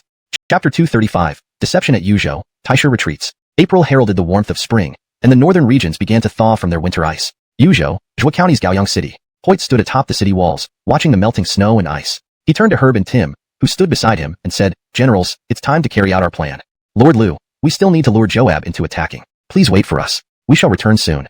Herb gave a respectful bow and descended from the wall with Tim. The two each led 5,000 troops as vanguard forces, marching towards Joab's camp outside Gaoyang City. On the city wall, Hermes looked at Hoyt and said, Uncle Liu, I have already dispatched the cavalry from Liaodong to bypass Gaoyang. This battle should proceed without any worries.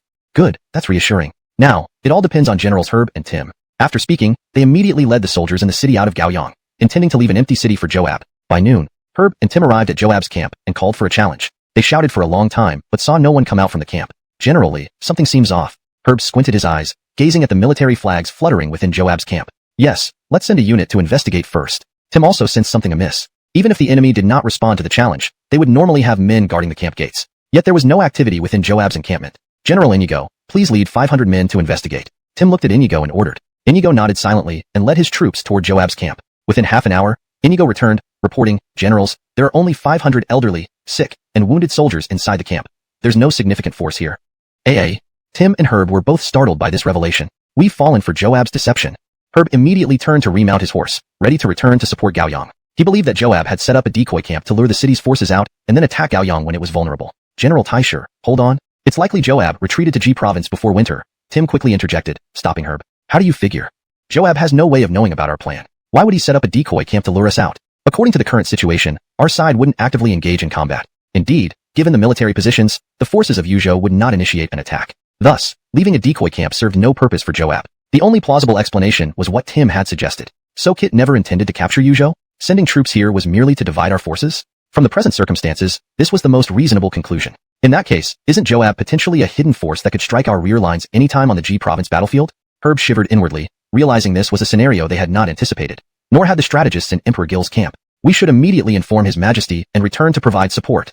Tim spurred his horse back to Gaoyang City after explaining. Both informed Hoyt of the situation, who agreed with Tim's proposal. Lord Liu, we won't take the Yuzhou defense forces, only our personal troops. Tim explained while looking at Hermes. At this moment, having 10,000 cavalry under Hermes' command could significantly increase their chances of success. Hermes understood Tim's implication but was conflicted. Before leaving Liaodong, his father instructed him only to protect Yuzhou and ignore everything else.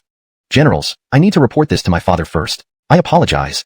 Tim smiled faintly. If so, we must return and provide support immediately. Herb didn't say much either, only bade farewell. They led the original 15,000 troops out of the city and raced towards Qinghe. This Gongsun family is truly unreliable. We must report their attitude to His Majesty in detail. Herb spat out coldly from his horse. Yes, but it's understandable. Liaodong and Ji province are separated by Yuzhou. Even if they strive to capture Ji province, it would be just an isolated territory for Barrett. Tim tried to console him. Still infuriating, such people can gain ennoblement. True warriors like us should wield our swords and achieve great feats, not mingle with these sorts. Brother Taisher is right. We must hurry, bypassing the Hudong region, heading straight for Qinghe via Xindu. Following this route, even if His Majesty breaks through Qinghe, we can still join him. Tim explained as he urged his horse on. 5 days later, Egbert had reached Lixian, while Ricky and Ray had established a camp 10 miles outside Xindu city. At this moment, Herb and Tim's messengers delivered letters to them. Seeing the secret message, the two generals hesitated to act without further orders, dispatching more messengers to confirm. When the letter reached Gil, his infantry was only a day away from their main camp. Understanding the situation in Yuzhou, Gil promptly halted the march and convened his strategists to discuss Joab's movements. All the advisors pored over the maps but couldn't grasp the purpose behind Joab's feigned presence until Gil applied a broader perspective. If Kit initially planned to capture Yuzhou, the speed at which I took Qing and Yin provinces made it clear that seizing Yuzhou quickly was impossible. So, Kit used Joab as a decoy to divert our forces while simultaneously stirring unrest in Bingzhou with the White Wave bandits. When news came that the White Wave bandits and Ira suffered defeat, Kit realized we hadn't or didn't sufficiently deploy troops to Yuzhou. So, he left weak forces and retreated Joab's elite units before winter. And now that Amador has moved back to Xindu, it shows the importance of Xindu. Perhaps Joab is waiting within the city for our attack. Gil pointed to the map, illustrating the strategies involved. If we didn't see through Kit's tactics and attacked Xindu recklessly, we might have been caught in a pincer attack by Joab, Amador, and the city's defenders. His words instantly enlightened the advisors. Your Majesty, according to your analysis, does it mean we're now at a disadvantage? Asked Yuan. It's not necessarily a disadvantage. I believe Kit and his strategists couldn't predict the swift fall of Qinghe City. But I'm still puzzled. If Kit invested so much in this campaign, why did we advance so swiftly into the heart of Ji province? Even without elite troops in each county, I'll lead the Azure Dragon Army and Jiangxia troops as support from behind. We will follow your command. Everyone saluted and promptly got into position. 3 days later, under Xindu City, Egbert, Herb, Tim, and their combined forces gathered at the eastern gate of Xindu. Meanwhile, Ricky and Ray, commanding cavalry, stood ready at the northern gate. Egbert, Herb, and Tim led their troops towards the city just as two horsemen emerged from the eastern gate. The trio paused upon seeing that one rider bore a resemblance to Emperor Gil, halting the attack. The two riders stopped 30 paces away, and one stepped forward to identify himself. I am General Amador under General Jagarin. Behind me stands the Emperor of Han. Why do you not kneel to your Emperor? Amador glared at the three commanders. Emperor? Our Emperor oversees from the rear lines. Who is this Emperor you speak of? Egbert snorted. Our Emperor was established by Cordelia Dowager. How can Gil compare? He is the son of a butcher's daughter. How could he bear the mandate? If you recognize our authority, kneeling before our emperor might spare you from being labeled traitors. This drew laughter from the three generals. Amador, a famed warrior of Hebei. Yet here you use womanly rhetoric on the battlefield. Ridiculous. We only know of the imperial capital in Luoyang, not another court in Hebei. Enough chatter. No harm, taking Xindu should be effortless. Afterward, Amador asked why reveal this information. Ian frowned at him. General 1. Who do you think my brother is? In 5 years, he fortified Silly Commandery, conquered Liangzhou, subdued Jingzhou, and took Qing and Yinzhou in half a year. Can you achieve such feats? Amador admitted he couldn't. My brother, a genius, can discern our true strength with just a feigned attack. Concealing this truth is futile. Gil smiled inwardly at the high praise from his supposed less astute brother. Brother, ruling the empire isn't an issue for me. As sons of the same emperor, I question if I could do better. Is that so? Gil countered. Do you realize you're merely a pawn in Kit's game? Once he secures power, you'll be at his mercy. Do not worry. An emperor must ride the tiger and govern the world. Ian's words carried an air of genuine imperial authority. Naive. Do you have troops? Trustworthy ministers? Influential families? Noble brides from powerful clans? These you lack. You're merely food on the tiger's back. With these pointed questions, Ian's confidence faltered. If you surrender, you can be my whip. If you insist on fighting, the Liu dynasty ends with us. Ian sighed inwardly. Having been raised close to Cordelia Dowager, he was acutely aware of court dynamics. He hoped Gil would understand reality and become a loyal ally to counter Kit's influence in the future. Even in the capital, seeing the emperor's furrowed brow. It's not like that. When Ian mentioned there were no troops from Joab in the city earlier, Amador's reaction was genuine, Gil explained. Now that he has mentioned Luoxong, Amador immediately covered his mouth without regard for etiquette. This must be Ian trying to warn me. Gil kept recalling their conversation, from Ian urging him to surrender to the mention of Luoxong. He couldn't figure out its significance even after returning to camp. Finally, he convened his advisors to discuss it. Gil recounted the conversation for them. Aloysius carefully noted down every word. Your Majesty's concerns are justified. This response does not seem like a bluff. Aloysius then highlighted key points from the conversation. Words like inevitable defeat, surrender, and the whip controlling the tiger. Pontoon. What if the prince meant Joab is in Luoxong? Exclaimed Yuan, tossing aside his pen and stepping forward. Look, our main force is currently besieging Luoxong, while Kit's forces are also concentrated there. If Joab appears behind General Kermit and collaborates with Kit to surround him, it could indeed be a perilous situation, Pontoon added. The others began to follow Pontoon's reasoning. But even so, would Joab's 30,000 troops be enough to tip the scales of the battle at Luoxong into certain defeat? Hardy questioned. Gil felt a rising sense of unease at this point. When Ascari and Jorge left Liang and Bing for E, they predicted our victory but mentioned it would take much time. With Kit and his strategist capabilities, they wouldn't let these two go so easily. Stormed Luoxong. What? This announcement shattered the previous gloom. Continue. Kit has retreated to Jing County, and General Kermit is reorganizing the troops within Luoxong, preparing for further attacks. You may go now. Upon hearing this, Aloysius grew solemn. Your Majesty, General Kermit might be in grave danger. Why do you say that, Gordon? Please observe. Aloysius walked to the map and pointed to Luoxong. If General Kermit hadn't taken Luoxong, we would still be in open battle, where retreats and advances are feasible, even if the Black Mountain bandits and Joab surrounded us. General Kermit could retreat slowly to Luosping, where all the land behind it belongs to our forces. Our supplies would remain secure, and the enemy would not dare invade recklessly. With the support of General Evander, there would be room for maneuvering. But now, with Luoxong captured and the entire army inside the city, if the Black Mountain bandits and Joab join forces with Kit's main army to besiege them again, General Kermit can only hold the city. Even if General Evander comes to aid, they would certainly be intercepted outside the city by Kit's forces. Fearfully, the situation of 18 10,000s besieging 10,000s is already formed, Aloysius explained, swallowing hard. Gil instantly understood brother. The north side is full of pit traps and spikes set by Kit's forces. The other 3 gates are heavily guarded by Kit's armies. We're trapped. Ahmed wiped blood from his face, swallowing hard. All right, Miaotsai, stop sending our brothers to die. Let me think. Price's hair was graying, reflecting his regret for capturing Luoxong. Brother, at least you noticed the irregularity in Luoxong and left Jagaranshuai and Isaiah? Miaotsai, did you see them break out of the city yourself? Price clutched Ahmed's armor, grasping at this last hope. I saw it with my own eyes. They managed to break through before the enemy fully surrounded the city. They must be heading toward His Majesty. That's good. Gil's heart lightened at the news, knowing his general was striving amidst adversity. Hashtag chapter 238. Colby fires a treacherous arrow. Henrik swallows his eye. Manuel. Just as Price's mood was improving, a familiar voice echoed from below the city walls. Price walked to the top of the wall and looked down to see Kit arriving. Bence? What brings you here? Price squinted his eyes and shouted loudly. Manuel, it's all over for you now. Why not surrender early? Kit, riding on his horse, asked with a raised head. Surrender? As a loyal minister of the Han dynasty, how can I surrender to a traitor like you? Price responded angrily upon hearing this. Haha, I didn't expect you, Manuel. If the Jagran army does not attack, let the soldiers eat once a day. If they do attack, give more food to the defenders. Ahmed nodded immediately. Big brother, what if we run out of supplies? Start slaughtering the horses. Price said without hesitation. What if we finish the horses? Price was silent for a while, then pulled Ahmed aside. Tell your personal troops to collect the corpses of fallen soldiers. Brother, this? Carry out the order. Price glared at him and continued.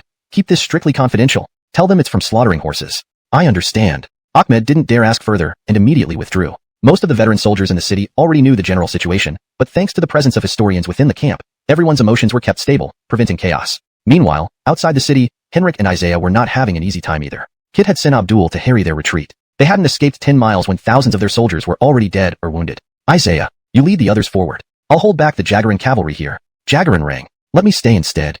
Don't argue. Go as I ordered. Henrik glared at him. By seniority, Henrik was older, so Isaiah had no choice but to obey. Henrik quickly gathered 10,000 infantrymen and formed a rearguard formation to delay them with Colby. Colby coldly hummed and, mounting his horse, drew his bow. Very well, let me send you on your way. Whiz. The arrow flew accurately toward Henrik, and Colby watched as Henrik fell off his horse, apparently hit. The enemy general is dead. Surrender now. Colby shouted towards the Han army. Wretch, your grandfather isn't dead yet. Henrik immediately remounted his horse from the ground. Everyone saw blood gushing from his left eye, which had been pierced by the arrow. How can one abandon the essence of father and mother? Henrik roared in anger, enduring the pain, and yanked out the arrow that had pierced his left eye. The red arrow still carried fragments of his eyeball. Without hesitation, he bit into the eyeball and swallowed it. This shocking scene stunned not only Colby but also the entire Han army. General, you are a god. General Valiant. The Han army is unbeatable. A cheer erupted from the ranks, followed by enthusiastic shouts from the entire army. The sight of Henrik still fighting fiercely despite the arrow piercing his eye astounded everyone. General, you are a god. General, you are a god. As the cheers grew louder, Colby realized to surrender. Price, faced with this situation, gathered all the soldiers within the city. He stood alone on a raised platform, looking somewhat weary from the siege by the Jagaran army. However, the resolute gaze of this formidable leader remained unwavering as he inspected the entire military force. Soldiers, I believe you have all heard the announcements from outside the city walls, Price began, gripping his sword with one hand while leaning on the railing of the platform with the other. They claim there is an emperor in the Jagaran family whom we should serve, and if we surrender now, it will not be considered disloyal to Han. What do you think of this? Upon hearing this, the soldiers below reacted variously. Some showed signs of difficulty, others spat in defiance, and still others simply shook their heads without comment. Observing all this, Price nodded slowly. Speak your minds freely. With these words, a clamor arose among the soldiers, but mostly they expressed their desire to fight rather than die of starvation trapped inside the city. Fellow soldiers, has our emperor, the Emperor of Han, ever suffered defeat since setting out on his campaigns? Price immediately drew his sword and continued boldly. Our emperor is on the way to reinforce us, and I swear upon my life. Henrik and Isaiah, who broke through earlier, will definitely bring back imperial reinforcements within 10 days. It's my camp's guard. Last night, he tried to persuade me to surrender to Kit in private. What should be done with such a disloyal and unfilial person? Price roared in indignation. The soldiers did not answer, but soon afterward, a small stone the size of a fist landed on the platform. This triggered more stones to rain down. These stones became the silent response of the Han soldiers. Hundreds, thousands of stones piled up on the platform, as if building a grave for the bound man. Seeing this, the man smiled, moving closer as if welcoming his fate. A moment later, only stones and a mutilated body remained on the platform. The historian approached to inquire about the traitor's name. There's nothing worth noting, best not to record it, Price replied after a long silence. Understanding the implications, the historian kept quiet and retreated. Despite not reaching a point of total exhaustion yet, discontentment had begun to spread among the troops, but it wasn't enough to drive them to surrender. Knowing this, Price aimed to protect the family of the traitor, and also prevent potential political adversaries from using this incident against him. How much longer can the camp hold out? Price asked Ahmed. Food supplies won't last 3 days. The Jagaran army isn't attacking but is cooking outside, trying to undermine our morale, Ahmed reported. Big brother, can the Emperor really come? Price shot him a stern glance. If even you lose faith, what's stopping us from remaining mute, guarding the entrance? Seeing this, Aloysius knew time was critical. Alright, I'll try. He rushed forward, intending to rouse the Emperor, despite Jalen's obstruction. Chapter 240. Ascari enters the tent. Harvey's would displays his skill. General Adebayo, please step aside. Aloysius cupped his hands in greeting. The army is abroad and his majesty has not awakened. I cannot comply with your request. Jalen rarely spoke in such formal tones, but returned the salute nonetheless. Upon hearing these words, Aloysius was momentarily stunned. General Adebayo, it's true, but General Price's army is surrounded, and we have pursuers behind us. How can we act conventionally? If we cannot enter the tent, please awaken his majesty for us. Aloysius dared not delay further, and immediately stated his case. His majesty has not awakened, and I dare not enter either. Please do not put me in a difficult position, military advisor. Jalen stepped back, standing shoulder to shoulder with Jeremy without another word. Just as the two parties were at an impasse, Gil's slightly weak voice sounded from inside the tent. Let Jia come in. Upon hearing the order, Aloysius swiftly leaped into the tent. However, the others remained blocked outside by Jalen and Jeremy. Gil leaned against the bed, his face pale as Brendan treated him with the scouting mission. Gil wrote another edict after finishing his statement. Aloysius received the edict while Gil gently grasped his wrist. Gordon, do you think we still have a chance for victory? Looking at Gil's pale face, Aloysius's lips quivered slightly. Your Majesty, you've had no defeats in this campaign. Why fear Kit? Sigh. Life is like a game of chess where each move brings new challenges. Past victories and defeats are not worth mentioning. The most critical and final game is now caught in Kit's net. Gil smiled bitterly. Aloysius, seeing this, knew not what to say but had already informed Fiki via letter during the siege at Shindu. Military advisor. Lord Clifton has replied. Outside the tent, Jalen lifted a corner of the canopy and handed a letter in. Aloysius, feeling like he had grabbed onto a lifeline, immediately took the letter and presented it to Gil. Your Majesty, Clifton Rue's reply will certainly provide assistance. Gil read aloud the letter with renewed vigor. His Majesty, preparations for battle are underway in the capital. Our granaries in various regions can supply the army for up to a year. Though Jaggerin has mobilized tens of thousands of Haishan bandits, their elite forces number only about 10,000. The rest of the rebels will flee upon witnessing the might of our Han army. In this battle, Jaggerin has deployed all available troops in G province. I estimate that kit supplies will last less than half a year. Please reclaim your aspirations and seek opportunities for grain supplies in Luiskzong. Victory in this battle hinges on it. As Gil read, the initially daunting situation became clear. It felt as if he had found the key thread amidst a tangle of knots. After reading thrice, Gil felt a surge of determination replace the persistent fever. Gordon, I'm hungry. Have someone bring some food? Gil continued reading the letter without looking up. Aloysius, nearly overcome with joy, rushed out shouting, His Majesty is recovering. Bring food immediately. Jeremy and Jalen, hearing this, ceased guarding the tent and joined the other generals and advisors. Your Majesty? Jalen cautiously inquired. Have you all eaten yet? Gil's voice regained its strength. Not yet. Jalen replied honestly. Then everyone eat in the tent. Gil shrugged and sat on the floor, motioning for the generals and advisors to join him. He then passed around Fiki's letter. What ideas do you all have for sending supplies under these circumstances? Gil asked while eating the thin porridge and flatbread brought by the soldiers. Pardon me, Your Majesty. Sending supplies is not the top priority right now. We need to let the garrison know we haven't abandoned them, stabilizing their morale, Peng Zachary suggested.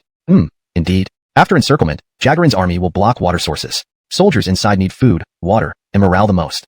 Water supply is easier to solve. Our forces can disrupt Jaggerin's guards. But how to deliver food and morale? Gil agreed and continued questioning. Seeing Gil's steady tone and quick thinking, everyone felt reassured. Your Majesty, I volunteer to deliver the message alone, emulating General Jiafu. Arvid stroked his beard and volunteered. Jiafu was one of the Cloud Terrace 28 generals of Emperor Luisgu of Eastern Han. During the siege of Kunyang by the armies of Harvey Mang, Jiafu delivered a crucial message through enemy lines, allowing Deng Jagger to hold Kunyang and defeat Harvey Mang's army. Hearing this, Gil paused mid-sip. Jaggerin Chong, let's discuss this later. If there are other ways, Jaggerin Chong should not be endangered. Gil waved his hand, not wanting to lose this general. Your Majesty, there are two ways to transport grain, land and water. Since the army surrounds us, land routes are impassable. But if someone familiar with Luiskzong's waterways can be found, we might find a water route to deliver grain, Anton proposed. Very well, this task falls to military advisor Shi. But since Kit relocated the locals, who would know the area well enough? Your Majesty, worry not. Besides city residents, there are often remnants in the countryside. We just need to send scouts throughout Luiskzong's vicinity, Anton explained. Agreed, let's proceed with this plan. Everyone, eat quickly. The army needs to set out immediately. Chapter 241. The Han army retreats to Luisping. Jaggerin Rang requests battle again. The army had only marched for 2 days, and they met Isaiah and Henrik's troops who were rushing to seek aid. Gil immediately ordered the entire army to retreat into Luisping city to reconsider their plan. Arsene led more than 100 experienced scouts into the mountains and waters surrounding Luisping and Luiskzong, searching for survivors. Inside Luisping city, after being treated by Brendan, although Henrik could not, upon hearing this, the two understood Gil's difficulties. Now it wasn't that he didn't want to save them, but that it was really hard to rescue them. Do not worry, since I have returned here, I will look for an opportunity to save General Kermit. Please wait patiently for military advisor Shiji to return with news. Seeing their silence, Gil immediately reassured them. Thank you, Your Majesty. I shall take my leave. Isaiah recognized Gil's approach and immediately pulled Henrik out of the headquarters. But Henrik threw off Isaiah's hand and knelt down again. Your Majesty, the city's grain is likely exhausted. Killing horses for food can last 1 or 2 more days. Afterward, now His Majesty still has sufficient forces. Even if we don't save brother, we can defend the city. I was worried. Be cautious with your words, Jaggerin Rang. Isaiah pulled Henrik aside and whispered. His Majesty will definitely save brother. He wants the reunification of the Han. If he can't save brother, even if he holds the city, it would squander the advantage gained from successive victories. If Kit regained strength, it would be harder to unify the land. After saying this, Isaiah resumed his normal expression. Since His Majesty gave us a chance, let's select a fierce general to see if we can break through the Jaggerin army's defenses. If successful, not only can we save brother, but it would be a great achievement. Henrik nodded in agreement. Zixiao, my arrow wound isn't healed yet. This battle depends on you. Don't worry, Jaggerin Rang. For this battle, I wish to invite Ricky and Ray. I'll go and invite them now. Isaiah bowed and went to Ricky and Ray's quarters. Isaiah got straight to the point, asking for their help. They did not refuse, agreeing to report back to Isaiah after consulting Gil. On their way to Gil, they discussed the offensive. Howard, previously, His Majesty forbade us from engaging in battles. Why now? Ray looked at Ricky. I think, first, it's to observe the Jaggerin army's defenses. Second, to gauge their fighting strength. Lastly, to satisfy General Xiahou and Isaiah's desire to save their comrades. Ricky replied slowly. Sigh. The terrain at Luiskzong is like a pocket, with mountains and water supporting it. Our cavalry can't maneuver well. Otherwise, why would we fear the siege? Gerhard, Kit must have thought of this too, choosing to stalemate with General Kermit at Luiskzong. After a year-long stalemate, General Kermit's urgency to capture Luiskzong fell into Kit's trap. Indeed, Howard. If it were me, I might have focused entirely on chasing them into the city without allocating troops for breakout. Pleased with Ricky's insight, Ray nodded in agreement. Arriving at Gil's headquarters, they reported in and entered. Gil was still pondering strategies to overcome the terrain at Luixong. Your servants greet your majesty. Isaiah invited you to go. Proceed, but bring no regular troops. In such terrain, cavalry can easily enter but find it hard to escape, which would be disadvantageous for us. Gil waved his hand, looking at them and speaking. We understand. Dare I ask, your majesty, how much effort should we put in? Ray raised his head slightly, somewhat embarrassed. Fight your hardest, but avoid injury. Charge ahead but retreat if circumstances change. Gil smiled faintly. Have Creed and Jagranchang, stationed in Tuzhou, sent any messages? Compared to Luisping, Tuzhou arm our brother and ourselves. It would be better to listen to the Emperor and march with the drum, openly observing the strength of the Jagaran troops. Isaiah explained while looking at Henrik. Compared to Henrik, Isaiah has significantly better historical military achievements. He was a capable general who could both attack and defend. He was also one of the few people whom Price trusted and felt comfortable entrusting with the governance of an entire region. After Isaiah's explanation, Henrik finally accepted the plan to march with the drum. The next day at the end of the Hour of the Rabbit, within Luixong City, the situation was indeed as Henrik predicted. The city was desolate, and every Han soldier's face lacked the vigor they once had. Most gathered in groups of 3 or 5, leaning against walls or sitting on the ground listlessly. Price had Ahmed patrol the city daily to prevent soldiers from rebelling due to food shortages. Today, Ahmed ordered his subordinates to slaughter the last batch of war horses in the army. Once these horses were consumed, the soldiers in the city might have to eat tree roots and bark. Brother, in another day or two, the city will run out of food, Ahmed said to Price, lacking energy himself. Hasn't the Jagaran family started attacking yet? Price asked. No, even their camps have retreated 3 li. It seems Kit truly wants to starve us to death. What about water resources? I led people to dig several more wells in the city, which can sustain us. Price nodded and, accompanied by his guards and Ahmed, climbed onto the city wall with difficulty. In the distance, smoke could be seen rising from the Jagaran army's camps, making Price involuntarily swallow his saliva. Miaotsai, lead a 1,000-man detachment this afternoon to try breaking through. If you lose, try to bring back the injured brothers. Ahmed instantly understood the underlying meaning in Price's words. Brother, let me lead the charge personally and see if I can capture some supplies. Ahmed felt sorry and spoke up. So be it, but remember not to engage in prolonged battle. Price sighed. Just as he was about to go down, he vaguely heard the sounds of gongs and drums. Miaotsai, did you hear the war drums? Price grabbed Ahmed as if he found a lifeline and asked him. This? Hearing this, Ahmed closed his eyes, popped his head out, listened quietly for a moment, and smiled. Brother, there really are sounds of gongs and drums. Hurry! Quickly inform the entire army. Reinforcements from His Majesty have arrived. Arrange several 1,000-man detachments to leave the city in batches to support the reinforcements. Price was so excited he nearly fell to the ground, and immediately instructed. All right, I'll go right away.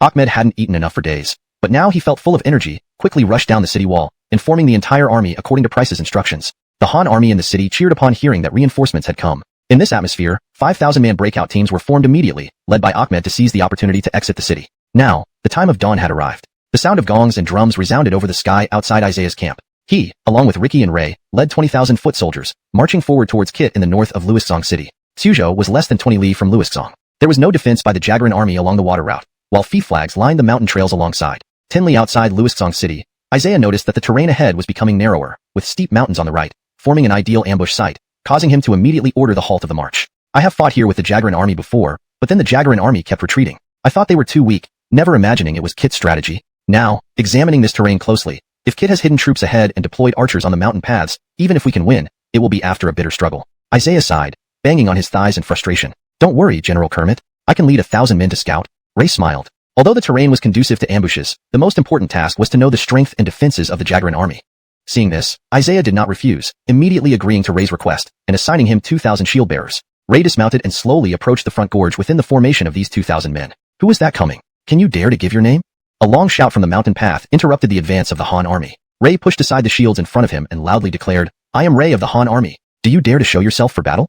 Upon hearing Ray's words, the sounds of weapons clashing and armor could be heard continuously on the mountain path. The leading general revealed a Zhang flag behind him. My name is Hans. Ordered to guard the gorge. Any further step, and arrows will not spare. Hans did not rush to issue an attack order. At this point, where Ray was standing was not close enough for the Jagaran army to eliminate the 2,000 Han soldiers at once. Hans did not intend to rush into battle with the Han army. He only wanted to prevent them from advancing further to discern his deployment here. We serve different masters. Why alert me beforehand? Ray immediately saw the unusual nature of Hans's action. I am magnanimous, not wishing to see unnecessary loss of life. My lord already has victory in hand. Why don't you switch sides? Hans stood on the mountain path and laughed. At this point, Ray was no longer concerned about the Jagaran army on the mountain. Isaiah nodded when he heard this, but Henrik sucked his teeth in disapproval. Why attack with the sound of drums? This only prepares the Jagaran family for battle. Jagaran rang. His Majesty must have his reasons for this decision. If we succeed in a surprise attack and reach the walls of Luixong, causing the soldiers inside to flee, and if Kit realizes it, he will surely lead a large army to surround us. By then, we would be hurting our brother and ourselves. It's better to follow the Emperor's orders and attack openly, to see the true strength of the Jagaran forces. Isaiah explained to Henrik. Compared to Henrik, Isaiah's historical achievements were much greater. He was a capable general who could both attack and defend. He was one of the few generals whom Price trusted enough to place an entire region under his command. After Isaiah's explanation, Henrik finally accepted the strategy of attacking with drum sounds. At the end of the next day's morning hour, within Luisxong City, conditions were indeed as Henrik had predicted. The city was dead silent, and every face of the Han soldiers reflected a lack of spirit. They gathered in groups of 3 or 5, listlessly leaning against walls or sitting on the ground. Price ordered Ahmed to patrol the city once daily to prevent soldiers from revolting due to lack of provisions. That day, Ahmed had his men slaughter the last batch of warhorse. Ahmed felt energized and rushed down to inform the whole army. Upon hearing about reinforcements, the morale of the Han troops in the city soared. Under this uplifting atmosphere, 5,000-man breakthrough teams formed immediately, led by Ahmed to sortie from the city. Meanwhile, it was already dawn. Drums echoed from outside Isaiah's camp. Together with Ricky and Ray, he led 20,000 infantry in formation towards the northern direction of Kit, near Luisxong. Suzhou was less than 20 li away from Luisxong. The Aran army had set up flags along the mountain paths beside the river. Seeing the increasingly narrow terrain and the steep hills to the right, Isaiah halted the army. I fought here before, and I thought Jagaran's troops were retreating because they were weak. Now I see this terrain. If Kit ambushed here with archers on the cliffs, we'd suffer a tough battle. Isaiah sighed and pounded his thigh in frustration. General Kermit, don't worry. Let me lead 1,000 men to scout ahead, Ray smiled. Although the terrain was vulnerable to ambush, the priority was to assess the enemy's defense. Isaiah agreed without hesitation, assigning Ray 2,000 shield-bearing soldiers. Ray dismounted and slowly advanced toward the gorge with the shielded formation. Who comes? Declare your name. A shout echoed from the mountainside, halting the Han troops' advance. Ray put covering fire, though the high-to-low advantage was challenging. Still, it aimed to alleviate pressure on Ray. Chapter 243. First battle unfavorable, the strategist offers a plan. Ray led the phalanx forward several dozen steps. Finally, he saw the elite pikemen guarding the end of the gorge through the gaps in the shields. Before the pikemen's formation, Hyatt's flag fluttered in the wind. Fall back. Fall back. Seeing the enemy revealed, Ray did not hesitate further. The Han army phalanx retreated swiftly upon receiving orders. After this sortie, the Han army lost dozens of men but gained crucial intelligence. Isaiah sighed with relief when Ray returned safely. General Zhang, you have worked hard. At the entrance of the gorge, there are indeed enemy troops. Kit's generals Hans and Garrett, who command the elite pikemen, Ray said, catching his breath. Do you know how many troops they have? I couldn't see clearly, but given the standard size of a pikeman force, at least 30,000, Ray replied after some thought. With such terrain, 30,000 elite troops defending, it will be difficult to seize the gorge. Isaiah sighed again. It seems we can only try to set fire to the mountains. That might work, Ricky nodded in agreement. We can use the ballistae with oil bombs to bombard the mountainside, setting the forest on fire and forcing them down. But the gorge narrows in front and widens behind, making it unsuitable for troop deployment. We need another plan. Isaiah nodded, glancing at the river to his right, deep in thought. Withdraw. As Isaiah withdrew, the sounds of war drums gradually faded. Meanwhile, the breakout squad from Luisxong was just engaging Jagaran's forces when they saw Joab's flag flying high. I am Joab of the vanguard camp. What do you intend to do? Joab rode forth with spear in hand, looking at Ahmed. Joab, you've been hiding well, so you were with Kit all along?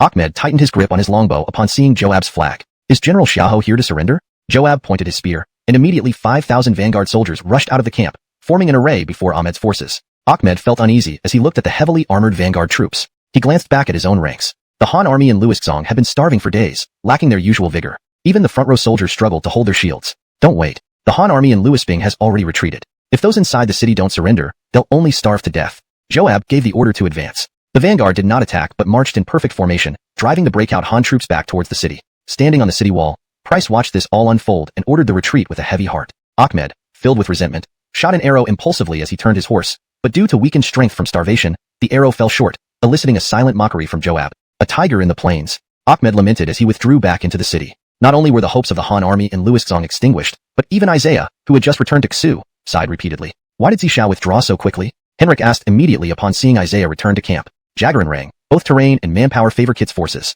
How can a general let his troops die pointlessly? We've planned a basic strategy. First use ballistae to set fire to the mountain, then supplement with other methods, Isaiah explained, dismounting to calm Henrik. What methods? Speak quickly. Not yet found. F***K. General Xiahou, please don't worry. Shijing and Creed interrupted him. Advisor. Isaiah and Ricky. Ray bowed respectfully to Shijing, though Henrik was still visibly upset. General, don't worry. We bring plans to break through the gorge and maybe deliver supplies into the city. Shijing smiled, continuing. These past few days, Creed and I surveyed the terrain around Luisping and Luisxong via waterways, gaining valuable insights that might help us breach the gorge and even supply the city. Hearing this, Henrik became immediately attentive. Advisor, I apologize for my rudeness. Please go on. No problem. Follow me. Shijing led them to a place near the river where over 100 interconnected boats were anchored. Though each boat wasn't large, connected together, they provided ample space for battle maneuvers. Creed, thanks for your effort. Shijing instructed, and Creed clapped. signaling hundreds of Jiangxia soldiers to carry the massive crossbows aboard the interconnected boats. Despite the weight, the boats handled the load well. By the time 20 crossbows were placed, the boats were noticeably deeper in the water. Seeing this, the generals were puzzled but didn't dare ask. Shijing smiled, explaining, "Generals, the challenge of the gorge lies in the narrow path and archers on the hill. The hilltop archers can be countered with ballistae, while the narrow passage can be addressed using these boat-mounted crossbows." He crouched, dipping his finger in the river, and drew the terrain on the ground. "As I estimate, Jagran's forces must be deployed at the wider area after the gorge, suitable for formations. Our army must contract its lines to pass through the gorge, where they will be surrounded by a superior force. However, if we fix these interconnected boats along the river beside the gorge, we can attack the enemy from two sides, requiring only one fierce general to break through the line and cross the gorge." Shijing concluded, and the generals realized the brilliance of the plan. "Great plan. Excellent." Henrik clapped eagerly. "If we enter the gorge and set up an array along the mountainside, we can force Jagran's army into the river. But what about supplying the city? That comes in two parts, one by water and the other." Shijing pointed upwards mysteriously. "Advisor, don't keep us in suspense, tell us now." "After searching extensively, I found some survivors outside Luoxong. According to them, there's a hidden stream between the city and the river, leading directly to a dry well within the city. This stream is narrow, allowing only one person through, one way in. It's used by merchants to smuggle goods." Hearing this, Henrik jumped with excitement. "Wonderful. Advisor, we should report this to His Majesty immediately."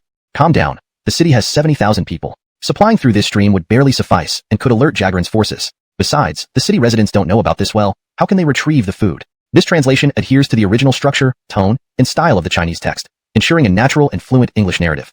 Chapter 244. Strategizing to break through the gorge pass. Elliot submits a confidential report. "Advisor, you speak truly. This matter still needs thorough deliberation. Ricky, immediate days. We obey your command." The generals immediately saluted and withdrew. "Advisor, please stay a moment. I need to discuss more with you," Gil continued. "Of the two methods for transporting supplies you mentioned, which one is feasible?"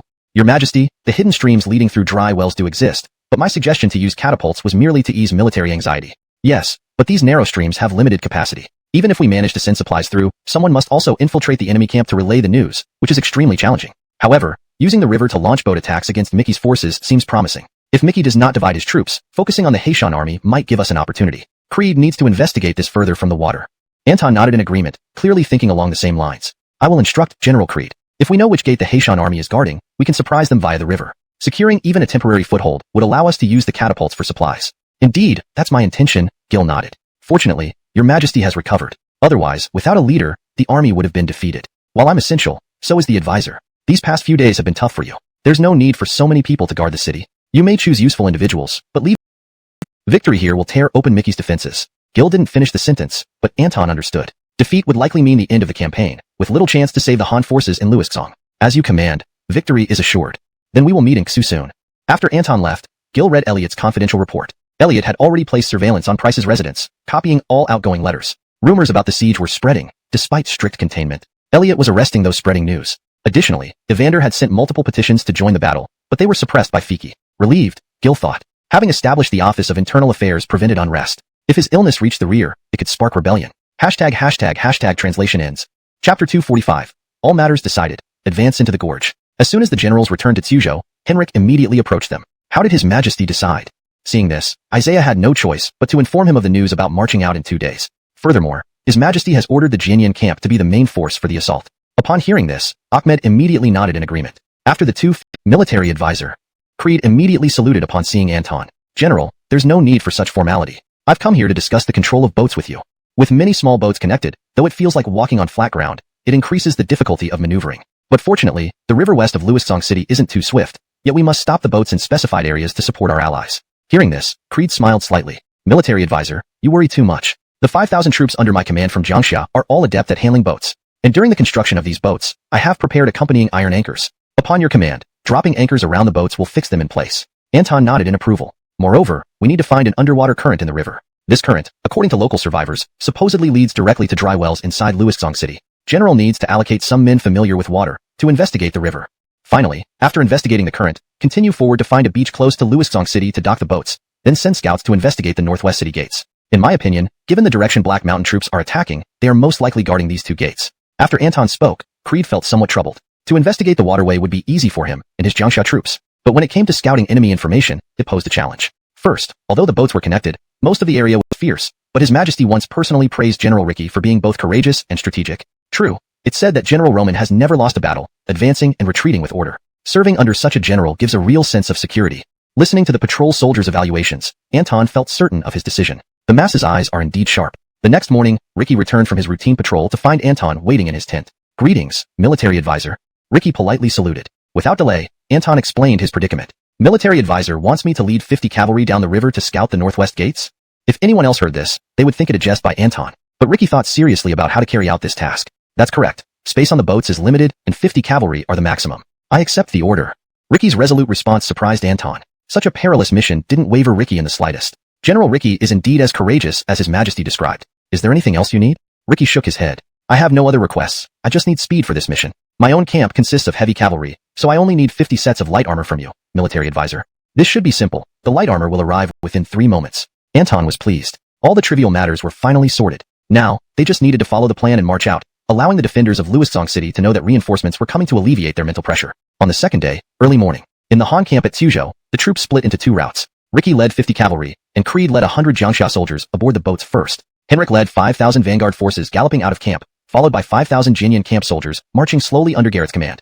Isaiah and Ray led the main force following behind. Beat the drums. March forward. At Isaiah's order, drums began to sound in the rear army. The loud sounds quickly reached the ears of Hans and Hyatt, who were stationed in the gorge. Does the Han army dare to attack again? Hans looked incredulously at Hyatt. So what if they do? It merely adds to our military achievements. Just as usual, you guard the mountain path, and I'll guard the gorge. Hyatt dismissed the matter casually. Hashtag chapter 246. Fire the mountain, 3 parties converge. Before the gorge, Henrik halted his troops and stood upright. He immediately shouted towards the mountain path on the left and the gorge ahead. Faint-hearted forces of Jagarin, dare you emerge from the gorge for battle? On the mountain path, Hans's banner waved in the wind. Our army is ordered to hold this path. One-eyed man, if you retreat, it would be well. If you advance any further, you will lose your head. Hee my boy. Look behind you. Henrik, spotting Hans's appearance on the mountain path, immediately pointed backward. Isaiah's army had already prepared 10 Thunderbolt cars. Before Hans could order his soldiers to evade, the flaming petroleum bombs were flying over their heads. Boom, boom, boom. The sound of flames burning continuously echoed, but Hans quickly realized that these firestones were not aimed at his troops, but rather towards the trees and grass on the mountain. Hans, a seasoned general after numerous battles, instantly grasped the Han army's intentions. Not good. The enemy intends to set fire to the mountain. He snatched the flag from the officer beside him and immediately ordered the entire army to retreat into the gorge. The fierce fire showed no mercy. After just 3 rounds of volleys, the mountain path was like a steaming pot. While mere heat waves could still be endured by ordinary people, the burning trees emitted black smoke. This acrid smoke could cause suffocation if inhaled too much, leading to unrest among Hans's troops. In the gorge, Hyatt had just arranged the formation of pikemen when he saw thick black smoke billowing from the mountain path. Soon, his own soldiers began rolling and crawling into the gorge. A broad saber, Henrik laughed. Hans's face was covered in soot, appearing utterly disheveled. Though grinding his teeth in frustration, he calmly looked at Hyatt. Hyatt understood. I'll kill this one-eyed man first, then you reorganize the army behind. Hans nodded slightly and withdrew to the rear. Pikemen, form up. Advance. Upon Hyatt's command, fully armored pikemen marched forward in perfect unison, advancing toward Henrik's vanguard. Seeing this, Henrik immediately ordered his troops to move to the exit of the mountain path. This way, he could block any further escape and allow reinforcements to enter the battlefield. Hyatt was surprised by this maneuver. Facing 10,000 pikemen, this formation was akin to courting death.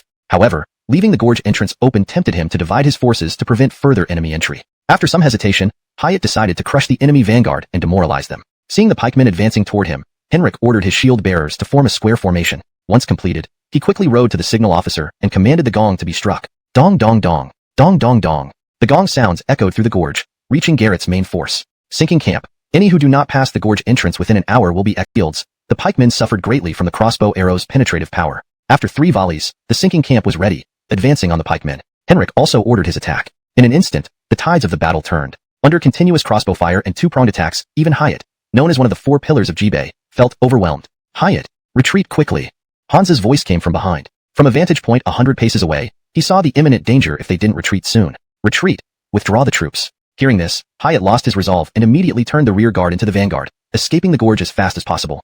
Chapter 247. The tide turns, and the Jagarin army retreats. As they say, it's easy to come but hard to leave. An army of 10,000 found its vanguard entangled in combat with the enemy. The center was caught in a dilemma, unsure whether to move forward for support or retreat backward. The rear, upon receiving orders from the general to withdraw, fled immediately despite being elite troops like the dodgy soldiers, fearing the continuous arrows raining down from their flanks and rear. The collapse of an army is like a crumbling mountain. Seeing comrades at the rear withdrawing rapidly, the panic in the hearts of the central dodgy soldiers intensified. By the time the command flag indicated that Hans immediately spurred his horse over, grabbing Hyatt's arm. A small setback will ruin the greater plan. Stay calm. Remember our mission? Damn, this one-eyed rogue is too arrogant.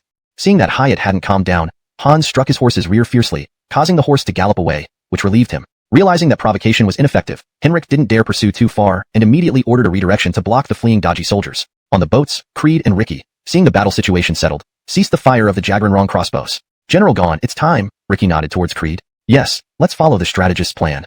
With that, Creed ordered his men to pull up the iron anchors. Without the weight of the anchors, the boats swiftly continued along the river. After passing the gorge, they entered an open area about 10 miles from Luiszczong city. To the right was terrain that gradually connected to a series of low hills, effectively making Luiszczong a fortress only vulnerable to attack from the north and south. No wonder Kit isn't in a hurry to attack. The terrain here makes it difficult to deploy large formations on the east or west sides, Ricky commented as he observed the landscape. It seems Kit's main forces are either to the north or south, he added. General Roman is correct. According to the strategist, the Haishan bandits likely guard the western gate. Gon's boat construction brought here. We can construct a floating bridge in half a day to hold this position.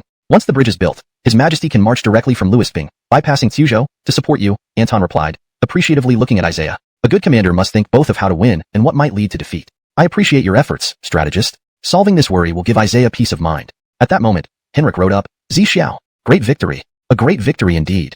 With less than 10 miles to Luiszczong, why not push forward? Henrik's visit was not just to report the victory, but also to request further action. His vanguard had yet to receive orders to advance, puzzling him. Jagranrang, don't rush. The strategist has mapped the 10-mile radius around Luiszczong. Look here. Isaiah pulled out a map and pointed to the southern area. Kit has no fewer than 150,000 troops. With water on one side and mountains on the other, spreading formations is challenging. And the north connects to Jing County, where Kit surely won't station major forces. So, these 150,000 are most likely concentrated in the south. If you advance rashly, not only might you fail to gather intelligence, but undermining morale after a hard-fought victory would be disastrous. Henrik, understanding the rationale, abandoned his request. Fine, this victory belongs to the strategist. Henceforth, I'll follow the strategist's plans. General Xiahou, I have a crucial task for you, Anton responded. Speak. Strategist man dressed like a scholar stepped forward to stop Hyatt. Seeing this person, Hyatt instantly lost his anger and dismounted to bow in respect. Military advisor Darwin. This defeat was indeed due to falling for their deceit. That's fine. Tell me what happened on the battlefield. Darwin smiled slightly and pulled Hans and Hyatt aside to ask. The two immediately recounted what had transpired on the battlefield. Upon hearing this, Darwin immediately asked, were there Han boats on the river? When you retreated, did the boats follow? Hans promptly replied, advisor. I was positioned towards the back of the battlefield, where I could see clearly. The Han boats were made by linking several small boats, with many crossbow carriages mounted on top. When we retreated, the boats simply stayed in place. After Hans finished speaking, Darwin nodded silently. Send scouts immediately to patrol the river. If you see any Han boats, report it at once. Understood. A subordinate commander following Darwin immediately spurred his horse away. Advisor, from what I saw, those boats move slowly. Surely, they cannot go upstream against the current, right? Hans asked. We must not take chances. Each day the Han army remains unaware of our deployment buys us another day to besiege the Han forces at Luiszczong and increases the chance of our lord's victory, Darwin said, then shifted the topic. 10 catapults can start a boat. Creed gestured to show the size. So, food can pass through the water tunnels, but someone needs to enter the city and alert the people about the dry wells. Who among our troops can break through Kit's encampment and reach Luiszczong?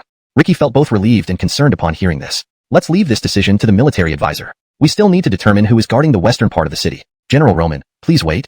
Creed then ordered 50 men to disconnect the part of the boat carrying the Jagranrong crossbow carriages from the section where Ricky and his 50 cavalrymen were located. The rear section carrying the crossbow carriages, weighed heavily, was swept backward by the swift river. With the majority of the weight removed, the front section, manned by the remaining 50 Jiangxia soldiers rowing vigorously, began to move upstream, slowly heading towards the western part of the Luiszczong River. Seeing the speed wasn't increasing, Creed licked his finger and put it in his mouth to feel the wind direction. Closing his eyes for a moment, he then ordered the soldiers to raise the sails. The wind was blowing northward, causing the boat to pick up speed immediately. Within a short while, the boat reached the sandy shore outside the western part of the city. In the distance, smoke could be seen rising from Kit's encampment. General Roman, you hide the cavalry in the forest first. We'll cover the boat with water plants to keep the enemy from discovering it. Creed arranged this immediately, and Ricky promptly led the 50 cavalry into the woods. Creed and the Jiangxia soldiers anchored the boat, dragged it ashore. Spot. Henrik had a sudden idea. He immediately ordered his troops to change the drum rhythm. Hearing the change from slow to rapid beats, the three opposing generals became suspicious. There can't be an ambush, can there? Hans whispered. Colby glanced at Hans. With the enemy victorious, why would they send troops to certain death? I think the one-eyed rogue must have a large army behind him. And if he does, our army is all cavalry. Why should we fear? Hyatt grumbled. Have you forgotten the power of the crossbows and the range of the thunder catapults? Hans, traumatized by these weapons, reminded Hyatt. Chapter 249. Jagranrang's ingenious plan. When Jagran's defeat and retreat. If the weapons are so formidable, we must still engage them for a while. Why retreat without fighting? Wouldn't such cowardice make the Han troops underestimate us?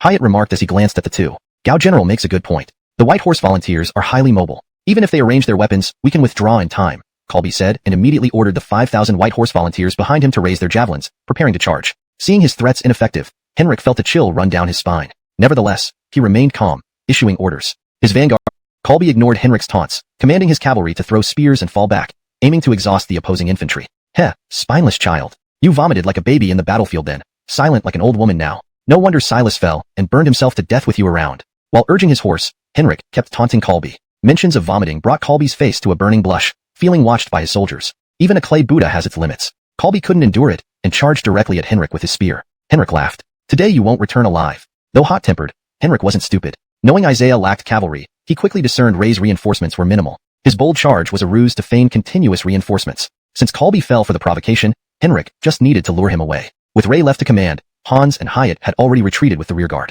Without Colby, the remaining White Horse volunteers were leaderless. One-eyed thief, where do you think you're going? Furious, Colby thrust his spear towards Henrik's back. Henrik swiftly dodged. Calm down, boy. Let me find a proper spot for you. Incensed by the mockery, Colby spurred his horse forward. After advancing over 100 paces, Henrik turned to face him. Their weapons clashed, instantly revealing the difference in strength. Smirking, Henrik quipped, "Did you forget to eat?" He swung his saber overhead, forcing Colby to block with his spear. A cudgel was perfect for exploiting lesser strength. Establishing superiority, Henrik engaged in a grueling match. After a few rounds, Colby's spear was battered beyond recognition, and both he and his horse were exhausted, while Henrik seemed unbothered. Realizing his mistake, Colby grew wary. One-eyed thief, my horse didn't graze today. Another battle tomorrow. If you chase, beware your other eye. Turning his horse, Colby fled, gripping his bow hung on the left saddle. Watching Henrik laughing, Colby felt a glimmer of hope. Full retreat. Before he could finish, Ray's halberd pierced through his throat. Blood splattered on the crescent blade. Ray shook the corpse off the horse, shouting, "Enemy commander beheaded. Surrenderers spared." Energized, Henrik decapitated Colby, holding the head aloft before the enemies. Seeing their leader dead, the White Horse volunteers scattered in panic. Henrik's maneuver cost him few men, but gained several horses, making him elated. Thanks, General Zhang. Compliments to the strategist. Since you left camp, scouts have followed Price, who was suffering in Luiszong. How could Anton not understand the importance of pacifying the troops? Hearing Anton's praise, Henrik was overjoyed. Advisor, if General Gon can investigate the hidden currents in the river, will we be able to send supplies then? Yes, once Howard and Ezra return, I will write to His Majesty requesting his presence for the next phase of our plan. Anton nodded slightly and smiled. With 2 consecutive victories today, let the soldiers rest well tonight. Tomorrow, generals will lead reconnaissance teams to scout enemy movements and camp arrangements. Isaiah promptly arranged as such upon hearing this. Understood. They received the order and immediately left the main tent. I wonder how Generals Roman and Gon are doing? The boats carrying the crossbows have returned to camp, but with only 100 or so men on their side, it's too dangerous. Isaiah looked at the smoke rising from the campfires and sighed. General, don't worry. Both Howard and Ezra possess unparalleled bravery. Even if they cannot fully investigate, they should be able to withdraw safely. Anton was confident in Creed and Ricky and did not take the matter too seriously. At that moment, Ricky and Creed were watching the firelight rise from the enemy camp west of Luiszong, contemplating the timing for their reconnaissance. Gon General, when do you think people feel Roman General and I return? Raise the anchor, and we can retreat back to camp. His Jiangxia soldiers understood and lowered themselves to the riverbank, following his instructions. Gon General, let's go. On Ricky's command, the 50-man squad began moving toward the enemy camp a few miles away. Uncertain about the camp layout, they chose to advance steadily rather than charging in, pretending to be patrolling scouts. Approaching within 100 paces of the camp, they saw flickering torches and the waving military flags. Suddenly, a unit of 30 infantrymen surrounded them. Password. In the dark, the enemy couldn't see the muffled horses' hooves. Ricky and Creed exchanged glances, gripping their spears tightly. Attack. Ricky lightly commanded, plunging his spear into the throat of the questioning soldier. Thwip. Each of Ricky's veterans found their target swiftly. Within 3 breaths, the patrol unit was eliminated without a sound. These are elite warriors indeed. Creed marveled. Ricky nodded, ordering his men to hide the bodies in nearby bushes, ensuring their mission remained undiscovered for as long as possible. Moving forward several dozen steps, Ricky finally saw the black and yellow flag waving in the faint firelight. Clearly the Black Mountain Bandits. But which division is guarding here? Ricky said excitedly. The Black Mountain Bandits were the Han Army's breakthrough point. They now faced 2 choices. Infiltrate Yuching to identify which Black Mountain division was stationed here, or return immediately to report to Anton. Everything was ready. He then led the squad forward, taking the lead. Crossing the camp gates, 2 guards who were dozing didn't even have time to open their eyes before being struck down by 2 silver spears. The layout of the camp wasn't deep.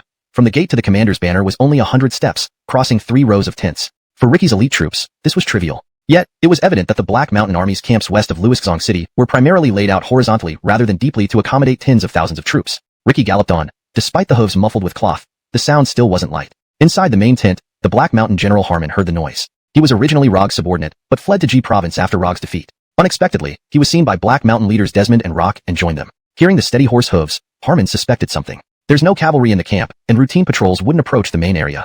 Realizing this, Harmon instantly grabbed a large saber from beside him, slung it over his shoulder, and rushed outside. Under the moonlight and fire glow, lifting the curtain, Harmon saw dozens of riders charging towards him. Narrowing his eyes, he noticed their armor and weapons differed from his own. Enemy ambush! Harmon shouted loudly, startling hundreds of Black Mountain soldiers in the camp into action. Saber loose. Only the sudden acceleration saved him. Harmon, swallowing hard, realized Ricky was too powerful and tried escaping. Ricky scoffed. Cowardly general, daring to hang a banner? Another thrust aimed at Harmon's back, which he narrowly dodged. Desperate, Harmon shouted, Anatoly Tau general, come quick. The enemy is attacking. Anatoly was a close ally, Harmon thought at first. Ricky laughed, seeing his desperation. Since you're seeking help, I'll wait 10 breaths. If help doesn't come, beware my silver spear. Harmon, insulted yet unable to retaliate, waited anxiously. Just as Ricky's count reached the last breath, movements came from Anatoly's camp. Tiske, you coward. Retreat now, and you may live. Wait for Tau general's arrival, and there will be no mercy. Emboldened, Harmon pointed his saber at Ricky. Ricky found this amusing. With limited soldiers per camp and slow mobilization, even if both flanks reinforced, they'd barely reach 500. Plus, infantry versus cavalry. Facing Harmon's weak threat, Ricky extended 3 fingers. 3 breaths, or I take your head. Creed then rode up, tossing heads at Harmon. Ah, no wonder your men are weak. Your cowardice shows. In war, one coward infects all. Today's spectacle is enlightening. Such a coward. Let's kill him before trampling their camps. Creed, avoiding Harmon's attack, bypassed the horse and moved into range beside Harmon. Now, Harmon was too late to raise his sword. The short knives darted around like silver needles piercing through cloth on both sides of Harmon's body. Before Harmon could react, he felt intense pain coming from his side. Just as he tried to turn his horse to evade Creed's attack, Creed had already hooked Harmon's reins with his left hand, now playing with Harmon like a pest clinging to a bone. How dare you treat me as a mere soldier? You die not so unjustly. Perhaps try better eyesight in your next life. With these words, Creed twisted the short knife in his hand, embedding it into Harmon's unprotected neck. Blood gushed out, and Harmon slowly fell off his horse. Without waiting for Ricky's command, Creed picked up Harmon's fallen broadsword, shouldering it while saying, let's continue. If we don't capture 3 camps in one strike today, it will tarnish His Majesty's reputation. Ricky smiled helplessly. Despite Harmon shouting and sounding the alarm, there was still no sign of reinforcements from the nearby camps, showcasing the poor defense and vigilance of the Black Mountain Army. Speaking of the Black Mountain Army, they could be considered the leaders among the bandits. Instead of being described as a rabble, it seemed they truly didn't think the Han Army would cross the river to attack the west side of the city. Moreover, Rock and Desmond only agreed to support Kit and Nish fire pots to locate enemy positions. Noting no one came out to extinguish the fires, he realized the enemy was prepared. Slowing his horse, he allowed the cavalry behind him to catch up. Brothers, this might be an empty camp. Let's set it ablaze. While loudly speaking, Creed gestured warnings to his brothers to watch for hidden soldiers. During this time, Ricky rode up and quickly deduced Anatoly's location. Pointing towards the shadow behind the main tent unlit by flames, Creed understood immediately. Together, they toppled fire pots along the way towards the tent. General, seizing 2 flags is enough for great rewards. Shouldn't we return early? Creed intentionally remarked. Yeah, good idea. Once we cut this flag, let's return to claim our rewards. Hearing Ricky's intention to withdraw, Anatoly, hiding behind the tent, felt relieved, unable to gauge the size of Ricky's backup, preferring to conserve strength. Seeing no movement behind the tent, Ricky aimed at the flagpole, ready to sever it. Bang! The silver spear swept across, breaking the flagpole which toppled onto the tent. Soldiers behind the tent were caught off guard, thrown into disarray as the tent collapsed. Moreover, Creed slashed with his long knife, scattering burning embers across the scattered tents. While Anatoly and his men struggled in the tent debris, the fire ignited the camp rapidly. 40 riders encircled the tent area, poised to strike any emerging enemies. This strategic maneuver boosted Ricky and Creed's reputation. Had Anatoly deployed his 200 men to face the assault head-on, even if unable to defeat Ricky and Creed, they could have delayed them for reinforcements. But Anatoly ended up humiliated and dying ignobly. In the darkness, thick black smoke blended seamlessly with the night. However, the unusual glow from this camp caught the attention of other Black Mountain commanders. At the central camp, Bard and Nelson, senior generals and confidants of Rock and Desmond, higher disciplined than typical bandit leaders, patrolled the area. The fire seemed suspicious. Could it be the enemy attacking the camp? Why hasn't anyone reported it? Nelson squinted and questioned. Chapter 253, Roman Howard, soloing the formation. Seeing that Jaggerdua was somewhat nervous, Grayson immediately comforted him. That Harmon is a newly surrendered general. Moreover, Anatoly gets along well with him. Perhaps those two were drinking and reveling, causing a fire accident by mistake. What Brother Bai says makes sense, but we should be cautious. This fire seems suspicious. Let's wait for the scouts' report. Jaggerduo nodded in agreement. Just as the central camp noticed the abnormality in the front outpost, Ricky and Creed were already engaged in fierce combat. Anatoly, seeing his soldiers would be speared to death as soon as they fled, was filled with anxiety. Enough. Rather than burn to death, I'd rather fight to find a way out.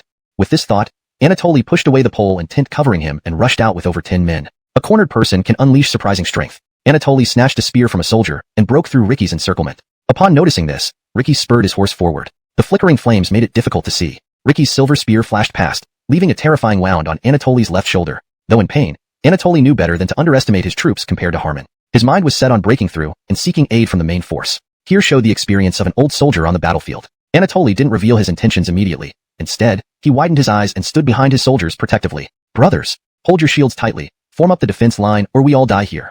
General has already sent for reinforcements. Hold on, and help will arrive soon. Anatoly's words steadied the fleeing soldiers. They held their shields and formed a defensive formation. Instantly. Before they could recover, Ricky grabbed the spear with his left hand and reversed its motion. The immense force caused the spear to pause midair, then curved, sending its sharp tip into the enemy ranks again. Bang! The remaining soldiers were knocked around, dizzy and disoriented. Ricky exhaled, brimming with vigor, as if just warming up. Anatoly felt chills down his spine. Thankfully I didn't challenge him myself, he thought. After this internal sigh, he looked at his fallen men and his wounded shoulder, feeling bitter laughter. Is heaven forsaking me? Just as he despaired, scouts from Jagarduo arrived. General Tao? Anatoly turned back, seeing Jagarduo's men and shouted, "Return and inform General Jagar. The front post is under attack. Harmon is dead. Send reinforcements quickly." Just as Anatoly finished shouting, Ricky lunged at him. Being a seasoned warrior, Anatoly managed to evade the attack by leaning sideways, using the spear as a support. In the dark night, Ricky hadn't anticipated this move and narrowly blocked the counterattack. Seizing the opportunity, Anatoly kicked forward with his right leg. The powerful kick forced Ricky back several steps. During this exchange, Jagarduo's scout turned and galloped away. Sensing trouble, Ricky yelled, "General gone. The enemy reinforcement is coming. We must finish this quickly." Creed shouted in agreement, then leaped off his horse, rushing towards the ruins amidst the fire. Anatoly realized Ricky intended to flee. If he let them escape, not only would he lose the camp, but he might face military execution. In this desperate situation, Anatoly focused on delaying Ricky. "Now you want to leave?" Too late. Balancing his breath, Anatoly slowly moved closer, observing Ricky. Ricky, sensing the probe, coldly smirked and thrust his spear. Each quick thrust was precise and rapid, like bird calls. Anatoly, unyielding, sidestepped and defended, though his right-handed stance limited his strength. Each thrust brought Ricky closer, forcing Anatoly backward step by step. As they were about to decide the outcome, Creed reported, "General Roman, I've dealt with the last of them." Ricky paused his spear thrust, while Anatoly continued swinging his spear due to inertia. Taking advantage of this split second, Ricky struck when Anatoly retracted his spear. The spear penetrated Anatoly's chest. A dull sound resonated as the spear pierced through him, swiftly pulled back by Ricky. Chapter 254, Creed and Ricky, each facing a foe. Ricky's spear moved too fast. Anatoly had barely reacted when he was already hit by the spear. Blood poured from his chest wound as he wiped it with his left hand, and this Luiszong city's west is near the riverbank. Could the Han forces have crossed the water? Nelson asked, puzzled, while riding toward the front camp. Very likely. We should observe the battle scene. If there's no trace of the enemy, perhaps we can search along the river. Agreed, said Grayson, and they ordered their cavalry to ride ahead. A short time later, they arrived at Anatoly's camp, where they saw only ashes and bloodstains. Anatoly lay on the ground, pierced through the chest. The attacker is a fierce general. The blood is still warm. Follow quickly to the river. Rushing towards the river, they found the location where Creed had disembarked. Meanwhile, Creed and Ricky were just reaching their designated withdrawal point when they heard galloping hooves behind them. Ricky furrowed his brow. The enemy is closing in, General gone. Quickly, raise the anchor and prepare the boats. I'll engage the pursuers. Creed, though anxious, followed Ricky's lead. He leaped off his horse and rushed onto the boat, assisting the Jiangxia soldiers in raising the last iron anchor. Despite his efforts, the anchor wouldn't budge. Is it caught on rocks? Without hesitation, Creed dove into the murky water, grabbing the anchor rope. By the faint light from above, he located the cause. The anchor was tangled in aquatic weeds. Drawing his short knife from his waist, he cut through the weeds. Back on shore, Ricky felt a cold sweat trickle down his back. Losing here would impact morale and leave the intelligence of the western garrison unreported. Ricky spurred forward. Enemy general, do you dare single combat? Nelson answered confidently, I fear no one. Let us fight. He charged with his dao. Ricky countered with a powerful spear thrust, colliding midair with Nelson's strike. During the clash, Ricky realized Nelson was equally strong, heightening his anxiety. General Roman, don't worry. I guard the boats. From the dark, Creed emerged, dripping wet. With a sudden leap, he pulled Grayson off his horse. Wet and surprised, Grayson couldn't retaliate effectively. On the ground, Creed pummeled Grayson relentlessly, while the latter struggled futilely beneath him. Chapter 255, Creed fights by Rao. Ricky disables Nelson. Grayson was one of the leading generals of the Black Mountain Army. To be overpowered by a man dressed in ordinary Han military armor would certainly tarnish his reputation within the Black Mountain forces. Thinking this, Grayson let out a fierce roar and mustered all his strength to throw Creed off him. Shaking off the water droplets from his body, he quickly grabbed his fallen long sword and rushed towards Creed. Unknown soldier, you are courting death. With a vicious shout, Grayson thrust his sword forward. However, Creed calmly drew the two short knives from his waist and deflected the attack. The sword Grayson wielded was a fine Han blade, known for its length and sturdiness, ideal for close combat. Creed's weapons, on the other hand, were essentially large butcher's knives. Seeing this disparity, Grayson grew even more contemptuous, convinced that his earlier fall was merely due to unexpected circumstances. Without further ado, Creed skillfully used his short knives to deflect Grayson's sword, closing the distance between them. As Creed attempted to replicate his technique against Harmon, Grayson swiftly brought his sword around in a circle, aiming for Creed's neck. Creed had no choice but to retreat defensively. I've underestimated you. Who would have thought there would be soldiers as fearless as you among the Han troops? Realizing his mistake, Grayson now faced Creed with intense focus and readiness. General. The sailors saw that Creed had not gained the upper hand. Meanwhile, the ship's anchor was gradually being pulled back, causing the boat to sway in the current. They knew if they didn't leave soon, they would likely die when reinforcements arrived. Creed heard this without turning back. Throw the iron anchor ashore.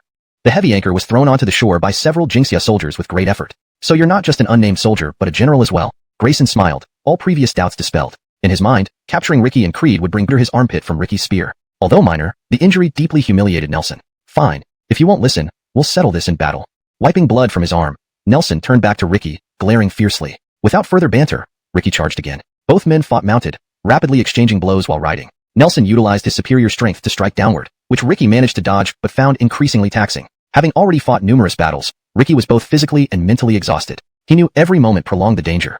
To win quickly, I need to feign vulnerability, Ricky thought. Just as Nelson's Dao swung down again, Ricky did not evade, instead meeting the blow with his spear. Shaken by the impact, Ricky realized this was his chance. Seeing his opening, Nelson flipped his Dao to slice down Ricky's hand. At this critical moment, Ricky released his spear, allowing Nelson's Dao to cut through his light armor. Ignoring the pain, Ricky swiftly drew his long sword. Before Nelson could react, Ricky thrust the sword into Nelson's right arm, severing a chunk of flesh. Nelson fell from his horse, clutching his wounded arm, drenched in cold sweat. His guards immediately surrounded their fallen leader. Seeing this, Ricky shouted, "All units aboard the ship." Nelson, in too much pain to speak, watched Ricky lead the remaining 20 cavalry away. That one stroke calls for greater glory.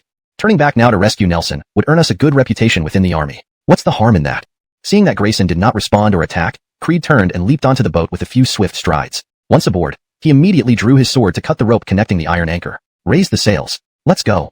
With Creed's command, the boat quickly drifted downstream. Grayson watched as the Han forces retreated into the distance and then stopped lingering, mounting his horse to rescue Nelson and return to camp. On the river, the torches could only illuminate a dozen steps ahead. The soldiers on board, including Creed and Ricky, were still catching their breaths, shaken from the intense battle. This mission was extremely risky and dangerous, yet it yielded rich rewards. Brilliant.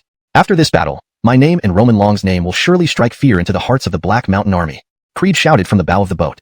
Ricky smiled faintly at his excitement, quietly removing his armor to tend to a minor wound on his chest. It was nearly midnight when Anton and Isaiah awaited the two men's return at the dock, along with Hardy and Ewan. Why are they taking so long? Could something have gone wrong? Isaiah paced anxiously, fearing both bad news and worse, a loss of life. These two are the Emperor's close confidants. If anything happens to them, my future might not be bright, he muttered. General, please calm down. Let's wait a bit longer.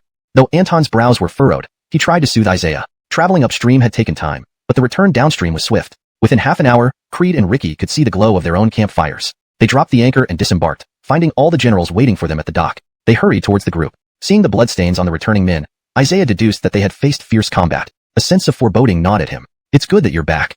How did things go? Anton asked as he approached. Reporting to the strategist, the situation in the West City matches what you predicted. It is indeed guarded by the Black Mountain Army, Ricky said respectfully. The forward camp has about 300 men, commanded by Harmon and Anatoly. The main camp numbers are unknown, but it is led by Nelson and Grayson. Ricky finished speaking, and Isaiah excitedly slapped his thigh. Great. Wonderful. Heaven blesses Han. You two deserve the highest commendation for this battle. While Isaiah celebrated, Anton and others picked up on unusual details. Ewan stepped forward, asking, Generals, how do you know the names of the enemy commanders? Identifying which part of the enemy force was easier. Just look at their banners and capture prisoners. Knowing the exact commanders required closer reconnaissance. That morning, the battle report reached Emperor Gil. He smiled, summoning Aloysius and others. Your Majesty, now is the time to attack the western side of the city. Even if we cannot deliver supplies, we can weaken Kit's morale. After reading the report, Aloysius bowed. Yes, attacking now with Roman Long and Creed's might could yield a significant victory. Kit won't ignore a defeat here, and will likely send reinforcements, thus relieving some pressure on Isaiah. Gil nodded in agreement. Your Majesty, I volunteer to lead the vanguard and crush the Black Mountain rebels. Arvid stepped forward. Very well. Lead your forces first, and I'll follow closely behind.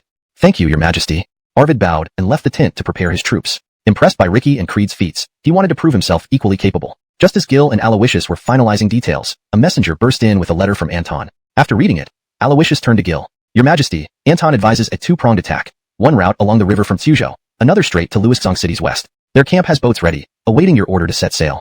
Chapter 257. Price deploys troops west of the city, while the Black Mountain Army harbors doubts. Upon hearing Gil's question, he immediately asked, why split the army to advance?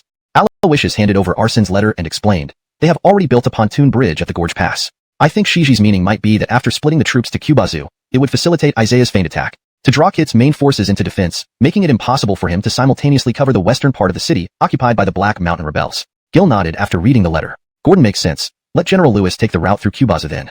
At that time, let General Lewis bring back Howard, Gerhard, and Ezra.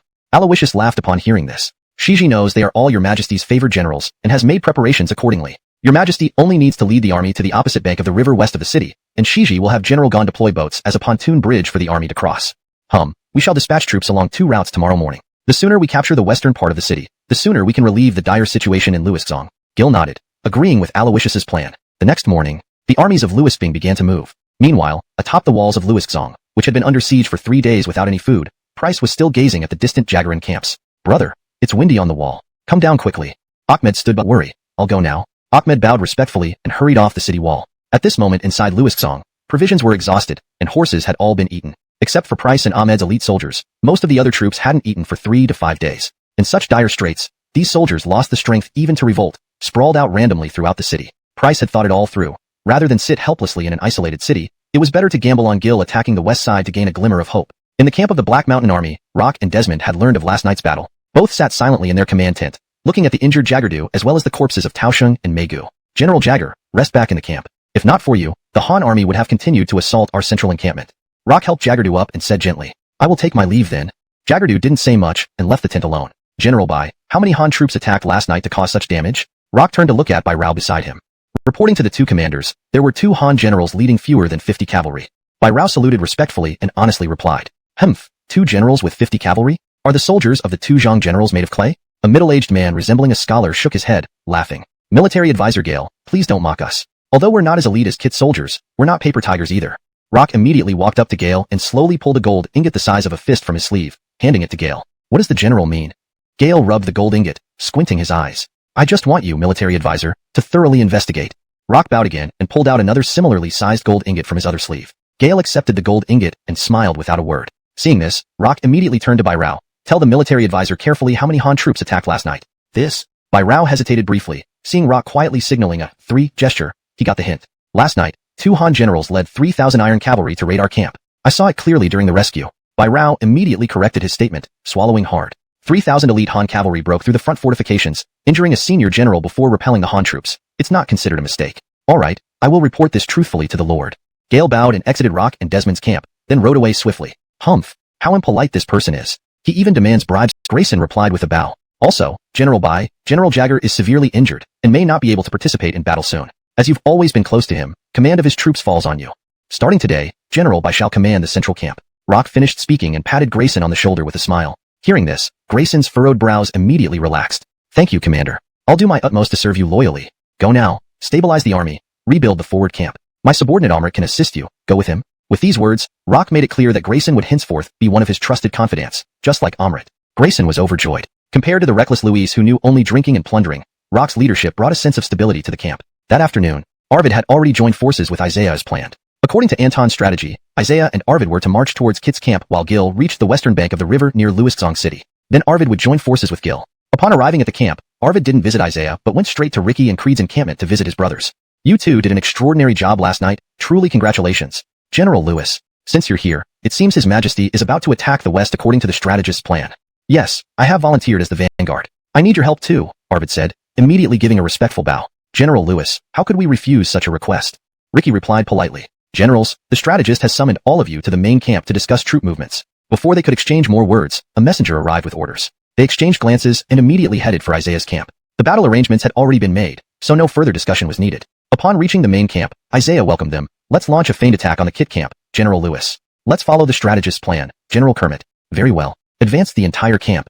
Isaiah immediately ordered. All soldiers lined up neatly, and the generals mounted their horses, slowly marching towards Kit's camp. In Kit's camp, Gale had returned and recounted the night's Black Mountain Army attack. Kit stroked his beard, deep in thought. Roberto laughed loudly. Haha, 3,000 elite Han cavalry? Isn't this too crude even for a child of 3 to believe? Gale frowned. Why do you think so?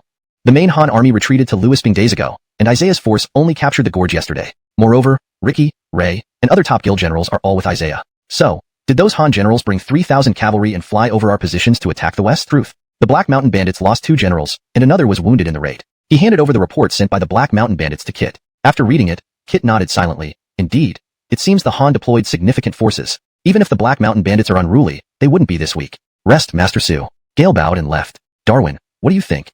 From behind Kit, Darwin emerged. Lord, regardless of the truth, we must pay attention to the western area. If the Han army truly considers this our weakness and uses it to break through, we'll be at a disadvantage. What do you suggest? I suggest moving Joab from guarding the south gate to the west to prevent a surprise attack. First, the besieged Han troops inside the city have starved for days and can't break out. Thus, deploying Joab heavily at the south is like using a sledgehammer to crack a nut. Moving him to the west is better prepared for an ambush. Moreover, Joab's troops have been our ace since the war began. If the Han army goes west, we can strike back hard. Darwin bowed. Agreed. You may decide this on your own. The southern defenses are enough to handle Isaiah. I shall obey. Darwin bowed and left. Chapter 259. Roberto scolds two people, and the two armies confront each other. Darwin had just exited Kit's tent when he saw Gale and Roberto standing there. The two stood on opposite sides, clearly at you handle the camp preparations, and I will find out which forces are sent to the west. Shall we discuss it? Be careful what you say. We might need to consult advisor Edward too as well. Roberto pulled Gale aside and whispered. Although we do not see eye to eye, we cannot let Darwin gain power. I agree. Please lead the way, advisor Jew, and let's find Master Edward too. Gale replied eagerly. The two, who were at odds just moments ago, now walked side by side. Meanwhile, Darwin had just stepped outside the tent, preparing to mount his horse, when a messenger arrived. Report to advisor Foam. The Han army has begun drumming an attack, less than 5 li from our camp. Oh, how many troops are there? Darwin asked. There are many, sir. I didn't have time to check precisely. The messenger reported with a bow. Hurry and summon Hans and Hyatt to the front lines. Yes, sir. The messenger took the order and rushed off. Darwin, who was supposed to deliver orders to Joab's camp, changed direction and headed towards the front lines. Under Isaiah's command, the Han army had already passed through the valley fortifications and joined forces with Arvid's troops, advancing towards Kit's camp. As they approached within 3 li of the Jagran army camp, Jagran's guards poured out and lined up in battle formation. Isaiah observed from afar. Heavy halberdiers, white horse volunteers, archers, and crossbowmen. There must be no 5,000 pushed the thunderbolt carts forward. After 2 hours, both armies had lined up. Kit's generals and advisors were also in position. Darwin observed Isaiah's formation and could not help but gasp. Are these the same powerful siege engines that caused you two so much trouble? Yes. They are formidable, able to fire continuously, making them difficult to handle, Hans confirmed. Moreover, the Han army's thunderbolt carts have a longer range than our stone-throwing machines. Yes, theory only goes so far. Let's observe the Han army's strength today. Both generals, maintain your positions and do not let the Han army advance one step. Understood. Hans and Hyatt immediately separated. Hans leading the white horse volunteers and Hyatt the heavy halberdiers. White horse volunteers, follow me. Pacing quickly, Hans withdrew the volunteers from the front, disappearing from the Han army's sight. Heavy halberdiers, form ranks forward. All units, advance the line. Hyatt led the heavy halberdiers forward in a square formation. The rest of Kit's archers and siege engines also moved forward beside and behind them. Arvid, Ricky, and Creed watched the impending clash from behind. Arvid asked, what do you think of this battle? Creed rubbed his chin, contemplating for a while before muttering, it's hard to say. Ricky, observing the similar formations and advancing troops, had an idea. I believe Hans's 5,000 white horse volunteers are key. If they suddenly emerge from the side during the battle, it will put General Kermit in a difficult position. Since they vanished on the left flank, we should place the Azure Dragon troops on the left flank of our allies. Once Hans appears, we can pursue and flank the battlefield directly towards the west. Ricky and Creed agreed. We will follow General Lewis's instructions. Excellent. Let's move towards General Kermit's left flank, guarding the side and looking for an opportunity. If you see Hans, feel free to chase him. I will support with the main force. Arvid spurred his horse and rode forward. Chapter 260. 3 generals surround Hans. Creed releases a flying knife. When Arvid's forces approached the left flank of Isaiah's division, the Han army had already begun to engage the Jagran forces. Thunderbolt carriages relied on their greater range compared to enemy catapults, continuously hurling stones. Faced with the Han army's thunderbolt carriages, Jagran troops were forced to constantly adjust formations to minimize casualties. Hyatt gritted his teeth and ordered an advance. His eyes frequently glanced towards Hans, who was far from the battlefield preparing for ambushes. Hans also observed changes between the two armies from the outskirts of the battlefield. Alas, the Han and White Horse volunteers. Typically, an alert general would prepare archers against them, but Isaiah continued advancing towards Hyatt's division without changing plans. Here they come. Ricky and Creed watched the White Horse volunteers rush towards their archer formation. Glancing at each other, they quickly spurred their horses forward. Arvid led the Qinglong army behind, beginning a rapid march. Although starting later, when Hans reached the Han archer front, fully armored Qinglong soldiers with long knives and shields suddenly appeared, shielding the archers. Cease advance. Seeing this, Hans immediately shouted. He wasn't sure if these were decoys or genuine reinforcements. Is the approaching general one of the 4 pillars of Habe, Hans? Arvid asked from atop red hair, squinting. Yes, it is I. Identify yourself, General. Hans rode around the front, spear in hand. Roman Howard of Changshan. A roar came from the Han left flank. Creed of Jiangxia. Another voice called out from the right. I am Arvid, the slayer of Dai, known as Arvin Long. From the center, Arvid emerged alone on red hair. Will you dare to fight? Arvid pointed his green dragon crescent blade at Hans fiercely. Huh. Startled, Hans pondered his options. These 3 generals all had reputations in Jagran's army. Confident in single combat, Hans felt less secure facing all 3 simultaneously. Yet retreating now would damage morale and breach military discipline. An immediate full charge was impractical. If he fought, it would have to be with these generals. Hans cleverly replied, Ha, how impressive. 3 generals fighting one, yet speaking so morally. This struck a nerve with Arvid. Would Arvid ever wrong you like this? Choose your opponent, and we will comply. If you win, I'll let you go safely. Agreed. A gentleman's promise. Pondering their strength, Hans knew Arvid, having slain Dai, was formidable. Ricky, being close to Emperor Gil, clearly was strong, especially after leading 3,000 men against the Black Mountain bandits recently, not Hans's top choice. Creed, who joined late with fewer notable achievements except the raid on the Black Mountains, caught Hans's attention. Choosing swiftly, he shouted, "I wish to fight General Creed." Coldly, Arvid responded, "You cowardly mouse. Go, Ezra, you'll win." Hans's decision disappointed Arvid, but Creed was elated. "Good. Watch me take his life." Spurring his horse, Creed raced toward the front. Hans met him head-on without hesitation, spearing in tandem. Their weapons clashed, with Creed's immense strength evident. After the first exchange, Hans tried to retreat, but Creed relentlessly pursued him, attacking Hans's back. Dodging narrowly, Hans struggled as Creed closed distance relentlessly. Watching closely, Arvid and Ricky noted Hans's resilience. This Hans is skillful, but lacks the boldness of Ezra. He won't last 30 rounds, Arvid predicted. Ricky nodded, understanding Creed's abilities. Roar! Hans yelled, parrying Creed's blade once more. Their steeds circled twice within both armies, drawing awe from Hans's white horse volunteers. Recalling victories over Arden, where no general lasted 20 rounds against Hans, he realized he faced a true rival. Clashing blades and spears repeatedly, neither gained advantage. As the horses tired, turning corners, Creed unexpectedly drew a throwing knife. Dark weapon. Too late to react, Hans's chest armor absorbed the blade's impact. Chapter 261. Creed's ruse to spare Hans, and Arvid's feint to conquer. Creed's flying knives pierced through Hans's chest armor, but did not injure him seriously. In a panic, Hans quickly pulled out the knife, only to hear Creed's voice in his ear. "Hey!" 2 flashes of cold light followed. Having already been hit once, Hans was on guard. He lifted his spear to deflect and block, sending the 2 knives falling to the ground. Dirty trick, willing to expose his own flank to prevent Hans from moving again. After several dozen rounds, Creed knew Hans's horsemanship surpassed his own, so he had to resort to this risky strategy. Berkeley and Arvid watched anxiously from behind as Creed made his move. Seeing he couldn't turn his horse, Hans gave up maneuvering, raising his spear to stab Creed's side. Smiling, Creed anticipated this, twisting his body to deflect the attack and catching Hans's spear by the hilt.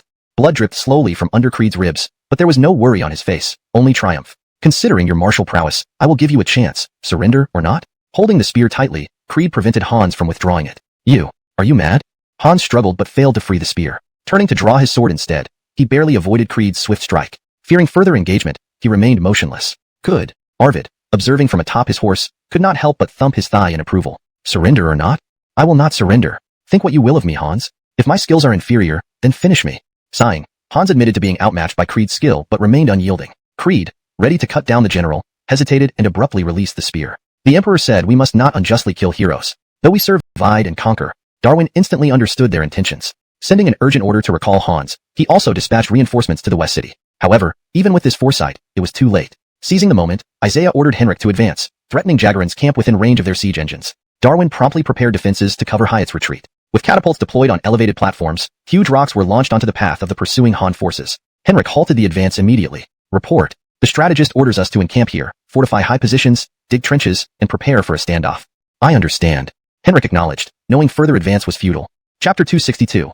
Arvid is ordered to cross the river, Hans demoted in the West City. In Isaiah's camp, Anton asked with a bow, "General Kermit, are the boats ready to depart?" Judging by the time, His Majesty's elite cavalry should have reached the river west of the city. "No worries, military advisor. We dispatched the boats before the battle commenced. The attention of Mickey's troops is all on us. They certainly won't discover this," Isaiah replied and added, "Military advisor, I fear that Lewisong has been without supplies for 5 or 6 days now. If it's difficult to take the western part of the city, do we have any other options?"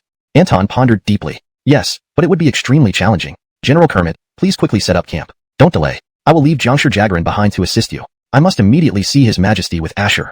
Having said that, Anton led Hardy onto his horse and bid farewell with a bow. "Be careful, military advisor. We will follow your plan." Isaiah bowed and watched as Anton and Hardy rode off. Immediately thereafter, he ordered the remaining wood from Tuzhou boat construction and additional support from previous fortifications to be transported to the front lines. As Anton was looking toward Gil had already led the Baitiger, Zhuke, and Xuanwu armies, totaling 25,000 troops, to the opposite bank of the river west of the city. "The terrain here makes it easy to defend but hard to attack. No wonder Kit stationed the Heishan bandits here," Gil commented, observing the waters and terrain ahead. "Your Majesty, the boats arranged by Jitsai have arrived. Shall we start building the pontoon bridge?" Aloysius asked with a bow. "Yes, build the bridge immediately and establish camp on the opposite shore. Once Jagernchang arrives, our forces can attack the Heishan bandits." "I obey your Majesty's orders." Aloysius bowed and left with Jeremy and Jalen. Meanwhile, Hans, who was fleeing westward, managed to shake off the pursuing Han infantry and finally caught his breath. "General Zhang, the military advisor orders you not to head further west." A messenger from Jagarin's camp chased after Hans and finally caught up when Hans stopped to rest. "What?" Hans realized he had fallen into a trap by thinking too cleverly. "Trouble. There's no way back. What should we do?" Looking at the messenger, Hans hoped for an answer. The messenger quickly pulled out a letter from his sleeve and handed it to Hans. "The military advisor has already prepared defenses in the west of the city. If General Zhang cannot return, join the defending forces there against the Han army." After reading the letter, Hans answered, "Very well, I understand." With the messenger gone, Hans did not rest. Instead, he immediately continued forward with the weary white horse volunteers. Arvid, pursuing Hans, noticing they were within 15 miles of the West City, ordered a halt. Roman Long, now is the time to use the military advisor's instructions. Ricky opened the sealed scroll given by Anton before setting out and handed it to Arvid. Cross the river using shields tied to boats at the shallowest point. Arvid read aloud and gave the note to Creed. In strength. Originally, capturing Hans and Hyatt would have allowed us to infiltrate Kit's outer camp and assess its weaknesses. But Jagarin's archery towers rival our catapults and ballistae. Ricky waded through the water, regretting the lost opportunity. Isaiah, with when Jagarin and Garrett, need not worry. I am more concerned about Egbert and others in Qinghe. Amador, like Dai, is formidable. We, as vanguards, must quickly break the Haitian resistance to alleviate the situation and repay His Majesty's trust, Arvid agreed. By then, most of the Azure Dragon army had crossed and headed for Gil's camp. Meanwhile, Hans reached Joab's defense line outside the Haitian encampment in the city's west. General Joab, you're stationed here? Joab showed no surprise. Yes, Lord ordered me to assist the Haitian troops guarding the western encampment against potential Han attacks. Now that you're here, let's defend together. Withdrawn troops pursue behind me, General. Please help. Pondering silently, Hans acknowledged that being demoted and serving under Joab, the lead commander of the Vanguard Corps, was indeed a mark of his failure. Rest assured, General Zhang. Rest now. Even if the Han attack, the Haitian will resist first, Joab smiled, showing no intention of deploying troops outside. His Vanguard Corps had also undergone multiple long marches and strategic maneuvers recently. Regardless, even if the Han were at their doorstep, he would not engage without explicit orders. Moreover, Joab noted in the letter, this behind rock. That isn't necessary. We have no grievances with the Han army. Since Joab refuses to engage, we can use this as an excuse to let the Han army set up their camps. When Kid holds us accountable, it won't be our fault. Rock waved his hand and replied. But General, if the Han army attacks, we'll be on the front lines. Humph, Joab looks down on us. Why should we truly fight to the death? By General, please arrange the formation according to this map. Nothing will go wrong, Rock sneered, pulling out a deployment diagram from his sleeve and handing it to Grayson. Grayson took the map, initially startled, then met Rock's gaze and instantly understood. Your subordinate follows your command and will deploy accordingly. Grayson bowed and left. Rock watched his back approvingly. In chaotic times, one must wait for the right price. General Joab, do not blame us for our lack of loyalty. As dusk fell, Arvid and his men reached Gil's army. The pontoon bridge was completed, and most of the Han army had already set up camp on the opposite bank. Your Majesty, General Lewis and Jitsai have arrived. Aloysius entered Gil's tent and announced. Quick, let them in. Gil immediately put down his bamboo slips and stood up. Rise, everyone. Gil helped Arvid and Anton stand up. Before Gil could speak, Anton said, Your Majesty, Kit's high arrow towers are Gil nodded. For the night raid, General Lewis's Azure Dragon army has marched swiftly and will act as the reserve. However, since General Lewis leads the vanguard, I will temporarily take over the Azure Dragon army. Arvid didn't hesitate, handing the military token to Anton. The vanguard for the night raid will be led by Ricky with the Black Tortoise army and Creed with the White Tiger army. Anton gave 2 more arrows to Ricky and Creed. The tasks were mostly assigned, but Arvid, Jeremy, and Jalen remained unassigned, feeling anxious. Noticing their eagerness, Anton calmly said, Generals, I have a highly dangerous mission, one that offers unparalleled glory. Are you interested? Their expressions varied. Jalen hesitated but quickly spoke, I'll stay here to protect your Majesty. He bowed, patted Jeremy's shoulder, and stood behind Gil. Gil appreciated his loyalty, knowing how rare it was for a warrior to forego such an opportunity. Strategist, say on. My red hair and green dragon crescent blade await. Arvid stroked his beard. Very well. As you know, Louis Xong is nearly out of food, with countless starving. The hidden stream, discovered by General Gon, can only fit grain sacks and connect to wells inside the city. But how can the city's defenders know this? We need a brave general to penetrate enemy lines and deliver this information. The great Han shines brightly. Punish disorder and punish rebels. The generals immediately responded with respect. After assigning the military orders, Anton immediately left with Aloysius, Hardy, and others to discuss other matters. Gil stayed behind with the generals to discuss troop movements. Brother Lewis, is this matter too excessive? Although Ricky understood Arvid's character, he still spoke up. Arvid turned back to look, and instead of anger, he clasped his hands at everyone. I know that one person cannot reach the city gates. I ask for your assistance, generals. Hearing this, Ricky, Creed, and Jeremy were taken aback. Brother Lewis, what are you saying? We are brothers in arms. Brother Lewis, please rest assured. I'll take the lead, Jeremy said bravely. Good. Brother Sue's courage fills the clouds. How can I, Creed, lag behind?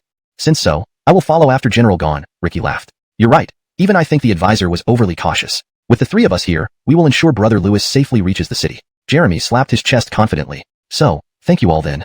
The generals finished their discussion, dispersed, prepared their troops and horses, waiting only for the time to strike the western city. Deeply aware of the immense pressure on Arvid in this battle, Gil came to Arvid's camp alone. At this moment, Arvid was personally feeding his horse. Seeing this, Gil approached immediately. Jagern Chong, this battle burdens you greatly. Gil said softly. Your Majesty speaks thusly, embarrassing your subject. Your Majesty honored me with the title of Ting Ho, which I cannot repay even if I die 10,000 times. Seeing Gil, Arvid immediately wiped his hands, tidied his attire, and bowed respectfully. Jagern Chong, don't worry about the military oath. If it's truly unachievable, I do not want you to be in danger.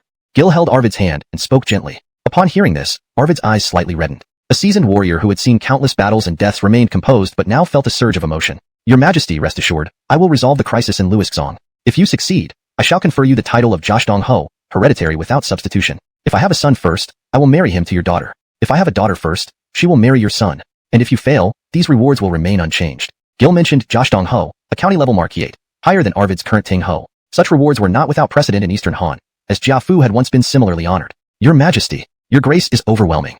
Arvid naturally knew this was the highest reward since the Han dynasty. County marquisites were reserved for those who upheld the nation. From now on, his peers would address him as Marquis. Jagran Chong, my intention is not to save lives, but to see you return alive. Having said this, Gil patted the kneeling Arvid on the shoulder and left. 2 hours later, outside the Han army camp, troops gathered. Arvid led the charge, sitting astride red hair, accompanied by Jeremy, followed by Ricky and Creed leading their respective armies.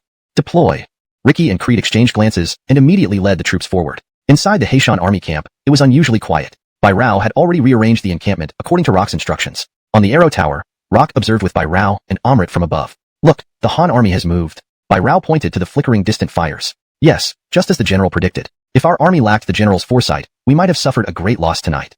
Amrit saw this and immediately bowed toward Rock. Humph, 50 Han cavalry could breach our front line. Such combat strength makes us unfit to shield kit. Let Joab worry about it. We will sit high and watch the two armies clash. Rock's smile widened. General, what should we do if Joab can't hold them off? Bai Rao asked. Can't hold them off? We will inform Kit ahead of time. What if he holds them off? We intercept the rear of the Han army to keep them from advancing or retreating. Rock replied confidently. With your wisdom, you can lead us to greatness. Amrit immediately grinned. Now, the Han cavalry approached the Haishan army camp. They saw the enemy's camp gates open, with bright lights inside, yet no one guarding. What does this mean? Jeremy asked puzzled. Could the Haishan bandits have known about our attack and set up a decoy? Creed, also confused, speculated. Why not send 100 men to probe? If there's an ambush, they can act accordingly. Jeremy suggested. Agreed. Ricky approved and dispatched 100 Wushuan cavalry under Jeremy's command. Jeremy held his saber in one hand and reins in the other, cautiously entering the camp. Inside, he realized the camp was merely a passage flanked by walls and easily observable from both ends. Seeing this, Jeremy lost his initial concerns and promptly reported back to the main force. It seems the Haishan army intends to watch us fight each other. Creed, having been a bandit himself, deduced this quickly. Since you understand the enemy's intentions, perhaps you can lead the White Tiger army to guard here and provide backup. Arvid finally spoke after a brief pause. General Lewis speaks wisely. There's no need. The White Tiger army can split into two. I will lead 5,000 troops. Another 5,000 will go to General Jeremy in case there's any trickery. Creed pondered briefly and handed half of his troops' command to Jeremy. All right, Brother Ezra, you've shown great loyalty. Let's drink together when we return to Eli's camp. Jeremy accepted the command and took the lead. On the arrow tower, Rock watched the Han army's movements clearly but showed no intent to inform Joab. That Joab looks down on us. Let's see him fail. Look, those Han cavalry with bright armor and helmets must be Gil's renowned personal guards. Let's see whether Kit's vanguard camp or Gil's guards are stronger. Pondering while stroking his sparse beard, Rock continued laughing. General Bai, please arrange all our archers on the towers. Don't let Joab find our weaknesses. At your command. Bai Rao descended from the tower and began arranging the troops per Rock's instructions.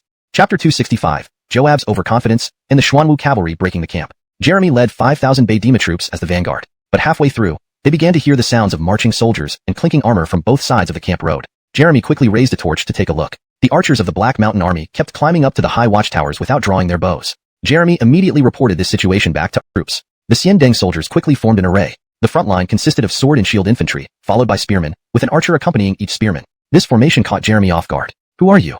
Joab shouted loudly, raising his long spear. Hearing this, Jeremy did not respond but quietly arranged the troops and waited for Arvid and Ricky. Behind Joab, Hans rode out and looked at the Sioux flag above the red banner of the Han army. General Chu, I have fought several battles against the Han army, but I've never seen this Sioux flag before, Hans muttered. Joab nodded in response, inwardly thinking, though you've encountered the Han army multiple times, it seems you only face defeats. If you recognize this general, he would probably be a victor over you. Don't panic, even if the red-faced traitor who killed Dai arrives, we can still repel him.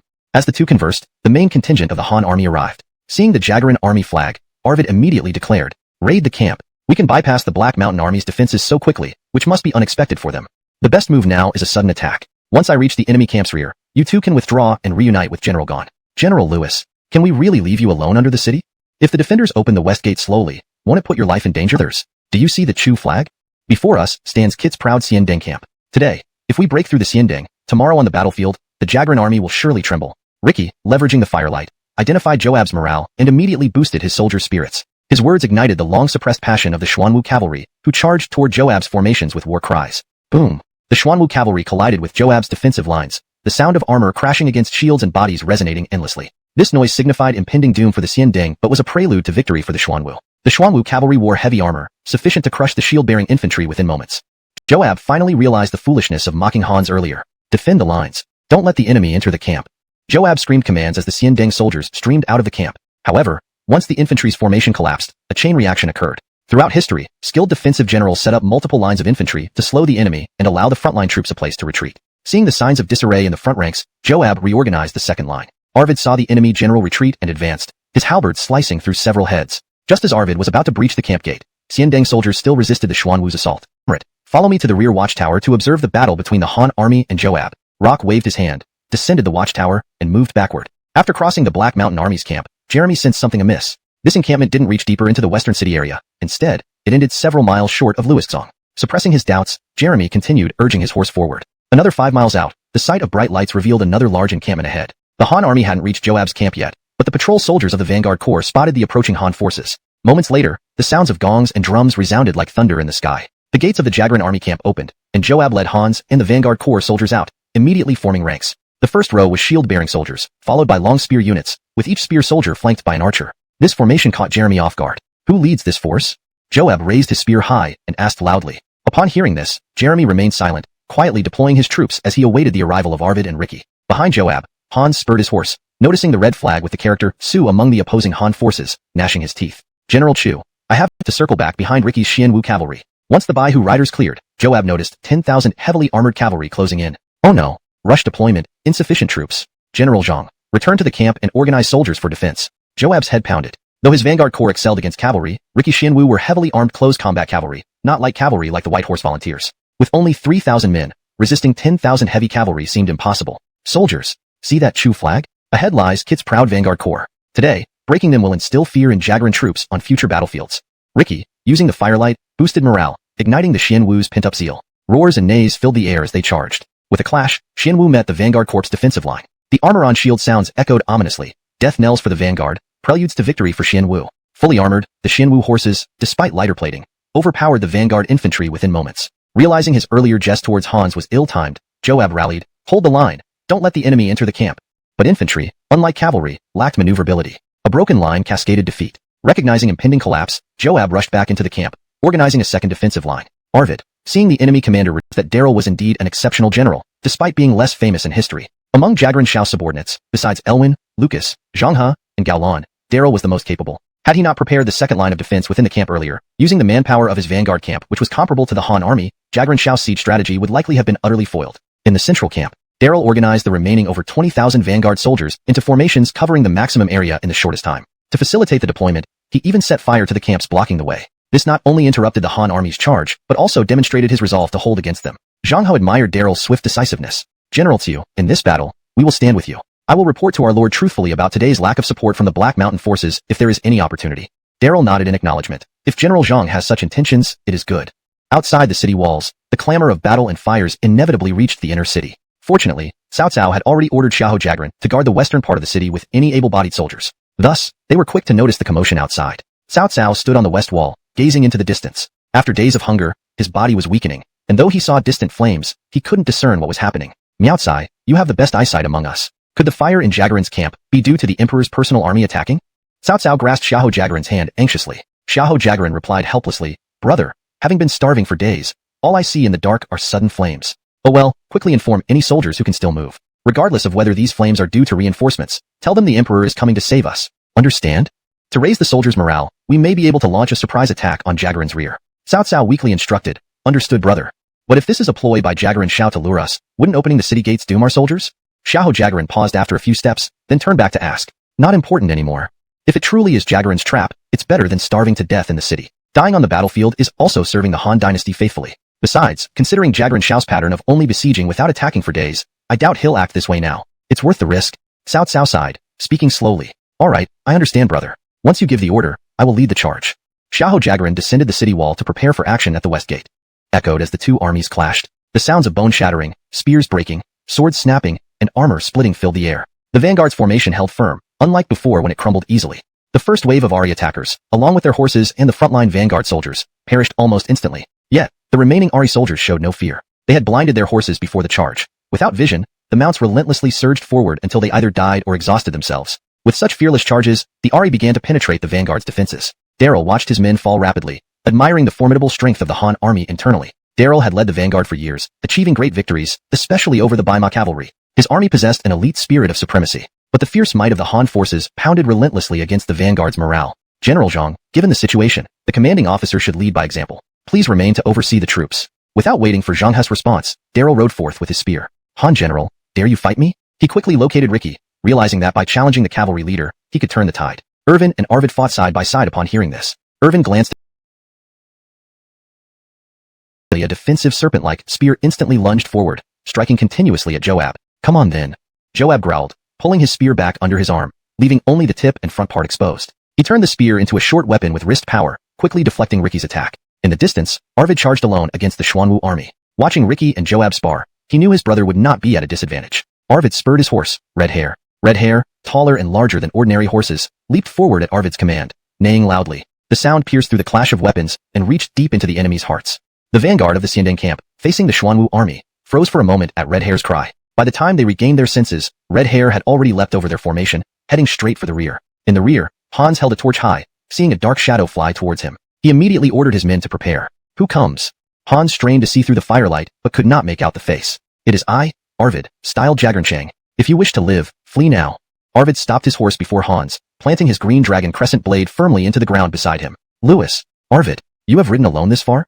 Hans couldn't believe it, squinting to see clearly. Upon closer inspection, the red-faced, long-bearded man could be none other than Arvid. General Zhang, do you wish to taste my blade? Arvid opened his eyes and roared angrily. Arvid's imposing presence scared Hans's horse, causing it to retreat several steps. Hans steadied himself, swallowing hard, and asked, Arvid, can you really hope to breach my army alone again? Even if you reach Luixong City, how many men can you defeat alone? Hans's counter-question bolstered his troops' morale. General Louis, why waste words? I shall break through for you. Wait here. Just as Arvid was about to reply, he heard the thundering hooves behind him. Jeremy, covered in blood, led several thousand Baidaiger cavalry through the gap the Xuanwu army had created, charging straight for Arvid. Thank you. Arvid stroked his beard and said calmly, Hee. Men, ready your spears. Today is the day to build our legacy. Jeremy raised his large saber, then charged at Hans. Although the Baidaiger troops were not suited for prolonged close combat, they excelled in breaking formations. Several thousand Baidaiger soldiers advanced slowly, forming a wedge-shaped formation as they moved. Seeing the enemy line within 200 paces, the riders spurred their horses into sudden acceleration. The horses charged forward, their spears leveled, fearlessly breaching Hans's shield wall. Without Joab's command, Hans, watching from behind, was momentarily stunned. Taking advantage of Hans's distraction, Jeremy rushed up behind him. Hans, how dare you use sneaky arrows against a lone warrior and still call yourself a general? Jeremy's roar drew Hans's attention. Before Hans could explain that cavalry archery was common practice, Jeremy's saber was already aimed at his neck. Hans hurriedly raised his spear to block. Jeremy's strength, second only to Jalen, caught Hans off guard with a full-force blow. What formidable strength! Hans's grip on his spear shook, and his arm felt weak. Foul villain, take your life. Jeremy, seeking the glory of slaying a general, aimed to end Hans's life as he turned his horse. Hans, recognizing Jeremy's ferocity, twisted his body to thrust at Jeremy's throat. This unexpected turn, requiring expert martial skills, would be challenging to react to in the darkness. Chapter 268. Arvid delivers the blueprint. Luixong receives 100 horses. Jeremy was brave and strong but lacked agility and technique. In daily drills against other generals in the army, he often lost because of this shortcoming. Each time he lost, Jeremy would say that if it were on the battlefield where lives were at stake, he would surely win. Now, even though he felt Hans's spear tip, he could not withdraw his saber in time. He thought about possibly perishing here, wondering if his family back home would be heartbroken. But at this critical moment, Jeremy, under stress, squeezed his horse's flanks with his legs. Surprisingly, the horse trotted forward a few steps. These few steps not only saved Jeremy's life, but also left Hans utterly baffled. The spear tip grazed Jeremy's neck, leaving a shallow yet visible wound. Blood gushed out, yet Jeremy laughed. Throughout history, many fierce generals have emerged, but lucky generals are rare. A lucky general is one who can turn danger into safety, bringing fortune to their commander. A slightly mystical type of warrior. And Jeremy just so happened to be Gil's lucky general. At this point, Hans shifted his steed, plunging into deep self-doubt. Among these Han forces, there are many I cannot match. Is it truly due to my lack of skill? Speaking of Hans's martial prowess, it was indeed not bad, but he still fell short compared to the top-tier warriors. However, Hans's strength lay not in his martial skills, but rather in training troops and forming battle formations. That thieving general! Aren't you some second-rate servant who defected from Heishan to Kit's camp? Why do you always resort to despicable tactics? Seeing he was unharmed, Jeremy quickly regained his composure and began to taunt Hans. You! Hearing this, Hans seethed with anger, ignoring Arvid for the moment. You insolent Han general! If archers don't shoot during battle, what should we do? With that, Hans raised his spear and charged forward. Jeremy smiled. This was exactly what he wanted.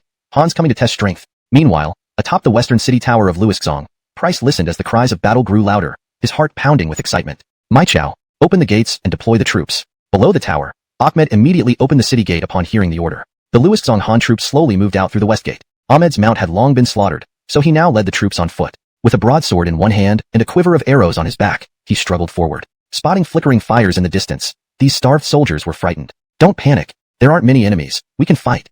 Price shouted from the tower, urging the troops forward. Follow me. Capture horses. Seize food. We'll eat when we return. Hearing this, Ahmed transformed his hunger into fighting power and rushed ahead. Behind him, the 3,000 Han soldiers, salivating at the prospect of food, sprinted toward the Jagarin camp. After running a few miles, they saw the road. Just as they hid, the White Horse Vanguard cavalry attacked. Their arrows exhausted, they relied on their spears. Seeing Arvid slow down, they rushed forward. Arvid swiftly turned his horse, executing a reverse cut that decapitated the leading officer. My Chow, the time is now.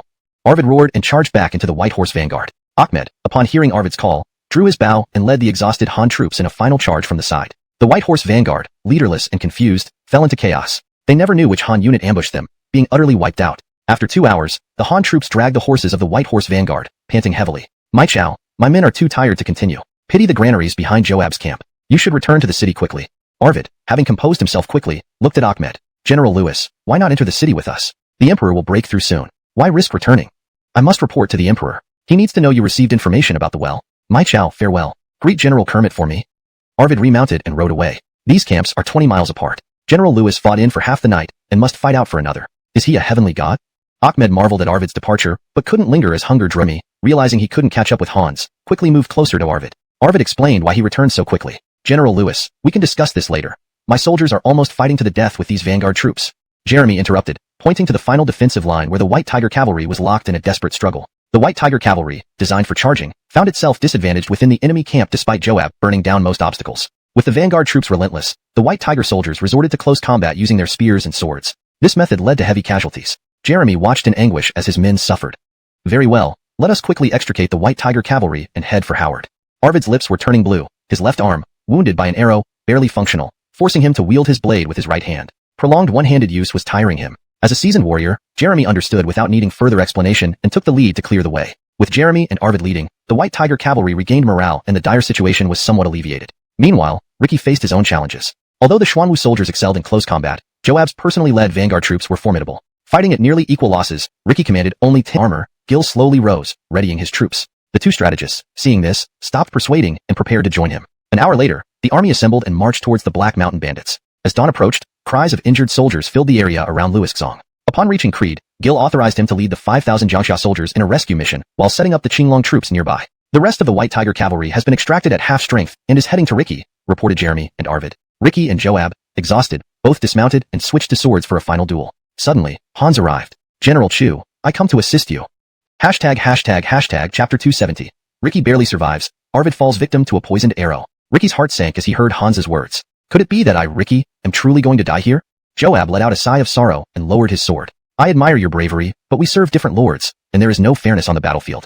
Hans has come. Your life is over. Take your own life. Ricky couldn't help but sneer. Take my own life? What have I done that requires me to commit suicide? I, Ricky, am a general of Han, and if I must die, I shall die by the hands of the usurpers. How can I take my own life? Ground, lamenting. Seeing Creed arrive, Ricky also lay down to recover his strength. After a dozen exchanges, Creed began to lose ground against Hans. Realizing they might both fall, Hans pretended to throw a spear at Ricky. Seeing this, Creed raised his knife to block, but Hans quickly spurred his horse towards Joab, grabbing him and fleeing towards their ranks. Truly treacherous. Creed knew his horse was too tired to chase, so he helped Ricky up instead. Ricky asked, Ezra, why did you come? Who's guarding the rear?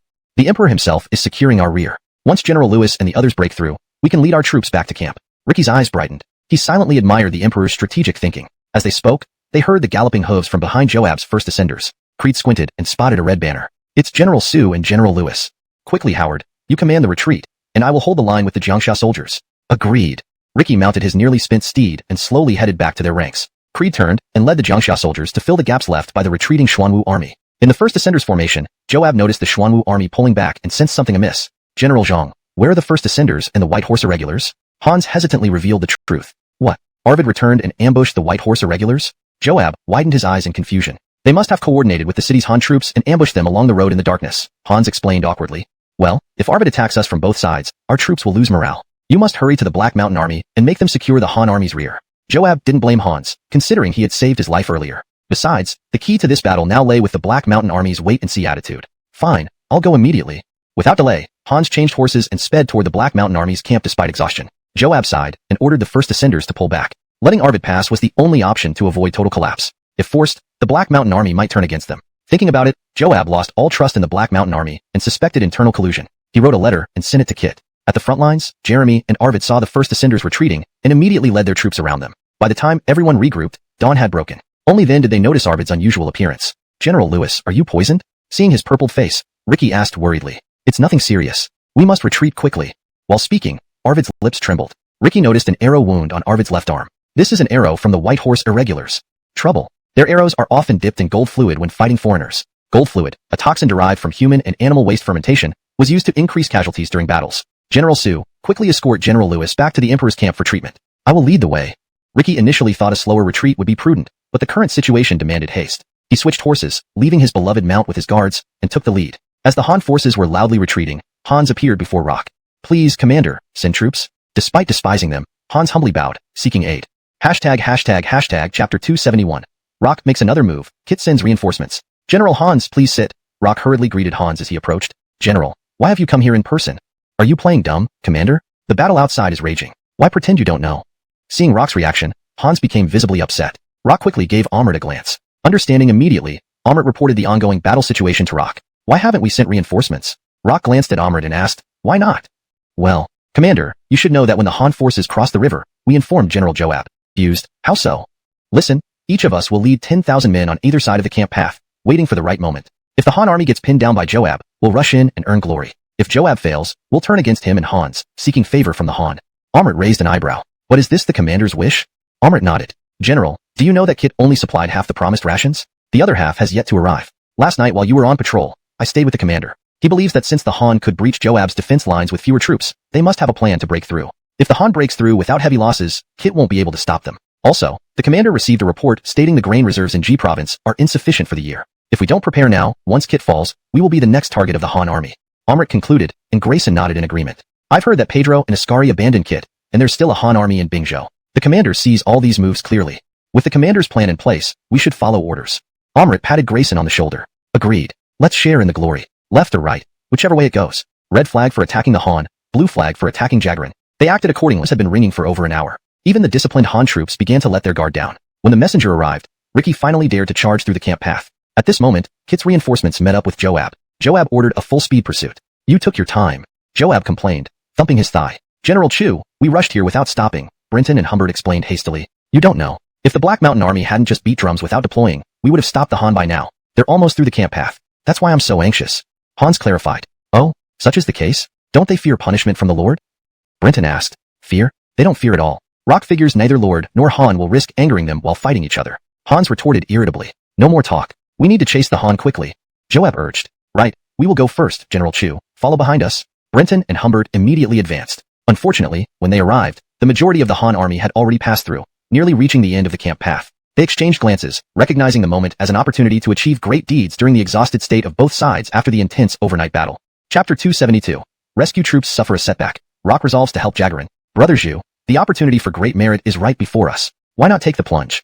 Humbert's voice trembled slightly. Revime. Assisting the losing side with fresh troops would bring greater benefits. Rock explained slowly. Both men nodded in understanding upon hearing this. And let's see if Kit's reinforcements can match the combat prowess of the vanguard camp. Rock pointed towards the entrance of the camp passage where Brenton and Humbert had already led their troops inside. The vanguard of the Han army had crossed the passage and was awaiting Jeremy and Arvid to pass through so that Creed could withdraw the Jiangxia soldiers. Report. Your Majesty, General Gon says Jagarin reinforcements are chasing from behind the passage. Gil nodded upon hearing this and immediately ordered, issue orders to Creed to fully withdraw from the passage and return to defend the ballista line. Yes, sir. The messenger mounted his horse and rushed back to Creed's location. As the messages were being relayed, Brenton and Humbert had already led their troops to within 300 paces of Creed. Fortunately, the Jagarin reinforcements were also infantry. Otherwise, the Jiangxia soldiers might have already been scattered if it were cavalry. Upon receiving the order, Creed immediately commanded the troops according to the plan. Seeing the Han troops fleeing, Brenton and Humbert were elated and pursued them directly without forming an array. On the platform, Rock sighed softly, knowing well the arrangement the Han troops had set up at the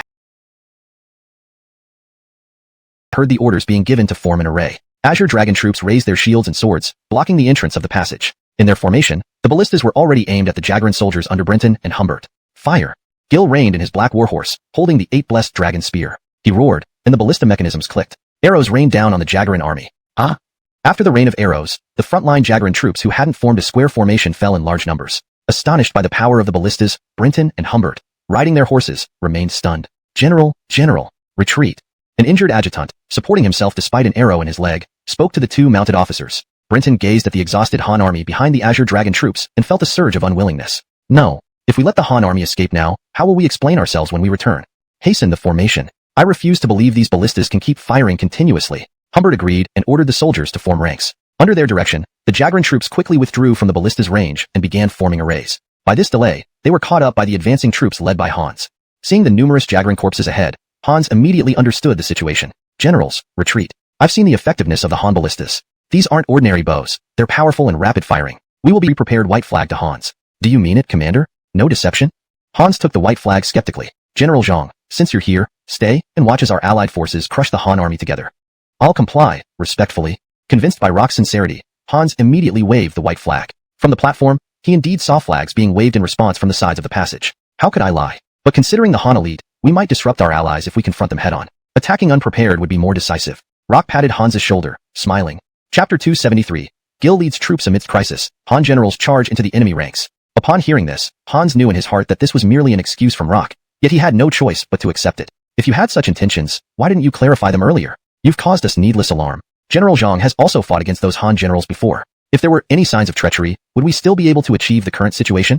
Rock remained calm and immediately countered, Commander Zhang speaks the truth. Hans's face twitched slightly as he clasped his hands and said, Commander, you're right. General Zhang need not be so formal, making him more susceptible to Rock's argument. Moreover, as a veteran general, if Rock was speaking so openly, it indicated that the Black Mountain Army wouldn't fight to the death. With this information, Hans saw no reason to remain in the Black Mountain camp. Commander, you speak wisely. I shall return to my camp to prevent Generals Zhu and Jiang from advancing recklessly. Since General Zhang insists on leaving, I won't detain you further. Please convey my sincere words to the front line. With one less army in the south, the Han army will likely launch a fierce attack. Rock, satisfied with Hans's reaction, sent him off without further ado. Indeed, Rock's assessment of the Han army was largely accurate. Since receiving news of Kit reinforcing the southern city, Anton had immediately ordered Isaiah to make probing attacks on the southern Jagran army camp. On the battlefield, Gil personally directed his troops to retreat in formation. Both the White Tiger and Black Tortoise armies had sustained heavy losses, a ratio unheard of for these elite forces. After a night of intense fighting, even the injured soldiers and horses pulled out amounted to less than one-third of the casualties. The sheer exhaustion dampened the morale of these once formidable units. Gil decided to use them as the vanguard while positioning the rested Azure Dragon army and the 5,000 Jiangxia troops at the forefront, thus barely holding the line together. However, seeing the Black Mountain army emerge from both flanks of his own forces, the originally successful withdrawal plan became uncertain again. Even well-trained troops faced immense pressure in such situations. Gil observed the situation with growing anxiety, but did not show it overtly. Jorge and Ezra, do you have the strength to continue? Your Majesty, what are you saying? Your humble servant can charge several more times without tiring. Creed replied respectfully. Good. The Black Mountain army is ultimately a bandit force, and Rock cares only about preserving his strength. The reinforcements of Kit have been frightened by our crossbows, and Joab's vanguard corps is already exhausted from a night of fighting. These aren't our main concerns.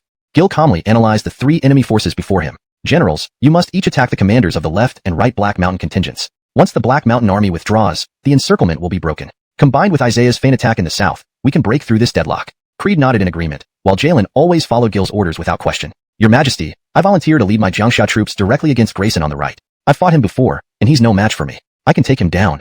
Very well, Ezra. If you can't slay him within an hour, withdraw to reinforce our right flank. Please rest assured, Your Majesty, your humble servant will not fail. With that, Creed galloped off toward the right wing of the Han army. Gil turned to Jalen, who smiled, Your Majesty, swift strikes require minimal forces. Give me just 500 cavalry, and I'll cut down the Miles banner on our left. Very well. I'll give you my most elite guards, trained by you and Jeremy. They will be familiar with your commands. If the situation becomes untenable, retreat immediately.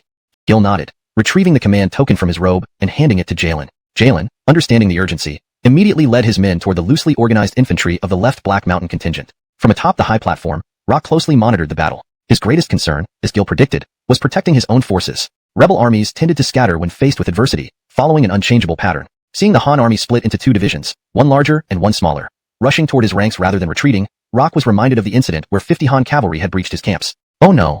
Rock exclaimed, calling a messenger. Send orders to Amrit and Grayson not to engage the Han army for long. Just press them back to their camp.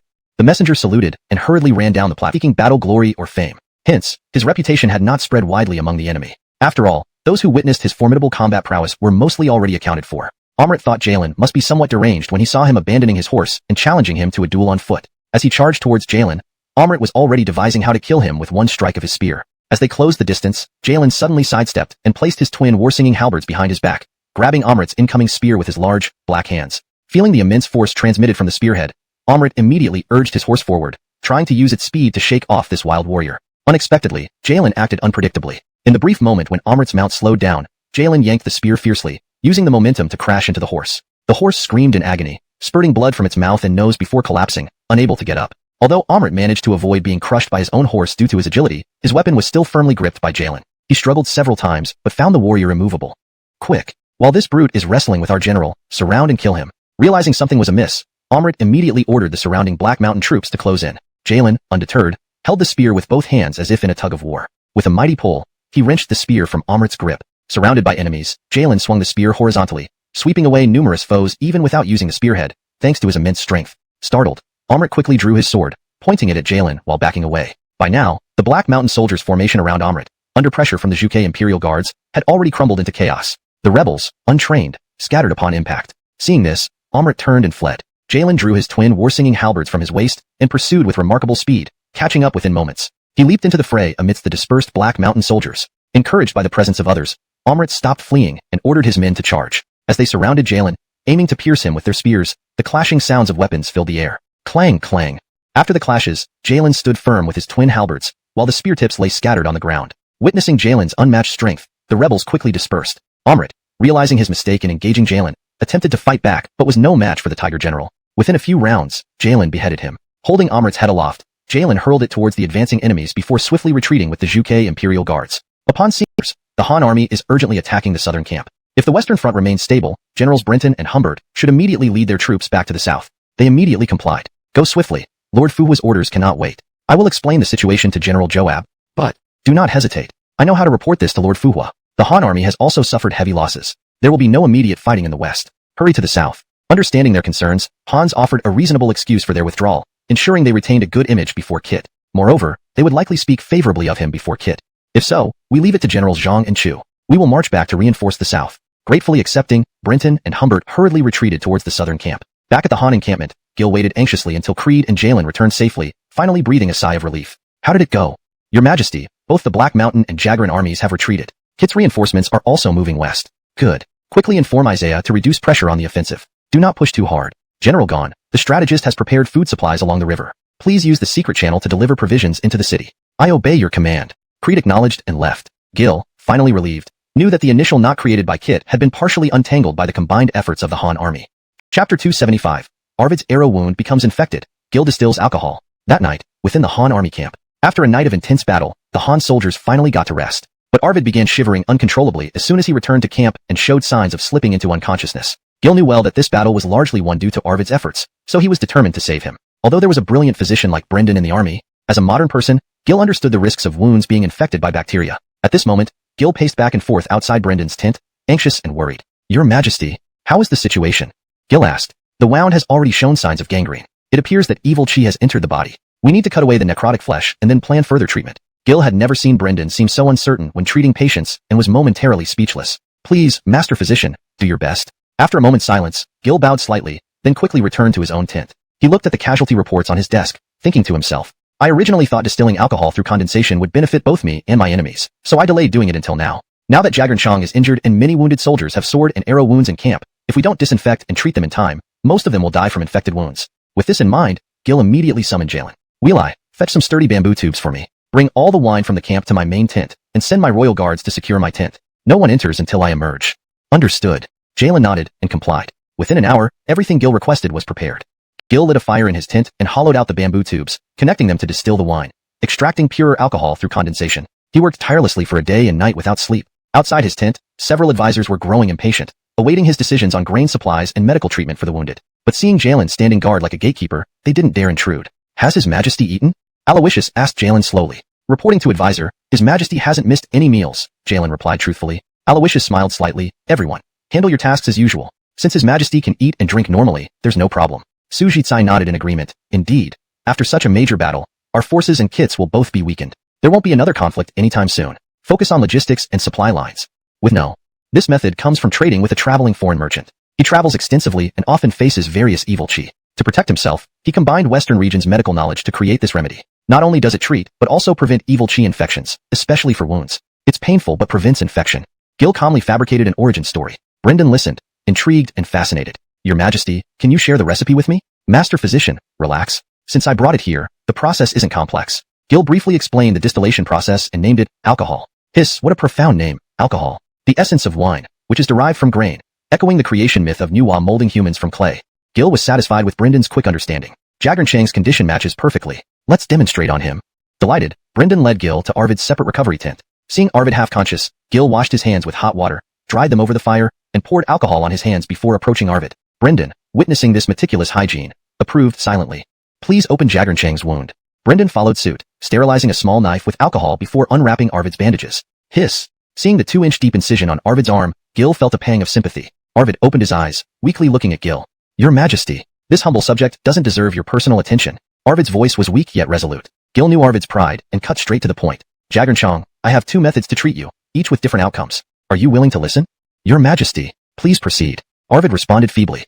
Chapter 276. Gil urgently acquires alcohol. Kit reinforces defenses. First, the divine doctor will tend to your wound daily, observing its healing. If the wound stops festering, there's hope for recovery. However, with such an injury, it's likely that Chang's left arm will lose strength in the future. Upon hearing this, Arvid managed a pained smile. His pride was deeply wounded by the thought of his left arm losing its functionality, which would cause him significant distress. Do not be anxious, Chang. There is another method, and I may be able to save your left arm. However, the pain will far exceed the first method. Hearing this, Arvid extended his right hand toward Gil, eyes widening from what had been half-lidded. Unfortunately, due to the severity of his injuries, his body lacked the strength to finish voicing his thoughts. He leaned, hesitated, and quickly prepared the ointment. Gil used the alcohol-soaked cloth to thoroughly clean Arvid's wound.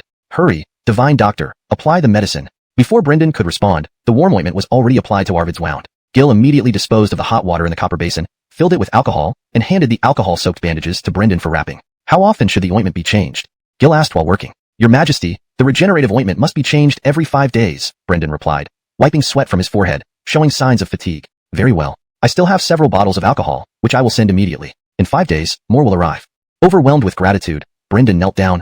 Thank you, Your Majesty. I thank you on behalf of these injured soldiers and Lord Lewis. Please rise, divine doctor. They are all my soldiers who risk their lives for me. It is my duty to ensure their survival. You, divine doctor, truly possess a kind heart. I cannot compare. Thank you for your efforts. I must now focus on preparing more alcohol. Gil helped Brendan up and returned to his tent, summoning Charlie, who was in charge of logistics. Your Majesty, Charlie greeted with a bow. Send orders to the capital to transport the strongest wine, immortal drunkenness, to the front lines. It greatly aids in the healing of wounds.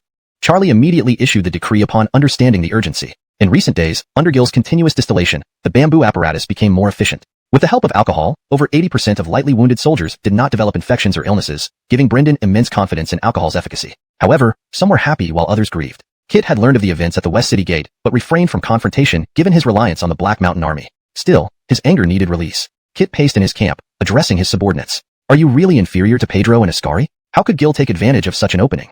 His subordinates kneeled in unison. Lord, please calm down. Enough. Tell me, besides assisting the Han army in capturing a horse, what other actions did Arvid take after entering the city's west? Jusho stood up. Lord, the Han army must have planned to deliver supplies into the city. Otherwise, they wouldn't have taken such risks. So our siege strategy has been compromised. Not yet, Lord. I believe the Han army lacks a reliable method to deliver large quantities of supplies. This breakout was only a temporary measure, delaying us somewhat. Kit felt reassured by Jusho's confidence. But time is crucial for our army. The longer it drags, the less advantageous are lightly injured.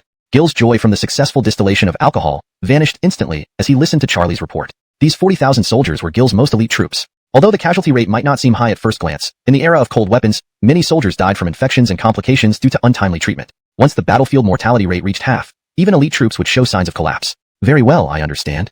Gil rubbed his temples and replied. Your Majesty, Minister Clifton has reorganized the forces from the River East Aaron into 2 reserve battalions of 20,000 each, and they are now stationed in Lewisbing City. Additionally, the artisans in the capital have worked day and night to deliver 5 Thunderbolt catapults and 5 Jaguar-Roan crossbow carts. Charlie continued. How is the state of the national treasury? Are the reserves fully equipped with Jaguar-Roan crossbows? Upon hearing this, Gil's furrowed brows slightly eased. Your Majesty, all reserve forces are equipped with Jaguar-Roan crossbows. According to Minister Clifton, the treasury's funds are less than a third of what they originally were. However, last year's harvest was bountiful, so the granaries are well stocked. Minister Clifton has already sold some stored grain to replenish the treasury.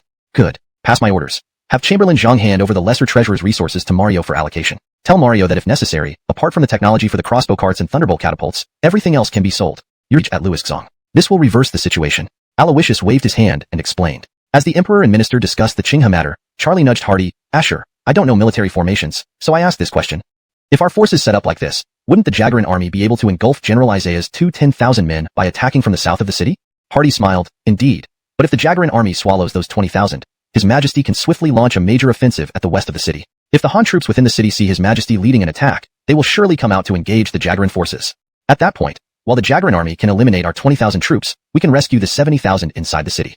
The balance would shift, breaking the Jagaran army's encirclement. With half a month of respite, we can either force Kit into a field battle or attack his rear fortifications. Hardy's explanation enlightened Charlie. I see, military formations are much like the game of Go. Yes, Go evolved from battlefield tactics. Hardy nodded slightly. After their conversation, Gil turned to Aloysius and gave instructions. Asher, ride swiftly to Qinghe to assist General Egbert against Amador. Hardy took the order arrow immediately. Your servant understands. Charlie, return to Luixzong quickly, gather 10,000 reserved alongside him. In that case, Egbert et al. May struggle to coordinate. Gil nodded. Indeed, this is challenging, but I believe Asher will find a way. I have prepared a letter to be delivered to Qinghe immediately after Asher departs. Gil pulled out a sealed letter from his sleeve and handed it to Aloysius. Standing next to Clifton Shirkai, Aloysius opened the letter and said together with him, Your Majesty's wisdom is unparalleled.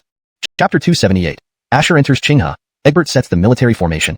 3 days later, in the tented camp of Qinghe City, Hardy traveled day and night, not daring to be slack for a moment. However, before entering the city, he still followed the habits taught by Anton and first investigated the terrain where Amador's army was camping before proceeding into the city. Thus, he arrived 1 day later than planned. Mr. Alexei, Egbert, Davon, and Tim greeted Hardy with evident joy as soon as they saw him arrive. Military advisor, have you brought His Majesty's edict? General Bao has forbidden us from launching an offensive, and we've been defending this city like each day is an eternity. Davon, known for his impatience, immediately asked, General Z, I indeed bring the Emperor's command for us to launch an attack. However, His Majesty expects us to crush Amador, not merely repel him. Strike. I will certainly shoot him off his horse.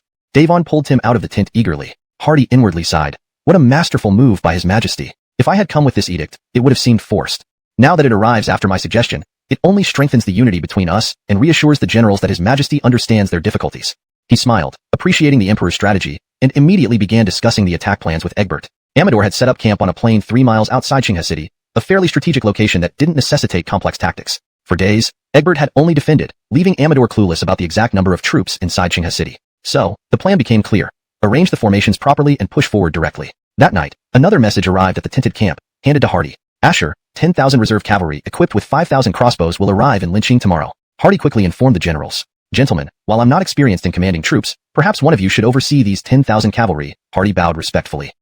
What Asher says makes sense. However, I have an idea, Davon spoke up. If we divide our forces into 3 routes, General Egbert leading 30,000 as the center, and one 10,000 strong route each led by me and Tim on the left and right flanks. Assigning one 10,000 strong force under Asher will make Amador target this new formation heavily. Meanwhile, one of us can lead cavalry around to the rear and flank him. If General Egbert's center holds Amador firmly, we can decisively end this battle. The generals nodded in approval at Davon's strategic insight, combining deceptive weakness, luring the enemy out, and an unexpected flank. Z's plan is excellent. The 10,000 cavalry arrive tomorrow, so let's follow this setup. Egbert continued on the sand table. Z, you'll take the right flank with Mancheng, and Mansuin and Louis Jia will move to the left flank under Asher. When the time comes, Z can order the cavalry to circle from south of Qinghe City eastward and northwards behind Amador. I will hold Amador's main force with my central troops. How does that sound? Egbert's detailed explanation laid out the battle plan clearly. This arrangement is good. With Louis brothers' support, there should be no issues. I've trained Z's troops before, familiar enough to avoid exposing any weaknesses to Amador. Tim quickly agreed. Great, I'll lead this flank then. Just remember, Egbert, slow down so you don't win too soon. Davon joked. Don't worry, Z. Our goal isn't just to defeat Amador, but to ensure our own strength remains intact to support His Majesty. Egbert patted Davon on the shoulder, adding, Head. Chapter 279. Tim arranges carefully. Asher deciphers the formation. Tim walked out of Hardy's room and immediately pulled Inigo and Louis Chung aside to chat in a secluded area. Gentlemen, you must protect the safety of the strategist at all costs. Advisor Alexei is favored by His Majesty. You have yet to engage in court politics, but if you establish good relations with him, it will greatly benefit both your and my future careers. Inigo and Louis Chung were taken aback. While they knew Hardy was exceptional, they hadn't realized the deeper implications. General Li Chun, thank you for the reminder. No need for formalities. We are comrades in arms now that we serve in the same army. Tim waved his hand and continued, starting tomorrow, the strategist might conduct military drills. I ask for your cooperation. Inigo and Louis Chung exchanged glances and then burst into laughter. We thought the strategist only talked about theory. If he wants to train, let him. In just a couple of days, what can be achieved? Rest assured, General Li Chun, we will fully cooperate with the strategist. Hearing this, I'm relieved. Tim bowed and left to go supervise the troops under Herb. The soldiers under Herb had already been trained by him, so taking over was smooth sailing. The next morning, as Tim led his men to begin their daily training, he found Hardy already in the training ground with Inigo and Louis. Hardy nodded slightly. This formation comes from my father-in-law Abdurrahman, originally designed for 10,000 troops. Using it for 10,000 men will have some flaws. But look, our right flank is covered by General Egbert's troops, so we can disregard adjustments on that side. Our rear is secure too, thus eliminating the need for rear formations. I've studied the terrain of Qinghe town before arriving. The left side is lower and near a river, making it impossible for Amador to attack from there. Therefore, we only need to focus on the front lines. Inigo and Louis Chung realized Hardy was right, but were still concerned. The frontline adjustments alone involved over a dozen formations. Many were specialized against different enemy types, not routine formations the troops usually practiced. Seeing their doubts, Hardy reassured them, I consulted General Egbert, and we can eliminate formations specifically for cavalry. Based on my understanding of Amador's past strategies, we only need to practice the goose formation, circular formation, conical formation, and long snake formation. Hardy sketched on a sand table. Observe. Start with the goose formation to intercept the enemy. Arrange infantry in a goose formation with shields and swords. Set up barriers on both wings, leaving gaps. Place archers in the center. Note, Jirma Lujao is translated as barriers to maintain fluency in English while accurately conveying the meaning. This approach forces the enemy to conform to our trap. Then, form a circular formation with shield-bearing infantry, splitting Amador's troops into two columns as they enter. Behind the circular formation, set up barriers and archers in a long snake formation to attack the intruding enemies. When the enemy panics and tries to break out through the circular formation's flanks, Generals Inigo and Louis Chung can each lead a conical formation to block them. As enough enemies are trapped, change the goose and circular formations to square formations to seal off the entry with barriers. With the river on the left and General Egbert's troops on the right, escaping would be nearly impossible. Hardy smiled. Louis Chung and Inigo were stunned. If the enemy entered as described, 10,000 troops could likely capture 20,000. Strategist, this formation has 5 parts. Should we evenly distribute our 10,000 troops? No, the emphasis is on the front, not the rear. Our main task is to delay the enemy, not necessarily kill them.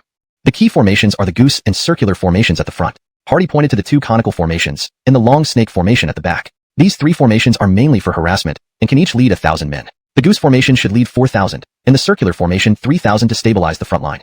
After Hardy's explanation, Inigo and Louis Chung finally understood. I underestimated you, strategist. Your talent far surpasses my initial expectations. Inigo immediately saluted with Louis Chung. No issue. Since it's clear now, please assist me in the drills, especially for the goose and circular formations. Any delays can be exploited by the enemy. Understood. We'll ensure swift execution. Those who fail to adapt within 3 days will face military discipline. Inigo turned to address his troops, ready to follow the strategist's instructions. Chapter 280. All 3 armies assembled. Amador challenges. Just as Hardy arrived at Qinghe City, Amador also received the order from Kit to launch an attack. Inside the tent, Amador looked at Ian, who sat in the main seat. Your Majesty, my lord has ordered us to attack Qinghe, said Amador. His tone was not respectful but rather carried a hint of impatience. Hmph, why must you ask me, General Amador? Since being confined by Amador, Ian no longer referred to himself as Jean. It's just a formality. Your Majesty also needs to join the battle to punish the traitors for the Han dynasty. Amador stood up and gave a casual salute before slowly saying, very well. If the knife is on the board and I am the fish, how can I refuse? Ian threw the wine goblet at Amador's feet in anger. Good that your Majesty understands. After we capture Qinghe City, things will be resolved as your defeat. My lord does not have any intention of usurping the throne. At that time, your Majesty can still be a wealthy emperor. But if your Majesty does something foolish like last time, the outcome may be uncertain. Amador left Ian's tent alone after speaking. Outside the tent, Braden immediately approached. Military advisor, is there any unusual activity in Qinghe City? General, our scouts reported that someone rode into the city alone. This doesn't concern the general. If Qinghe City had enough troops, they wouldn't allow us to challenge them continuously without responding. Braden immediately replied with a bow. What you say makes sense. The Lord sent a secret letter saying that the Han army fought fiercely against General Joab in Luixong City and had Isaiah feign attacks on the south side to distract him. Now it's clear that the Han army's deployment in Luixong City is set. From this, it appears that there shouldn't be too many troops in Qinghe City. But to be safe, let's challenge them for another 2 days to see if Egbert has any hidden strategies. Amador left with Braden. Meanwhile, Herb received 10,000 reserve soldiers arriving in Linqing and thoroughly inspected their equipment, quickly familiarizing himself with their training and combat skills. These 10,000 reserve soldiers have decent equipment and ample training, but they lack any practical combat experience. If they encounter Amador's seasoned veterans, they might fall short. Herb pondered over how to help them adapt to the battlefield quickly. Just then, a messenger rushed toward him. Report, General Herb, a message from military advisor Anton. Thank you. Upon reading the message, Herb found that Anton had already thought about the reserve soldiers' lack of combat experience and proposed a solution. Playing Kuju, ancient Chinese football. The game of Kuju will simulate the battlefield environment without armor or weapons and without rules. This method will not only quickly ignite their fighting spirit, but also boost unity and morale. Herb promptly issued orders for a large-scale Kuju competition involving all 10,000 soldiers. They were divided into teams of 5, with 10 teams forming a unit and 10 units making up a camp. Camps would compete against each other to determine the winner. Furthermore, apart from the winning camp, the top-performing team in each camp would receive a gold reward. The soldiers were immediately delighted, and their fears and anxieties about the upcoming battle were replaced by a strong desire for the rewards. Truly, the military advisor's strategy is marvelous. Using a simple game to boost morale, Herb remarked, advancing. This way, Amador will think our numbers are balanced and seek an advantage. And the apparent advantage he seeks will be me, an inexperienced officer, Hardy added with a smile. Agreed, follow the plan. Send the reply now, meet him in the afternoon, and tell him this is my first significant victory, Egbert instructed the messenger confidently. Egbert, prepare swiftly, everyone to their posts. Meet outside the city gates in 2 hours, Egbert addressed Hardy and Tim. Don't worry, General. Victory is assured, Tim replied. When Amador received Egbert's response, it was noon. Braden appeared uneasy beside Amador. General, Egbert didn't respond before but agreed to a field battle today. It seems suspicious. Don't worry, advisor. I know Egbert's background. He has yet to achieve great deeds in the Han army. Provoking him seemed like an ordinary move, but it hit the mark. Amador smiled, convinced Egbert was driven by pride. Chapter 281. Egbert provokes Amador, who charges into battle. Upon hearing this, Braden remained silent, still harboring reservations about Egbert's sudden willingness to engage in battle. Send a message and invite General Egbert for a parley at the front. Amador glanced at Braden and immediately summoned the herald. Within a short while, Amador met with Egbert on the battlefield. General Bao, I have heard much about you, Amador greeted, clasping his hands. General Amador, let's cut to the chase. Since I agreed to meet you here, report, General. The enemy is divided into 3 columns. The left flank has about 10,000 men under the banner of Alexei. The center also has 10,000 under the Bao banner. The right flank similarly numbers 10,000 under the Li banner. Hearing this, Amador laughed heartily. So Egbert's forces are nearly equal to ours. No wonder he dared not attack first. But the Li banner belongs to Tim, the Bao banner to Egbert, and who leads the Alexei banner? Is there a general surnamed Alexei in the Han camp? Braden responded, there is no general named Alexei, but there is a strategist, originally from Nanyang, married into the prominent Gregory family of that region, Hardy. He is known for his youthful wisdom and broad knowledge, likely a talent. Has this person ever been on a battlefield? Not to my knowledge. This might be his first time, Amador replied with a laugh. What a boon for our lord. Even if he were sent down from the celestial realm, unfamiliarity with actual combat renders him incapable of leading troops. Amador then ordered, our forces shall also divide into 3 columns, each with 10,000 men. We shall engage them in battle. Confident now, though still wary of Egbert's experience, Amador believed that using a scholar without combat experience was unlikely. As a seasoned commander, Egbert wouldn't entrust command to such a figure. Following Amador's directly toward us. Excellent. Generals Inigo and Louis Chung, return to your positions and follow my flags. A faint smile appeared on Hardy's previously composed face. His goosewing formation, along with the defensive obstacles, had allowed approximately 4,000 enemy troops to enter. These troops were now attacking his central circular formation. If Amador arrived now, even understanding Hardy's layout, these 10,000 troops would soon be overwhelmed. Additionally, once he withdrew the 2 rear columns, a message could be sent to Egbert to deploy the remaining 2 10,000-strong force from the city, holding the main enemy force in check. Once Herb arrives, Amador's army would be utterly dispersed. Thus, Hardy continued to sit calmly, surrounded by Tim's guards. Unafraid of any reckless attacks, he waited. Within moments, Amador brought 6,000 men to the forefront. Looking at the enemy formation, a sense of foreboding arose within him. Yet, from his perspective, all he saw was his own troops breaking through the enemy defenses via the goosewing and obstacles. This scholar knows some arraying techniques, but once I reach Hardy, his head will be mine, Amador thought, unbothered by any peculiarities in the formation. As long as he reached Hardy, the battle would turn in his favor. However, as a seasoned commander, Amador did not allow his troops to charge from both ends of the goosewing formation. Instead, he led them along one end, breaching the obstacles and charging inside. Just as they entered, the sound of bowstrings rang out. A contingent of archers lay hidden within the formation, controlling the influx of enemy troops. Amador smiled grimly and immediately ordered his infantry to form a snake-like column facing one side, shielding themselves from the initial attack as they pressed forward through Hardy's formation. Chapter 282. Hardy's formation proves effective. Amador's forces fight desperately. V-shaped formation? Let me bypass the flanks and pierce right through your center. Amador roared, leading his troops on a fierce charge until they finally reached the rear of the V-shaped formation. But upon arriving at the rear, he was dumbfounded. Behind the V-shaped formation, Hardy had set up a circular formation close to its core. Compared to square formations, circular formations were better suited for defense, with their main drawback being weaker offensive capabilities. However, at this moment, Hardy's arrangement meant that the circular formation was purely to bolster the V-shaped formation's defensive shortcomings at the rear. Thus, its lack of offensive power could be overlooked. Attack. Target a single point and tear an opening in this circular formation. Seeing the situation, cooperate with our formation, pressuring Amador's isolated forces towards the river and dividing the enemy. The other is to deploy all the troops from the city to pin down the enemy's main force and wait for General Erb's ambush. These 2 strategies must be conveyed accurately to the general without error.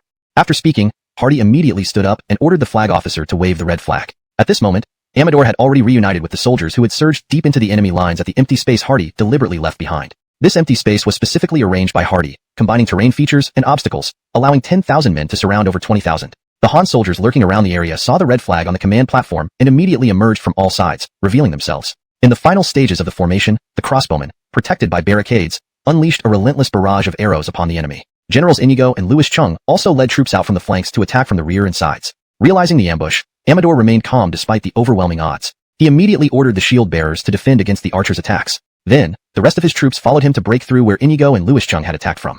From the command platform, Hardy observed Amador's actions and promptly ordered the white flag to be waved. Upon seeing the white flag, the soldiers in the V-shaped formation immediately transformed it into a square one, using barricades to block off let him go, but have Generals Louis capture and eliminate as many Fanyu forces as possible. In his view, the central and right flank enemy troops had lost their reserves and could be decisively defeated. Meanwhile, although Hardy could trap Amador, with 16,000 troops and generals still present, it would not be easy to defeat them. With the plan set, the troops from the city immediately poured out of the north and east gates, reinforcing the central and right flank attacks. These two flanks of Jagarin's army became increasingly disadvantaged, and by the time they realized it, it was too late. In the rear of Jagarin's army, Braden received news of the sudden reinforcement of Han troops. A scout he had sent to the left flank also returned. General, the Han troops on the left flank formed a square formation, blocking the path with barricades. We couldn't break through, and we don't know the status of General Amador.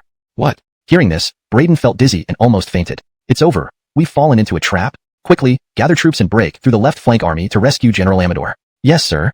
As that messenger left, another rushed in. Strategist. Han troops suddenly appeared on our left flank, breached our camp, and are advancing towards our rear. I never expected the Han army to have such reinforcements, and not on the main battlefield, but here.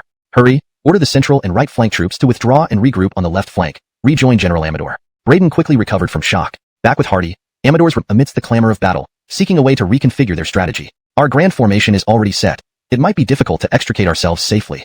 With enemies charging from the front and Amador aiming to break through from behind, we are left with retreating into the city from the right side as the left borders the river. But if Amador realizes our intention to retreat, he will surely pursue us relentlessly, coordinating with the attacking troops, possibly surrounding us instead. Hardy frowned, uncertain how to resolve this situation quickly. Asher. Asher. Two familiar calls pulled Hardy out of his deep thoughts. Turning around, he saw Yuan arriving. Shiyuan? Aren't you at General Isaiah's camp?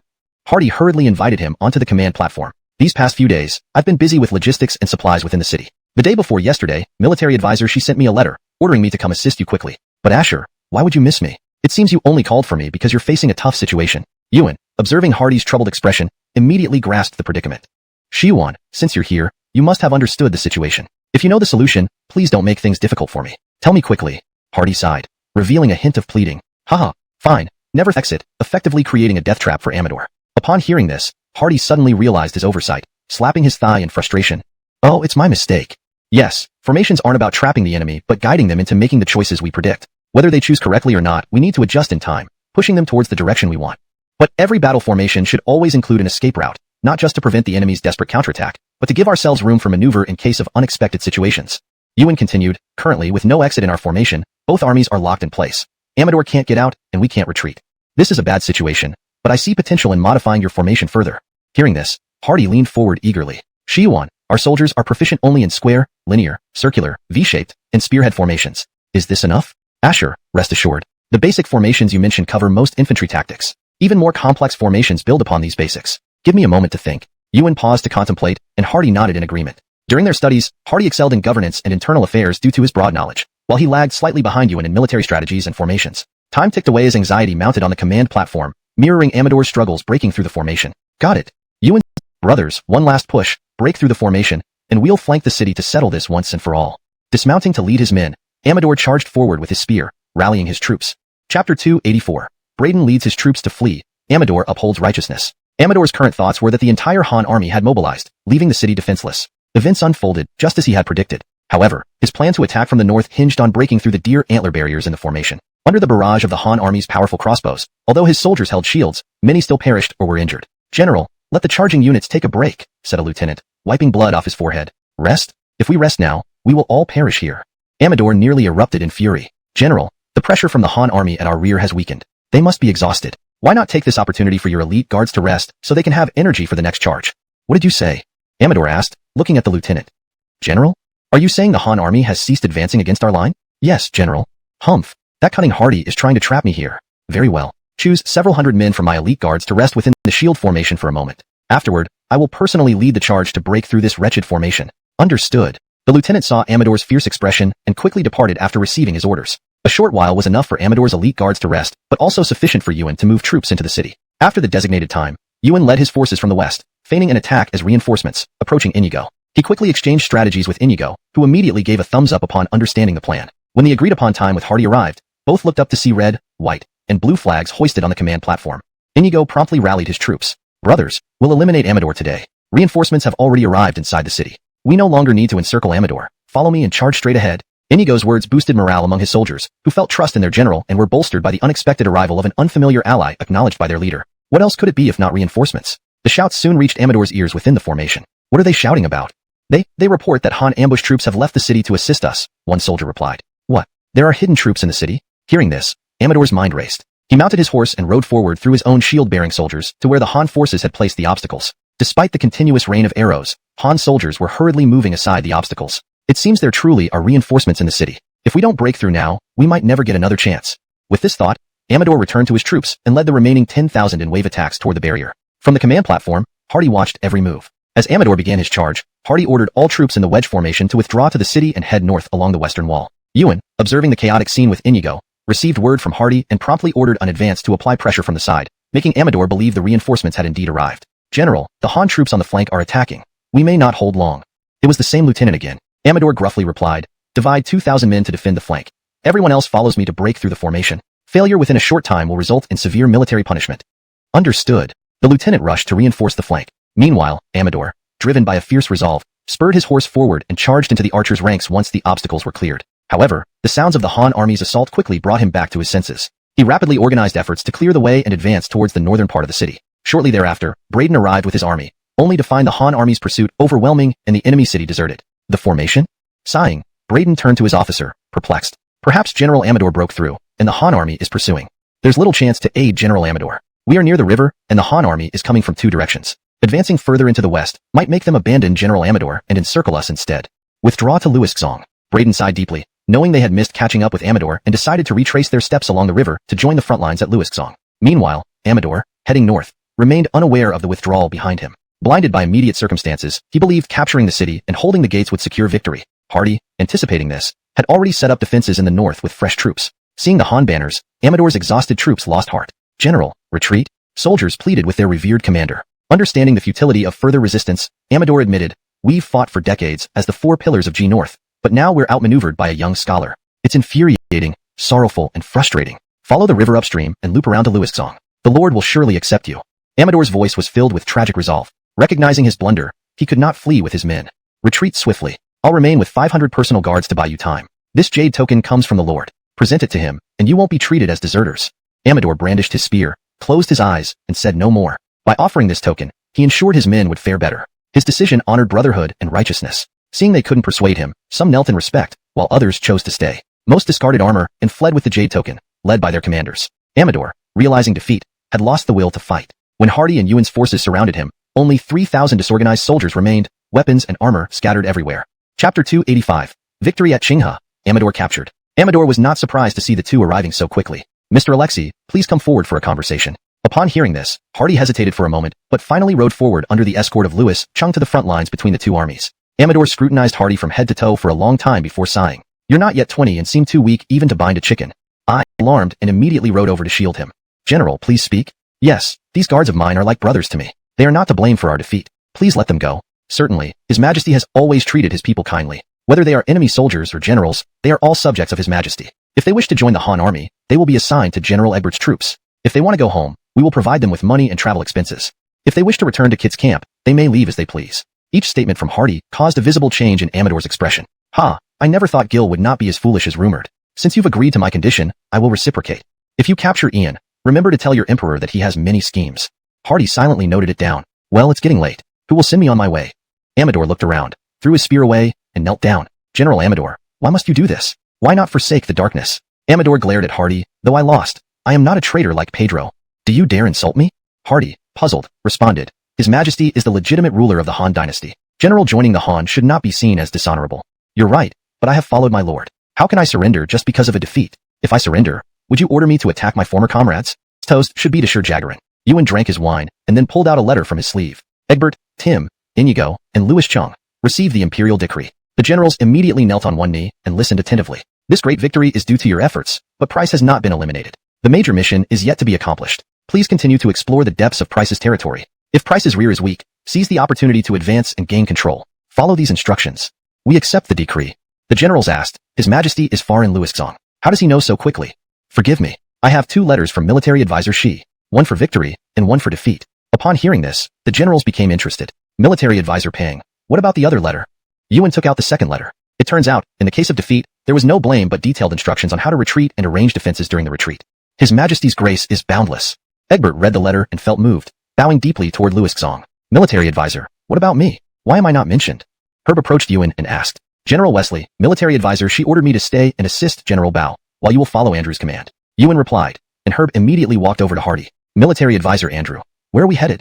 General Wesley, are you satisfied with the 10,000 reserve troops? Though not as elite as His Majesty's best troops, they are quite competent. Good. Tomorrow, escort Amador and his guards back to His Majesty's camp with me. Hardy smiled. Really? That's great. I've been eager to join the main battlefield. These few days, I've been reading the reports from Louis Xong, but I haven't had the chance to contribute. Entering His Majesty's camp, I will surely achieve great feats. Herb slapped his thigh enthusiastically.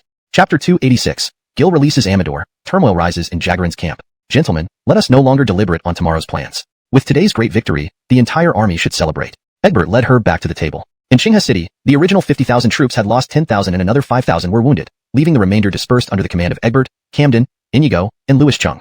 Herb successfully took over the command of the 10,000 reserve soldiers. They were to escort Amador, his guards, and the city's wounded back to Gil's camp early the next morning. 3 days later, with no battles for several days, Herb and Hardy traveled smoothly back to Gil's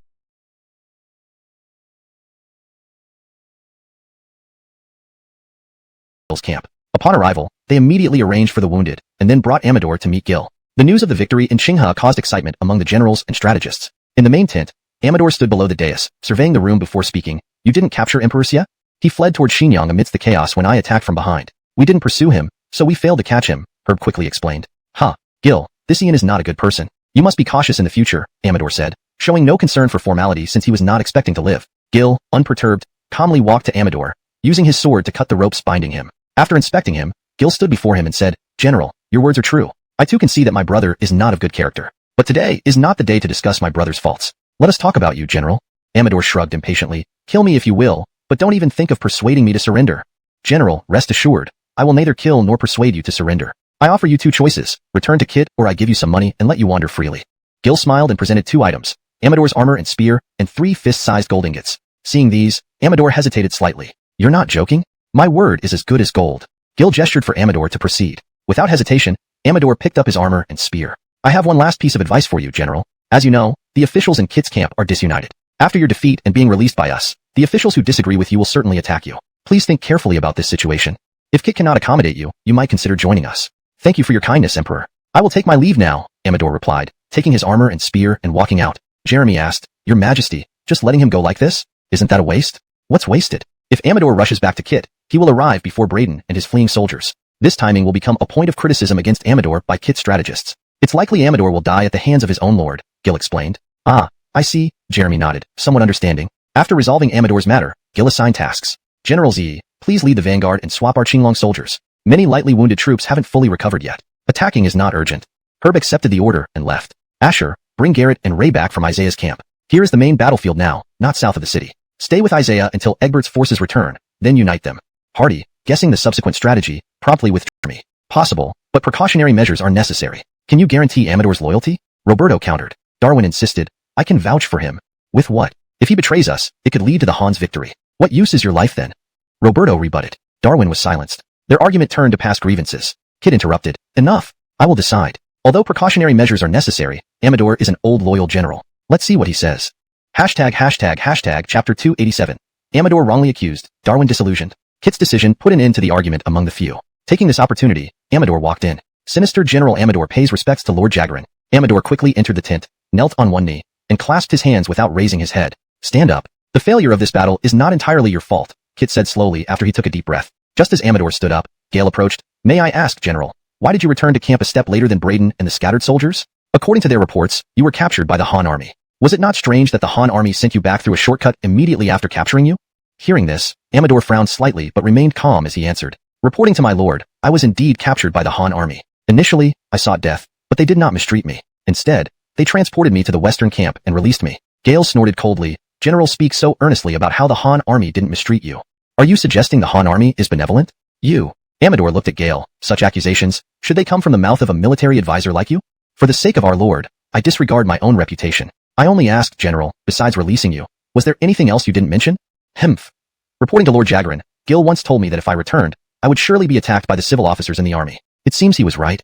Upon hearing this, Kit's eyebrows furrowed. Darwin opened his mouth wide, thinking to himself, the general has spoken wrongly. Gale, however, smiled at Roberto. Roberto nodded slightly and took over from Gale. General, what you say seems biased. First, how could Gil know about our internal matters? Secondly, as the saying goes, listen to good advice and eat full. Since Gil persuaded you, why didn't you simply stay with the Han army? Hearing this, Amador exploded in anger. grabbing Roberto's collar and roaring, "What are you saying? General, please calm down. Since Gil persuaded you, it must have been after trying to make you defect. During this time, did you leak any information about us, leading him to guess our internal matters? Amador Nail, consider this a brief rest. When you recover, I will still rely on you to fight the Han army." "Thank you, my lord." Despite his hidden disappointment, Amador adjusted his emotions and bowed out of Kit's tent. Darwin hurriedly followed after paying his respects. "General 1, don't lose heart. I will explain the circumstances to you. Sir, you and I both know Lord Jagran's nature. Once he harbors doubts, things won't be the same. Don't console me. Since I chose to return, I've already made up my mind. Even if Lord Jagran doesn't trust me, I will remain loyal." Saying this, Amador waved goodbye and deliberately distanced himself from Darwin. In his heart, he knew that only Darwin and Eddie were genuinely loyal and beneficial to the Lord. Unfortunately, Eddie had been imprisoned by Avon even before leaving the camp, leaving Darwin alone to support Kit. Darwin watched Amador walk away alone, feeling an indescribable emotion rise within him. He thought of Eddie still in prison, and the wind seemed mournful. Is it truly beyond hope? "Samuel, brother, I'm not you. You can die for loyalty, but what am I to do?" As Darwin sighed, Gale and Roberto were by Kit's side. "My lord, no need to worry. Once Braden returns, the truth will be known." "Really?" Kit turned and asked, squinting his eyes. "My lord, if Amador lost to a large Han army before Braden, there's nothing more to say. But if his defeat seems mysterious, then my lord should be cautious. Since our uprising, we have never been defeated. However, encountering the Han army has brought us repeated losses. If not for my lord's strategic prowess, we wouldn't even know how we're losing." Hearing this, Kit felt gratified and nodded with a slight smile. "My lord," Gale continued, stepping forward, "don't forget how the Han army broke the White Wave army." Kit was startled. Indeed, the Han army used a discord strategy to break the White Wave army. Reflecting on this, he found the current situation quite similar and began to doubt Amador again. "You're right. This matter concerns the stability of our army. We cannot decide based on personal biases. I understand, and we will see clearly once Braden arrives. Since my lord has a plan, we will take our leave." Hearing this, Gale gave Roberto a glance and left Kit's tent. In a secluded area, Gale pulled Roberto aside. "Advisor Jew, who would have thought we'd have such harmony? Well, if my lord had listened to my slow advance advice back then, we wouldn't be in this situation. Be careful, Advisor Jew. Remember Eddie's fate came from advising against rapid advance." After saying this, Gale stood next to Roberto and whispered cautiously. Chapter 288, Braden finally returns to camp. Kit's killing intent rises. "Humph. If it weren't for Avon, how could Brother Samuel have been imprisoned? Advisor Sue, don't say I didn't warn you. Avon is in charge of logistics, and my family has recently heard that he's investigating your son." Frisco said this, then gave Gale a knowing look. "This damned Avon. Unable to find faults with us, he's now targeting our clansmen. It seems he won't rest until we're all locked up. Brother Jew, since we've already allied once, let's stay united and ensure Avon doesn't grow too powerful." Gale said this, causing Frisco's eyes to flicker. He thought secretly, your son isn't innocent either, so it's not surprising Avon investigates you. But indeed Avon is despicable. Perhaps I should just agree with Gale for now. Alright, as long as Darwin cannot act alone with both of us here. If possible, we should still try to win Darwin over. Frisco added. "Leave that to me, Brother Jew. Just keep an eye on Braden." Gale finished, giving Frisco a meaningful glance. These two were not unaware that Amador might be falsely accused. However, Gale, Frisco, and Darwin were all military advisors, but only Darwin held command authority. The other two only had advisory roles. They found this unacceptable, which was why they wanted to seize Amador's command authority and place it under their. Anton immediately grasped Gale's intent. Indeed, dealing with intelligent adversaries, overly complex plots tend to backfire, while straightforward tactics lead them into mental traps. Moreover, intelligent people are often arrogant. Once they reach conclusions, they seek minor evidence to justify their views, maintaining their self-image. The next morning, Braden returned to Kit's camp, barely leading 10,000 battered troops. Breathing heavily, he appeared disheveled and defeated. Kit summoned Braden immediately upon hearing his arrival. "I greet you, Lord." Braden's face was covered in dust, looking extremely disheveled. Seeing only Kit, Gale, and Frisco in the tent, he relaxed slightly. "Advisor Chun, you've endured much. Without you, this battle might have ended in total disaster." Kit gestured for Braden to rise. "Thank you, Lord. I appreciate your lenience." Braden stood and bowed. "Now, tell me, what was the cause of this defeat?" "Well," Braden glanced around, hesitating. Gale intervened. "Advisor Chun, speak candidly. Since the Lord has pardoned you, there's no need for further blame. Just understanding the truth." "Very well. Rest now, Advisor Chun." To Gale and Frisco, "In this discussion, I've made my decision." Kit left the tent alone, his face dark. He wanted to ask Amador directly, believing even if Amador admitted surrendering for survival, he wouldn't harm him. But as Kit neared Amador's tent, he overheard Darwin and Amador inside. "I fear Lord won't tolerate me anymore." Gale and Frisco must have instructed Braden to mislead him. Sighing, Darwin replied, "Go back, Advisor Foam. Let's avoid making the Lord suspicious." Chapter 289. The news in the city reached Jagran's camp. Gale and Roberto seized military power. Kit could hear everything outside the tent. Though it wasn't something particularly unpleasant, it made Kit somewhat uneasy. Although Kit was from the 4 generations 3 Princes Jagran family, he had a fatal weakness. He was born as a concubine's son. If he hadn't been adopted by his uncle when he was young, he might never have achieved anything significant. This childhood experience cultivated in Kit a habit of striving to become a leader while also nurturing a sense of caution toward everyone around him. And now, Amador's words truly struck at the dignity that Kit had meticulously nurtured for years. Though he didn't say anything out loud, he secretly held a grudge against Amador. Just as he was about to leave, Darwin walked out of Amador's tent. Lord. Darwin hesitated slightly, then said, "Is Lord here to lift General Amador's confinement?" Kit thought to himself, "Initially, I was going to. But now it seems I need to take some of Amador's military power." Kit replied coldly. Seeing this, Darwin quickly bowed and greeted. "Please come in, Lord." Kit entered the tent and saw Amador drinking alone, seemingly already tipsy. He couldn't help but shake his head. "Amador, you've surely heard what Braden said. Do you have any explanation regarding these allegations?" Upon seeing Kit, Amador immediately put down his wine cup. He slowly rose to his feet, intending to speak. But after looking at Kit's face, he sighed deeply instead. Seeing Amador unwilling to explain, Darwin stepped forward immediately. "Lord, General Amador is intoxicated and can't articulate much. I have heard his account. Let me speak on his behalf." Kit listened quietly as Darwin recounted the battle situation Amador had described. After listening, Kit nodded silently. "Does this mean Gale and Roberto are conspiring to frame Amador? Please, Lord, be wise." Darwin dared not elaborate further, knowing more words would only make Kit suspicious. Amador, how could you drink in camp so freely? Go receive 10 strokes with the cane." Kit patted Amador's shoulder as he stood up and left slowly. Once Kit was far enough away, Darwin congratulated Amador with a smile. "Since Lord has acted this way, it means he still trusts you, General. Quickly go receive the punishment, and return to the army to reorganize your troops." Amador smiled bitterly. "Military advisor Darwin, you don't understand our Lord well enough yet. Now Lord trusts me partly, but if Gale or Roberto argue even a little, Lord will believe them again. Wait and see. Unless there's an immediate battle, Lord will find it hard to trust me again." In Kit's camp, Gale and Roberto had already learned of Kit's visit to Amador. They soon entered Kit's tent, reporting on recent military developments. After finishing their report, Gale immediately said, "Lord, recently the Han army hasn't made any moves. And the soldiers stationed outside the city haven't reported on the city's conditions either. In theory, the city should have run out of food long ago." Gale did not mention Amador, and what he said was true. "Has anyone investigated?" "Of course, Lord. I've sent people to check. Soldiers investigating found smoke rising frequently at night, though not much." Upon hearing this, Kit widened his eyes. "What? There's still food in the city?" On Braden, Kit entered the tent. "Fine. My soldiers are losing all respect for rank. This is rebellion," he shouted fiercely. "Take these officers outside and behead them. Lord, beheading us isn't a problem, but General Amador is truly loyal to you. Please investigate clearly." The officers immediately cried out. Hearing this, Kit sneered and waved his hand dismissively. Turning to Braden, he asked, "Military advisor Chun, why can't you control your own troops?" "Lord, I lack seniority and need assistance from experienced commanders." Braden glanced at Roberto as he spoke. "Indeed, military advisor Chun has a point. All right, Roberto and Gale will temporarily command this force. You, Braden, assist them." After a moment's thought, Kit turned to Gale and Roberto and decided. This decision wasn't impulsive. Only Darwin had command authority among the advisors, while these two were relatively idle. Gale and Roberto immediately bowed. "We'll thoroughly investigate, Lord. Go. I want results within 3 days." Kit turned and left the tent. At this point, his concern was no longer whether he doubted Amador, but that Amador's prestige in the army seemed to exceed his own, an issue that could be fatal for any commander. Chapter 290. Gil receives a secret message. Amador is stripped of command. In Braden's tent, Roberto smiled as he looked at Braden. "Sir Chen, rest assured. Once this matter is settled, there will certainly be benefits for you." He thought having too many wounded soldiers in camp, any rash move might hurt the country's foundation. But thankfully, Memphiso sent reserve troops. 10,000 reserve troops have arrived and can supplement each unit's wounded. They will train with veterans for a month and then be combat ready. Upon hearing this, Creed swallowed hard. "Your Majesty, I also want to expand the army." "Oh, all matters regarding the reserve troops in camp are managed by Zane. Ezra can discuss this with him." "Thank you, Your Majesty. I'll go right now." Creed immediately bowed and left. Soon after Creed left, Arvid, holding his injured arm and supported by Brendan, walked into the main camp. "Your Majesty, this minister requests to join the battle." Arvid tremulously walked up to Gil and knelt down. "Jagern Chong, your wounds aren't fully healed yet. Even with Brendan's miraculous medicine, it still requires over a year's rest. Why put yourself through this?" Gil hurriedly stood up to support Arvid. "Your Majesty, I know our army is about to attack. In such a major battle, how can I stay on the bed? It'd be better for me to die on the battlefield." Arvid's lips were still pale, but his tongue next morning, in Kit's camp. Kit gathered his generals and strategists to decide Amador's fate. Seeing everyone present, Kit began, "Everyone, regarding the rumors about Amador, I believe it necessary to settle this today. Amador has followed me for many years. His nature makes it impossible for him to betray me, which I firmly believe. But this defeat is due to his rashness. Not punishing his mistake would undermine military discipline." Pausing for a moment, Kit continued, "Since there are no objections, I will penalize Amador by confining him to the camp for reflection, and temporarily hand his command over to Gale and Roberto."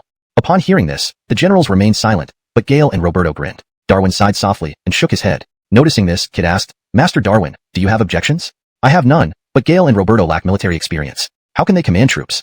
Darwin bowed. "Master Darwin, why can't you lead the army? Why not me or Master Roberto? Do you mean our learning is inferior to yours?" Gale countered. Just as Darwin was about to argue with Gale, Amador stepped forward. "This general thanks His Excellency for sparing my life. I will reflect in the camp." Hearing this, Darwin had no more to say and retreated. Kit nodded in satisfaction. "Very well. Everyone may leave. Though we haven't used the army recently, do not relax your vigilance. Outside the camp, Braden saw Amador walking alone and approached him. General, advisor, there's no need for more words. I understand the difficulties. I do not blame you. But remember, you are not like Gale and Roberto. Please take care of yourself and avoid being tainted. Amador bowed and walked away. Neither the strategists nor the generals dared walk with him. Hemph, since the deed is done, why pretend, Mr. Chen? Darwin glared at Braden. Master Darwin, I have not misled His Excellency. I only spoke the truth. As for other matters, I am unaware and dare not comment further. Braden sighed and left. Darwin couldn't help but sigh inwardly. What a den of petty squabbles in His Excellency's camp. General Amador lost the battle, but his tactical skills surpass anyone else in camp, yet he sits idly, while smooth talkers like Gale and Roberto lead the army. Is this a sign of His Excellency's impending downfall? Chapter 291. Darwin suddenly shows goodwill. Amador seizes the opportunity. Darwin, military advisor, you are signed to the sky alone outside our Lord's tent. Is there some difficulty troubling you? Just as Darwin was worried, Gale approached and asked. Darwin was about to retort and even intended to insult Gale, but he instantly had other plans upon realizing that Gale now shared military power with Roberto. Alas, since matters have been settled by Advisor Sue, why torment me further? Please rest assured, Advisor Sue, from this day forward, I will no longer oppose the two of you. Darwin said, deeply bowing. Gale paused for a moment, wondering internally if Darwin had misjudged the situation today. However, he soon changed his thoughts. One who knows the times is a hero. This transformation certainly fits the bill. Darwin, military advisor, overthinks it. We hold no grudges, so why struggle against each other? Rather, it is Avon in the rear who poses a threat. I've heard that he intensifies Eddie's punishment daily, intent on eradicating any roots. Let us be cautious about Avon. Hearing this, Darwin nodded immediately. Advisor Sue speaks wisely. Though Roberto and I were once close to Brother Samuel, you and Avon were better acquainted. But now Avon disregards the friendship with an old friend like Advisor Sue and finds fault with your nephew's actions. Indeed, he is ruthless. We should focus on pulling Avon down instead of fighting amongst ourselves, Darwin agreed. If that's what you think, let's celebrate together tonight to show the army that we aren't divided. Our Lord shouldn't witness internal strife. Gale invited promptly. As you wish, it would be my honor. Darwin bowed again, then sent Gale off. Looking at Gale's retreating figure, Darwin sighed inwardly. Brother Samuel, forgive me for not disregarding myself like you do. This camp is dark and dangerous. Roberto praised Braden's wisdom and continued. Then Braden and Advisor Darwin can inform Amador about this. If he agrees, we'll speak well of him to our Lord. If he refuses, we've done our part. Braden quickly replied, highly esteemed. Mr. Amador will surely appreciate your grace. This exchange surprised Darwin. He wondered why Braden was supporting his suggestion so readily. Braden already aligned with Gale and Roberto and didn't need such exposure. Failure here would result in punishment from the Lord and inevitably anger toward Braden. While pondering, Gale and Roberto raised their cups. Darwin, among our peers, were considered top advisors. Let's collaborate more closely for our Lord's greatness. Agreed. All past grievances stem from my narrow-mindedness. Please excuse me. I'll drink as penance. Darwin drained his cup. The other two, seeing his openness, also drank heartily. With newfound authority, Gale and Roberto showed obvious delight. The next morning, Darwin and Braden entered Amador's tent. Amador, seeing them together, was startled. He looked at Darwin, puzzled. General Amador, an opportunity exists for you to regain command. Are you willing? Please speak, advisor. I am most willing. Sitting beside Amador, they explained yesterday's plan west of Lewisong City and said, but advisor, this waterway doesn't enter the city. How can it be used for transporting supplies? Amador asked in confusion. This is what needs to be investigated by the general. I've heard elsewhere that wealthy families in Jiangnan use hidden underwater currents to avoid tariffs when moving goods into the city. Perhaps the Han army is using this method. Darwin looked at Amador and expressed his thoughts. Advisor Darwin, have you told anyone else about this? Braden asked upon hearing this. Darwin shook his head. I just thought of this idea in the past couple of days and haven't even had time to tell our Lord yet. If this brilliant plan comes true, not only will the general be able to break free from the dilemma, but the advisor will also receive praise from our Lord. Braden's face lit up with joy. I appreciate your help. Amador will remember this. Since advisor treats me like a brother, I won't hesitate. Please inform Gale and Roberto. Amador will take responsibility for this. But I am only working to ease the Lord's worries, not to curry favor with them. Please make that clear. Amador said and then bowed deeply to the two. General, no need for such formalities. From my observations, the most likely river segment the Han army uses to transport grain is here. Not only is it located between the two Han camps. Go bring Ezra and Howard to see me. Jeremy nodded and promptly left. Less than a moment later, Ricky and Creed arrived at Gil's tent. We salute your majesty. Stand at ease. Tonight, I have a task for both of you. First, you must lure one contingent of the Black Mountain Army from their camp to the river section where we deliver grain. Second, tonight's grain delivery should not be hidden in the current. Leave it exposed for the Black Mountain Army to take. Do you understand these two tasks? After Gil spoke, Ricky and Creed were puzzled. Your majesty, luring the Black Mountain Army over would mean giving the grain to them, right? Creed asked first. Yes, I want to give the grain to them and do it openly before Jagarin's army. Gil smiled gently. Creed's mouth dropped open in surprise. Gil continued with a smile, deliberately mysterious. Tonight when we transport grain, the Jagarin army will surely come. Instead of letting them discover the hidden current, it's better to divert suspicion and make them think the Black Mountain Army has reached a deal with us to retrieve grain here. But how do you know the Jagarin army will come tonight? I've been transporting grain for over half a month. The Jagaran army has only patrolled from a distance, never getting close. Creed persisted with his questions. Just trust me, the Jagaran army will definitely, gladly, take a signal arrow, shoot it when you're near. Ricky nodded in agreement. After discussing, they returned to their camps to prepare. Once it grew dark, one led 100 cavalry quietly towards the Black Mountain Army camp, while the other sailed upstream loaded with grain towards the delivery point. At the Black Mountain Army's front camp, Bai Dao was on duty. After 2 instances of being deceived by the Han army, half the forces were deployed here to prevent another surprise attack. Hashtag Chapter 293. Ricky skillfully lures the troops. Amador falls for the trick. Ricky was both alarmed and delighted at their arrangements. If the front camp of the Black Mountain Army had many soldiers, the commanding general would certainly lead his troops in pursuit. But if they had set traps and pits outside the camp, the difficulty of this battle would greatly increase. Just as Ricky hesitated, a patrol unit of Black Mountain soldiers passed by them. Ricky immediately ordered, "Capture the squad leader, shoot the rest." Upon his command, the 100 White Tiger soldiers raised their crossbows, aimed for a moment, and then unleashed a rain of arrows. The patrolling soldiers had just heard strange noises from the woods when they were struck down by the arrows. The squad leader, about to shout, felt a silver spear pointed at his throat. "I ask, you answer. Any other ideas, and my spear won't hesitate." The leader swallowed hard and slowly looked up along the spear. When he saw Ricky's face, a stream of urine trickled down his pants. "You, Roman, Jagaran? Good that you recognize me. Now tell me, are there any traps or pits in front of the camp?" Ricky raised the tip of the spear slightly and asked. "No, no traps." The leader dared not lie and answered immediately. "Humph, these Black Mountain troops truly are an undisciplined mob. They've been raided twice already, yet they only increase the number of troops without setting up better defenses," Ricky thought to himself. "Sir Roman, please let me go. I have no food at home, that's why I joined." Seeing Ricky silent, the leader started begging for mercy. "Sparing you is easy. Who is guarding the front camp?" "It's General Grayson." You may go. Tell your general that I, Ricky, am coming again tonight to cut down his banner." Ricky retracted his spear, allowing the leader to stand up. "If you don't escape within 5 breaths, don't blame me for the merciless arrows." Ricky lifted his left hand slightly, and the soldiers behind him aimed their crossbows at the leader. Hearing this, the leader immediately scrambled away, running towards his camp with unprecedented speed. Ricky waited patiently after watching him flee, not in a hurry to attack the camp. Back at the camp, the leader began shouting loudly and ran straight to Grayson's tent. General Bai. Bad news, Ricky is back?" Grayson stepped out, grabbing the leader by the collar. "Ricky, how many are there?" 100 or so, right outside the camp." "Oh, why did you come back alone?" Grayson narrowed his eyes. "General, if I hadn't fled quickly, I'd be dead by now. How could I report back to you?" "Quickly gather the troops." The leader appeared righteous. Grayson calculated internally, in one-on-one combat, I can't match Ricky, but my front camp has many soldiers. If I send 1,000 men to encircle them, it might be a great victory. With that thought, Grayson returned to his tent, put on armor, and secretly ordered his troops to assemble. A short while later, Grayson led the troops, mounting his horse. Now the Han soldiers dare raid with only 100 men. Follow me and capture them, and we'll enjoy